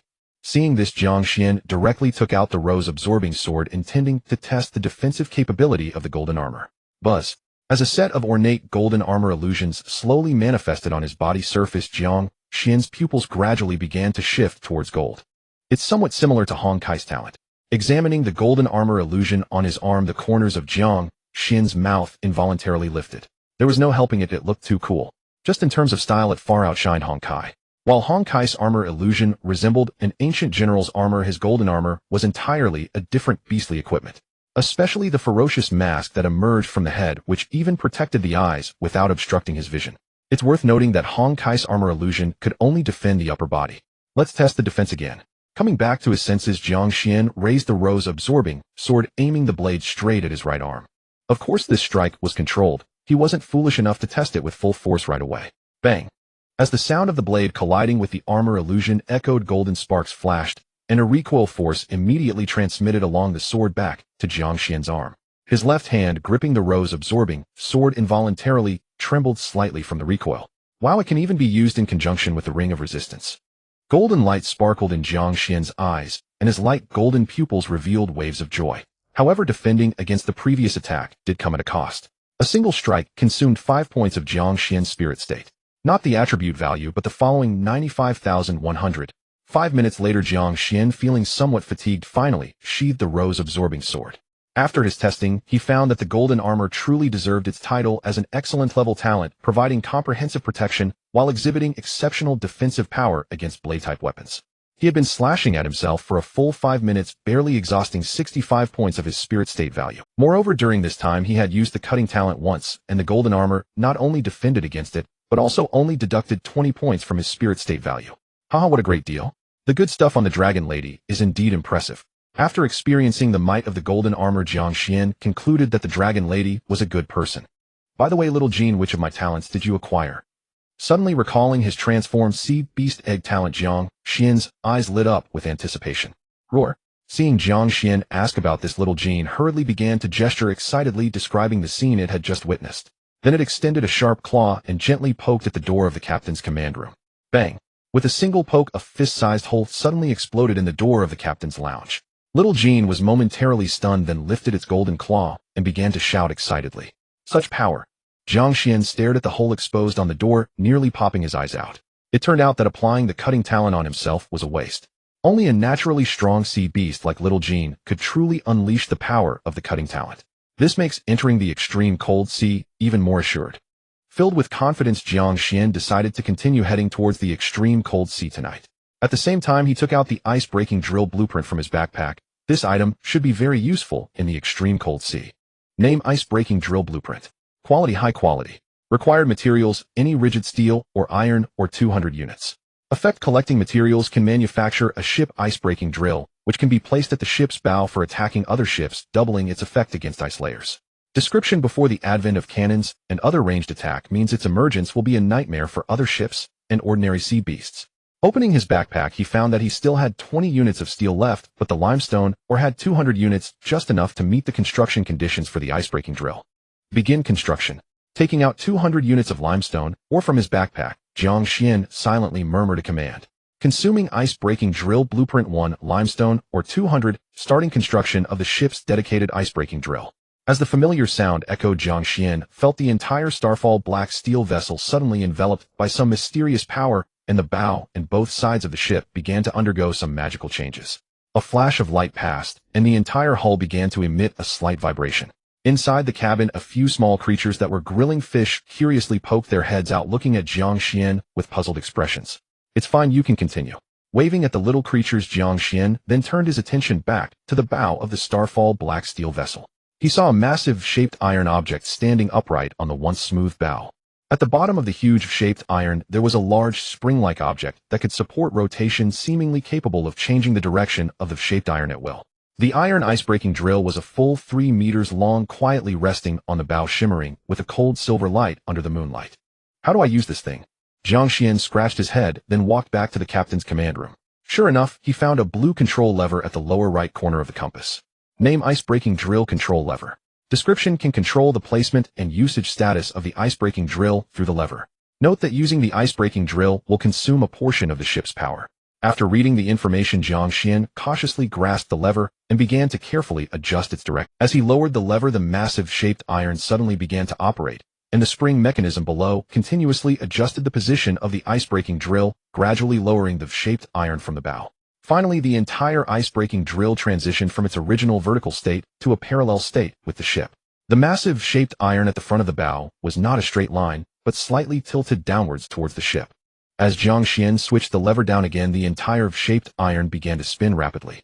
Under the massive kinetic energy, the surrounding seawater was continuously influenced by the shaped iron's kinetic energy, also beginning to swirl. Opening the ship panel, Jiang Xuan found that the entire ship's speed had dropped from 50 Black Sea speed day to 30 Black Sea speed day.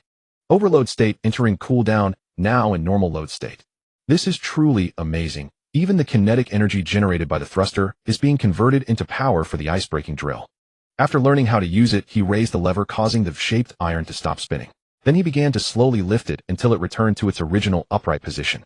Jiang Xuan stepped out of the captain's command room and arrived on deck, looking down at the serrated steel patterns protruding from both sides of the ship, nodding in satisfaction. Jiang Xuan stepped out of the captain's command room and arrived on deck, looking down at the serrated steel patterns protruding from both sides of the ship, nodding in satisfaction. Charred his heart, no longer hesitating. "Extreme cold sea, here I come." Little Geezy, add some more charcoal to the stove, it's too cold. In the cabin, Jiang Xuan was roasting fire while collecting the miraculous spring water into a wooden cup. The wooden cup was produced at the ship's workbench and was quite cheap, requiring only 2 units of wood to make one. Jiang Xuan had planned to use the workbench to create other items. However, through practice, he discovered that the workbench could only manufacture simple living items like tables and chairs. Other items were currently marked as unable to be crafted. As for crafting ordinary level weapons, it required blueprints and had a very low production efficiency. Thus, the workbench could only be used as a basic utility for daily life at this stage. With 12 liters of miraculous spring water remaining, he planned to keep 2 liters for himself and sell the rest for some basic supplies. Recalling the rare materials needed for upgrading to a level 3 ship, Jiang Xuan also posted a request for deep-sea mithril. It would be good to see if anyone else had obtained it. Jiang Xuan quickly scrolled through the comments, trying to find information about deep-sea mithril. "Big guy, I only have 200 units of steel left. I need the rest for upgrading." Jiang Xuan quickly scrolled through the comments, trying to find information about deep-sea mithril. "Big guy, I only have 200 units of steel left. I need the rest for upgrading the ship. Can I buy 7 liters? Deep-sea mithril. Isn't that used for upgrading to a level 3 ship? Big guy, I just finished upgrading to a level 2 ship yesterday. Are you already preparing to upgrade to a level 3? 666? No need to act. Haha, it seems like no one is selling it in our area. Previously I saw someone selling it in the World Channel, but it was quickly snatched up. Well, can someone take me along? I feel like my ship can't outrun the black tide. I'm willing to give up my ship and offer all the supplies on board to a kind person. If it's not that simple. Currently, contract-type items are only in the hands of the mad experts from the Beastmaster side. All others haven't even seen them. How can I trust a stranger on my ship? Of course, if you're a girl, you can come to XX coordinates and find me. Sorry, I just changed my ID. If you're a pretty girl, add me with this new ID. Brother, do you want a 300-pound sister? I want to ride on a big ship. Will. Get lost, we don't accept tiger types here. Seeing this, Jiang Xuan couldn't help but chuckle. The people inside were still as optimistic as ever. However, it was evident that mithril was still too scarce at this stage, while some people still had quite a bit of steel in their possession, like the guy who just asked him for 200 units of steel in exchange for 7 liters of miraculous spring water. After some consideration, he agreed to the exchange. After all the spring water refreshed every night, it was better to convert it into the supplies he needed as soon as possible. Just as Jiang Xuan completed the transaction, he received news regarding the order for cold-resistant equipment blueprints that he had posted earlier. Big brother, I don't have the blueprints, but I have a pair of high-quality gloves. Can you exchange them for some cold-resistant flesh? Jiang Xuan opened the private message and found that the other party's ID was called Flaming Rebirth. Send me the information about the gloves, let me take a look. Jiang Xuan decided to first check the function of the other party's item before deciding whether to exchange. After all, most players had already learned about the extreme cold sea area and blueprints for cold-resistant equipment had become as precious as a golden egg, very few would be willing to trade them. Okay, big brother, these gloves are from my gacha pull, and their effect is very good, but they are a bit abstract. Upon seeing Jiang Xuan's reply, the other party quickly sent over the information about the gloves.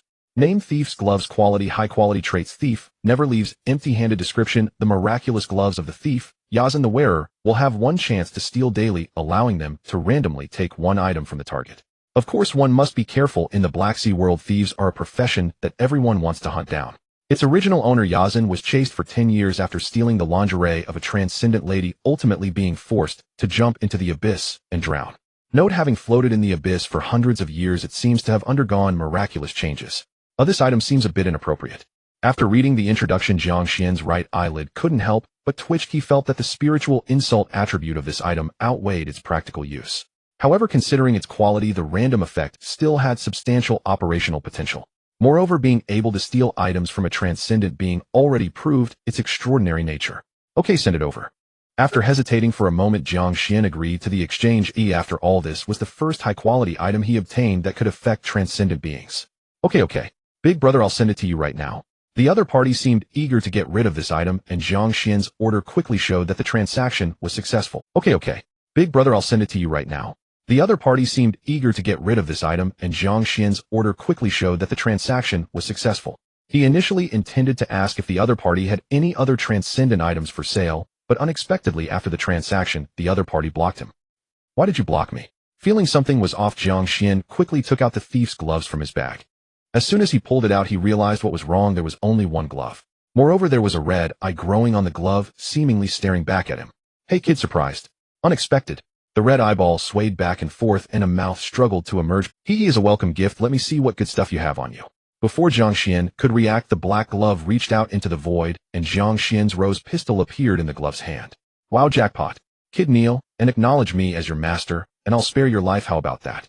Seeing that it had taken Jiang Xuan's pistol, the reedied glove grinned, revealing a hint of pride. Wait, are you sure you want to do this? Jiang Xuan was slightly taken aback. The other party had taken the rose pistol in an instant. However, soon his expression became much calmer. Do you know that a pistol and its holster are never separated? He shook his head lightly. Then he took out the holster and mimicked the other party's earlier action, gently grasping the rose pistol returned directly to Jiang Xuan's hand. All right, I think you should introduce yourself now. Holding the muzzle of the rose pistol towards the other party's red eyeball, Jiang Xuan stared at him expressionlessly. How is this possible? How did you do that? The red eyeball on the glove widened in shock, revealing a look of dismay. For so many years, it was the first time someone had managed to take something back from it. How what a rare occurrence. At that moment, the eyeball creature on the wooden table also opened its eyes, showing a mocking expression at the glove's astonished reaction. Boy, you've passed the test. I only partner with the strong. Seeing that Jiang Xuan was no easy opponent, the glove monster hastily let out a forced hollow chuckle. Speak plainly. I recall this glove never developed sentience. Jiang Xuan pressed the rose-patterned pistol firmly against the glove monster's body.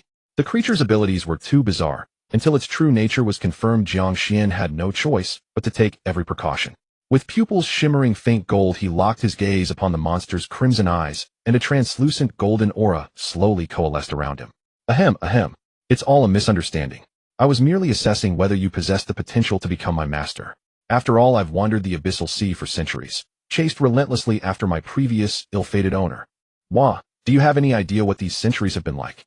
A truly sorrowful chapter of memory. Sneaking a glance at Jiang Xuan's faint golden aura, the glove monster instantly adopted an expression of profound wretchedness. Enough theatrics. I only wish to know how you attained sentience. This performance lacked even a tenth of his eldest son's artistry. Jiang Xuan remained utterly unmoved. Humph, just some lucky fool who happened to devour a soul pearl, yet dares posture as if divine. Before the glove monster could retort, the eye monster, long simmering in silence, sneered with biting sarcasm. Listen well, aboard this vessel there is but one sovereign, and that sovereign is me, the great Eye Lord. Internally, the eye monster roared with arrogant pride, as though finally unleashing centuries of pent-up resentment. In reality, however, it dared not defy Jiang Xuan's authority, and thus kept a low profile. And just what are you? How do you know of the soul pearl? At these words, the glove monster's red eyes widened slightly in genuine shock. It had only now noticed not far away a stone-carved giant eye resting atop the wooden table. Hear me well, I am the most treasured artifact of maritime merchants. The crystallization of wisdom from the Black Sea realm, the greatest creation ever forged. The great Eye Lord himself. Hearing the glove monster's question, at last the stone eye instantly perked up. This title had taken years of contemplation to perfect. After all, not just any object qualifies as a merchant's covenant artifact. In truth, it was selected from among 10,000. TCH, so you're merely a covenant artifact. I'd assumed something grander. The glove monster clearly knew its lore well. Its lips curled in disdain. Damn gloves dare scorn me. Today you'll learn the price of underestimating your elders. To have its proudest origin so insulted was intolerable. In fury it let out a thunderous roar, then flipped its massive orb upward, revealing beneath it a gaping maw lined with jagged fangs. Leaping across the table, it lunged forward with a guttural shriek. Damn right, I'll eat you. Clearly no pushover itself, the glove monster bared its 5 fingers into talons, aiming straight for the eye monster's exposed colossal eyeball. Enough! Jiang Xuan, long past patience, finally intervened. With both hands he seized each creature mid-lunge, lifting them effortlessly into the air. I'll devour you, you wretch. I'll pierce you dead, you brute. Even suspended in Jiang Xuan's grip, the two continued thrashing and spitting venomous curses at one another. Their strength is considerable. Best subdue them thoroughly first. Feeling their fierce resistance, Jiang Xuan frowned faintly. Eldest son. Still unable to endure their squabbling, Jiang Xuan turned toward the hearth sea and called out. Father, what's wrong? What's wrong? Having heard the commotion, the talkative sea star immediately snatched a leather strap from the corner and strode over, bristling with righteous indignation, ready to mete out justice to whoever dared cause trouble before his father. Take care of these two. Teach them our ship's rules. With evident distaste, Jiang Xuan tossed the still-spitting oddities into his eldest son's hands, his temples throbbing from the din. Truly, this ship seems to attract nothing but extraordinary beings. Sighing in quiet resignation, Jiang Xuan approached the hearth sea and added another flame source crystal into its chamber. There was no choice. The vessel had clearly entered the frigid sea, and cabin temperature was plummeting at an alarming rate. Soon warmth would be impossible to sustain. Thus he had no option but to preemptively feed the crystal into the hearth sea. Xiao Gizi, come down. It's too cold outside. Stepping onto the deck, Jiang Xuan called to the noble octopus feeding its distant cousin on deck. Father, ambient temperature continues falling rapidly. Based on my calculations, within hours will descend below -30 degrees Celsius. Placing the final driftwood fragment onto the tentacle extended by the Black Sea Gacha machine, the noble octopus spoke with quiet concern. Strange. The sea remains unfrozen despite such extreme cold. Hearing this, Jiang Xuan shifted his gaze from the gacha machine to survey the surrounding waters, faintly astonished. Seawater typically freezes under 2 conditions, reaching its freezing point, -1, 8°C, and the absence of strong surface agitation. Both conditions were now satisfied. Yet instead of entering a freezing phase, the sea lay eerily still, utterly devoid of ice. Could it be that the freezing point here is drastically lower than elsewhere? As Jiang Xuan ran his fingers over the gacha machine's icy chassis, he pondered the anomaly. Truth be told, the Black Sea gacha machine had grown markedly quieter of late. Previously it would chime like an alarm clock, each night or dawn, disrupting the ship's peace. But lately it had fallen unervingly silent, as if drugged. Could it possibly be tamed? Given the innate sentience displayed by both the glove monster and the eye monster, he seriously suspected the gacha machine might possess a sliver of awareness. Though certainly no more than a sliver. Otherwise his offerings would have borne fruit long before Xiao Gizi's. Wait, father. Ahead of us upon the sea's surface, I sense an unusual fluctuation. Just as Jiang Xuan stared quizzically at the gacha machine's gaping maw, the noble octopus's voice cut through, grave and urgent. What kind of fluctuation? Curiosity flickered across Jiang Xuan's face. The octopus's detection abilities had sharpened remarkably of late. Its range had expanded from 1 kilometer to 2.5, and it could now distinguish both biological and artifact-based resonances. That was precisely why Jiang Xuan found it intriguing. If it were a transcendent artifact, Xiao Gizi would have named it outright. Could it be another survivor? Jiang Xuan narrowed his eyes toward the distant horizon. Or was it merely illusion? There, upon the placid sea, stood a faint, motionless silhouette. The cold wind, mixed with a chilling sensation, swept across Jiang Xuan's eyes, making it difficult for him to see the figure clearly. However, it was certain that the opponent was indeed standing on the surface of the sea. Little Gizi, can you sense the opponent's extraordinary strength? Jiang Xuan squinted as the figure stood directly in the path of the Starfall black steel ship, indicating ill intentions. Very powerful. Father, I think we should temporarily avoid them. The noble octopus' 4 eyes suddenly opened wide, revealing a rare expression of concern. So strong. Damn. Turn quickly. Jiang Xuan's expression changed immediately. Since even the noble octopus deemed them unbeatable, there was no hesitation in fleeing. It should be noted that neither Little Jean nor Little Ping had ever received such an evaluation. Jiang Xuan wiped away the snowflakes constantly flying towards him and hurried to the captain's command room. If they couldn't win, they should first leave the opponent behind. Wait, where's all this snow coming from? Just as he reached the door of the captain's command room, Jiang Xuan's body stiffened. Father, it seems there's no time left. The noble octopus shook its head helplessly, its face filled with worry. Following its gaze, Jiang Xuan looked up. Countless white snowflakes were falling from the distant sky, quickly covering the entire sea like flying cotton. Hurry, little Gizi, notified the eldest son. Quickly throw the charcoal into the sea furnace, and do not stop until I say so. The snow fell heavier and heavier, soon turning into a blizzard. The cold wind mixed with the raging blizzard howled, and countless snowflakes landed on the deck of the Starfall ship, rapidly melting. Jiang Xuan didn't have time to ponder why the blizzard had arrived so quickly. He rushed into the command room to swiftly change the ship's direction. But it was all too late. Once the snow fell onto the sea, a large section of the water would freeze completely. In just a few seconds, the sea around the Starfall black steel ship had completely frozen. Damn, that was too fast. Looking up at the still falling goose-feather snow, Jiang Xuan pulled down the icebreaker lever. Boom. Due to his urgency, the icebreaker, which was supposed to descend slowly, crashed directly from the bow onto the ice surface.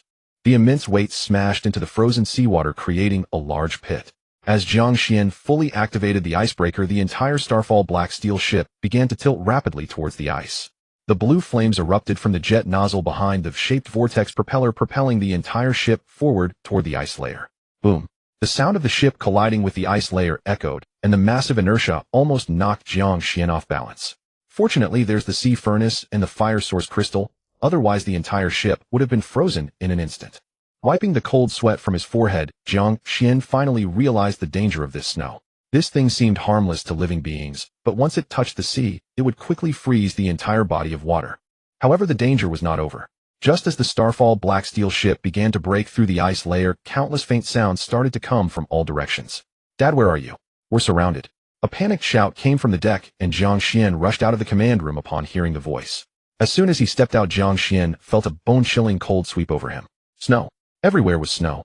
The heavy snowfall seemed intent on burying the entire world as it continued to swirl downward with the fierce cold wind. Little Gizi, you go down and ensure the charcoal in the sea furnace keeps burning. Everyone else face the enemy with me. Looking at the few small figures in the blurry distance, Jiang Xuan shouted before charging towards the cabin door.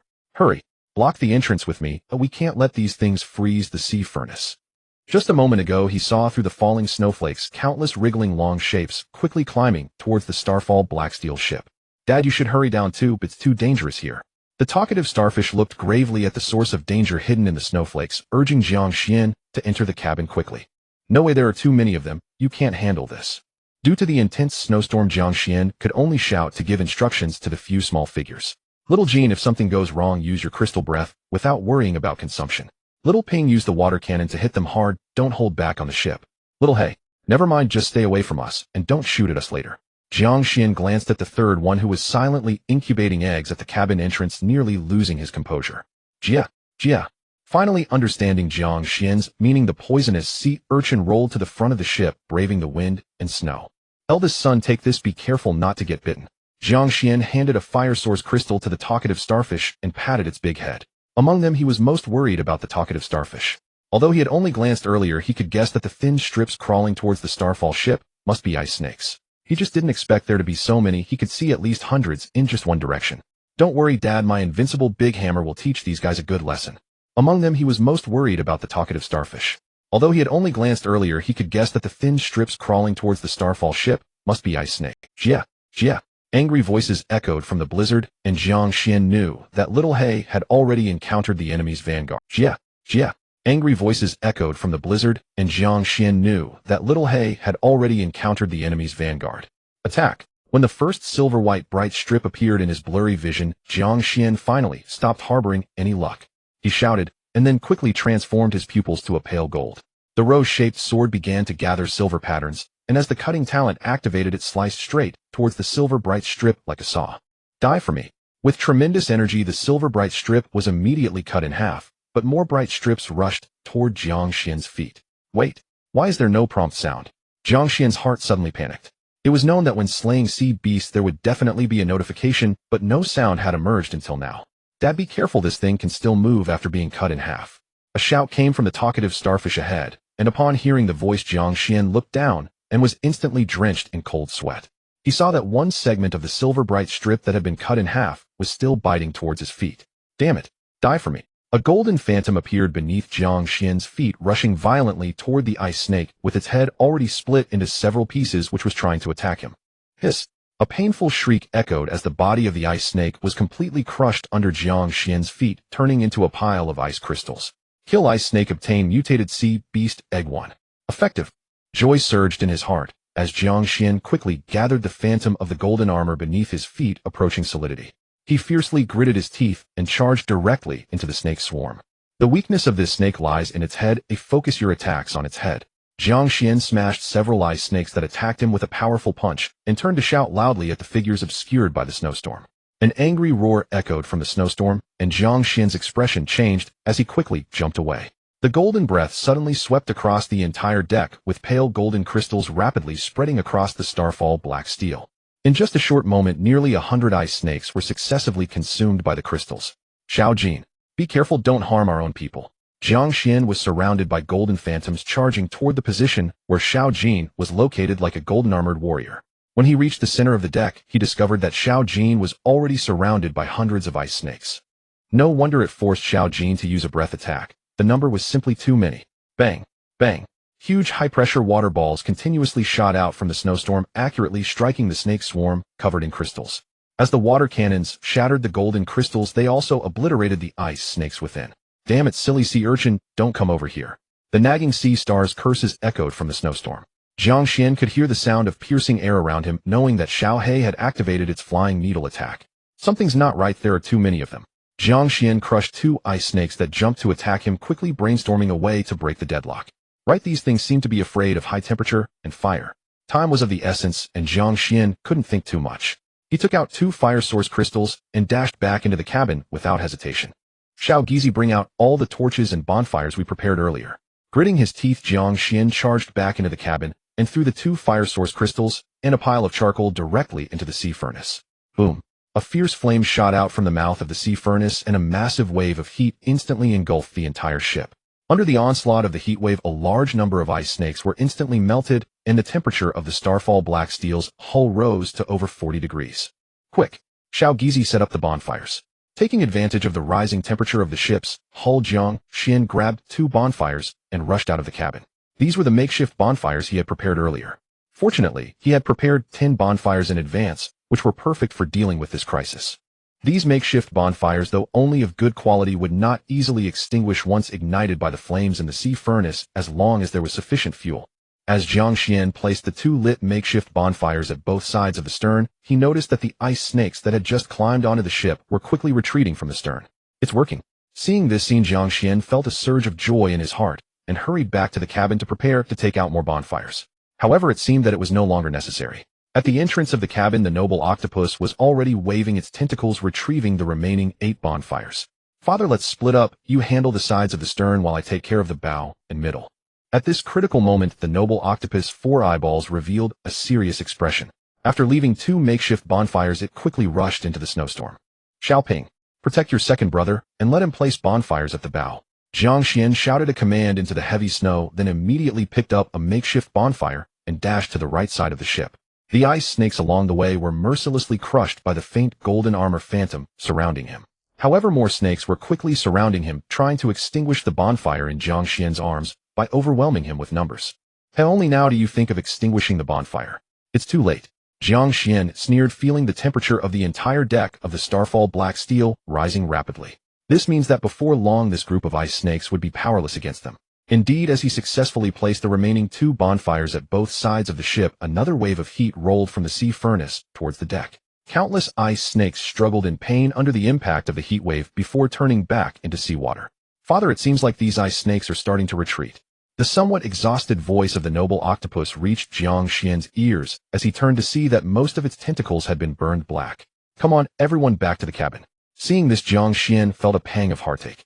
If it weren't for the dire situation, he wouldn't want Xiao Gizi to take such risks. As one bonfire after another was successfully placed on the deck, the ice snakes surrounding the Starfall black steel began to slowly retreat. 10 minutes later in the cabin, Jiang Xuan silently surveyed the condition of several companions, and his expression was not very good. Aside from the noble octopus being burned by the charcoal, the nagging sea star had only 2 tentacles left. Moreover, the one he was most worried about was Xiaohei. Its toxic stingers had been nearly exhausted. At this moment, a chill was continuously emanating from its body, indicating that it had been attacked by the ice snakes. Jia, Jia. Waves of cold air were constantly seeping from its body. The toxic sea urchin barely held itself up, slowly distancing itself from the others, fearing that the cold air on its body would freeze Jiang Xuan. This guy, the third one. Seeing this scene, Jiang Xuan's eyes turned slightly red as he quickly rummaged through his backpack. Just now, Xiaohei had stood at the bow alone, taking the brunt of the ice snake's attacks for them. Although its strength was not the strongest among them, it had never backed down. Regardless of the enemy faced, it would instinctively shield its companions. Here, the third one, drink this. Sensing the toxic sea urchin's weakness, Jiang Xuan quickly fed the blessed water he had saved up carefully into its mouth, which was starting to freeze. Jia, Jia. After seeing the third one swallow all the blessed water, Jiang Xuan finally let out a sigh of relief. Xiao Jin, helped me lift the third one to the side of the sea furnace. Looking at the toxic sea urchin, which had curled up and stopped moving, Jiang Xuan quickly called Xiao Jin to help lift it to the side of the sea furnace. Compared to Xiaohei, who was almost frozen, Xiao Jin and Xiao Ping were in the best conditions, suffering almost no damage. Although the nagging sea star had lost 2 tentacles, new tentacles were already sprouting. Xiao Gizi, drink this. Glancing at the noble octopus, which had been silent, Jiang Xuan handed over the last 2 liters of miraculous spring water he had. Father, my injuries are not severe. It would be better for you to keep it just in case. Even after being severely burned, the noble octopus gritted its teeth to maintain its noble spirit, not showing a hint of discomfort to avoid worrying Jiang Xuan. Take it, drink it quickly. They'll say it again, since I am the captain, I must be responsible for my crew. Since you all call me father, then I am your father. If I can't even take care of my own children, then I am unworthy. Jiang Xuan placed the wooden cup containing the miraculous spring water into the noble octopus' hands and gently patted its shoulder. That's right, since father has said so, what are you hesitating for, you silly octopus? The nagging sea star nudged its chin at the noble octopus and ran over to rub against it. Alright, even though I don't really like your clumsy starfish touching my noble body, I'll make an exception this time. The noble octopus glanced helplessly at the nagging sea star, which was still sticking close to it, and surprisingly did not drive it away. Waves of snowflakes carrying cold air continuously seeped through the ladder outside the cabin, quickly evaporating due to the heat emanating from the sea furnace.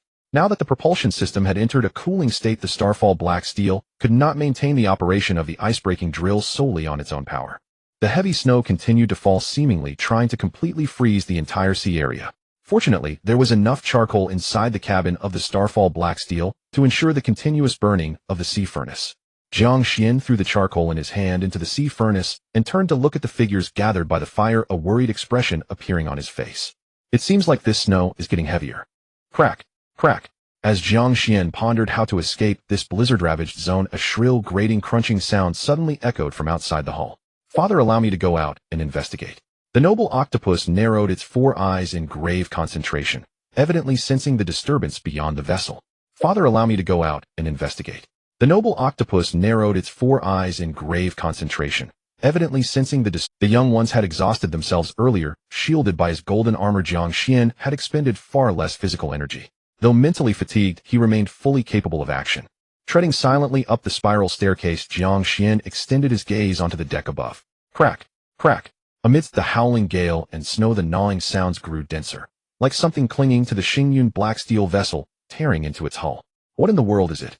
Uncertainty flickered across Jiang Xuan's face. After all, most of the Xingyun's hull was forged from hardened steel and reinforced with an innate recoil-dampening property. He could scarcely fathom what creature possessed the strength to bite through the vessel's outer armor. Cautiously emerging from the cabin, he braved the blizzard, following the sound toward the stern's edge. Amidst the shrieking wind and snow, that scalp-prickling gnawing persisted. Upon the stern, swarms of beetle-like black creatures clung to the Xingyun black steel vessel's outer plating, devouring it relentlessly. Their obsidian carapaces stood in stark, jarring contrast against the surrounding white snow, immediately revealing them as the culprits feasting upon his ship. Amidst the shrieking wind and snow, that scalp-prickling gnawing persisted. Upon the stern, swarms of beetle-like black creatures clung to the Xingyun black steel vessel's outer plating, devouring. Impossible. His pupils contracted sharply. Their hardness was extraordinary. HSSSH. HSSSH.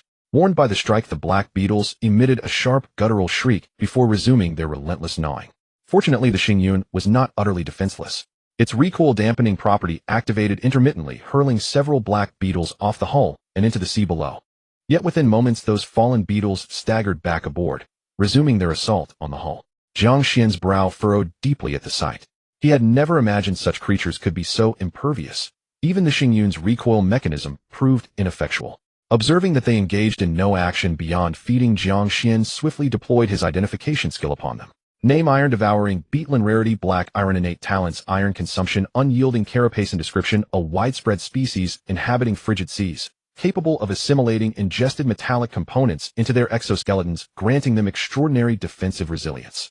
Note: their gregarious nature has long haunted captains navigating these waters. Iron devouring beetles. Disaster. Jiang Xuan's expression turned ashen upon reading the description. He rushed to the stern railing and peered downward. Indeed, the entire stern teemed with dense clusters of these black beetles. No, we must act now, or the Xingyun black steel vessel will be devoured within hours. Swinging his rose siphon blade repeatedly to dislodge the swarm, Jiang Xuan's mind raced for a solution. Xiao Jin's crystallization breath could eliminate some, but only in limited bursts and at the cost of collateral damage to the hull. Yet sustained use would prove destructive. Wait, these beetles' carapaces are made of iron. A sudden epiphany ignited his features with elation. Scanning his inventory frantically, he finally located the spider-shaped repair unit he'd acquired earlier, nestled in the last vacant slot of his pack. Ordinarily, once activated, this device required periodic consumption of metal to sustain operation. Hence, Jiang Xuan had kept it dormant in storage, deploying it only in dire necessity. Now it became the pivotal instrument to turn the tide. This time, you may feast to your heart's content. A subtle, confident smile curved Jiang Xuan's lips as he deployed 20 spider-shaped repair units, each roughly 30 centimeters in length, onto the deck. Vessel integrity compromised. Initiate repair sequence.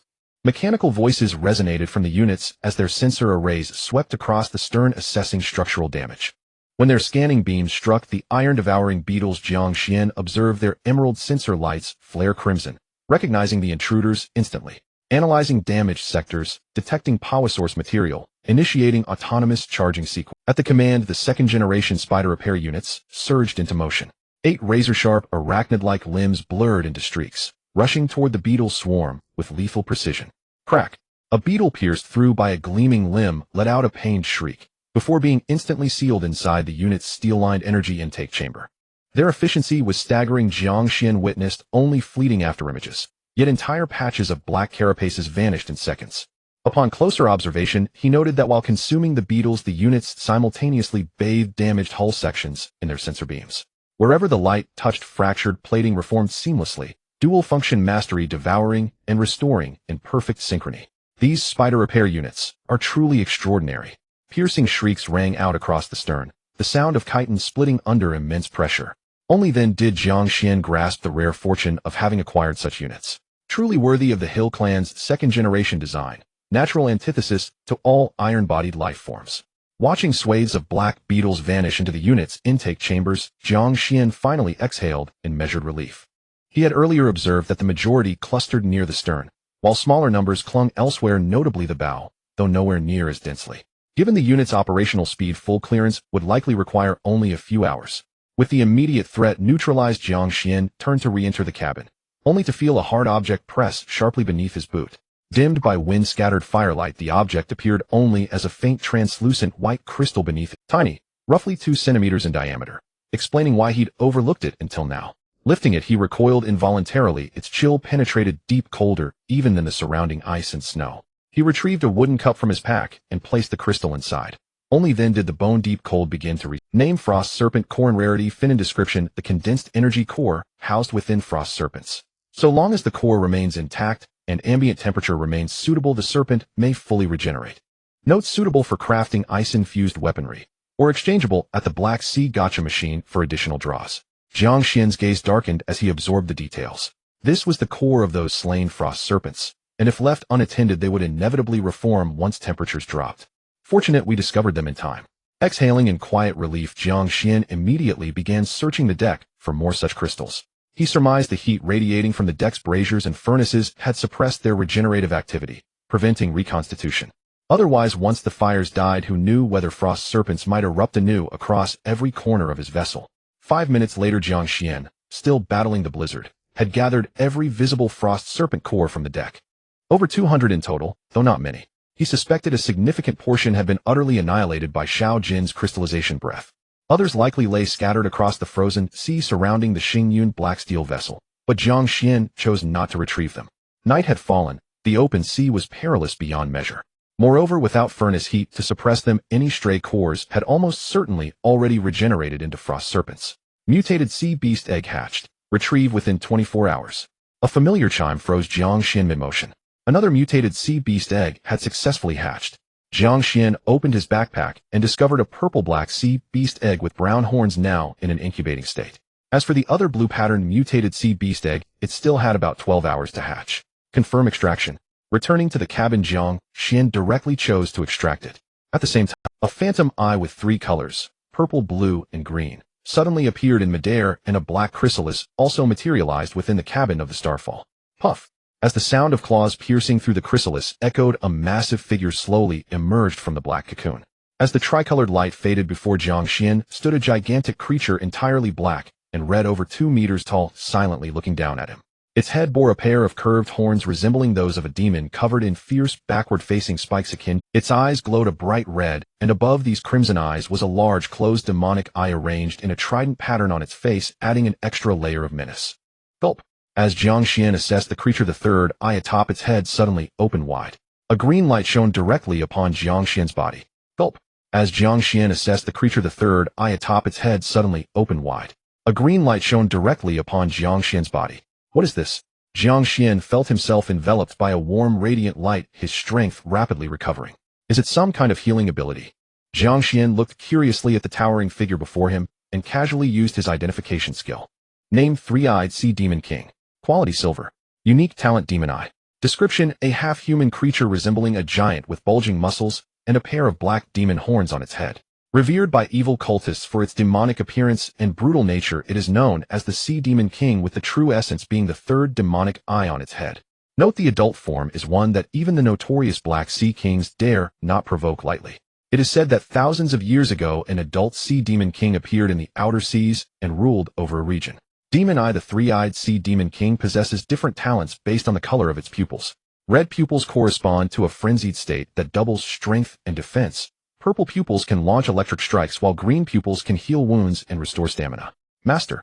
The massive body of the three-eyed Sea Demon King slightly bowed, its head lowered, and the third emerald eye scanned Jiang Xuan back and forth, seemingly confirming something. Ahem, hello, just call me Captain. Feeling the overwhelming presence of the creature, Jiang Xuan instinctively swallowed. Yes, Master. As if confirming its loyalty, the third eye of the three-eyed Sea Demon King slowly closed, and its immense body half squatted in a peculiar gesture of allegiance toward Jiang Xuan. Never mind, do as you wish. Jiang Xuan waved his hand helplessly, casually stroking the black bony spikes on the creature's arm. Nodding silently, Jiang Xuan made a judgment in his heart. The creature seemed to be a berserker type capable of both mid-range attacks. Let's go, I'll introduce you. Nodding silently, Jiang Xuan made a judgment in his heart.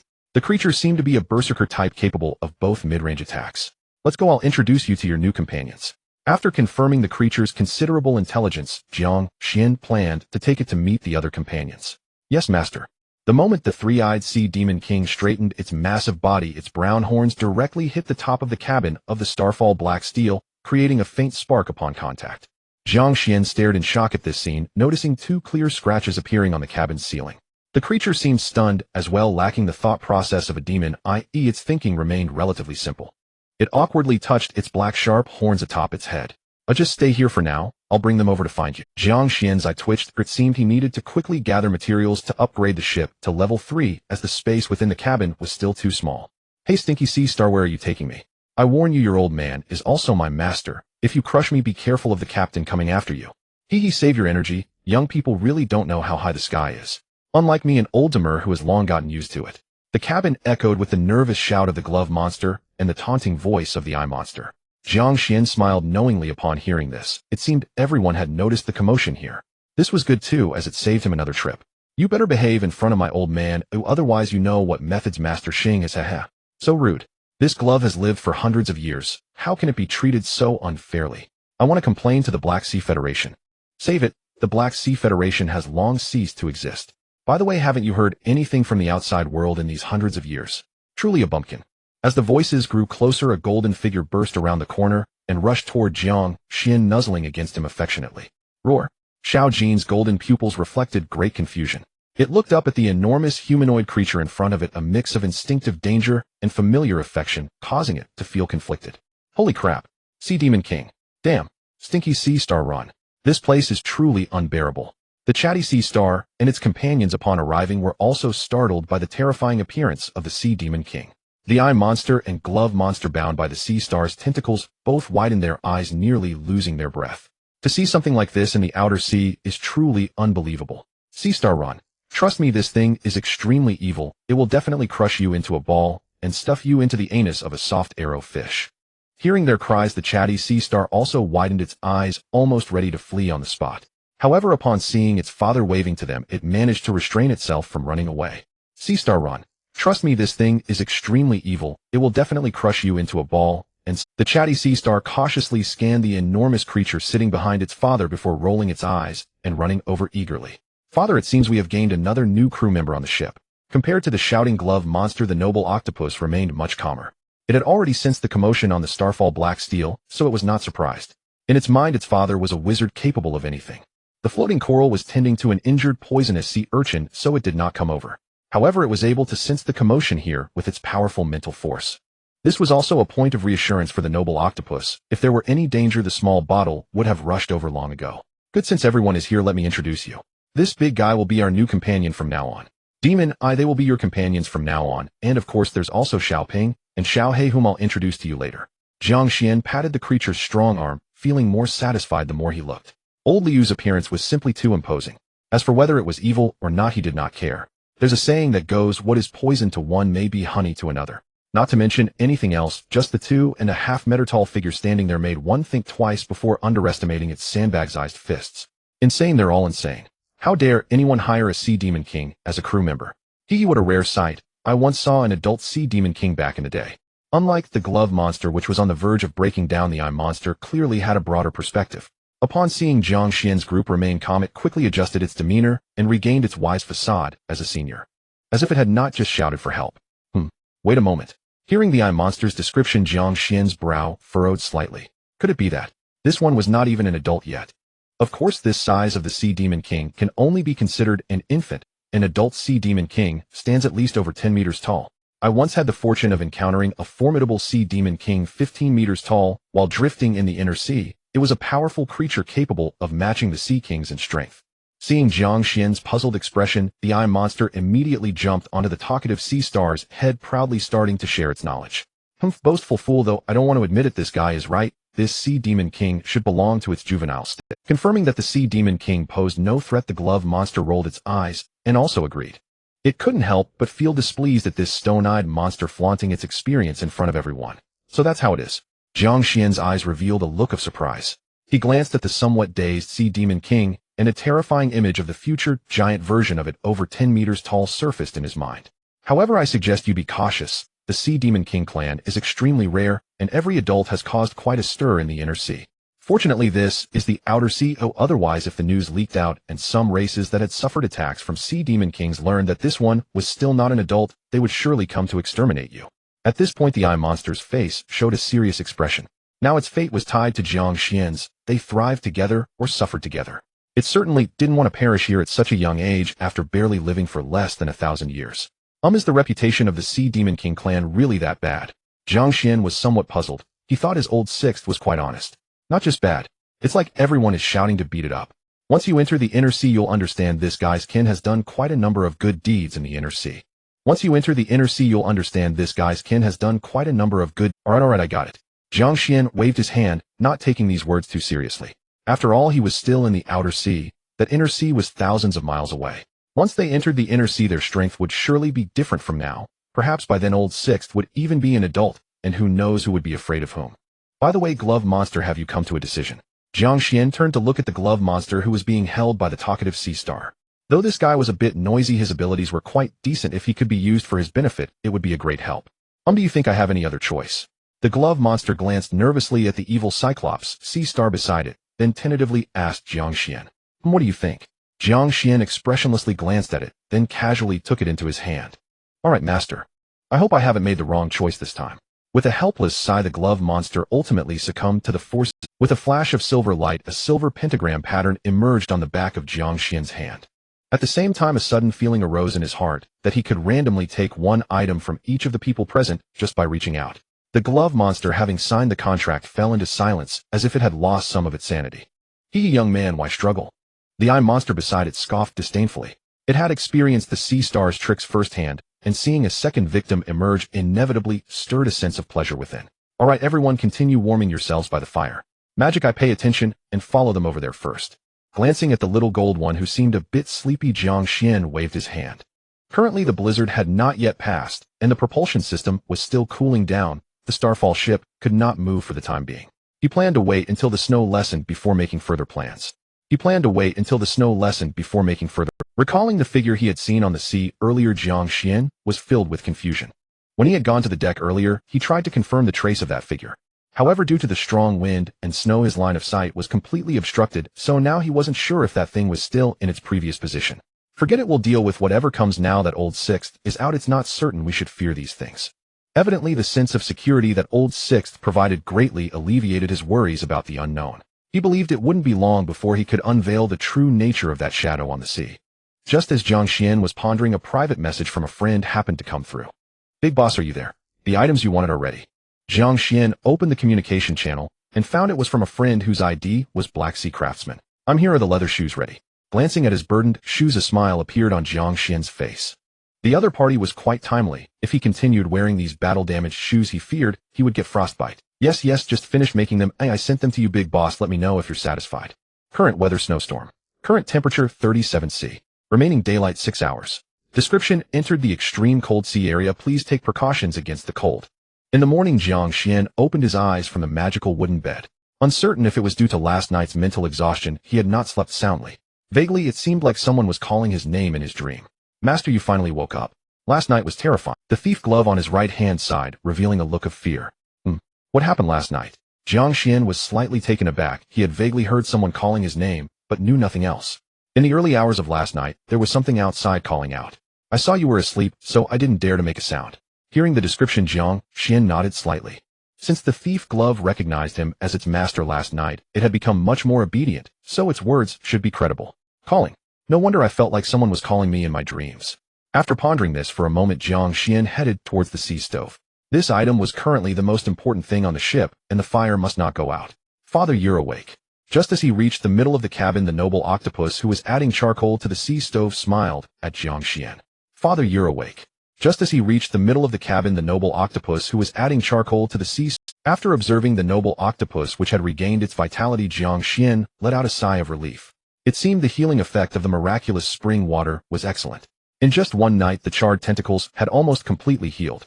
By the way, Father, I suggest you don't leave the cabin yet. The snow outside seems to have gotten heavier.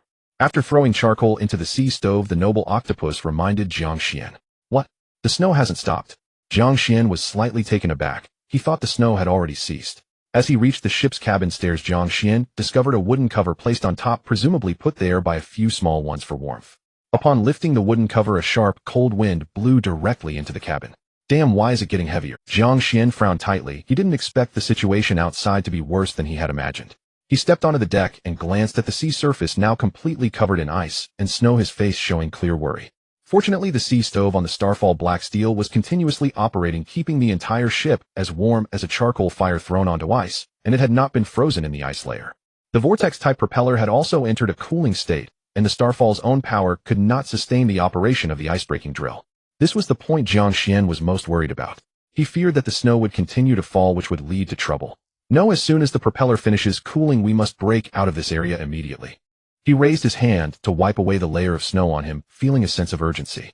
After confirming that the surroundings of the ship had not frozen, Jiang Xuan walked down from the deck. He planned to exchange the ice snake core from last night for gacha coins. The Black Sea gacha machine had been moved into the cabin by the noble octopus and others.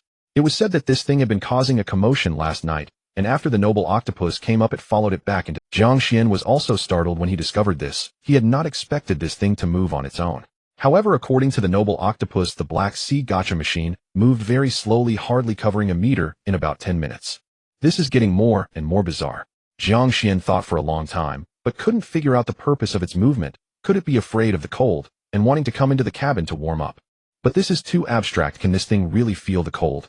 Unable to understand, Jiang Xuan decided not to dwell on it any further. After all he needed to know was that the Black Sea gacha machine wouldn't pose a threat to him. Just as Jiang Xuan returned to the cabin and lowered the wooden cover, a familiar voice suddenly rang in his ear. Notice Black Sea coins are now available and can be obtained through the gacha machine. The Civilization Heritage Store is now online. You can exchange various civilization relics in the store using Black Sea coins. The Civilization Heritage Store is now online, and you can exchange various civilization relics in the store using Black Sea coins. After many days, the Black Sea world finally spoke again. Jiang Xuan was first taken aback, then quickly walked to the location of the Black Sea gacha machine. He couldn't tell if it was just his illusion, but as he looked at the gacha machine, not far from the sea stove, it felt as if this thing was trying to warm itself by the stove. Detected Ice Snake, Core 200, do you want to exchange it for gacha coins 20? What the hell is it only worth, this little gacha coins? Upon hearing that 200 Ice Snake cores could only be exchanged for 20 gacha coins, Jiang Xuan couldn't help but curse inwardly. Fortunately, he had somewhat expected this. After all, a single ice snake had limited attack power, and its body would disappear upon death, making its value relatively low and acceptable. Moreover, it seemed that the gacha machine preferred to devour some sea beasts that still had their bodies. In any case, materials from sea beasts with bodies were much more valuable than pure cores. Forget it, 20 it is. Let's see if I can get some Black Sea coins. He was very interested in the so-called civilization. Also, the items inside could only be purchased with Black Sea coins, which should be of considerable value. Do you want to consume 200 Ice Snake cores to exchange for 20 gacha coins? Seeing Jiang Xuan hesitating, the mechanical voice of the Black Sea gacha machine sounded again. After coming to a decision, Jiang Xuan didn't hesitate any longer and directly chose to confirm. Then a handful of Black Sea gacha coins appeared in his hand. Jiang Xuan counted them carefully, and indeed there were 20, not a single one less. After throwing all 20 gacha coins adorned with various sea beast patterns into the slot of the Black Sea gacha machine, Jiang Xuan began to wait silently. Buzz. As a series of vibrating sounds rang out, colorful gacha capsules were ejected from the octopus. Obtained Black Sea coin 1. Obtained with 200 units. Obtained steel 100 units. Obtained disposable ship component analyzer 1. Obtained merchant's contract 1. Obtained Black Sea coin 2. Obtained backpack slots 3. As each capsule was opened, about half of the slots in Jiang Xuan's backpack were filled. However, it seemed that the drop rate for Black Sea coins was not very low.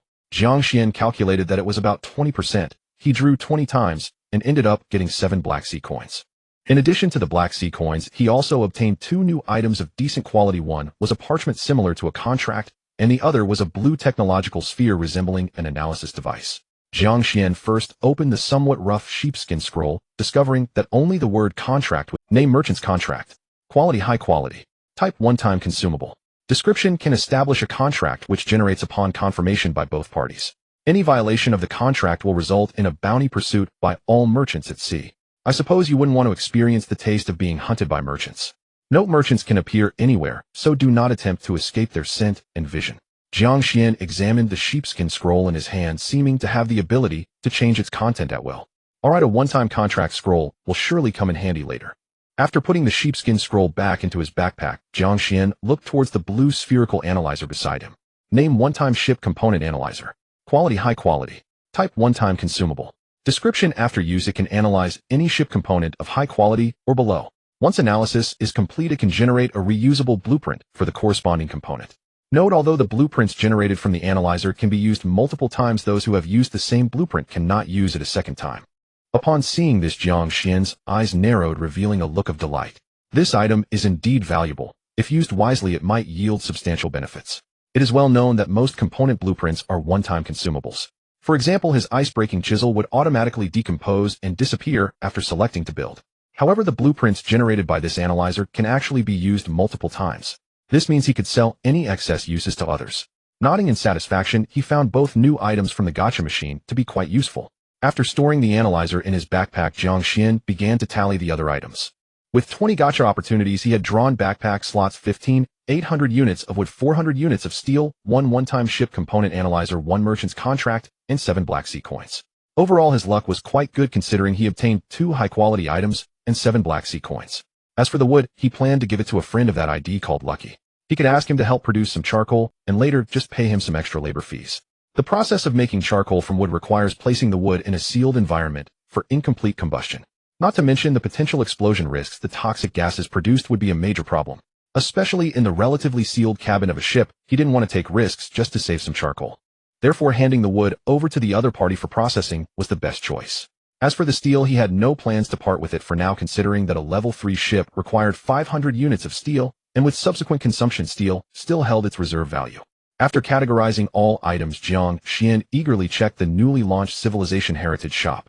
The shop was located behind the trading hall, and upon entering a dark screen appeared. Survivors can randomly draw from any other civilization's heritage shop. It is worth mentioning that this Civilization Heritage shop has a time limit. Once a Civilization Heritage shop is drawn, regardless of whether a purchase is made, the civilization's heritage will re-enter the drawing pool after 1 month. At that time, survivors can conduct a second random draw. This means it is quite possible that the first drawn Civilization Heritage shop will never be drawn again. Of course, Jiang Xuan was unaware of the specific probabilities. Would you like to proceed with the first civilization draw? The familiar mechanical voice pulled Jiang Xuan's thoughts back to reality. Yes. Without much hesitation, Jiang Xuan directly chose to draw. Random draw complete. The first Civilization Heritage shop drawn is the Dave's Plant Shop. Name: Dave's Plant Shop. Description: a heritage shop of an unknown civilization containing a small portion of the civilization's leftover items. Specific items depend on the shop's remnants and the civilization's scale. Note: this shop can only be traded with Black Sea coins, and once selected it cannot be returned. Dave's Plant Shop. Wait, is it the plant shop I'm thinking of? Seeing the name of the Civilization Heritage shop, Jiang Xuan almost couldn't hold it together. No way, Dave, are you also surviving in the Black Sea? Or it could just be a name similarity. Or perhaps it is a name given by the twisted humor of the Black Sea world based on the survivor's thoughts. Naturally, Jiang Xuan did not dwell too much on the shop's name. Welcome to the Civilization Heritage shop, esteemed otherworldly guest.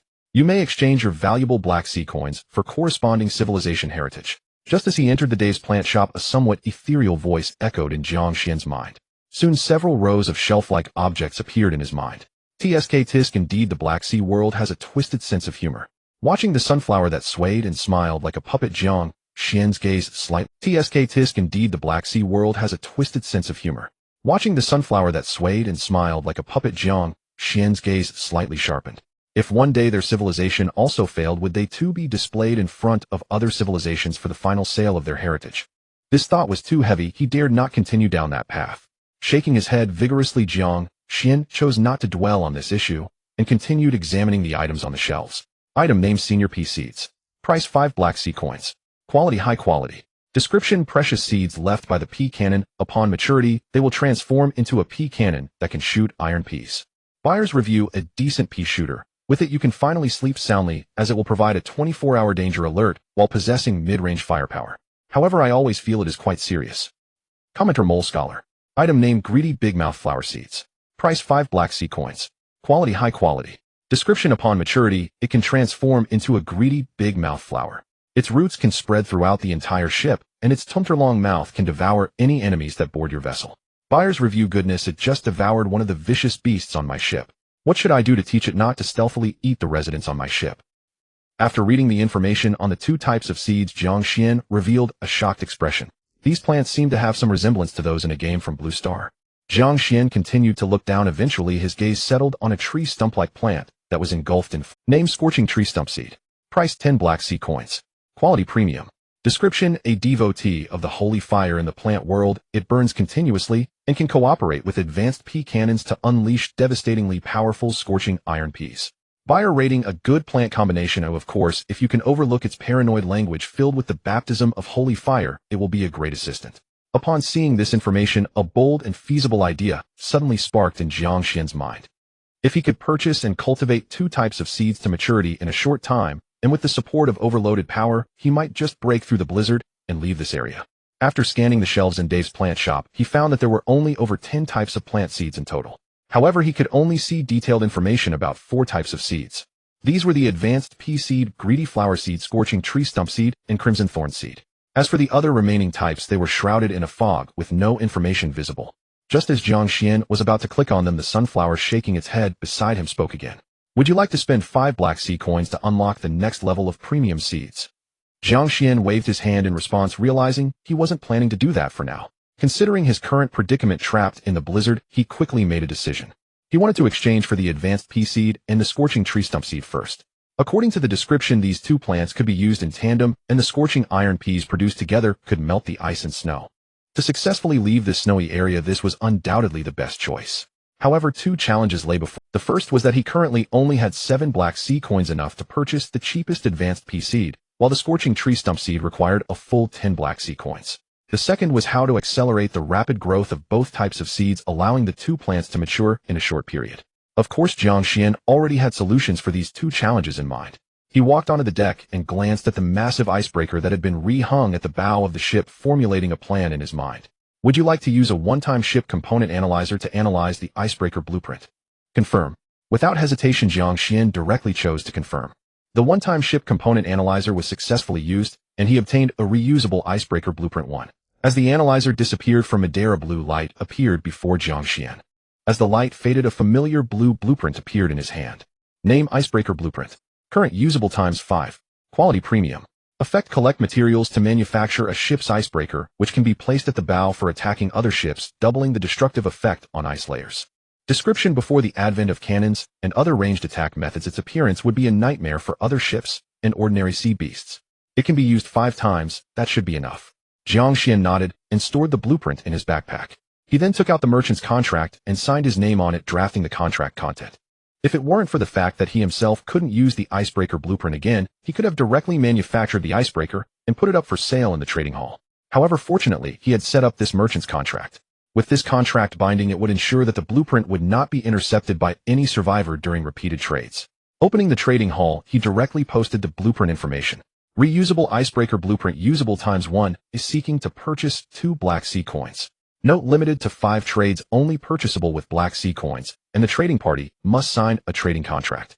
After sending the identification details and related images of the icebreaker to the comment section below, this post quickly became a hot topic. What the heck, isn't a ship component blueprint supposed to be usable only once? The strictest father of sea beasts, Big Shot, why can your icebreaker blueprint be used 5 times? Wait, I'm not just flattering, Big Shots. This icebreaker blueprint is really useful. I've been trapped in the ice for 2 days. If I can't break out, I'm done for. Is there any kind-hearted person who can lend me 2 Black Sea coins? I promise to repay you later. Haha, this icebreaker is indeed a great thing. Not only can it break the ice surface, but it can also serve as a melee weapon for ships. If my pirate ship installs this, your little wooden boats would be dismantled in no time. Big Shot, please leave me one chance to use it. I just happened to get 2 Black Sea coins. The strictest father of sea beasts, Big Brother, how do you plan to trade this blueprint? You know this blueprint has to pass through at least 5 hands for multiple trades, right? Yeah, who can guarantee that the people before will hand over the blueprint to the next person after using it? I don't care if I want to be the first to use it. Get lost, why should you use it first? As the discussions on the higher levels became increasingly heated, Jiang Xuan hurriedly posted the merchant's contract content in the comments. It included the content Jiang Xuan drafted, stating that each person could use it only once, and after using it must be returned to him within 5 minutes. At the bottom, he left 5 spaces for the personal signatures of the final trading parties. Of course, to prevent any unforeseen circumstances, Jiang Xuan added a clause that confirmed the trading must be signed and the contract returned to him within the stipulated time. This way, it prevented some ill-intentioned survivors from trying to exploit him for a free contract blueprint. Sure enough, after the contract content was posted, the survivors above stopped arguing and quickly began to add Jiang Xuan as a friend. There were only 5 uses available, who first come first served. Latecomers would get nothing. In less than a minute, Jiang Xuan received thousands of private messages. Jiang Xuan wasn't in a hurry to confirm the candidates. He started filtering through the more reliable buyers. Of course, the trading target he favored the most was still the friend he had added earlier. After all, they had traded with each other before, had an understanding of each other's character, and could ensure smoother transactions. Therefore, Jiang Xuan first looked at the private messages from his friends. Lucky viewer. Big Shot, can you give me a chance to use it? I'm about to reach the extreme cold sea area too. Jiang Xuan first saw the private message from the lucky viewer. Thinking that he would ask the other party to produce charcoal, next Jiang Xuan simply passed the merchant's contract to him. No problem, consider it yours. By the way, I need more charcoal. Can you still produce it? Considering the potential increase in charcoal consumption ahead, Jiang Xuan planned to take this opportunity to resolve the charcoal issue all at once. Thank you, Big Brother. My charcoal sales are almost done, but if you have what, I can produce charcoal for you for free. Looking at the 5 blank spaces on the contract, Lin Fan was somewhat moved. He didn't expect Jiang Xuan to give him the first chance to use it. They'll give you 1,000 units of wood, and you can keep 1/10 of the produced charcoal as a processing fee. Without the thought of taking advantage of the other party, Jiang Xuan decided to use a small portion of charcoal as the process. After all, the other party had good talent, and there might be opportunities for further collaboration in the future. He wouldn't want to take advantage of them over a trivial matter. Okay, Big Brother, he'll sign first, and the charcoal will take about a day to make. He'll contact you then. After receiving the wood from Jiang Xuan, Lin Fan solemnly assured him. He was very happy to gain Jiang Xuan's trust. After discussing with the fortunate audience, Jiang Xuan held the merchant's contract in his hand, contemplating the remaining candidates. When the other party urgently sought to trade fire source crystals, Jiang Xuan suspected they might be trapped in the ice layers. It seems that Dragon Girl is not very lucky, either possibly encountering a blizzard cold wave just like him. Dragon Girl, hey, counting the uses of the ice-piercing tool as one for me, how about I give you 100 units of steel in addition to the 2 Black Sea coins? Sure, you can sign here. Since the other party had no particular relations with Jiang Xuan, they directly raised the price for the purchase, and Jiang Xuan was naturally pleased to trade with her. 10 minutes later, 4 names were already signed on the merchant's contract: Lin Fanlong, Injin Lin Qingro, and Lin Tianqi. It's worth mentioning that Lin Tianqi is the president of the Black Sea Brotherhood. After entering the extremely cold sea area, it seems he did not rush to go deeper, but waited at the edge for other ships from the Black Sea Brotherhood. As for how Jiang Xuan knew this, it was learned during the transaction with Lin Qingro, who also took the opportunity to request a spot for their president to use the ice-piercing tool. Of course, upon seeing that Dragon Girl had offered 100 units of steel more in the contract, they also directly provided Jiang Xuan with an additional 100 units of steel. After Jiang Xuan sent the contract to the other party, he quickly received 4 Black Sea coins and 200 units of steel. Now there's only one spot left. Who should I give it to? After pondering for a moment and confirming that no other friends had contacted him, Jiang Xuan decided to pick one from the numerous private messages. A few minutes later, he finally found the last candidate. Captain of the farmer ship, the most severe father of sea beasts, I have 2 Black Sea coins here and would like to exchange for a spot. I know there are many people buying from you, and I can offer you some seeds cultivated with talents. The other party sent Jiang Xuan over a dozen private messages containing information on many cultivated special seeds. Among them, there were even some mutated seeds that could adapt to the Black Sea climate. Although these mutated seeds were also useful to Jiang Xuan, what he needed most at the moment were plant catalysts. I don't need seeds for now. If you have items that promote plant growth, I can trade with you. After sending out this message, Jiang Xuan patiently waited. Sure enough, it wasn't long before the other party sent a message. I still have a few bags of golden fertilizer here. Take a look and see if you can use this stuff. If it can be used, I can exchange it for 2 bags of golden fertilizer along with the Black Sea coins. The other party's dialect almost amused Jiang Xuan, and he curiously clicked on the item information sent by the other party. Name: golden fertilizer, quality excellent, description: after use, it can significantly shorten the plant growth cycle. With just 1 bag, you can enjoy precious vegetables within a minute. Note the catalytic effect on high-quality seeds, and above is halved. After reading the information on golden fertilizer, Jiang Xuan nodded. This was exactly what he wanted. Though the catalytic effect on high-quality seeds is halved, it should still meet his needs. Okay, you can sign here, and then I'll wait for the others to use up their chances before I send it to you. After confirming the trade with the other party, Jiang Xuan directly handed the ice-piercing tool blueprints to Lin Fan and the others. Since they were basically friends who had cooperated before and were bound by the merchant contract, they quickly returned the blueprints to Jiang Xuan.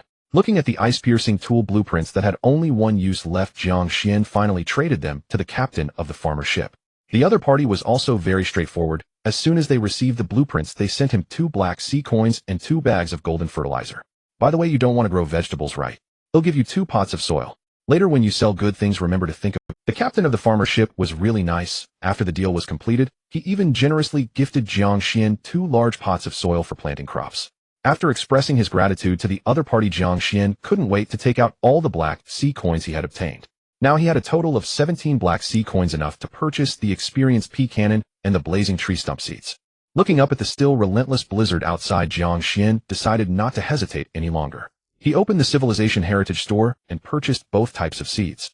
Thank you for your patronage, and I look forward to your next visit. The smiling sunflower continued to sway its body mechanically, emitting an ethereal voice towards Jiang Xuan. Seeing only 2 Black Sea coins left in his backpack, Jiang Xuan shook his head. This currency is the only one accepted in the Civilization Heritage store, so he still needs to collect more in the future. With a thought, Jiang Xuan directly took out the 2 seeds he had just purchased from his backpack. As a flash of light passed, a moist green pea seed and a slightly shriveled, heat-emitting blazing tree stump seed appeared in his hand. Placing the 2 large pots of soil in the cabin, Jiang Xuan carefully buried the 2 seeds in the soil respectively. I hope this thing works. After evenly sprinkling the 2 bags of fertilizer, like golden fertilizer, over the 2 pots of soil, Jiang Xuan patiently waited. Thankfully, the catalytic effect of golden fertilizer is very strong. Within just a few minutes, Jiang Xuan noticed that 2 plants, one green and one red, began to sprout rapidly from the soil. With the continuous growth of the 2 high-quality seeds, the shapes of the pea cannon and blazing tree stump were already taking form. Seeing that the 2 plants were still growing rapidly, Jiang Xuan hurriedly lifted the 2 pots of soil and ran quickly towards the deck. He did not expect these two plants to grow so large. Fortunately, the soil pots sent by the farmer ship captain were quite large with a diameter of about 1 meter, just enough to meet the growth needs of the two plants. Otherwise, he would have had to go through the trouble of buying more soil. It seems that the plants he usually cultivates are not ordinary plants. Jiang Xuan couldn't help but be curious about the farmer ship captain's talent while looking at the two soil pots. Just as Jiang Xuan was examining the 1-meter-tall experienced pea cannon, the blazing tree stump, surrounded by flames, had already fully entered its mature stage. Yahoho, the holy fire purifies everything. I am the embodiment of fire. Yahoho. They all say I'm a madman. No. They don't understand. I am merely burning away the world's sins.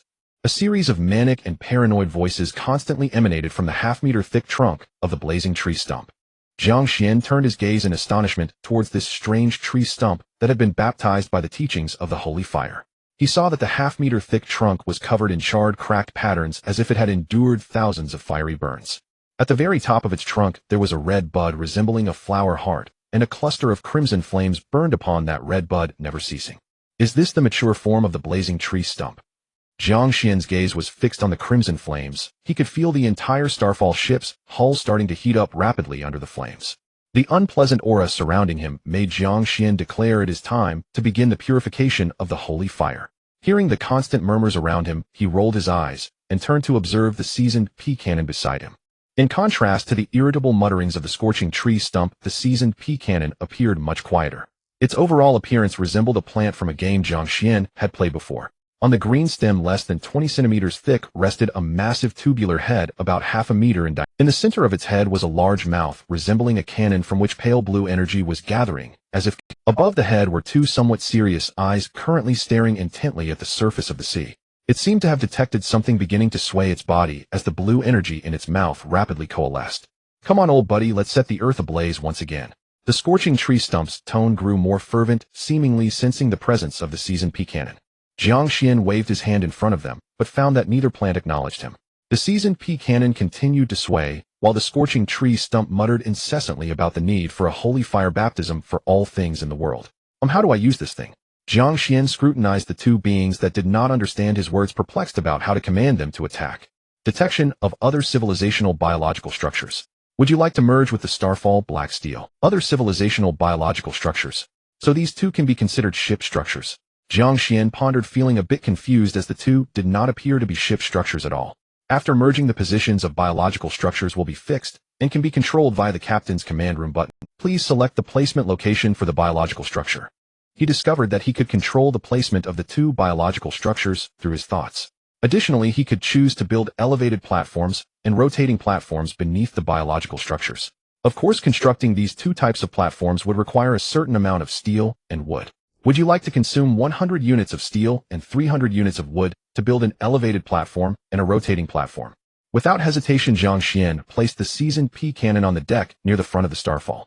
Considering the cannon height of the seasoned pea cannon, Jiang Xuan specially prepared a 30-centimeter rotating elevated platform for it. Repeating the above operation, he placed the scorching tree stump directly in front of the seasoned pea cannon, positioned on a similarly integrated rotating platform. This arrangement ensured that the caliber of the seasoned pea cannon would always be higher than the surrounding railing of the Starfall, while also addressing the height difference with the scorching tree stump. The rotating platform below allowed for 360-degree synchronization of both to achieve coordinated aiming.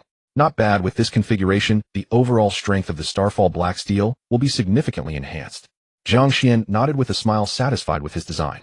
Alright, next let me test your power. Jiang Xuan eagerly walked to the captain's command room, discovering a lever-like device appeared on the far right of the compass. This position was directly opposite the ice-breaking drill controller, allowing Jiang Xuan to simultaneously control both the ice-breaking drill and the quenching pea cannon. He cautiously pulled up the lever on the right side and found that it could rotate 360 degrees back and forth. He first turned the lever towards the front right, and soon the sound of gears turning echoed from the platform above. Meanwhile, the seasoned pea cannon and the scorching tree stump were also rotated to the front right position by the rotating platform with their barrels aimed at the distant sea surface. Jiang Xuan curiously turned the lever back and forth a few times, realizing that wherever he adjusted the lever, both biological structures would simultaneously align their barrels in that direction. Fire. Just like playing a game, Jiang Xuan pressed the red button in the center of the lever. As the button was pressed, a frenzy of cheers erupted from the deck. Let the holy fire purify everything. As the shout rang out, a quenching iron P tempered by the scorching tree stump was launched directly from the starfall black steel. Like a blazing fireball, it smashed straight towards the ice layer ahead. Bang! Crack! The sound of ice shattering reached Jiang Xuan's ears as he hurriedly ran to the deck, squinting to observe the power of the quenching iron P. Despite the obstruction of wind and snow, Jiang Xuan could vaguely see that the ice layer ahead had been smashed open, creating a large hole approximately half a meter in diameter. Despite the obstruction of wind and snow, Jiang Xuan could vaguely see that the ice layer ahead had been smashed open, creating a large hole. However, these cracks were soon covered again by snow and ice, returning to their original state after a moment. After observing for a while, Jiang Xuan noted that although the cracks above the ice layer could be quickly frozen by the snow and ice, the ice hole created by the quenching iron P required a longer time to repair. This power is indeed greater than I expected. Jiang Xuan estimated that the combined power of the two biological structures should easily be able to breach the tough scales of the fire serpent. If these two had been on the starfall previously, dealing with the fire serpent swarm on Fire Rock Island would have been much easier. As Jiang Xuan happily watched the two biological structures, a serious voice from the noble octopus came through the wind and snow from the entrance of the cabin. Father, there are unknown fluctuations slowly approaching us about 1,500 meters ahead. No, they're starting to appear all around. Father, bad news, we seem to be surrounded. The noble octopus wore a slight wry smile on its face. It could sense that although the enemy's movement speed was slow, their numbers were numerous. Evil has appeared. Let the holy fire burn away the evil. Meanwhile, the scorching tree stump reacted. Its tone grew even angrier, and the flames on the stump blazed hotter. Jiang Xuan gestured to the noble octopus to call out Lao Lu and the others. Then he turned his gaze towards the stormy sea ahead. Jiang Xuan gestured to the noble octopus to call out Lao Lu and the others. Then he turned his gaze. What are those? Jiang Xuan instinctively squinted his eyes. Although his vision was blurry, the enormous bodies far surpassing ordinary sea beasts and the terrifying numbers that were faintly revealed still caused his heart to sink. Well, since there is no moment of peace, let's just test the power of my quenching P cannon. While Jiang Xuan controlled the direction of the quenching P cannon, he checked the cooling time of the vortex-type propeller. Still 2 hours left, that's enough. Jiang Xuan waved lightly, signaling reassurance. In with the current overall strength of the Xingyun black steel vessel, ordinary sea beasts posed no real threat to him. Jiang Xuan waved lightly, signaling reassurance. In with the current overall strength of the Xingyun black steel vessel, ordinary sea beasts posed no real threat to him. Still mindful of the enemy's numerical advantage, Jiang Xuan summoned all his companions except for the poisonous spine sea urchin and the noble octopus. As several small figures gradually appeared on deck, Mo Yan's colossal form slowly crawled out from the cabin entrance. It had no choice. The cabin doorway offered barely 2 meters of space, far too narrow for such a I wonder how spacious a Tier 3 vessel would be. Right now, the Xingyun black steel vessel feels cramped indeed. In shaking his head faintly, Jiang Xuan turned his gaze toward Mo Yan and the others assembled on deck. The approaching enemies were large and numerous. They must not be allowed to draw near the Xingyun vessel. Jiang Xuan dared not gamble on whether the ship's defenses could hold until they eradicated these behemoths. Mo Yan, Xiao Jin, Xiao Ping. You three will guard the ice flow surrounding the Xingyun vessel, each taking a separate cardinal direction. Not a single creature may breach the hull. Elder son, take this pistol. If any break through the line, fire without hesitation. As a precaution, Jiang Xuan handed the rose pistol to Talkative Starfish to intercept any stragglers slipping past the front line. Don't worry, father. I've got it covered. And carefully cradling the rose pistol in its tentacles, Talkative Starfish's expression brightened with quiet elation. This was his father's personal sidearm. In a sense, it signified recognition, his father's trust. Why else entrust it solely to him, and no one else. All right, go now. Remember, if overwhelmed, retreat aboard immediately. With that final caution, Jiang Xuan turned and strode back into the captain's command chamber. At his words, the small group nodded and leapt off the Xingyun vessel, swiftly taking up their designated defensive position. Meanwhile, sharp cracking sounds, like ice fracturing beneath heavy tread, rippled steadily through the blizzard, signaling the enemy's proximity. From the command chamber's narrow porthole, Jiang Xuan's eyes remained locked on the frozen expanse ahead. A towering figure, akin to a frostborn colossus, advanced slowly across the ice, each step drawing nearer to the Xingyun vessel, gradually revealing its true form. They resembled titans forged from snow and ice, every limb encased in glacial armor. Each colossal footfall sent fissures spiderwebbing across the ice sheet. Their arrival heralded winter's wrath, an icy decree to freeze all life in its path. Upon identifying them, Jiang Xuan instantly activated his appraisal skill. Name: Frost Giant. Description: a being coalesced entirely from glacial essence and an ice core, devoid of thought, born solely to freeze all that lies before it. Drawn by the call of the frigid sea, they wander ceaselessly, freezing every living thing along their path. After reading the description, Jiang Xuan's brow furrowed. These entities were not truly alive, and appeared mass-producible. An unsettling premonition stirred within him. He had no idea how many frost giants there were. No matter, there's no escaping now. Gritting his teeth, Jiang Xuan pivoted the quenched pea cannon's barrel toward the lead frost giant now emerging into view. Boom. Searing iron pea trailing incandescent fire like a meteor launched from the Xingyun vessel, hurtling straight into the frost giant formation. Crack. Deafening shatter echoed as the quenched iron pea pierced the three-meter frost giant. Unslowed, it slammed into the ice beyond, shattering the entire surface beneath. The frost giant's body disintegrated, instantly sinking slowly into the melting seawater. Effective. Their defenses are surprisingly weak. Witnessing this, a flicker of hope kindled in Jiang Xuan's chest. He swiftly reamed the cannon at the next advancing frost giant. Boom. Boom. Amidst the thunderous roar of the senior pea cannon and the furious bellow of the scorching wooden-rimmed quenched iron peas rained down like celestial fire upon the ice field. After the intense saturation bombardment, the ice 1,000 meters beyond the Xingyun vessel lay utterly pulverized. Dozens of frost giants plunged into the newly thawed sea. Yet Jiang Xuan felt no triumph. Only unblinking vigilance fixed upon the swirling snowstorm. Explosions rang out. Dozens of frost giants detonated in rapid succession, scattering crystalline shards across the sea. The seawater melted by the quenched peas refroze with terrifying speed. Beneath the blizzard, the remaining frost giants continued their slow, inexorable advance toward the Xingyun vessel. Troublesome. There's simply too many. Jiang Xuan clenched his jaw and swung the cannon barrel again, aiming to fracture the ice once more. Father, what do we do? These things seem endless. Talkative Starfish's voice trembled slightly from it. Watched as hundreds of frost giants emerged continuously from the blizzard toward Shaojin sector. Endless or not, we fight. Not one shall reach the Xingyun vessel. Jiang Xuan himself was now fully immersed in battle fury. By now he'd realized. Their target was unmistakably the Xingyun vessel. They sought to overwhelm it. Not with strength, but with sheer numbers. Freezing the heat-emitting vessel permanently into this frozen sea. Wait, Father, look. Just as Jiang Xuan kept firing quenched peas across the perimeter, Talkative Starfish suddenly cried out, pointing wildly toward starboard. Jiang Xuan began turning the cannon toward starboard, then froze mid-motion, eyes widening in stun. 500 meters to starboard, Mo Yin, muscular, ferocious, stood like a crimson titan wreathed in blood-red aura.